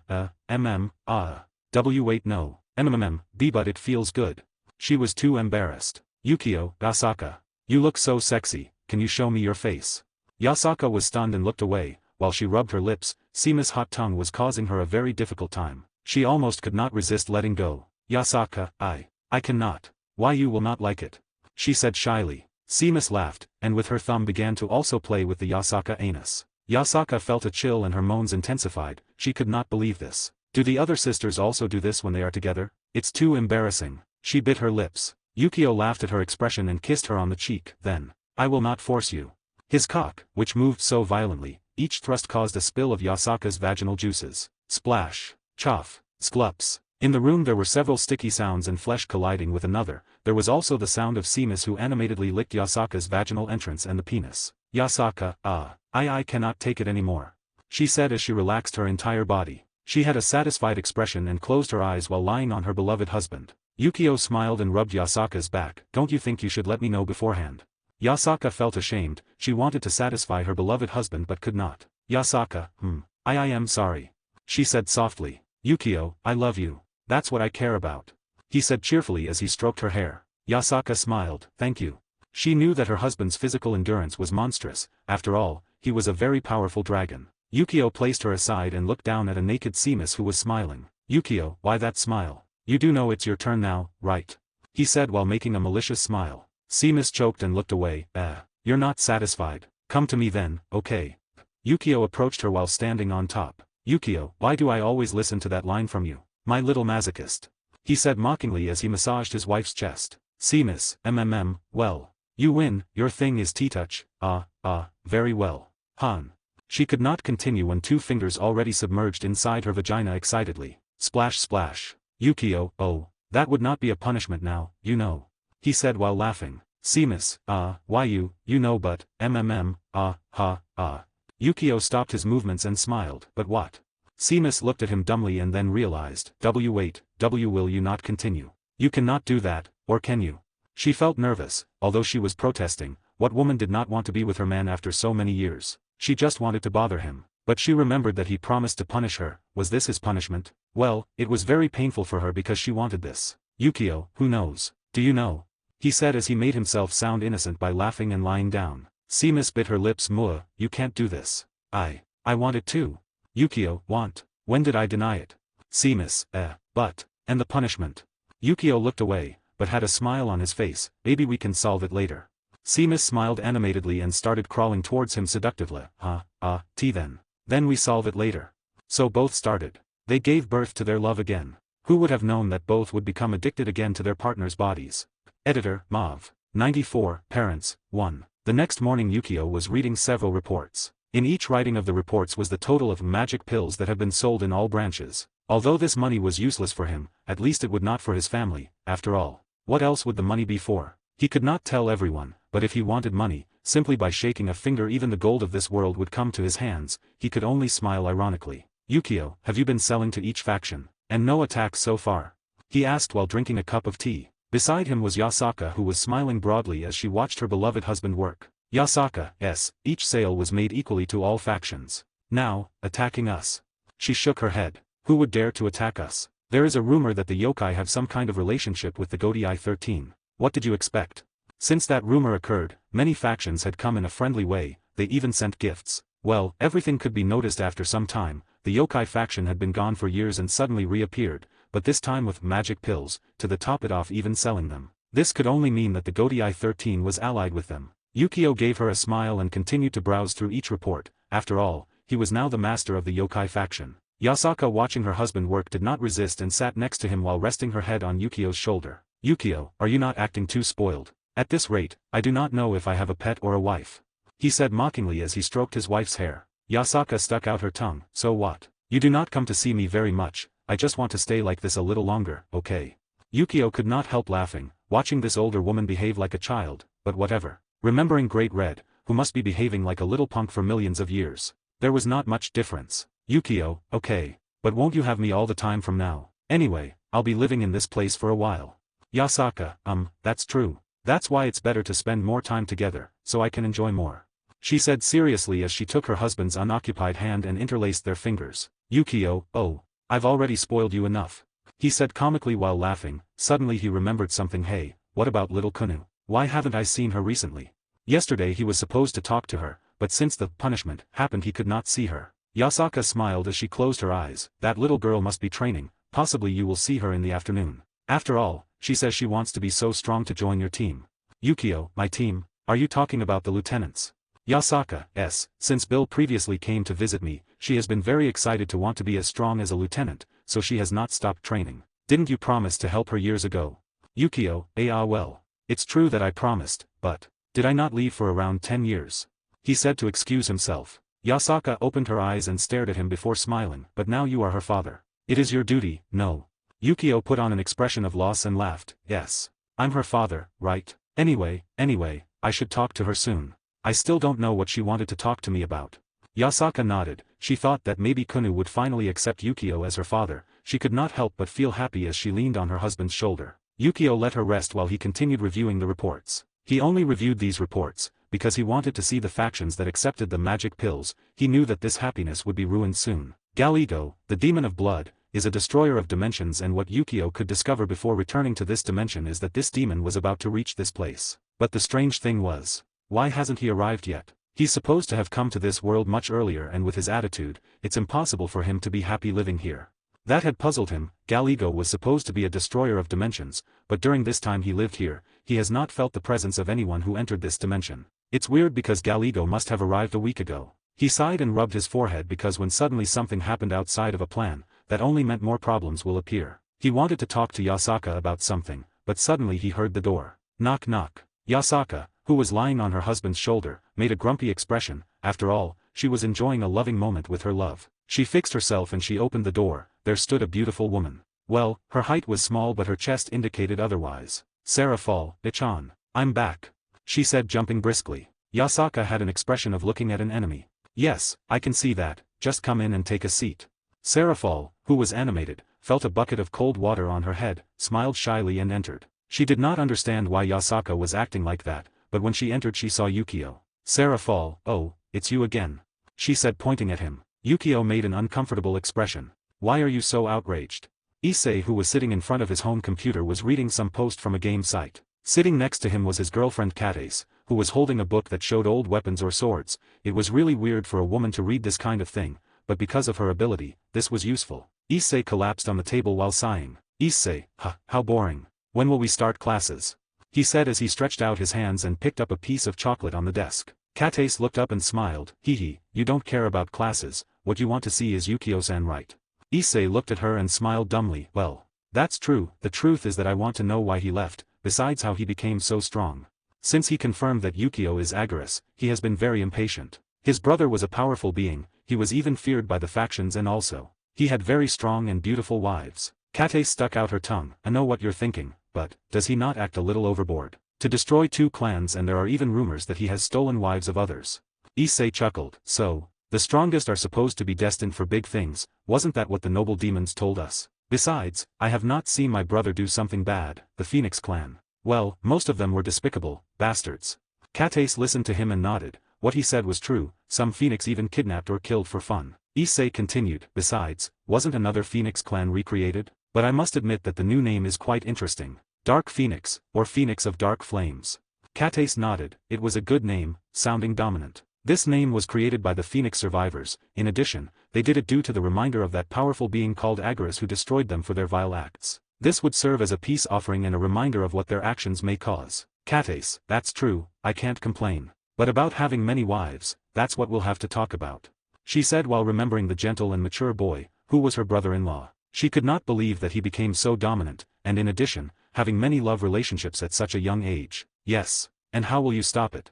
Sounded a merry voice behind both. They turned around scared. There sitting on the bed was a beautiful woman. She had long black hair tied in a ponytail by a golden dragon-shaped hairpin. Beautiful golden eyes and pointed ears with a flirtatious smile on her red lips and had white skin. She was dressed in a suit similar to a white kimono with a red ribbon on her waist. Issei, who are you? He quickly raised his arm and his red glove appeared. Cates also went into her battle state while in her hand a large sword appeared, ready for attack. But the woman just smiled tenderly. Calm down, if your brother knew you attacked me, he could get mad, you know.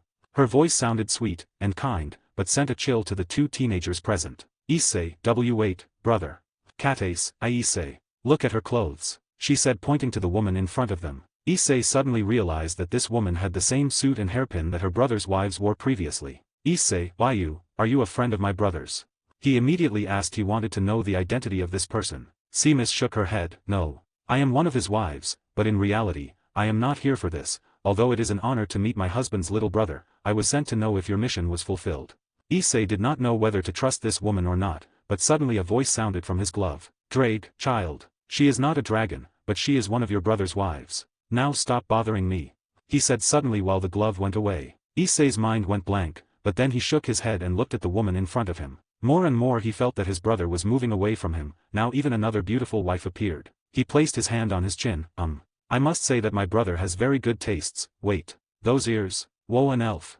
He had an internal conflict, but then he sighed. Issei, if you are talking about convincing my parents to go to the country house, well, mission accomplished. It was not really difficult, he said as he sat down. Seamus was glad to hear that. Oh, that's good news. Do you want something as compensation? Cates frowned as she took a seat. Compensation? Issei only did it because he wants to reunite his parents with Yukio. It's not to win something. Seamus looked at the girl and sighed. You misunderstood me, don't take this as a compensation. Actually, we know that Yukio wants to protect Issei-san, that's why we've decided to give him something. But I'm very sure that they will not accept a gift. Cates quickly realized. Are you talking about giving something as compensation, instead of a gift? Seamus nodded. Yes. So Issei-san, you cannot deny it. Hehe. Issei was speechless before laughing. So that's it. Anyway, I know I'm weak and I need something to protect me. So what can I ask for? Seamus stuck out a finger. An object. When Yukio is with his parents you can choose any object in the vault. For now, I have to go, she said while smiling. Both adolescents looked at each other and nodded, when Seamus suddenly disappeared, scaring them. Issei sighed. At last we can return to be a family.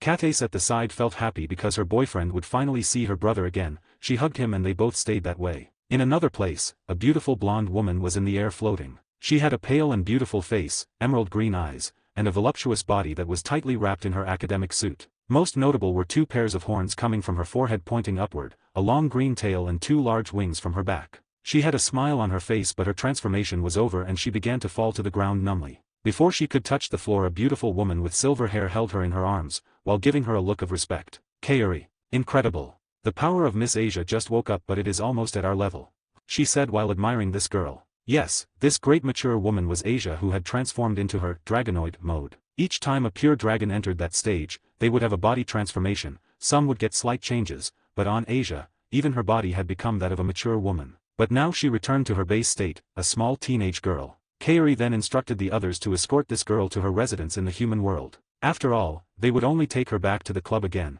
but now everyone admired this girl, most of all because they erroneously thought that this was one of the new queens. Hayado residence. In the main room, on the sofa were both parents of Issei and Yukio sitting staring at the TV. Suddenly Mr. Hayado sneezed. Achoo.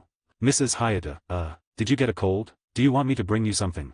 She said while looking at him worriedly. Mr. Hayado waved his hand while furrowing his eyebrows. Not at all. It's just, I feel like something good will happen soon.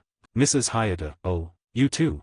She was startled, and both looked at each other. Then both began to chat about this issue. Both could feel that something very special would happen to them soon. Editor, Mauve. 95, Parents, 2. After reading all the reports related to the sales of magic pills, Yukio had gone directly to his little daughter's house, because he had previously promised to spend time together with her. Before leaving, Yasaka had notified him that his wives all decided to enjoy a vacation together with him at his family's lodge. He promised to spend some time with them after he took care of some things. He had already planned to tell his wives about Yukio. After all, he could not keep this hidden forever. At this time in a room, a little girl with a wise look could be seen sitting there and rubbing her little chin like an old hermit. "Yukio, father, I've decided, why don't we play in the human world?" she said as she looked at her father who was sitting in front of her. "Yukio, human world? What could we do there? Don't you rather prefer to destroy things?" he said perplexed, but somewhat ashamed of his words. "Destroy? What things am I trying to teach my daughter? To be honest, how would I even know how fathers behave?" Yukio shook her head. "It's fun to destroy, but I want to know about something called stores. Besides, the mother says there's a lot of tasty food in the human world, and something very cool called cinema," she said with high expectations. "Yukio, cinema, I guess there are no problems then, but are you sure? At first, I thought about taking you to see the underworld." "Yukio, maybe later, I want to know more about the human world first. Mama said that is where you were born, so I can know where my father was born," she said very firmly. Yukio smiled and rubbed the head of his adorable daughter while nodding. Well, let's go together in that case." Yukio smiled broadly and took her father's hand. "Jij, father is so easy to manipulate. Well, I already fulfilled my part of the deal, now I want my sweets," she thought internally. Previously her mother had ordered her to distract her father. She did not know exactly what was happening, but she was told that her father's other wives would surprise her. She was reluctant at first, but when she offered sweets, she did not resist. After all, it's not like something bad would happen to her father. Yukio, who did not know that he had been sold only for simple sweets, opened a portal, then they disappeared from the room. Human world. On the highway a family van was driving at a low speed. Inside a big family was chatting while the owner of the car was driving. "Issei, Dad, why are you driving so slow? Even the bicycles go faster than you," he said in an exasperated tone, looking out, where many people were riding on a bicycle. "Mr. Hayata, why should I go fast? Safety is first. It isn't as if the family cabin would move out of its place," he said laughing at his son. The Hayatas, they did not know why all of a sudden their son and daughter-in-law wanted to go to the family cabin, but since they had nothing to do,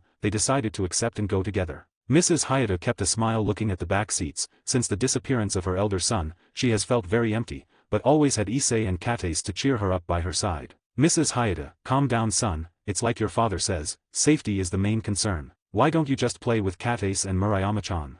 "Kates, true Issei, you shouldn't be so rushed," she said trying to calm down her boyfriend because she knew why he was so anxious. Issei sighed and said nothing more. He looked towards the seat next to him noticing Murayama. He did not know why she suddenly wanted to come with them, but he did not care. Murayama was only reading a magazine while ignoring the conversations of the others, but in fact, she as well was very anxious. Family cabin of the Hayato family. This place, that should have dust, since it was not visited frequently, was now dazzling. You could see several women walking in the place while cleaning and cooking. The occasion? It was the reunion of her husband with her parents. Besides, wouldn't this be the moment where they were finally presenting themselves to their in-laws? "Yasaka, do you think this will go well?" she said anxiously. Graia gave her a soft smile. "I don't know, but knowing you, he will defend us, don't you think so?" The women looked at each other and nodded. Many of them were somewhat scared by the tremendous age difference between Yukio and them. Although being demons, yokai or something else, they had an absurd age in comparison to humans. In human appearance they were only 20 to 30 years old. Even so, how would parents allow their son to marry such mature women? The most absurd thing was that, it was not one woman but many more. It must be said that for them, the poly family was not a problem, but for normal human beings, this was not normal. "Seamus, you worry a lot. Even if his parents don't accept us, that will not interfere with Yuki loving us, you should know that," she said while she was cleaning the main sofa. They all looked at her strangely. Her words were true, but most of the girls here did not know much about this woman, so they could not react normally. Kurika, who was cleaning the windows, smiled. "It's like Seamus says, you shouldn't worry so much, just do things the right way and you'll see that everything will work out." Yasaka sighed and looked at Kurika. "It's easier for you. You're almost the same age as him," she said in defeat. Kurika laughed and pointed at Konako who was at her side. Konako frowned. "Why are you pointing me?" "Kurika, isn't she the one who has it the most difficult? After all, she is a minor. Surely they will scold Yukio," she said chuckling. All the women started laughing, while Kokino threw a tantrum. "Another place. Yukio, why do I feel like you'll get into trouble today?" he said when he suddenly felt a chill. "Yukio, Dad, hurry up or they're going to close," the little girl shouted at the cinema entrance. Yukio smiled and started to follow her, even with that bad feeling. Editor, Mauve. 96, Parents, 3. It had been 2 hours since they all started cleaning the family cabin. Normally, these things should not have taken so long, but because today was a special day, they gave their maximum effort. even making the floor sparkle with brightness. Each of them had changed clothes, they wanted to look very nice for this occasion, but there were some girls who were somewhat uncomfortable seeing the other wives of Yukio. Misla. I knew that there would be many, but this is absurd, she said with a smile. She was attending the branch office selling the magic pills when suddenly Kurika appeared. No doubt she was almost scared to death. Actually she thought that Kurika would attack her, but in reality, Kurika simply told her the whole plan and she accepted without hesitation. Coriana, hee, it doesn't matter, does it? As long as he doesn't forget us, she said in a low voice. Misla nodded and smiled at her comment, but most dazed was Rias Gremory. Rias did not know what to say. At a glance she was very nervous, even though she had been told this plan, but there were many wives here. What's up with Yukio? Why are there so many women? This is absurd. Hey, isn't that Yasaka, the leader of the yokai? The more time passed, the more nervous she was getting. Yukio and Yukio had left the cinema, and both were with a big smile on their faces. At first, Yukio just wanted to please his daughter, but then he started to really enjoy the movie. But the most fun was when Yukio and he started throwing popcorn secretly at people. It had to be said, that both were very similar in their tastes, namely annoying people. Yukio, on the other hand, was very happy to spend time with her father. She always wanted to go out with her family. Now that she finally found her father, she would definitely want to go out and have fun with him, even though she knew that her father sometimes had important things to do. Yukio walked with a bag of sweets in his hands looking at the sight. And now, what should we do? Yukio reflected on what they should do, looked at her father and then thought about something. Yukio, how about buying clothes? Father, the clothes you wear are very different from these people, that's why they keep looking at you, you know. Yukio frowned and looked at his clothes, but then he smiled. That's a lie, they only look at us because my daughter is too beautiful for anyone to look away. His words were full of pride while he took Yukio in his arms. Yukio began to laugh comically at her father. Really? But I see more women looking at you than me. She frowned. She had a very important mission, which was to distract her father, and another mission that she imposed on herself. I will not let any other woman get close to my father. Yukio coughed and had a flabbergasted look. Ahem. Anyway, let's go buy some clothes. Let's see how beautiful you are with all kinds of clothes.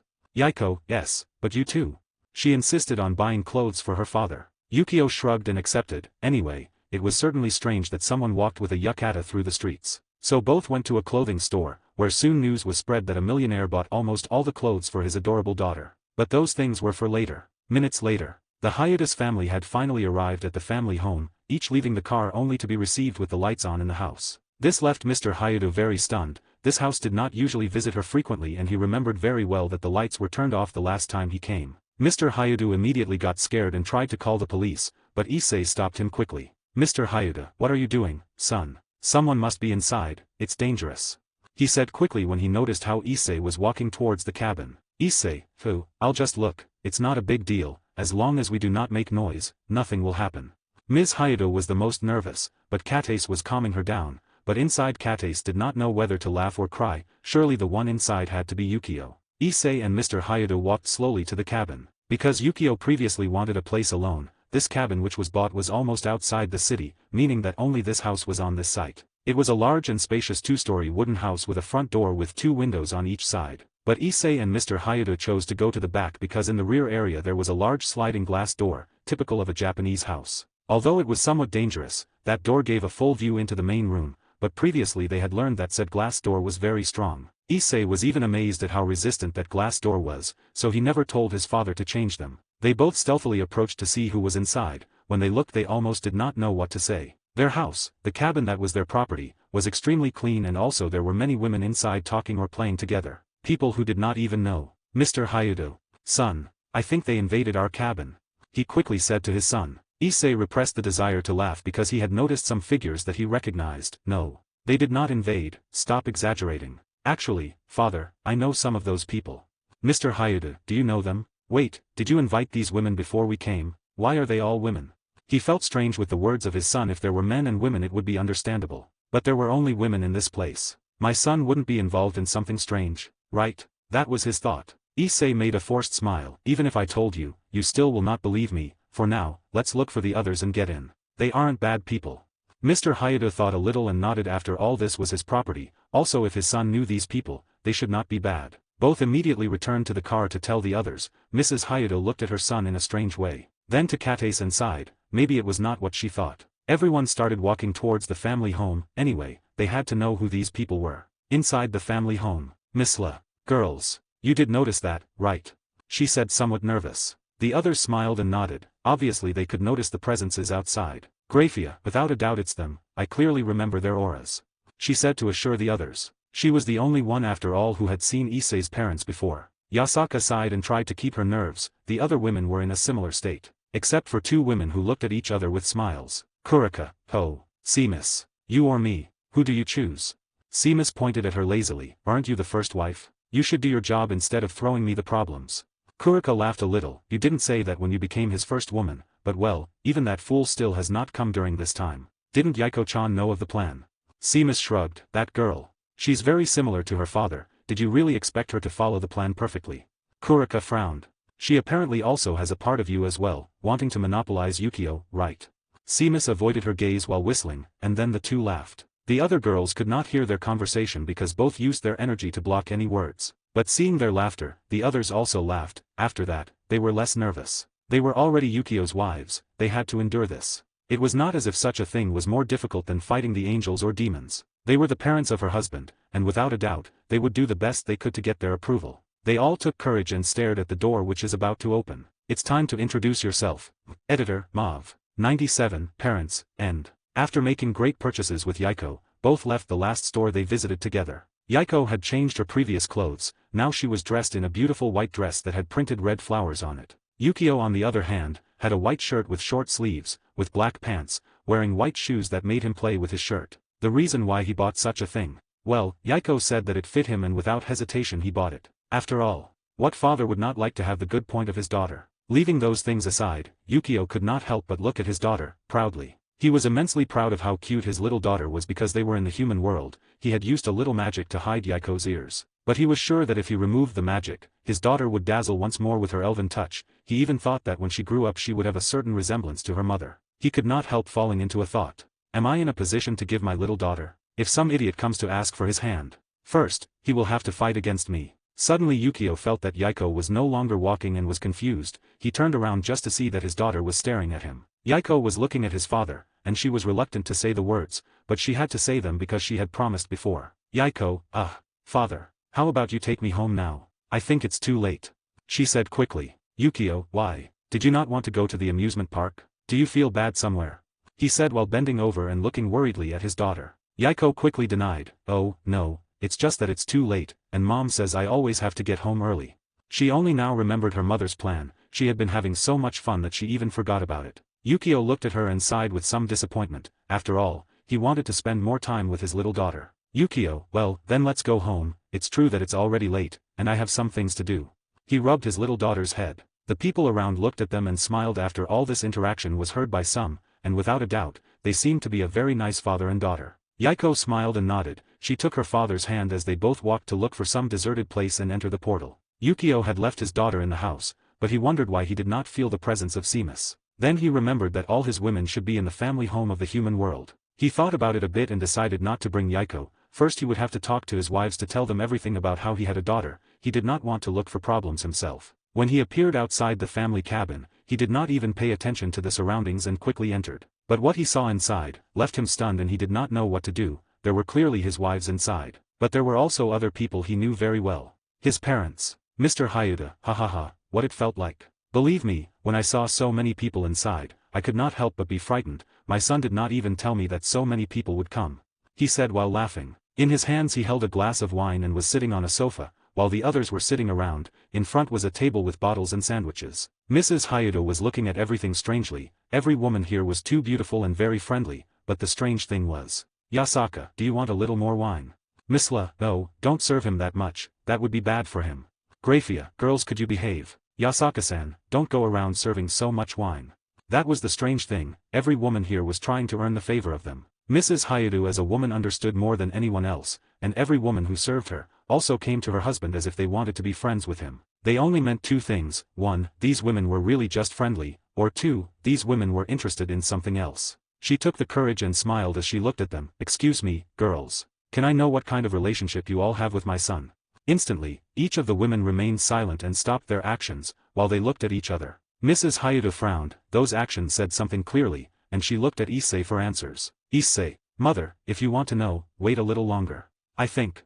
His words were cut off when Kurika stepped towards the door. Kurika, you arrived. Why did you take so long? She said while smiling. Everyone instantly turned around, while the women smiled. The two hiatus was confused. Issei, who saw the person at the door, could not help sighing. Now, finally, the time came. Yukio was sitting on the main sofa facing the two hiatus without knowing what to say. Each of his wives was sitting next to him, while they smiled. Definitely, if someone took a picture of this, they would possibly put in the title, "The Harem of a King." He could not help but sigh, because right away he realized what was happening here. This was a trap. A trap done by his wives, but, was this not better this way? At last, he could see his parents again, he could explain things to them. While he had a mental battle, in front of him were the hiatus. Mr. Hayato, who might not have noticed it before, felt it was strange now. Since this young man entered, each woman immediately stood by his side as if they did not want to leave. He could not help thinking that these women were together with this man. And no doubt that was called polygamy, something that was not very well looked at by society, but this was not his problem. The problem here was, what were these people doing on their property? Previously he thought that his son planned a party, but now seeing so many women and a man, the worst came to mind. Mr. Hayuda, young one. Can I know what everyone is really doing here? Yukio, who was thinking, raised his head and could not find the words to answer. What the hell? How am I going to know what we're doing here? Even I fell into this trap myself. Issei, who was next to him, shook his head. I think you should tell them. Don't you think it's about time? Yukio looked at him. Time? Did you tell them about those things? He said, looking for an answer. Mr. Hayato was confused by his words and wanted to say something, but Issei was faster. Issei, yes, they know everything about the underworld. Previously I did not want to let them know about this world, but since I became the carrier of the Red Dragon, I had to find ways to protect them, and if they knew about it, it wouldn't be as dangerous. Those words left Yukio very happy. This made things easier, but Mr. Hayato was surprised. He looked at Yukio and without a doubt in his mind, categorized this young man as a demon. After all, his son was related to some of them. Mr. Hayato calmed down a little. He knew about the underworld and some rules. The powerful beings or the leaders of a clan could even have more than one wife, and when seeing this young person surrounded by beauties, it was clear that he was someone powerful. Although he disliked the idea of seeing someone with so many women, he could not help sighing. He knew that in the underworld these things were normal. Since their son became a demon, they have known some demons previously. Some are good, while others, they are not so good. Suddenly his eyes fell on a red-haired girl who was standing behind the young man. Mr. Hayuda, Rias-chan. He was immediately surprised. Mrs. Hayuda, Rias-chan. She was also surprised. Then she sent Issei a look. Previously they had met Rias, she the president of the club where her son was, in addition to that she was his king. The surprise of both. It was because they told them about polygamy in the underworld. They thought that she would become one of her daughters-in-law since Katace and Issei were always with her. But apparently, this girl already had someone in her heart. They felt a little helpless because they liked Rias a lot. Rias felt somewhat embarrassed by the look of Yukio's parents, but she only smiled shyly while waving her hand high. Both Hayuda greeted her with their hands, while they maintained helpless smiles. Issei could only laugh. He knew the thoughts of his parents. I wonder what they will say, when they find out that Rias-senpai is undoubtedly part of the family now. Katace on her part, started to be mocking gestures towards Rias. She was clearly trying to embarrass her more. Yukio closed his eyes and then released a sigh before raising his hand, attracting the attention of others towards him. Seeing that everyone was looking at him now in silence, he decided to speak. Yukio, as Issei told you everything, I should now tell you my part of the story. I think now you could understand it easier, he said while looking at his parents. Mr. Hayuda, boy. I do not really understand what is going on here. What do you plan to tell us? He was confused, but he felt that his wife was shaking and he looked at her worried. Is something wrong? What's wrong? Mrs. Hayuda ignored him and her eyesight was only on Yukio's face. She could not have seen him for years, but will she not recognize him? Although Yukio grew up and his body changed a lot, she knew it was him. She was his mother after all. It had to be said that Yukio had been learning how to hide each one of his tattoos for a while. Therefore he no longer seemed a yakuza. Besides that, with the protests of Kuraka, he could no longer keep his hair long as he used to. So if you removed the muscles, and that the eyes had those slits of dragon, clearly, she could notice it much easier, but now that she looks at her so hard, she had noticed it immediately. Yukio was going to keep talking and planned to tell them a part of the story. But Ms. Hayuda got up from the seat while pointing. Mrs. Hayuda, you are Yukio, right? Are you? She looked at him while her eyes moistened. Mr. Hayuda, hey, what are you talking about? It's not him.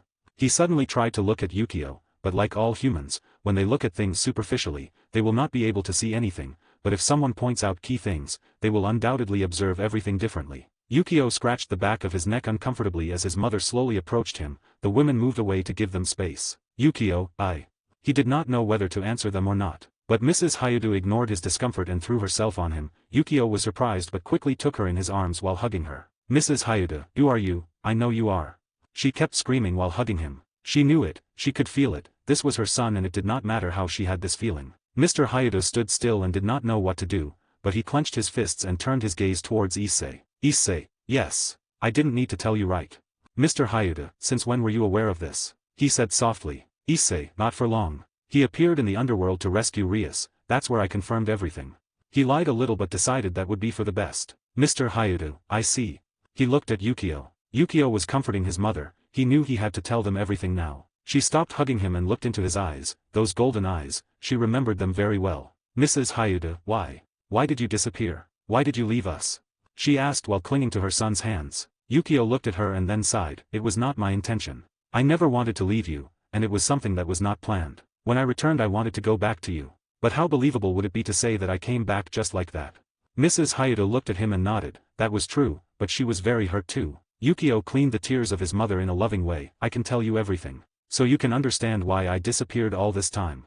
He wanted to tell them everything, although he would not talk about the system, at least he would tell them about why he disappeared. Suddenly Mr. Hayato got up from the seat and walked with firm steps towards the direction of Yukio. Mr. Hayato pulled his wife away and squeezed his fist before hitting Yukio. Yukio did not plan to dodge him, he knew he deserved it. Pa! But still, the fist stopped, it was Issei who stopped the fist of his father. Mr. Hayato, what are you doing?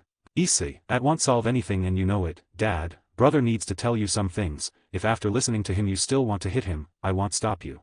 He said while releasing his fist and sitting down again. Mr. Hayato looked at Yukio, he was happy to see his son safe and sound, but, was that okay? This boy disappeared for a long time and came back as if nothing happened, he also never appeared before them again. He nodded and sat down, took a glass of wine and drank it waiting for Yukio to recount things. Mrs. Hayato was shocked by her husband's reaction, but then seeing Issei stop him, she sighed in relief. She took a seat next to her son while she held his hand, she did not want to let him go, she wanted to stay with her son. After all, she spent 10 years looking for him, 10 years, wanting to be by his side. Yukio squeezed his mother's hand while closing his eyes, he did not plan to say anything verbally. He raised his hand to the air. Yukio, Memorial Recreation.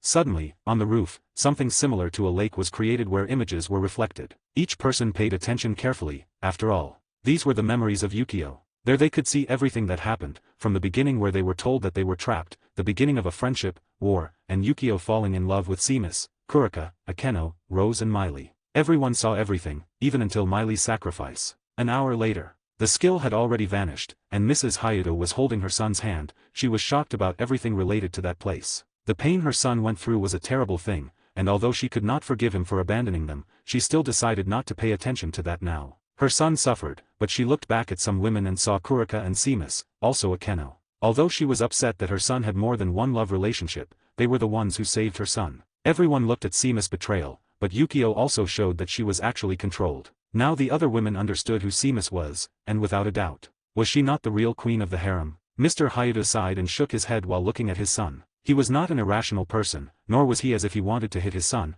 and even if he wanted to, he knew he would not even hurt him. He could not avoid this feeling of anger, but he could not help but feel sad about what his son went through. He sighed and looked directly at Yukio, he had to know now. Mr. Hayato, what are you doing now? As you can notice, your mother isn't going to let you go anywhere, will we still be your parents or will you abandon us?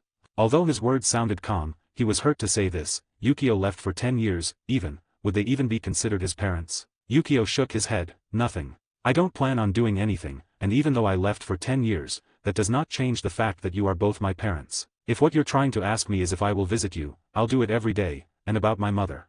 He looked at his mother who had a look of pleading on her face, it was as if she did not want to let go of his hand ever again. Yukio, well, I think I'll stay for a few days here with her. He said with a helpless smile. Mr. Hayato smiled and sighed, his son. His son was back again. Night. It was already night, but still, everyone was still sitting in the room. After the talk, they were having dinner and laughing among themselves. This was the meeting of a son with his parents, it was something they had to celebrate. Katace, who was holding 2 glasses of juice in her hands, looked at everyone before seeing Murayama who was sitting on a sofa in the corner. She could not help but smirk, she immediately sat next to him offering one of the drinks. Katace, do you want? But I think that at this rate you will be drooling, you know. She said trying to make fun of her friend. Murayama sighed and took the glass of juice, she was looking towards Yukio who was talking to her parents. During all this time she was silent, she looked at those memories and everything overwhelmed her. Katace, what's up? She could see that her friend seemed somewhat distracted, she knew about her secret. But was it really that? Murayama, I do not know. I think I'm thinking too much, after all. He has not even recognized me, has he? She took the juice while she had some disappointment in her eyes. Years ago she fell in love at first sight with Yukio. After all, he was young but very mature. A strong and kind boy, but for some reason, everyone was afraid of him. Although she did not feel any fear of him, she was just curious about him, but it was difficult to talk to him. That lasted for quite some time, and she got to know him thanks Katace, but she could never tell her anything. Sent a lot to Katace, she was more direct with her words, and that's why from a young age she was with Issei, but instead, she was very slow, and she lost her chance now. Katace punched him on the shoulder. So you get discouraged? It's not the great thing, you know. If it happens it will happen, if not, you do not have to force things. His words were rough, but Murayama nodded. She knew it too. Although it could be called love as a little girl, I still had some feelings towards Yukio. She wanted to be sure. Murayama, thank you. Katace, why do you thank me? You're my friend, and so you know. If there are 3 girlfriends, who says they cannot accept another one? She said with a giggle as she walked away. Murayama was speechless. She suddenly smiled as he thought it was true. Murayama, even if there are 10, I'll try. Suddenly Mrs. Hayata thought about something and looked up. Hey, I want to know something. If these 3 girls are my daughters-in-law, who are the others? When she finished her words, she saw how they all smiled at each other with flushed cheeks. She had the greatest feeling that this question, she should not have asked it now. Bless us, mother. Everyone said with smiles on their faces. The Hayatas were shocked and looked towards Yukio, who started whistling while looking at the other side. Kurika laughed looking at Seamus. Are their actions not very similar to you? Seamus was embarrassed and sat next to Yukio ignoring Kurika, but the Hayatas fixed their eyes on Kokino eating sweets. Mrs. Hayata. Son, tell me it's not what I'm thinking. Yukio, believe me mother, I have not touched even a hair. I assure you. Upon hearing it, everyone began to laugh comically, while Konako had black lines on her forehead. Konako, Jum. Since you have decided that, I have no choice but to use what older sister has given me, she said in her thoughts, remembering that sphere that Akeno had given her. Yukio unknowingly, just for attending this place today. He ends up bringing 2 more problems to his life. Editor, Mauve. 98. Why do I feel that so many problems are coming next? After everyone chatted in a friendly way, they decided to leave things for the next morning. Although everyone was excited because of this reunion, at least they knew that they had to sleep. They could not solve everything in a single day. Yukio's parents told him they would have to talk a lot, especially about the number of women around him. After all, they were happy, but also somewhat insecure. It was their son, and having sex with so many women should be a source of pride. But they could clearly notice that these girls were not as young as they looked. That's something they knew very well. It is not as if they could reject them, but at least they wanted an explanation about this. Yukio simply told them that he was fine and he would explain everything to them later. As far as Issei was concerned, he promised to chat with him later. Issei nodded and went immediately to take a room. This house only had 4 rooms. One was given to Yukio's parents, while Katace and Issei were in another. Murayama had taken the third, while the last had been occupied by Yukio and his wives. At the beginning Mrs. Hayata was reluctant, but then she did not protest anymore. She had realized that her son was no longer a child. In the end, Yukio had spent a bad night, not that he was a pervert or something like that, it is just, with so many women sleeping in a bed and not being able to do anything, it was frustrating for him. Their women could only smile helplessly, but they knew that when they went home they would be in serious trouble. The next morning, it was already dawn. Yukio was sitting at the back of the house. There was not much to see in this place. After all, this house was far from the city, and around here were only woods or lakes. Even so, it was not really because of this that he was sitting here, but for something else. Yukio, why are you always watching me? He said while sighing and crossing his legs. Around him there was nobody. It was almost as if he was talking to himself, but then a female voice was heard near him. Great Red, why? I do want to get revenge. Why didn't you come? Her voice was calm, something very abnormal, considering that she was quite aggressive usually. Yukio, stop, I really don't want to fight today. How about later? Also, you should stop watching me so much. It feels strange. He could not help saying that with some bitterness. Great Red, who was in the dimensional gap, stretched and sighed. As you want. After saying those words, the sensation of being observed had retreated. Yukio could not help but be somewhat surprised. It was a rare thing that Great Red would pay attention to what he said. He wondered if he maybe should go see her, and ask her again if she wants to make peace. But then he heard footsteps from the house disrupting his thoughts. He smiled and turned around. There was a woman who had a smile on her face. Why don't you come inside? We've fixed everything. She spoke with a loving voice. It was undoubtedly the typical expression of a mother. Yukio could not help but feel happy because this was his mother. He smiled and got up while cleaning his clothes. Yukio, yes, let's go.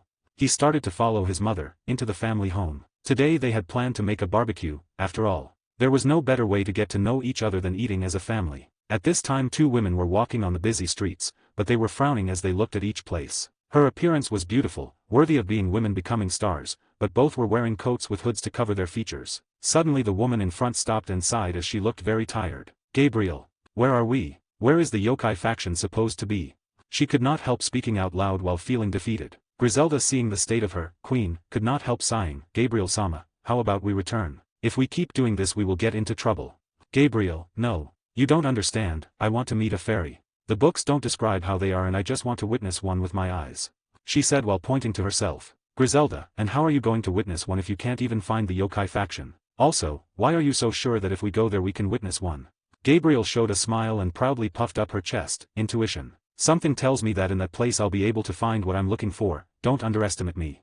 She said cheerfully, but then she got discouraged. After all, they both have been looking for that faction for days. If they used magic they could find it in just seconds, but if they did, they knew that it would give away their location to the angels. And it was clear that Michael would take them back to heaven then. Both women could not help feeling disappointed. Gabriel because she wanted to meet the fairies, but she simply could not find even the yokai faction. As for Griselda, she was disappointed in the stubbornness of her queen. She could not help but think that maybe following her was a bad idea. Both were like this for a few seconds, at least until they felt a crushing presence that put them on alert. Gabriel, hey, what's that?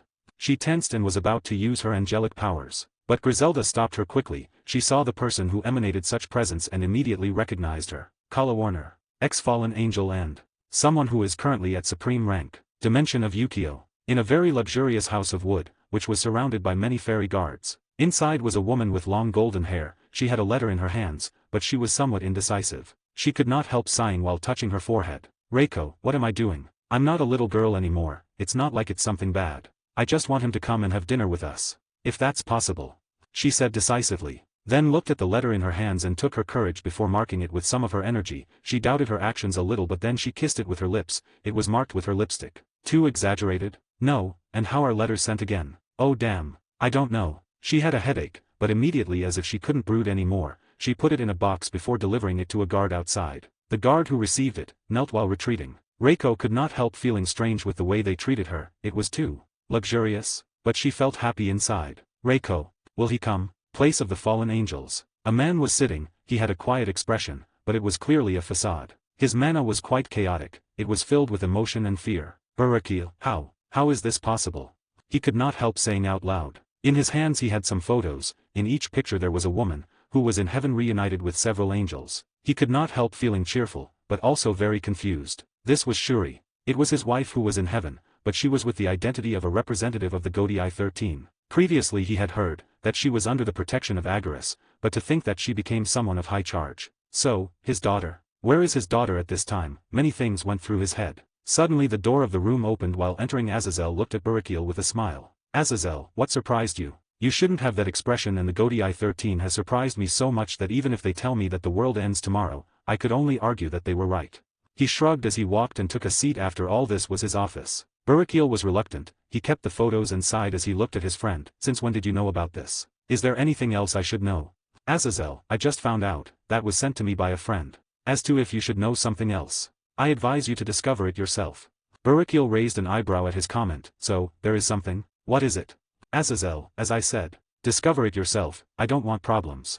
He said smilingly while reviewing some reports. Barakil gave him one last look and left the office. At least he knew that his wife was fine. He would apologize to her. He wanted to fix things with her as soon as possible, and he knew that she would get upset. After all, he disappeared and never came to save her. It was his incompetence. Azazel, who watched the departure of his friend, could not help but shake with his head. I'm sorry, friend. But you've missed the opportunity.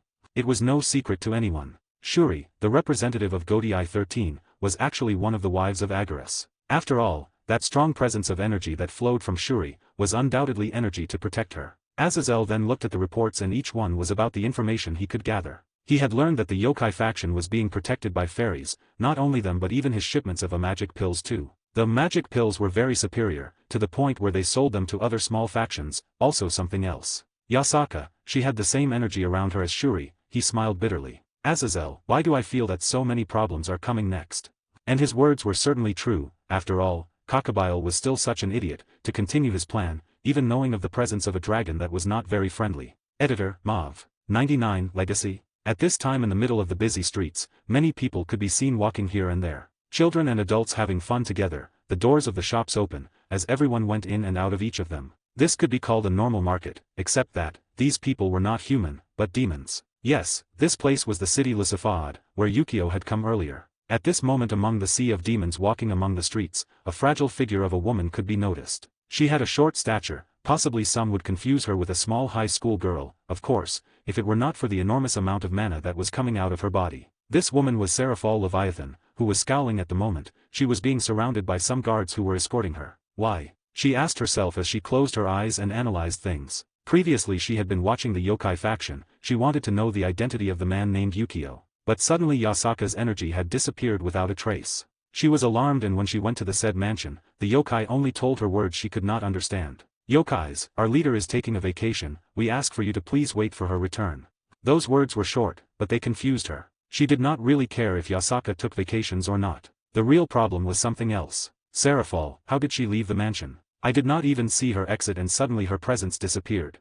She could not understand that. The worst thing was that when she protested to be told where Yasaka was, the yokai were acting as if they had deaf ears. It had to be said that she was a Satan, a really powerful person whom they should respect, but the yokai treated her as if she was just air, but she did nothing, she could only sigh and leave. The yokai faction was neutral, plus Yasaka was a good friend, so she did not plan to cause any problems for her. Only, she was worried about her safety, but seeing how her subordinates just said that she was on vacation, she decided to keep quiet. While she was thinking about these things, one of the guards spoke to her. "Guard, my lady, is something wrong?"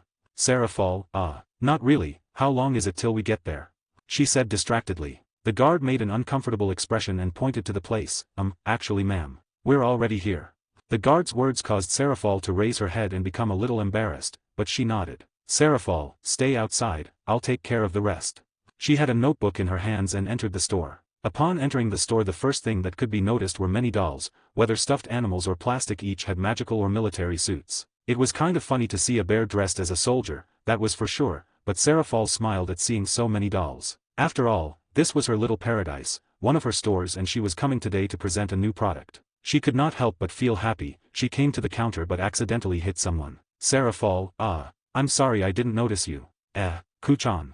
The woman named Kuchan made a troubled expression, in her hands holding a stuffed animal of a black dragon. She was quite uncomfortable to be noticed by Sereorg. After all, she had come to this store to buy a gift. Although she felt very foolish to buy this kind of stuff for a man. But she did not even know what kind of things Agaris would prefer. Kusha, Sereorg-sama.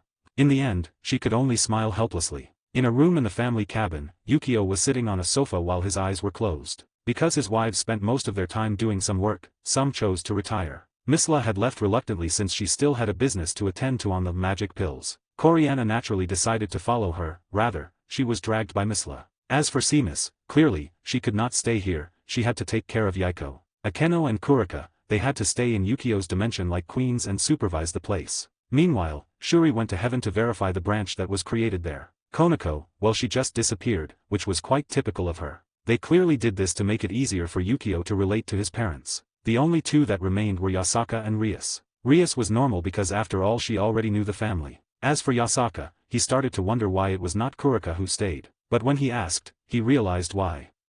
We decided to draw lucky straws for who could stay. TSK. In the end, she ended up winning. Were the answers from the other girls. Those words gave Yukio a great migraine. He was wondering if maybe he was spoiling his wives too much. He felt a hand on his cheek and opened his eyes just to see the beautiful face of Rias smiling. "Yukio, something wrong?" Rias shook her head quickly while smiling. "No. Did I wake you up?" Yukio, "Not really, and the others?" Rias, "Everyone is downstairs at this moment."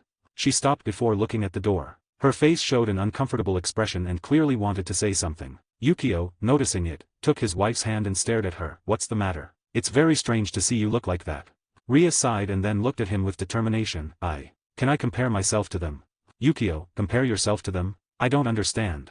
Rias, "I'm speaking about the others. Am I qualified enough to be among them? They are all very strong." There is no doubt that her words were cut off because Yukio waved his hand. "Yukio, stop. I understand what you want to say, but, what does that have to do with you? Qualified? Strong? That doesn't really matter." He stopped while stretching his hands. It was clearly a sign of embrace. Rias nodded ashamed and threw herself at him while laying her head on her husband's chest. "Yukio, what really matters to me is, that I love you, that's all. Do you think that if I wanted someone for their strength I would still try to have contact with my parents?" What he said was true. If he only wanted to be around strong people, he would not talk to his parents who are human. Rias nodded and smiled softly. she felt very calm lying on her husband's chest. Rias, would you do something for me? Yukio, what could it be? Rias just closed her eyes while speaking in a low voice. When you start classes, promise to visit me every time you have time. Her words were quiet, but she was clearly implying that she wanted to take him for herself when she was at school. Yukio smiled wryly and nodded, well. Both continued to act affectionately among themselves, but Yukio felt a presence standing at the entrance of the door. The door opened slowly and Issei entered the room. He was somewhat uncomfortable by what he saw, but then he sighed and went inside. Rias saw Issei enter and the situation at this moment was somewhat embarrassing, but she smiled before giving a small kiss on the cheek of her husband before leaving the room. She clearly knew that it was better to leave both brothers alone. Issei sat in front of Yukio while looking at him seriously. Issei, then, can I ask you something? Yukio, wouldn't it be better to say hello to me before? He said while smiling. Issei scratched the back of his head and sighed. Come on. Brother, if you answer my question, I can then say hello as much as you want. Clearly, he wanted to have his answer first. Yukio nodded and decided to let Issei ask. Issei, why are you a dragon when clearly we are both children of our human mother? His words contained all of his doubts. Even Drake, who was quiet inside the glove, felt like listening to the answer. Yukio thought about it a bit. He was not going to tell him about the system, much less that he was a reincarnated being. After a few brief thoughts, he only had one idea. Yukio, would you believe me if I told you that I got the legacy of someone else? Sitting in a room was a man reading some reports while laughing in a low voice. Kakabile, Kukyuk. This is perfect. He said loudly while holding the paper in his hands. When reading the content in this report, he felt that his plan was really going to be fulfilled. Kakabile, a war between two factions. But Rias Gremory, not only is she the sister of the current Lucifer, but also the possible wife of the current Fairy King. There could not be a more complete offering on my plate now.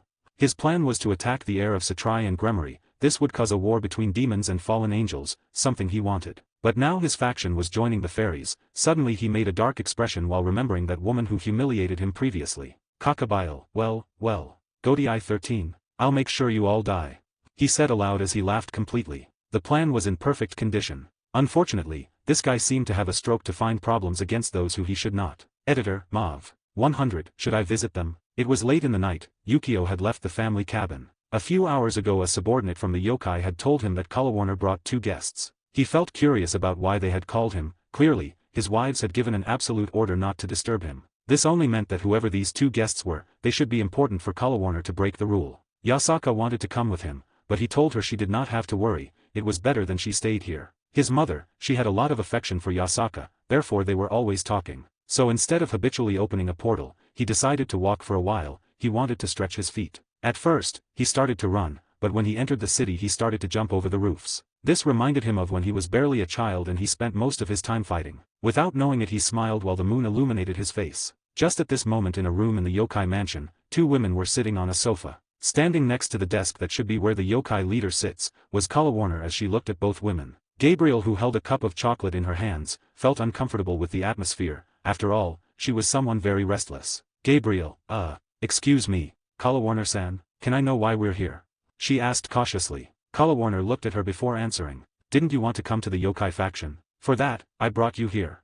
She responded as if it were the most obvious thing in the world. Gabriel.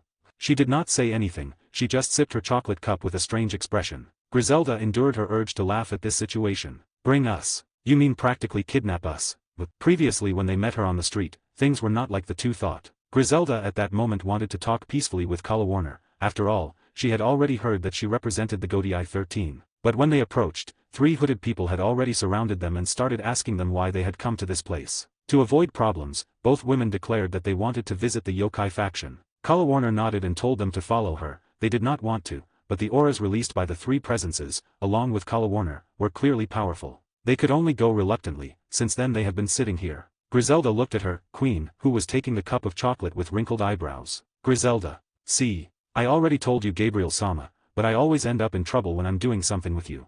Her words sounded disconcerting, but since their relationship was more like friends than subordinates, it did not really matter. Gabriel made an expression of being offended but nodded solemnly. Does an apology suffice? Griselda, not really.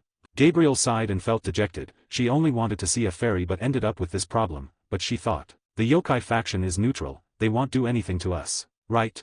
That were her doubts. While both women wandered in their thoughts, Kalawarner stirred and smiled when the door opened. Kalawarner, my king. She bowed deeply in the presence of Yukio. It had to be said that from the first moment she was captured by Godai 13, she thought that she would die, but she was treated fairly. Even better than when she was with the fallen angels, she even received training and became very powerful. And when she heard stories about Yukio, her king, she could not help looking at him from another point. He was strong, he was absolutely a powerful being. Since then she began to pay more and more attention to Yukio. The more time she spent with him, the more she came to feel more than just admiration. Yukio waved his hand with a smile. He looked at the women sitting on the sofa. And what do they do here? It was his first thought. He even began to feel a slight headache as if it was a premonition. Both women quickly noticed Yukio, but failed to recognize him. Well, that was obvious. He was not wearing his captain costume, let alone his mask. But hearing Kalawarner call him king made them feel curious. At least until Griselda suddenly processed the words, Ting, Fairy King. Her words came out of her fragile lips. She could not help but be stunned, while Gabriel was also surprised. Yukio, something tells me that these two will bring me problems. Contrary to their expectations, these two women only came to this place for such an absurd reason. Even remembering the reason spoken by the angel Gabriel, he felt like rebuking her, but fortunately, he restrained himself. Gabriel, I want to meet the fairies.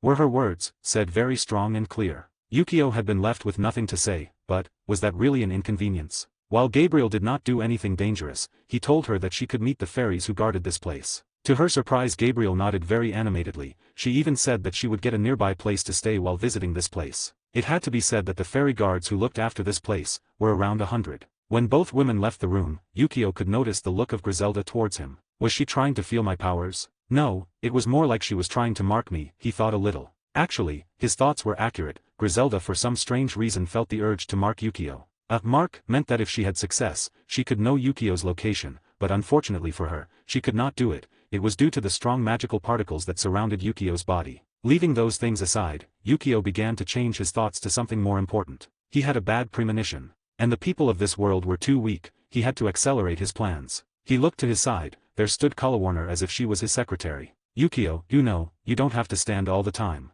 Although no one of her caliber would feel tired from standing for an hour or two, it was uncomfortable to see her standing there. Kalawarner looked at him before shaking her head.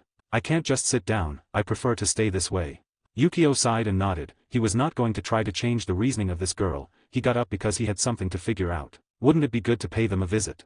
He smiled thinking about it. Previously he had sent some people to investigate Dragon Mountain and the location of two dragons specifically. One was the Chaos Dragon, Tiamat, and the other would be Tannen. He wanted to try a theory on the Chaos Dragon, and as for Tannen, he wanted to offer him a deal. Of course, if he did not accept, he did not care to eliminate it at once. As he walked he suddenly stopped in front of Kalawarner and looked at her seriously. Kalawarner was surprised and nervous. Something wrong? Yukio shook his head. No. But would you like to accompany me? Kalawarner did not expect those words but quickly nodded. How many opportunities did she have to be close to her king? This was the best moment. Yukio kept walking while being followed by Kalawarner. There were two things for which he decided to bring her with him. First, he wanted to try the hidden powers of Kalawarner, and second, he really felt something for this woman. And spending some time with her shouldn't be harmful, right? Not far from the yokai faction. Gabriel, hey, did you see? Now where did we get into trouble? I think someone owes me an apology, she said quickly as she puffed out her chest with pride. Griselda rolled her eyes. Only now do you feel proud? I remember how your shoulders almost fell just an hour ago. Her voice was mocking, clearly enjoying seeing the dejected look of her queen. Gabriel, eik. That. It's not true. She snorted and kept walking. Griselda covered her hand with her mouth while laughing. Suddenly she stopped to look at a certain direction. She felt very familiar mana. She could not help but smile when she remembered that little girl. Gabriel, hey, are you coming or what? At this rate, we won't find anything until night.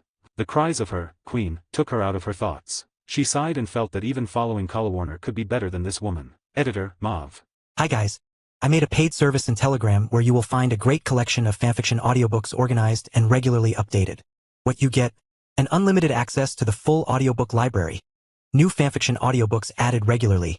You can play audios directly from Telegram anytime. Joining our service is available through a monthly subscription of $5. You can pay using PayPal or Ko-fi. So what are you waiting for? Send me a message on Telegram or Discord. I will provide the payment details. After the payment is confirmed, you will receive access to the private Telegram channel containing all audiobooks. If you enjoy fanfiction and prefer listening instead of reading, this library is made for you. Message me anytime to join.